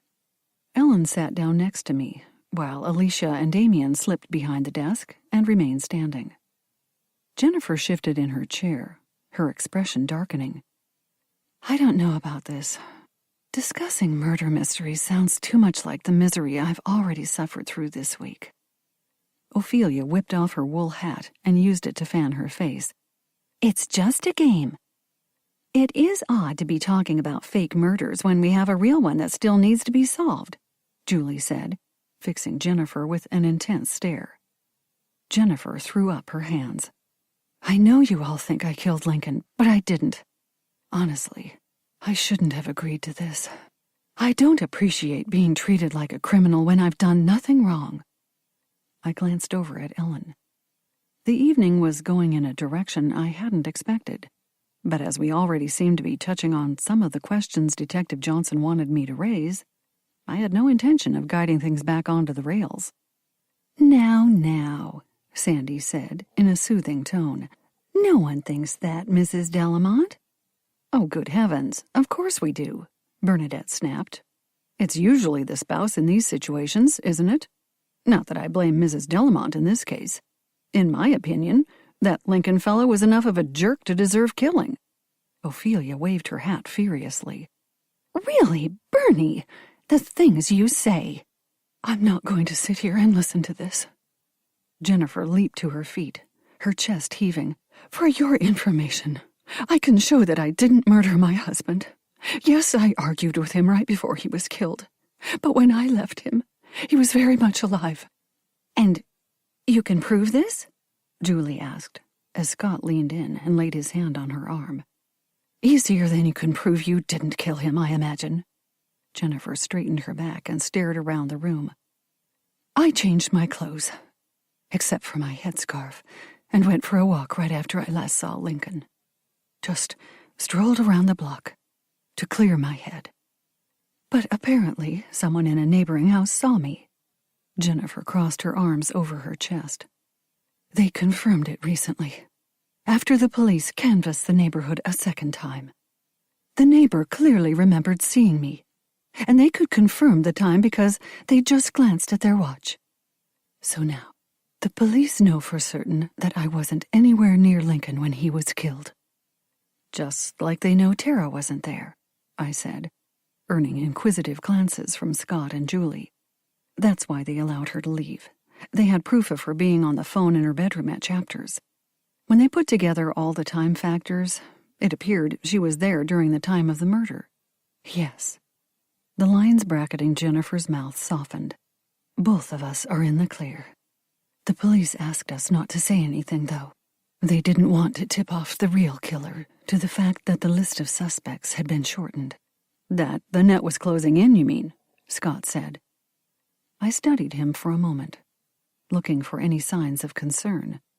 Finding none, I decided to throw out my own nagging question. Sandy and Pete told me about you lurking about the carriage house earlier than you originally claimed. How do you explain that? Scott exhaled a gusty sigh. As I already told you, Charlotte, I was contemplating putting on some costume pieces so I could join the party that night. Stuff I'd stored in that garden bin. That's where that junk came from, Damien said. Man, you should have spoken up about that sooner. Would have saved me some questioning. Sorry, Scott said. I didn't even think of it at first. After falling over a dead body, I mean. He rubbed his temples with his fingers. I decided to store my laptop inside the carriage house before I did anything else. And that's when I found Lincoln's body. Julie turned to him, her eyes wide. You didn't see anyone fleeing the carriage house? No. They must have left before I got back.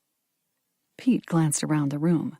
So, we have Jennifer arguing with Lincoln, then heading out for a walk, and Tara, who heard her dad talking with another woman before she saw Jennifer approach, which made the girl run off to a room in the house. Bernadette rubbed her chin with one hand, which means that the woman with Lincoln before his wife approached him must have hidden in the carriage house before Jennifer got there. I didn't see anyone, Jennifer said as she sat back down. You mean that woman was hiding in there the entire time we were arguing? Sounds likely, Bernadette said, turning to look straight at Julie. Now, wait a minute, Julie said, holding up her hands in a defensive gesture. Her dark eyes darted about the room, finally landing on Pete. Help me out here. You mixed me another drink right after that, remember? Even asked me why I was so upset. Yes, that's right, Pete said. You came over to the bar while I was fixing myself something and told me you just had a foolish argument and needed a drink to wash away the bad taste in your mouth. Right. Julie gazed about the room triumphantly. Which proves I wasn't the woman hiding in the carriage house. And she shot Pete a grateful look. That Pete wasn't near the carriage house at that point either. Anyway, I don't think anyone could mistake my deep voice for a woman's, Pete said. Although that's a moot point, since I don't know why anyone would suspect me of killing Delamont. I had no motive. Same on both counts, Damien said, stepping forward. I opened my mouth but snapped it shut without saying anything. No sense dragging Damien's rejection letter, or any possible connection to a scandal in Liza Nelson's past, into the mix now. Ophelia scrunched her deerstalker hat in her hands. That leaves... Who? Surely you don't think Bernie or I had anything to do with the murder. I can't imagine Sandy being involved either. And I think it's been proven that Charlotte was at the store and didn't get back until after Scott found Lincoln's body.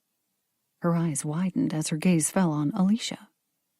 Now, wait one darned minute, Alicia said, striding forward to stand beside Damien. Don't you be going and accusing me of murder, Miss Ophelia Sandberg. Not when I know a few things about you. Bernadette jumped to her feet, taking a fighter's stance. Don't attack my sister for a reasonable conclusion.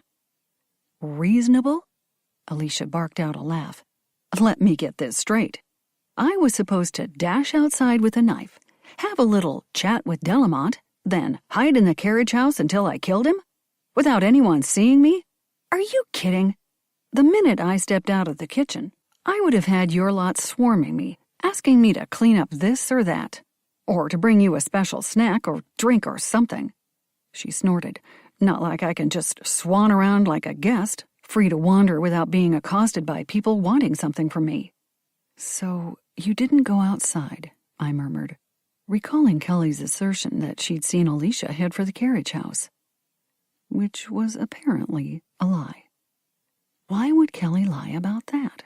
I frowned. It didn't make sense. "That may be true, Alicia, but you did have access to the carriage house key and the knife," Pete said. "You can't dispute that." "Just like all of you. It's not like we locked up those things. I was in and out of the kitchen enough times earlier in the evening to allow anyone to grab both of them without my knowledge." Alicia tightened her lips and fixed her stare on the Sandberg sisters. "And if you recall, Ophelia, you saw me in the kitchen about the time that the murder supposedly happened." "Oh, right. Sorry. How could I forget?" A blush suffused Ophelia's cheeks. "When Bernie and I were inside Chapters, looking for my glasses, I saw Alicia at the sink, rinsing out a stain on her apron. 'One of those sauces from the dinner party,' Alicia said. 'It dripped on my apron when I was clearing the dishes, I guess. I wanted to rinse it out before it set.'" That explains the missing apron. "Which would make the timing difficult for you. To be the murderer, I mean." I spoke slowly as my mind raced, chasing thoughts of whom this left on the suspect list. "Impossible, I'd say. Not that there was any reason to suspect me anyway," Alicia asserted, without looking at me. There was one compelling motive, but I thought better of dragging my great-aunt's past into the discussion, especially now that it looked like it had not been the reason for Lincoln Delamont's death. Although I believe something from the past must figure into it, I thought, turning my head at the sound of footsteps in the hall. "Hello, everyone. Sorry to be so late," Kelly said as she entered the library. She fluttered one hand in greeting. "Todd got caught on a phone call, but he'll be along in a few minutes." As everyone focused on Kelly, I realized we were all probably thinking the same thing. She'd been the only other female at the costume party. The only one without an alibi. Or at least, I thought, the only woman who hasn't shared one yet.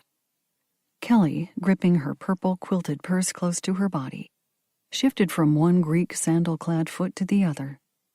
"I hope we didn't miss anything important." "Just playing a little game of amateur detective," Julie said, her eyes narrowing. "Care to join?" Chapter 30. In her short, finely pleated, lilac cotton sundress, with her braided golden hair pulled back and twisted into an elegant bun, Kelly looked like some Grecian statue come to life. She lifted a well-toned, tanned arm and used one finger to delicately dash a bead of sweat from her upper lip. "Of course. Isn't that the point of this evening?" "Well, the original plan has devolved into something a little different," Scott said, rising to his feet to offer Kelly his chair. "Really? And please, Mr. Kepler, sit down. There's an extra couple of chairs off to the side there, next to the lady I met the other evening." Kelly arched her golden brows. "Ms. Montgomery, I think it is?" "Yes, Charlotte's next-door neighbor," Ellen said. "That's right. We met at the Thursday night cocktail party. We didn't get a chance to really talk then, though," Kelly said. "What are we discussing? More thoughts on Tay's books?" "No, our very own murder mystery," Ophelia said. "The death of the unfortunate Mr. Delamont." "Really? That sounds a little macabre." Kelly shot me a questioning look as she sat down. Bernadette jumped in before I could say anything. "Actually, we were comparing alibis just before you arrived, but we hadn't quite gotten around to our personal theories on who the murderer might be. Perhaps you'd like to start there, Ms. Rowley?" "Oh, well, I don't know." Kelly crossed her bare legs, hiking her dress up higher on her thighs. "I'm not sure my thoughts would shed much light on the situation." Julie stood, shaking out one foot as if it had gone to sleep. I'm sure your theories are as reasonable as any others I've heard. She crossed over to one of the lower library shelves and picked up a stack of paper books. I did find you some books, by the way, if you still want them. Yes, that would be lovely. As Kelly reached into her purse, something glinted. Darn, it seems I forgot my checkbook, but I'm happy to send you a check before we leave Beaufort. I'm good for it, I promise, she added with a bright smile. Ellen stirred in her chair. So, Mrs. Rowley, I'm curious. Do you actually have any theories on who killed Lincoln Delamont? Not really. At first, I thought it was probably some stranger. I mean, someone not part of our group. Someone who had a beef with Mr. Delamont and tracked him here. She shrugged. Maybe they confronted and killed him during an argument, then fled the scene. But you don't think that now? Scott, who hadn't reclaimed his seat, paced across one end of the library. No, because, well, just some things I picked up when the police were questioning me made me think it might be someone else. Kelly bit her lower lip and looked at the other guests, her gaze darting from face to face. Someone in this room. But everyone in this room has an alibi, Bernadette said, her voice hardening. What's yours? Do they? Well, I'm at a disadvantage, since I missed hearing all that. But of course I had nothing to do with Mr. Delamont's death. I barely knew the man, after all. Whereas some of you seem to have much closer connections to him. And I don't just mean his wife and daughter. Kelly cast a swift glance at Jennifer. They both have been cleared by the police, Pete said. Airtight alibis, apparently. But I believe Mr. Kepler knew Delamont before this week, as did Ms. Rivera and Mr. Carr. Isn't that right? Kelly's golden lashes fluttered over her clear blue eyes. It is, I said. But I'm not sure how you would know that, Kelly. She lifted her hands in a dismissive gesture. I did a little investigating of my own after this whole mess started, just to make sure I wasn't associating with dangerous criminals. And you found out what? Bernadette asked, her tone barbed as a fishhook. That Lincoln Delamont cheated Mr. Kepler's father out of a significant amount of money. For one thing, Kelly smiled sweetly. Todd and I have some connections in the book world, and in case you were all unaware, Mr. Kepler's dad was Nathan Kane. Really? Julie turned to stare at Scott. That was your dad? Scott bobbed his head but kept his gaze focused on Kelly. You asked around and found out about Delamont swindling my father? Okay, I admit it does give me motive. But what did you discover about the others you claim to suspect? He pointed toward Julie and Damien. I doubt they have famous parents who are known by your wealthy friends. Jennifer chimed in before Kelly could reply. Well, Julie Rivera was having an affair with my husband. Not an affair, Julie said. Not really. You mean, not yet. Jennifer tossed her thick, dark curls. Found out the truth in time instead. Kelly's gaze ranged from Julie to Jennifer and back again. Yes, that one was obvious. Lincoln Delamont was leading Ms. Rivera on, and when she found out he was still quite married, perhaps she snapped and stabbed him. As if I would risk prison time on some guy, Julie said, sharing a glance with Scott. I was glad to see he looked unperturbed, which meant Julie must have already told him the truth about her relationship with Lincoln. Hoping to get the discussion back on track, I stared down at my notes. Lincoln Delamont was apparently something of a scammer, one bulleted point said. Ask about deception in relation to Tay's books, which often included that theme. Perhaps we should get back to talking about Tay, I said. I wrote out a few discussion starters, such as how most of her books deal with murders, Bernadette asked, arching her eyebrows. I thought we were dealing with that topic already. Yes, but she also wrote a lot about deception. Many of her characters were engaged in scams of some kind, I said, allowing my gaze to sweep around the room. There was the con man brother and the astrologist in A Shilling for Candles, for example. Betty in the franchise affair. And, of course, deception lies at the heart of Brat Farrar. You know my opinion on that. Bernadette said, with a sniff. Not a likely scenario. Not by a long shot. Family would always know their own. I don't know. It might be different for family members, but I think everyone can be fooled, if the con artist is good enough. Scott spoke slowly, as if trying to untangle a knotted skein of thoughts. My father, who was a very intelligent man, was conned. He met Julie's sympathetic gaze. Charlotte knows this story, and I just told Julie the other night. So I guess there's no reason to keep it under wraps. As Ms. Rowley just revealed, my dad was scammed out of a considerable amount of money by Lincoln Delamont. I glanced at Jennifer, whose expression was as frozen as a glacier. I don't believe that, she said coldly. He may have been unfaithful, but Lincoln didn't need to cheat anyone for money. He had plenty of his own. She shrugged. That was the one thing I could count on, at least. The money. Most of it was invested, and he used the interest to fund his business, not the principal. So it wasn't like he was going broke any time soon. Really? And where did all this money come from? Scott asked, ignoring the hand Julie had laid on his arm. Maybe from other earlier scams? No. Jennifer met Scott's stare with a glare of her own. If you must know, Lincoln's parents died in an automobile accident when he was around 21. He inherited the money from them. I bolted upright in my chair. An automobile accident. An inheritance. As I sneaked a surreptitious glance at the woman sitting next to me, an image of Lincoln Delamont flashed through my mind. He'd been slender, blonde, and blue-eyed, just like Kelly Rowley. In fact, they looked enough alike that Lincoln could have easily passed as her brother. I swallowed a swear word and clasped my hands tightly on top of the notes in my lap as my mind processed a new, unexpected theory.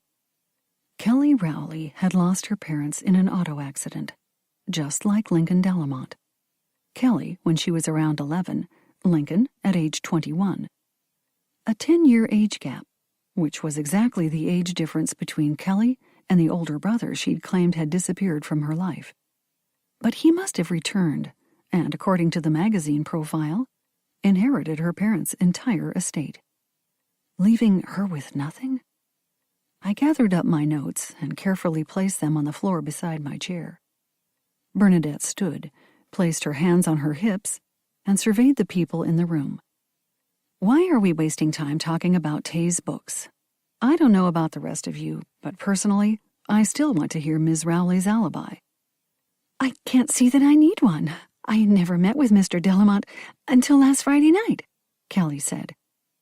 I wondered if Kelly's tinkling laugh sounded as forced to everyone else as it did to me. Because we think it was a woman, you see, I said. Tara heard a woman talking with your dad before he was killed. A woman who must have hidden in the carriage house when Jennifer Delamont appeared on the scene. Julie leaned in closer to Scott. And all of the rest of us females have solid alibis, it seems. Is that why you are all staring at me with those suspicious expressions? Because you think I had something to do with Delamont's death? Kelly covered her mouth with one well-manicured hand and giggled. Honestly, that's the most ridiculous thing I've ever heard. I mean, I scarcely shared 3 words with the man before he was found stabbed to death. Julie pulled away from Scott and crossed the room to stand in front of the desk. That's curious, because I'm sure I saw you chatting with him for quite some time at the Friday night cocktail party. And you would have noticed, I suppose, Jennifer said, her tone etched with acid. But she nodded when Julie glanced at her. Yes, I saw that too. Figured he was hitting on another pretty woman. He backed off pretty quick when Mr. Rowley came over, though. I guess he realized he couldn't compete with a man like that. I think you're mistaken. I don't remember spending much time talking to him at all, Kelly said. A sidelong glance displayed a crack in Kelly's perfect composure. Sweat now dampened her brow and temples as well as her upper lip, and there was a twitch afflicting her right eye. Here was my opening, if I was brave enough to take it. Maybe you were talking about your shared tragedy, I asked, keeping my tone as light as possible. Ellen shot me a sharp look as a hysterical bubble of laughter escaped Kelly's lips. "What in heaven's name are you talking about?" Kelly asked, when she was able to speak. "Didn't you both lose your parents in car accidents when you were young?" "Well, you were only 11, if what I read in a magazine article is true, while Lincoln was around 21 when his parents died." Ellen cast me a swift glance. Her expression told me she'd just come to the same conclusion I had. "Yes, we both lost our parents. What of it? It's not like that made us instant soulmates or anything." Kelly's fingers tightened on the clasp of her purse. Scott joined Julie at the desk, where Damien had poured out some wine. The three of them each grabbed a glass while I looked on, wishing I could join them. Ellen stood and turned to face Kelly. "It's just an odd coincidence, don't you think? He was 46. You're 36. He lost his parents to a car crash at age 21. You at 11. That's matching 10-year age gaps. I mean, they could have been the same parents, given the facts." "That's absurd." Still clutching her purse, Kelly leaped to her feet to face off with Ellen. "I don't know what you're suggesting, but whatever it is doesn't make any sense. Besides, like I told Ms. Reed and Ms. Rivera at the bookstore earlier today, my brother went missing when I was only 5. "Then how did he inherit the bulk of your parents' estate?" I asked, rising to stand beside Ellen. "That was another thing I read in the article profiling you and Todd. How you had to start your track career without a lot of help, financially and otherwise, because your older brother inherited your late parents' money and didn't bother to support you." Kelly's face blanched white as paper. "You're mistaken," she said in a strangled voice. "No, it was that same article. So either the reporter made something up or—" "You did," Ellen said, finishing my sentence. Kelly slung the gold chain handle of her purse over one bare shoulder. "I don't have to stand here and listen to this nonsense." She strode out of the room, tossing. "And you can keep your books, Ms. Rivera," over her shoulder. "I don't understand," Ophelia said. "What's going on?" "Not sure myself, but I think there's more to this little evening of fun and games than meets the eye," said her sister. "Everyone, please stay here. Enjoy some more wine and snacks. I'll just go and see if Ms. Rowley is okay," I said, then dashed toward the hall. "I'll come with you," Ellen said. We didn't see Kelly, but heard the back door slam. "Time to call in the cavalry?" I asked. Ellen, striding down the hall, waved me forward. "Yes, but let's also make sure we know where she's headed so we can clue them in," she said, before pronouncing "Sand Dollar" in a loud, clear voice. Outside, I surveyed the patio, but saw nothing. As I considered heading for the garden, Ellen grabbed my arm and motioned toward the holly hedge. "Spied some movement there," she said, dropping my arm and making a beeline for the carriage house. "Shouldn't we wait for the police?" I cast a final glance at the driveway before jogging after her. Ellen might have been trained as a spy years ago, but she was 75 now. Probably no match for a fit young woman. A loud crash forced me into a run. I rounded the hedge, reassuring myself that the police were on the way. Besides, even if Kelly was the killer and had somehow obtained another knife, she'd have to get pretty close to someone to use it. Surely Ellen, with all her training, was too smart to allow that to happen. The door to the carriage house was kicked in, which explained the sound I'd heard. Just inside, I made out the silhouettes of 2 people. Kelly stepped out into the light, and I realized what she held in her hand. Not a knife this time. A gun. Pointed, not at me, but at the temple of a woman standing beside her. "If you want your friend to survive this, you'd better get in here now," she said. I choked back my urge to scream. "The police are on their way." "So your neighbor told me, which is why I am taking you both as hostages. My bargaining chips." Kelly bared her white teeth in the semblance of a smile. This will not end well for you. Ellen winced as Kelly popped her temple with the gun. Get inside, Charlotte, Kelly commanded. I could have made a break for it, but that would have left Ellen at the younger woman's mercy. Sensing Kelly's desperation, I wasn't convinced she could be trusted not to shoot my friend. You can do this, I told myself, as an image of Brent throwing his body against a door to save a room full of children flashed through my mind. He'd probably been terrified too, with winds roaring like a freight train bearing down on him. But he'd done the right thing. I could too. I curled my fingers as if clasping an unseen hand and followed Kelly and Ellen into the darkness. Chapter 31. As my eyes adjusted to the dim light inside the carriage house, I noticed that Kelly's other hand, the one not holding a gun, was trembling. She isn't as calm and in control as she's trying to make us think. I slid closer to Ellen. I wanted to ask her if we should try to tackle Kelly, gun or no gun, but the quarters were too tight. Kelly would hear anything we said, even a whisper. You can't believe you can get away with this, I said, before Ellen grabbed my hand and squeezed it so hard that my eyes watered. All I need is an opportunity to reach the Celestial, Kelly said. Holding you two as hostages just might give me that chance. I wondered whether Todd Rowley was a willing accomplice to Kelly's crimes. Perhaps he knew everything and would gladly ferry her away from facing the consequences of her actions, although that would undoubtedly mean the collapse of his business empire. I'm sure you must have had an excellent reason to kill Lincoln Delamont, Ellen said, her voice infused with a sympathy that made me shoot her a questioning glance. Of course. She's just trying to get in Kelly's good graces, establish a rapport that will humanize us, making Kelly less likely to shoot. Ellen knows what she's doing. She was trained for situations like this. I pressed my lips together to silence any further comments, realizing I should let the professional use her skills. I didn't plan to do it. I didn't set out to harm anyone. Kelly turned to me. And I didn't want to hurt you the other night either, but I had to get away after I dropped off the knife. And I suppose you just wanted to scare me when you chased me around Fort Macon? Yes. I knew you were snooping around, asking too many questions of people who'd been at the party. I was afraid you'd find out that someone had seen me doing something odd, like shoving my balled-up cloak with the knife stuffed in the pocket into the lilac bush. Because they both had blood on them? Ellen asked. Kelly nodded.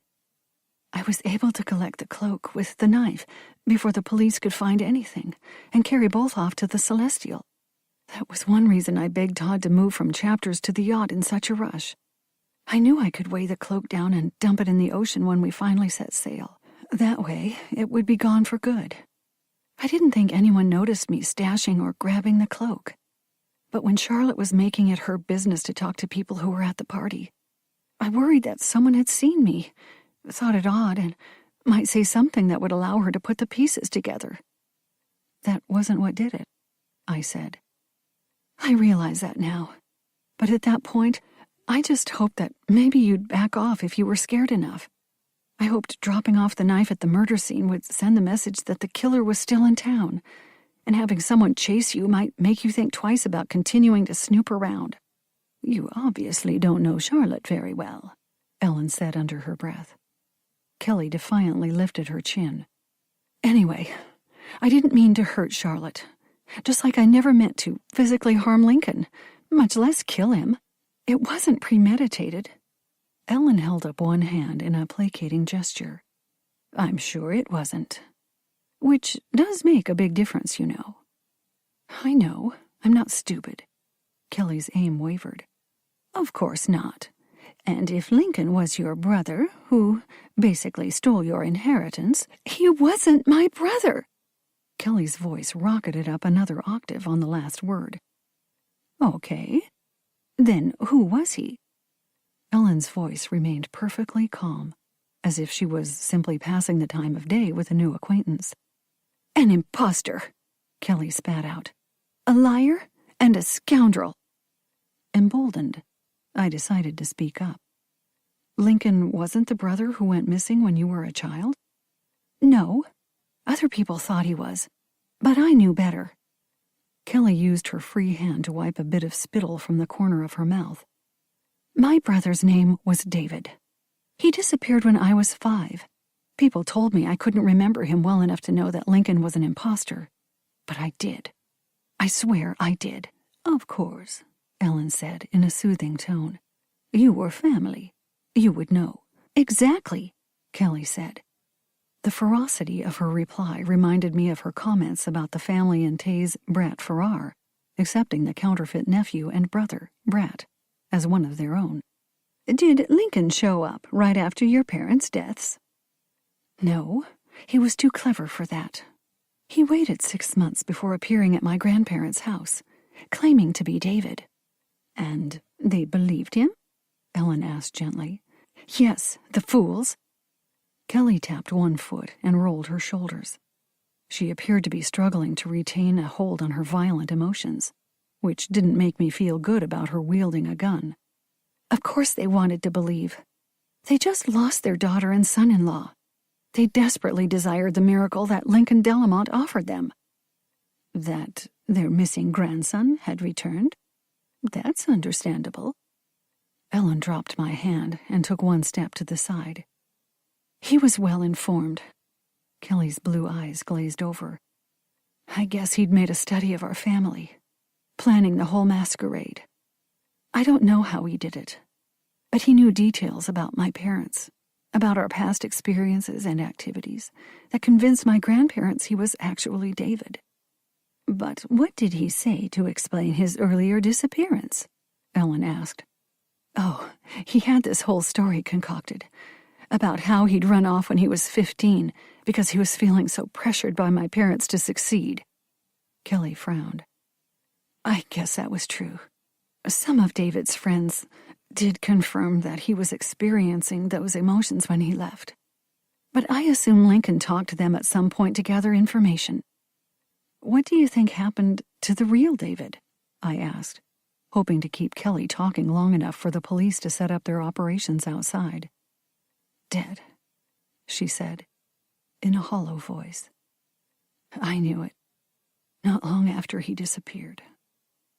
There was just this void in my head, when I tried to remember him. Lincoln may have somehow known David was dead as well, Ellen said thoughtfully. I'm sure he did. A single tear slid down Kelly's cheek. But why did he stay away so long? I asked. When Kelly's frown turned into a glower, I quickly added, what was Lincoln's contrived excuse for not returning to the family sooner? Oh, he said he found a home with some family who were willing to take him in without too many questions. He claimed they believed his story about being abused, even though he wasn't. And so they didn't contact social services for fear he'd be returned to his terrible family. Kelly snorted.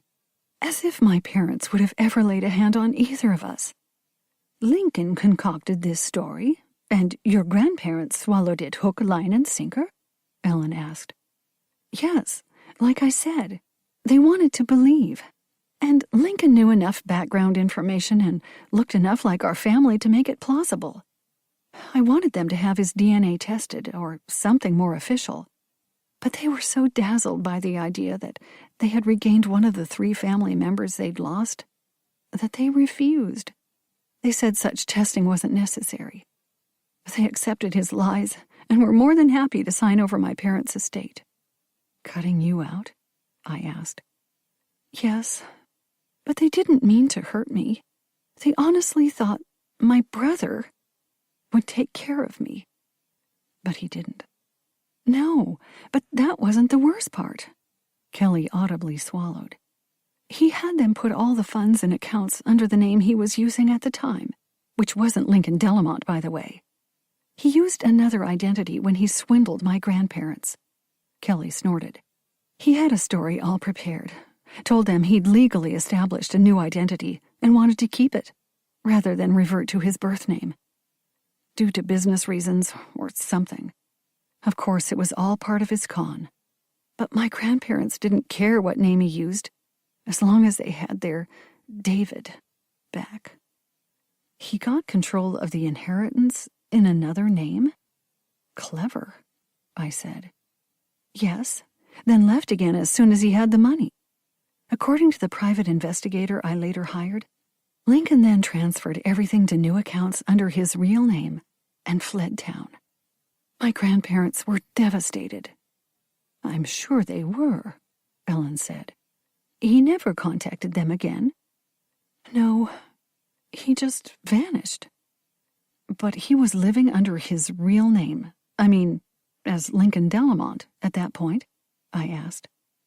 Yes, but I didn't know that for some time. Not until after. Kelly choked on the last word. She cleared her throat before continuing. After my grandparents died, they were so broken by the second loss of their grandson, who they still believed was the real deal, that their health declined rapidly. They died within months of each other, only a year after Lincoln absconded with the family fortune. Ellen made a sympathetic noise, leaving you alone. Broke and alone. Kelly's knuckles whitened as her grip on the pistol tightened. Some cousins took me in and raised me until I was 18. I handled everything on my own after that. College, my track career, everything. That just proves your strength, Ellen said. Kelly's arm wavered. She lowered the gun slightly. But it shouldn't have been that way. Lincoln Delamont stole my life, not just my money, but my grandparents and even the memory of my real brother. He desecrated that with his selfish criminal actions. A voice, amplified by a bullhorn, rang out just outside the carriage house. This is the police. Release the hostages safely, and we promise we can discuss your situation. Kelly stiffened and pointed the gun back at Ellen. How did they get here so fast? Ellen replied without hesitation. I suppose they suspected someone from the party had committed the murder and were keeping surveillance on this week's events at Chapters. I glanced over at her, amazed by her calm demeanor in the face of an unstable killer. But then again, perhaps she'd been caught in just such a situation, or worse, before. You said you didn't plan to kill Lincoln, I said, hoping to pull Kelly's focus off Ellen. But I assume you did know he'd be here this week? Of course. I'd been tracking him for some time, ever since that private detective I hired discovered that Lincoln Delamont truly was the man who'd posed as my brother years ago. Anyway, when I found out that Lincoln intended to attend the Tay celebration at Chapters, the idiot put it on his Facebook page, so it was out there for everyone to see. I convinced Todd to register us as well. Kelly tossed her head, loosening one of the braids. It flapped down onto her shoulder like a whip. I wasn't planning to hurt him, of course. I just wanted to confront him once and for all, to let him know he'd never fooled me. What happened? I asked, as the request from the police boomed out again. Kelly's lips trembled, widening her stance. She kept the gun raised. He didn't recognize me at first, not until I talked to him at that welcome night cocktail party. Then he realized who I was, I guess, or at least had some suspicion, even though he hadn't seen me since I was a child. The next evening, after dinner, he said he wanted to talk to me in private. Tears welled in Kelly's eyes. He demanded that I meet him. I was scared, to be honest. He seemed threatening, but I wanted to confront him, so I agreed to meet him at the carriage house during the party. But you took a knife for protection. Ellen did not frame this as a question. Ellen bobbed her head. I grabbed one from the kitchen and hid it in a pocket sewn inside my cloak. I guess Lincoln stole that key that went missing, because when I met him, the carriage house door was already unlocked and standing ajar. The pieces fell in place in my mind. You argued with him. That's what Tara Delamont overheard, before you both headed into the carriage house to continue your conversation. But then you stayed inside when he went out to talk with his wife. Yes. Lincoln waited until she was gone, then came back into the carriage house to continue talking with me. "Did he attack you?" Ellen asked gently. "Because that would be a mitigating factor, you know. Self-defense." "Not at first. But when I threatened to expose his sordid past, to strip him of his ill-gotten fortune, he lunged at me." Kelly lowered the gun. "I didn't mean to kill him, but we struggled, and he was trying to grab the knife, and I just—" "Defended yourself," Ellen said firmly. Kelly bowed her head and mutely nodded. "But you should have just told the police all this right away," I blurted out. "How could I?" Kelly lifted her head. Her face, ravaged by grief and guilt, appeared aged by at least 20 years. "I had to consider Todd's business interests. A scandal like that? Well, I didn't know what it would do to him, and I was scared. How could I trust that anyone would believe me when they hadn't believed me in the past? All those years ago, when I told them that Lincoln wasn't David? When I'd sworn he was an imposter? No one believed me. Not my friends, not my extended family, not even my grandparents." A voice blasted from the bullhorn again, but this was one that made Kelly back away with a sob. "Kelly, please let Charlotte and Miss Montgomery go and come out of there," said Todd Rowley. "We can work this out, Kelly. I'm here for you. I'll stand by you, I swear. Just come out." The gun slipped from Kelly's fingers and clattered to the floor. Ellen dived down and scooped up the weapon using a silk handkerchief. To shield it from her fingerprints, I thought, marveling at how her training had automatically kicked in during such a traumatic moment. Sharing a look with me, Ellen pocketed the gun while Kelly covered her face with her hands and wept. She didn't move as Ellen and I made our way outside, announcing ourselves and yelling, "Don't shoot!" while raising our hands over our heads. Detective Johnson grabbed me while another officer took hold of Ellen. They ushered us behind a line of officers, where I collapsed onto the strip of grass separating the driveway from the back door stoop. Ellen remained on her feet. She handed Kelly's gun, still wrapped in the handkerchief, to one of the officers, then strolled over to speak with Detective Johnson. Kelly, encouraged by Todd's continued requests, walked out of the carriage house a few minutes later. She was immediately swarmed by officers, who handcuffed her over Todd's protests. Ellen helped me to my feet. "They're going to take her to the station to book her, I suppose," she said, "but I convinced Detective Johnson to let us give our preliminary statements here and wait until Monday to come into the station." She brushed a bit of dirt from my sleeve. "I thought that would be better, since it would allow you to resolve things with your other guests."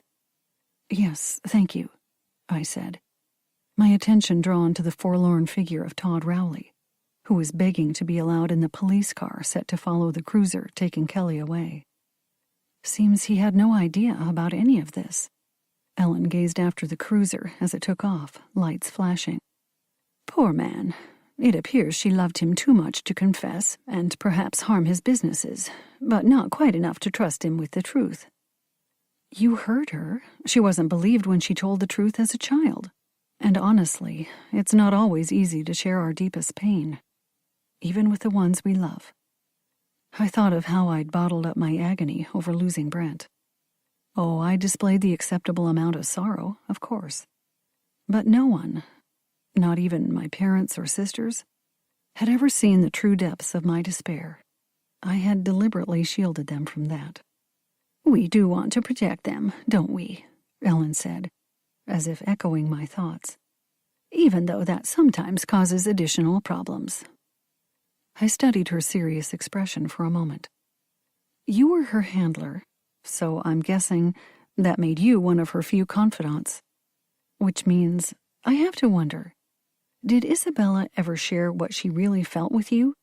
I mean about Paul Peters, or living a double life, or being forced to go through life alone?"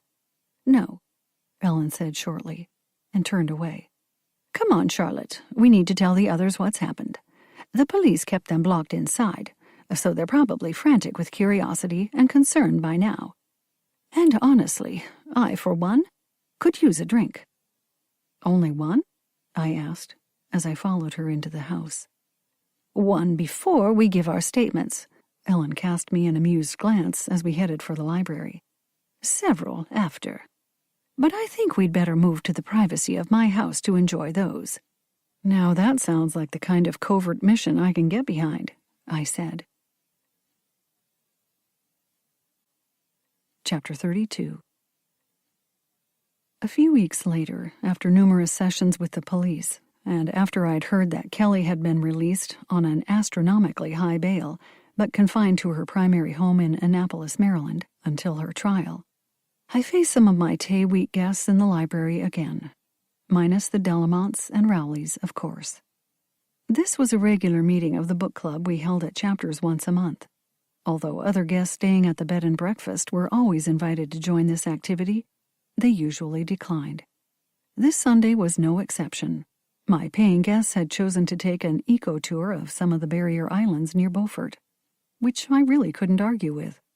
Visiting the shore without indulging in at least one boat trip always seemed like a missed opportunity to me. "I guess they figured she was a flight risk," Bernadette said, "which makes sense when your wealthy husband owns a yacht and a jet, not to mention property in other countries."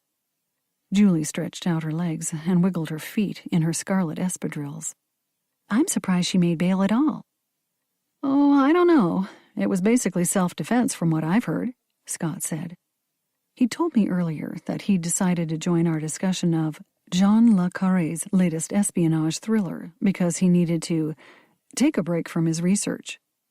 Or so he'd said. I observed him eyeing Julie's shapely legs with a smile.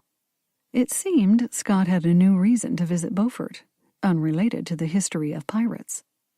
Which was, in my opinion, at least one good outcome from the Tay celebration week.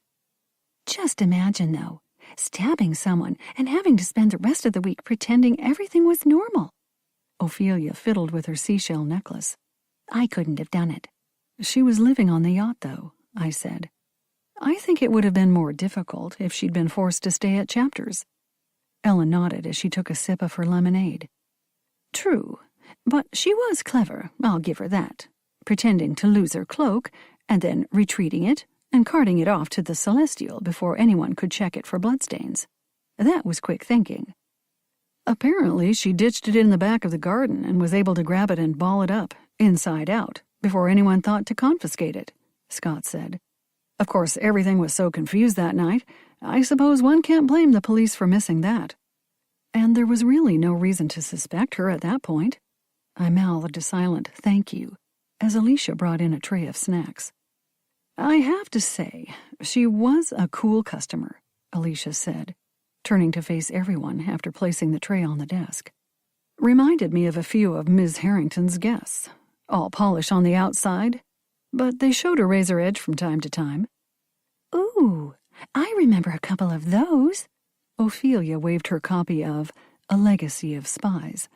"Always wondered if they were secret agents or something." I sputtered over a swallow of lemonade. Waving off the other's concern, I finally found my voice and choked out, "I'm fine. Just went down the wrong way." "You've been reading too many thrillers, Ophelia." Ellen's tone was smooth as her bright pink silk kaftan.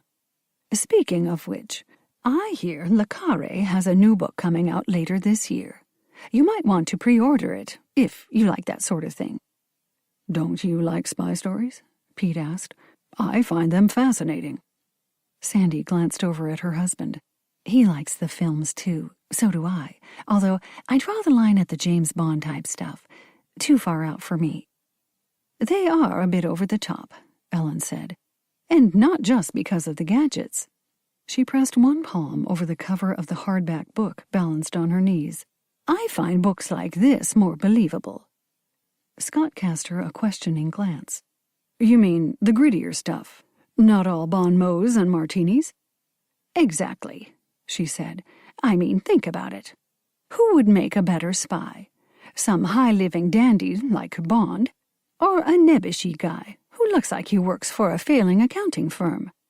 Scott grinned. "Because real spies would want to go unnoticed." "Yeah, I've often thought the same thing. I even mentioned it to my dad in relation to some of his books, but he told me that readers expected their heroes to be dashing daredevils. Ellen shrugged. Fiction versus reality. Real life can be so boring, I suppose. Not something anyone wants to read about. I side-eyed her as I took another sip of my drink. She'd called my great-aunt reckless, but she seemed to possess a bit of that quality herself. All this dancing around the truth.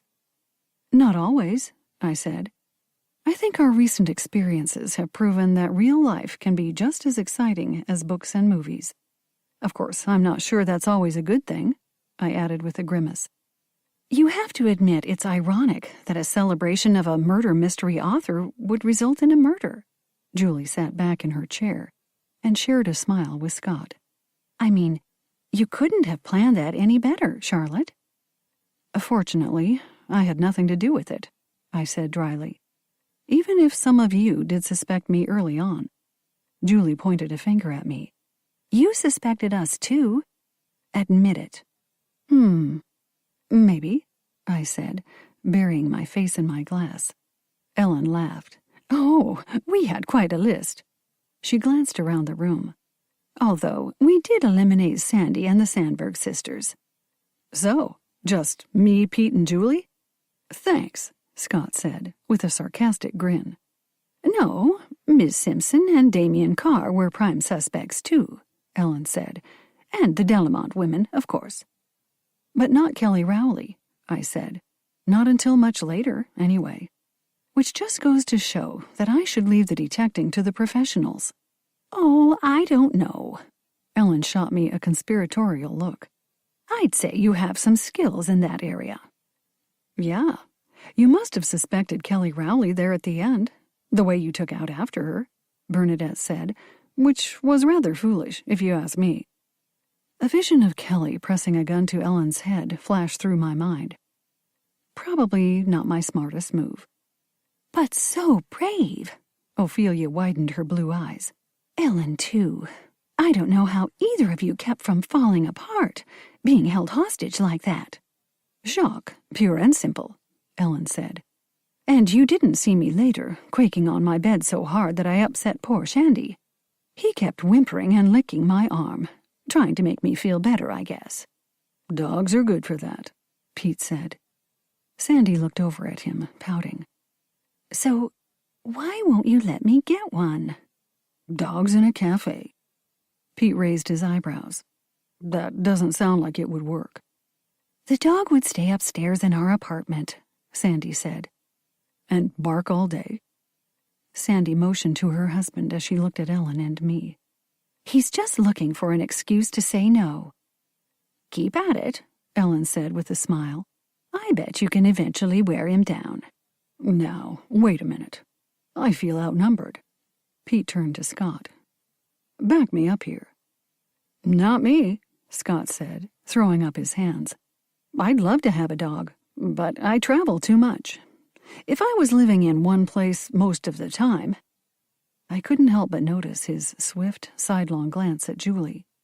Way to cop out, man, Pete said with a smile. Julie, who'd obviously missed Scott's significant look, toyed with the end of her long braid. Well, Charlotte, I imagine you won't be planning any more literary events celebrating murder mystery authors anytime soon, will you? I certainly haven't scheduled anything like that. I stood up and crossed to the desk to refill my glass. Anyone else? I asked, lifting the pitcher. After serving the remaining lemonade to the rest of the party, I returned to the desk and grabbed my own glass before sitting down again. Actually, to answer Julie's question, I am focusing the rest of this year's events on classics, historical fiction, and a few local authors.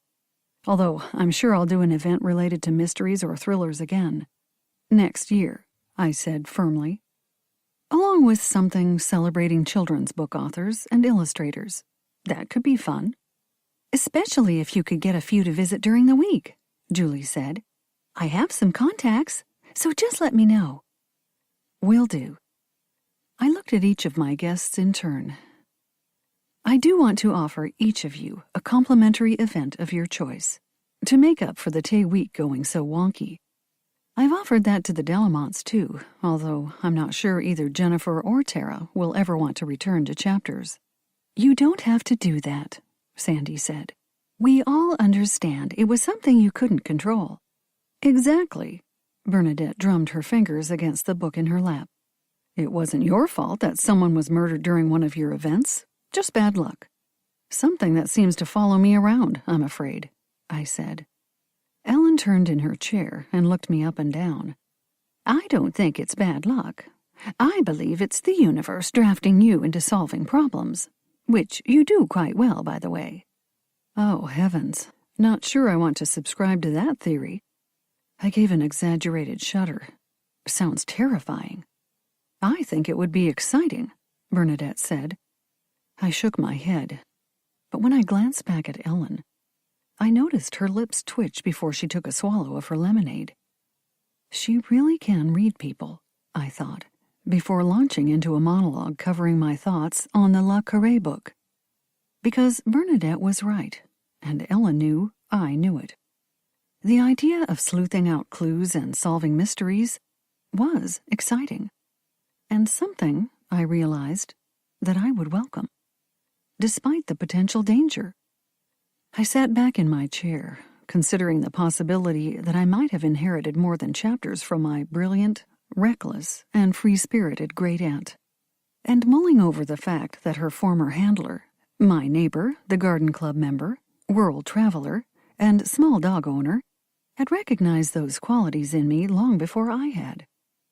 Which made me wonder, as I sipped my lemonade and listened to my guests discuss their thoughts on A Legacy of Spies, whether I, like Isabella, had been recruited into something before I knew what was really happening.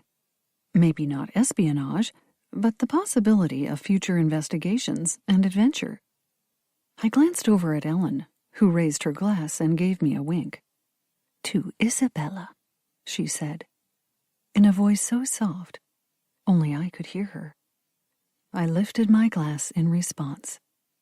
That was it then. I was in the game. Acknowledgements. Sincere thanks and boatloads of gratitude to Paul D. Burdett, Jr., Chief of Police for the town of Beaufort, North Carolina, who provided me with details on his department and also taught me that chaos actually means Chief has arrived on scene. Paul Branch, Park Ranger, Fort Macon State Park, Atlantic Beach, North Carolina, who provided me with information needed to clarify an important scene. My agent, Francis Black of Literary Council, who champions my work and helps me navigate the swirling waters of publishing.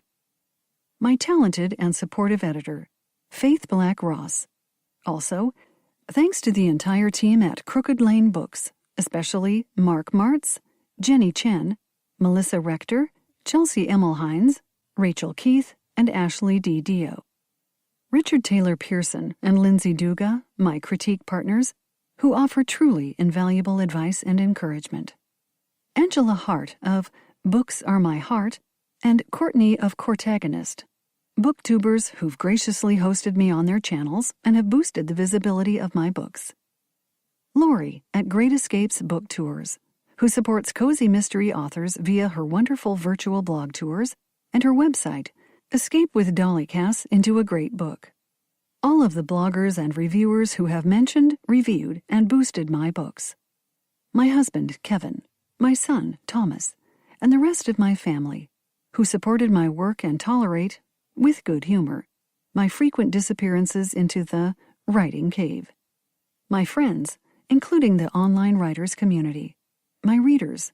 Without you, these books could not exist. This recording of Booked for Death, a book lover's B&B mystery, was presented by Dreamscape Media, LLC. Text copyright 2020, Vicki Lemp Weevil. Sound recording copyright 2020, Dreamscape Media, LLC. This recording was published by arrangement with Crooked Lane Books, Alcove Press. Thank you for listening. Please check dreamscapeab.com for Dreamscape's latest releases.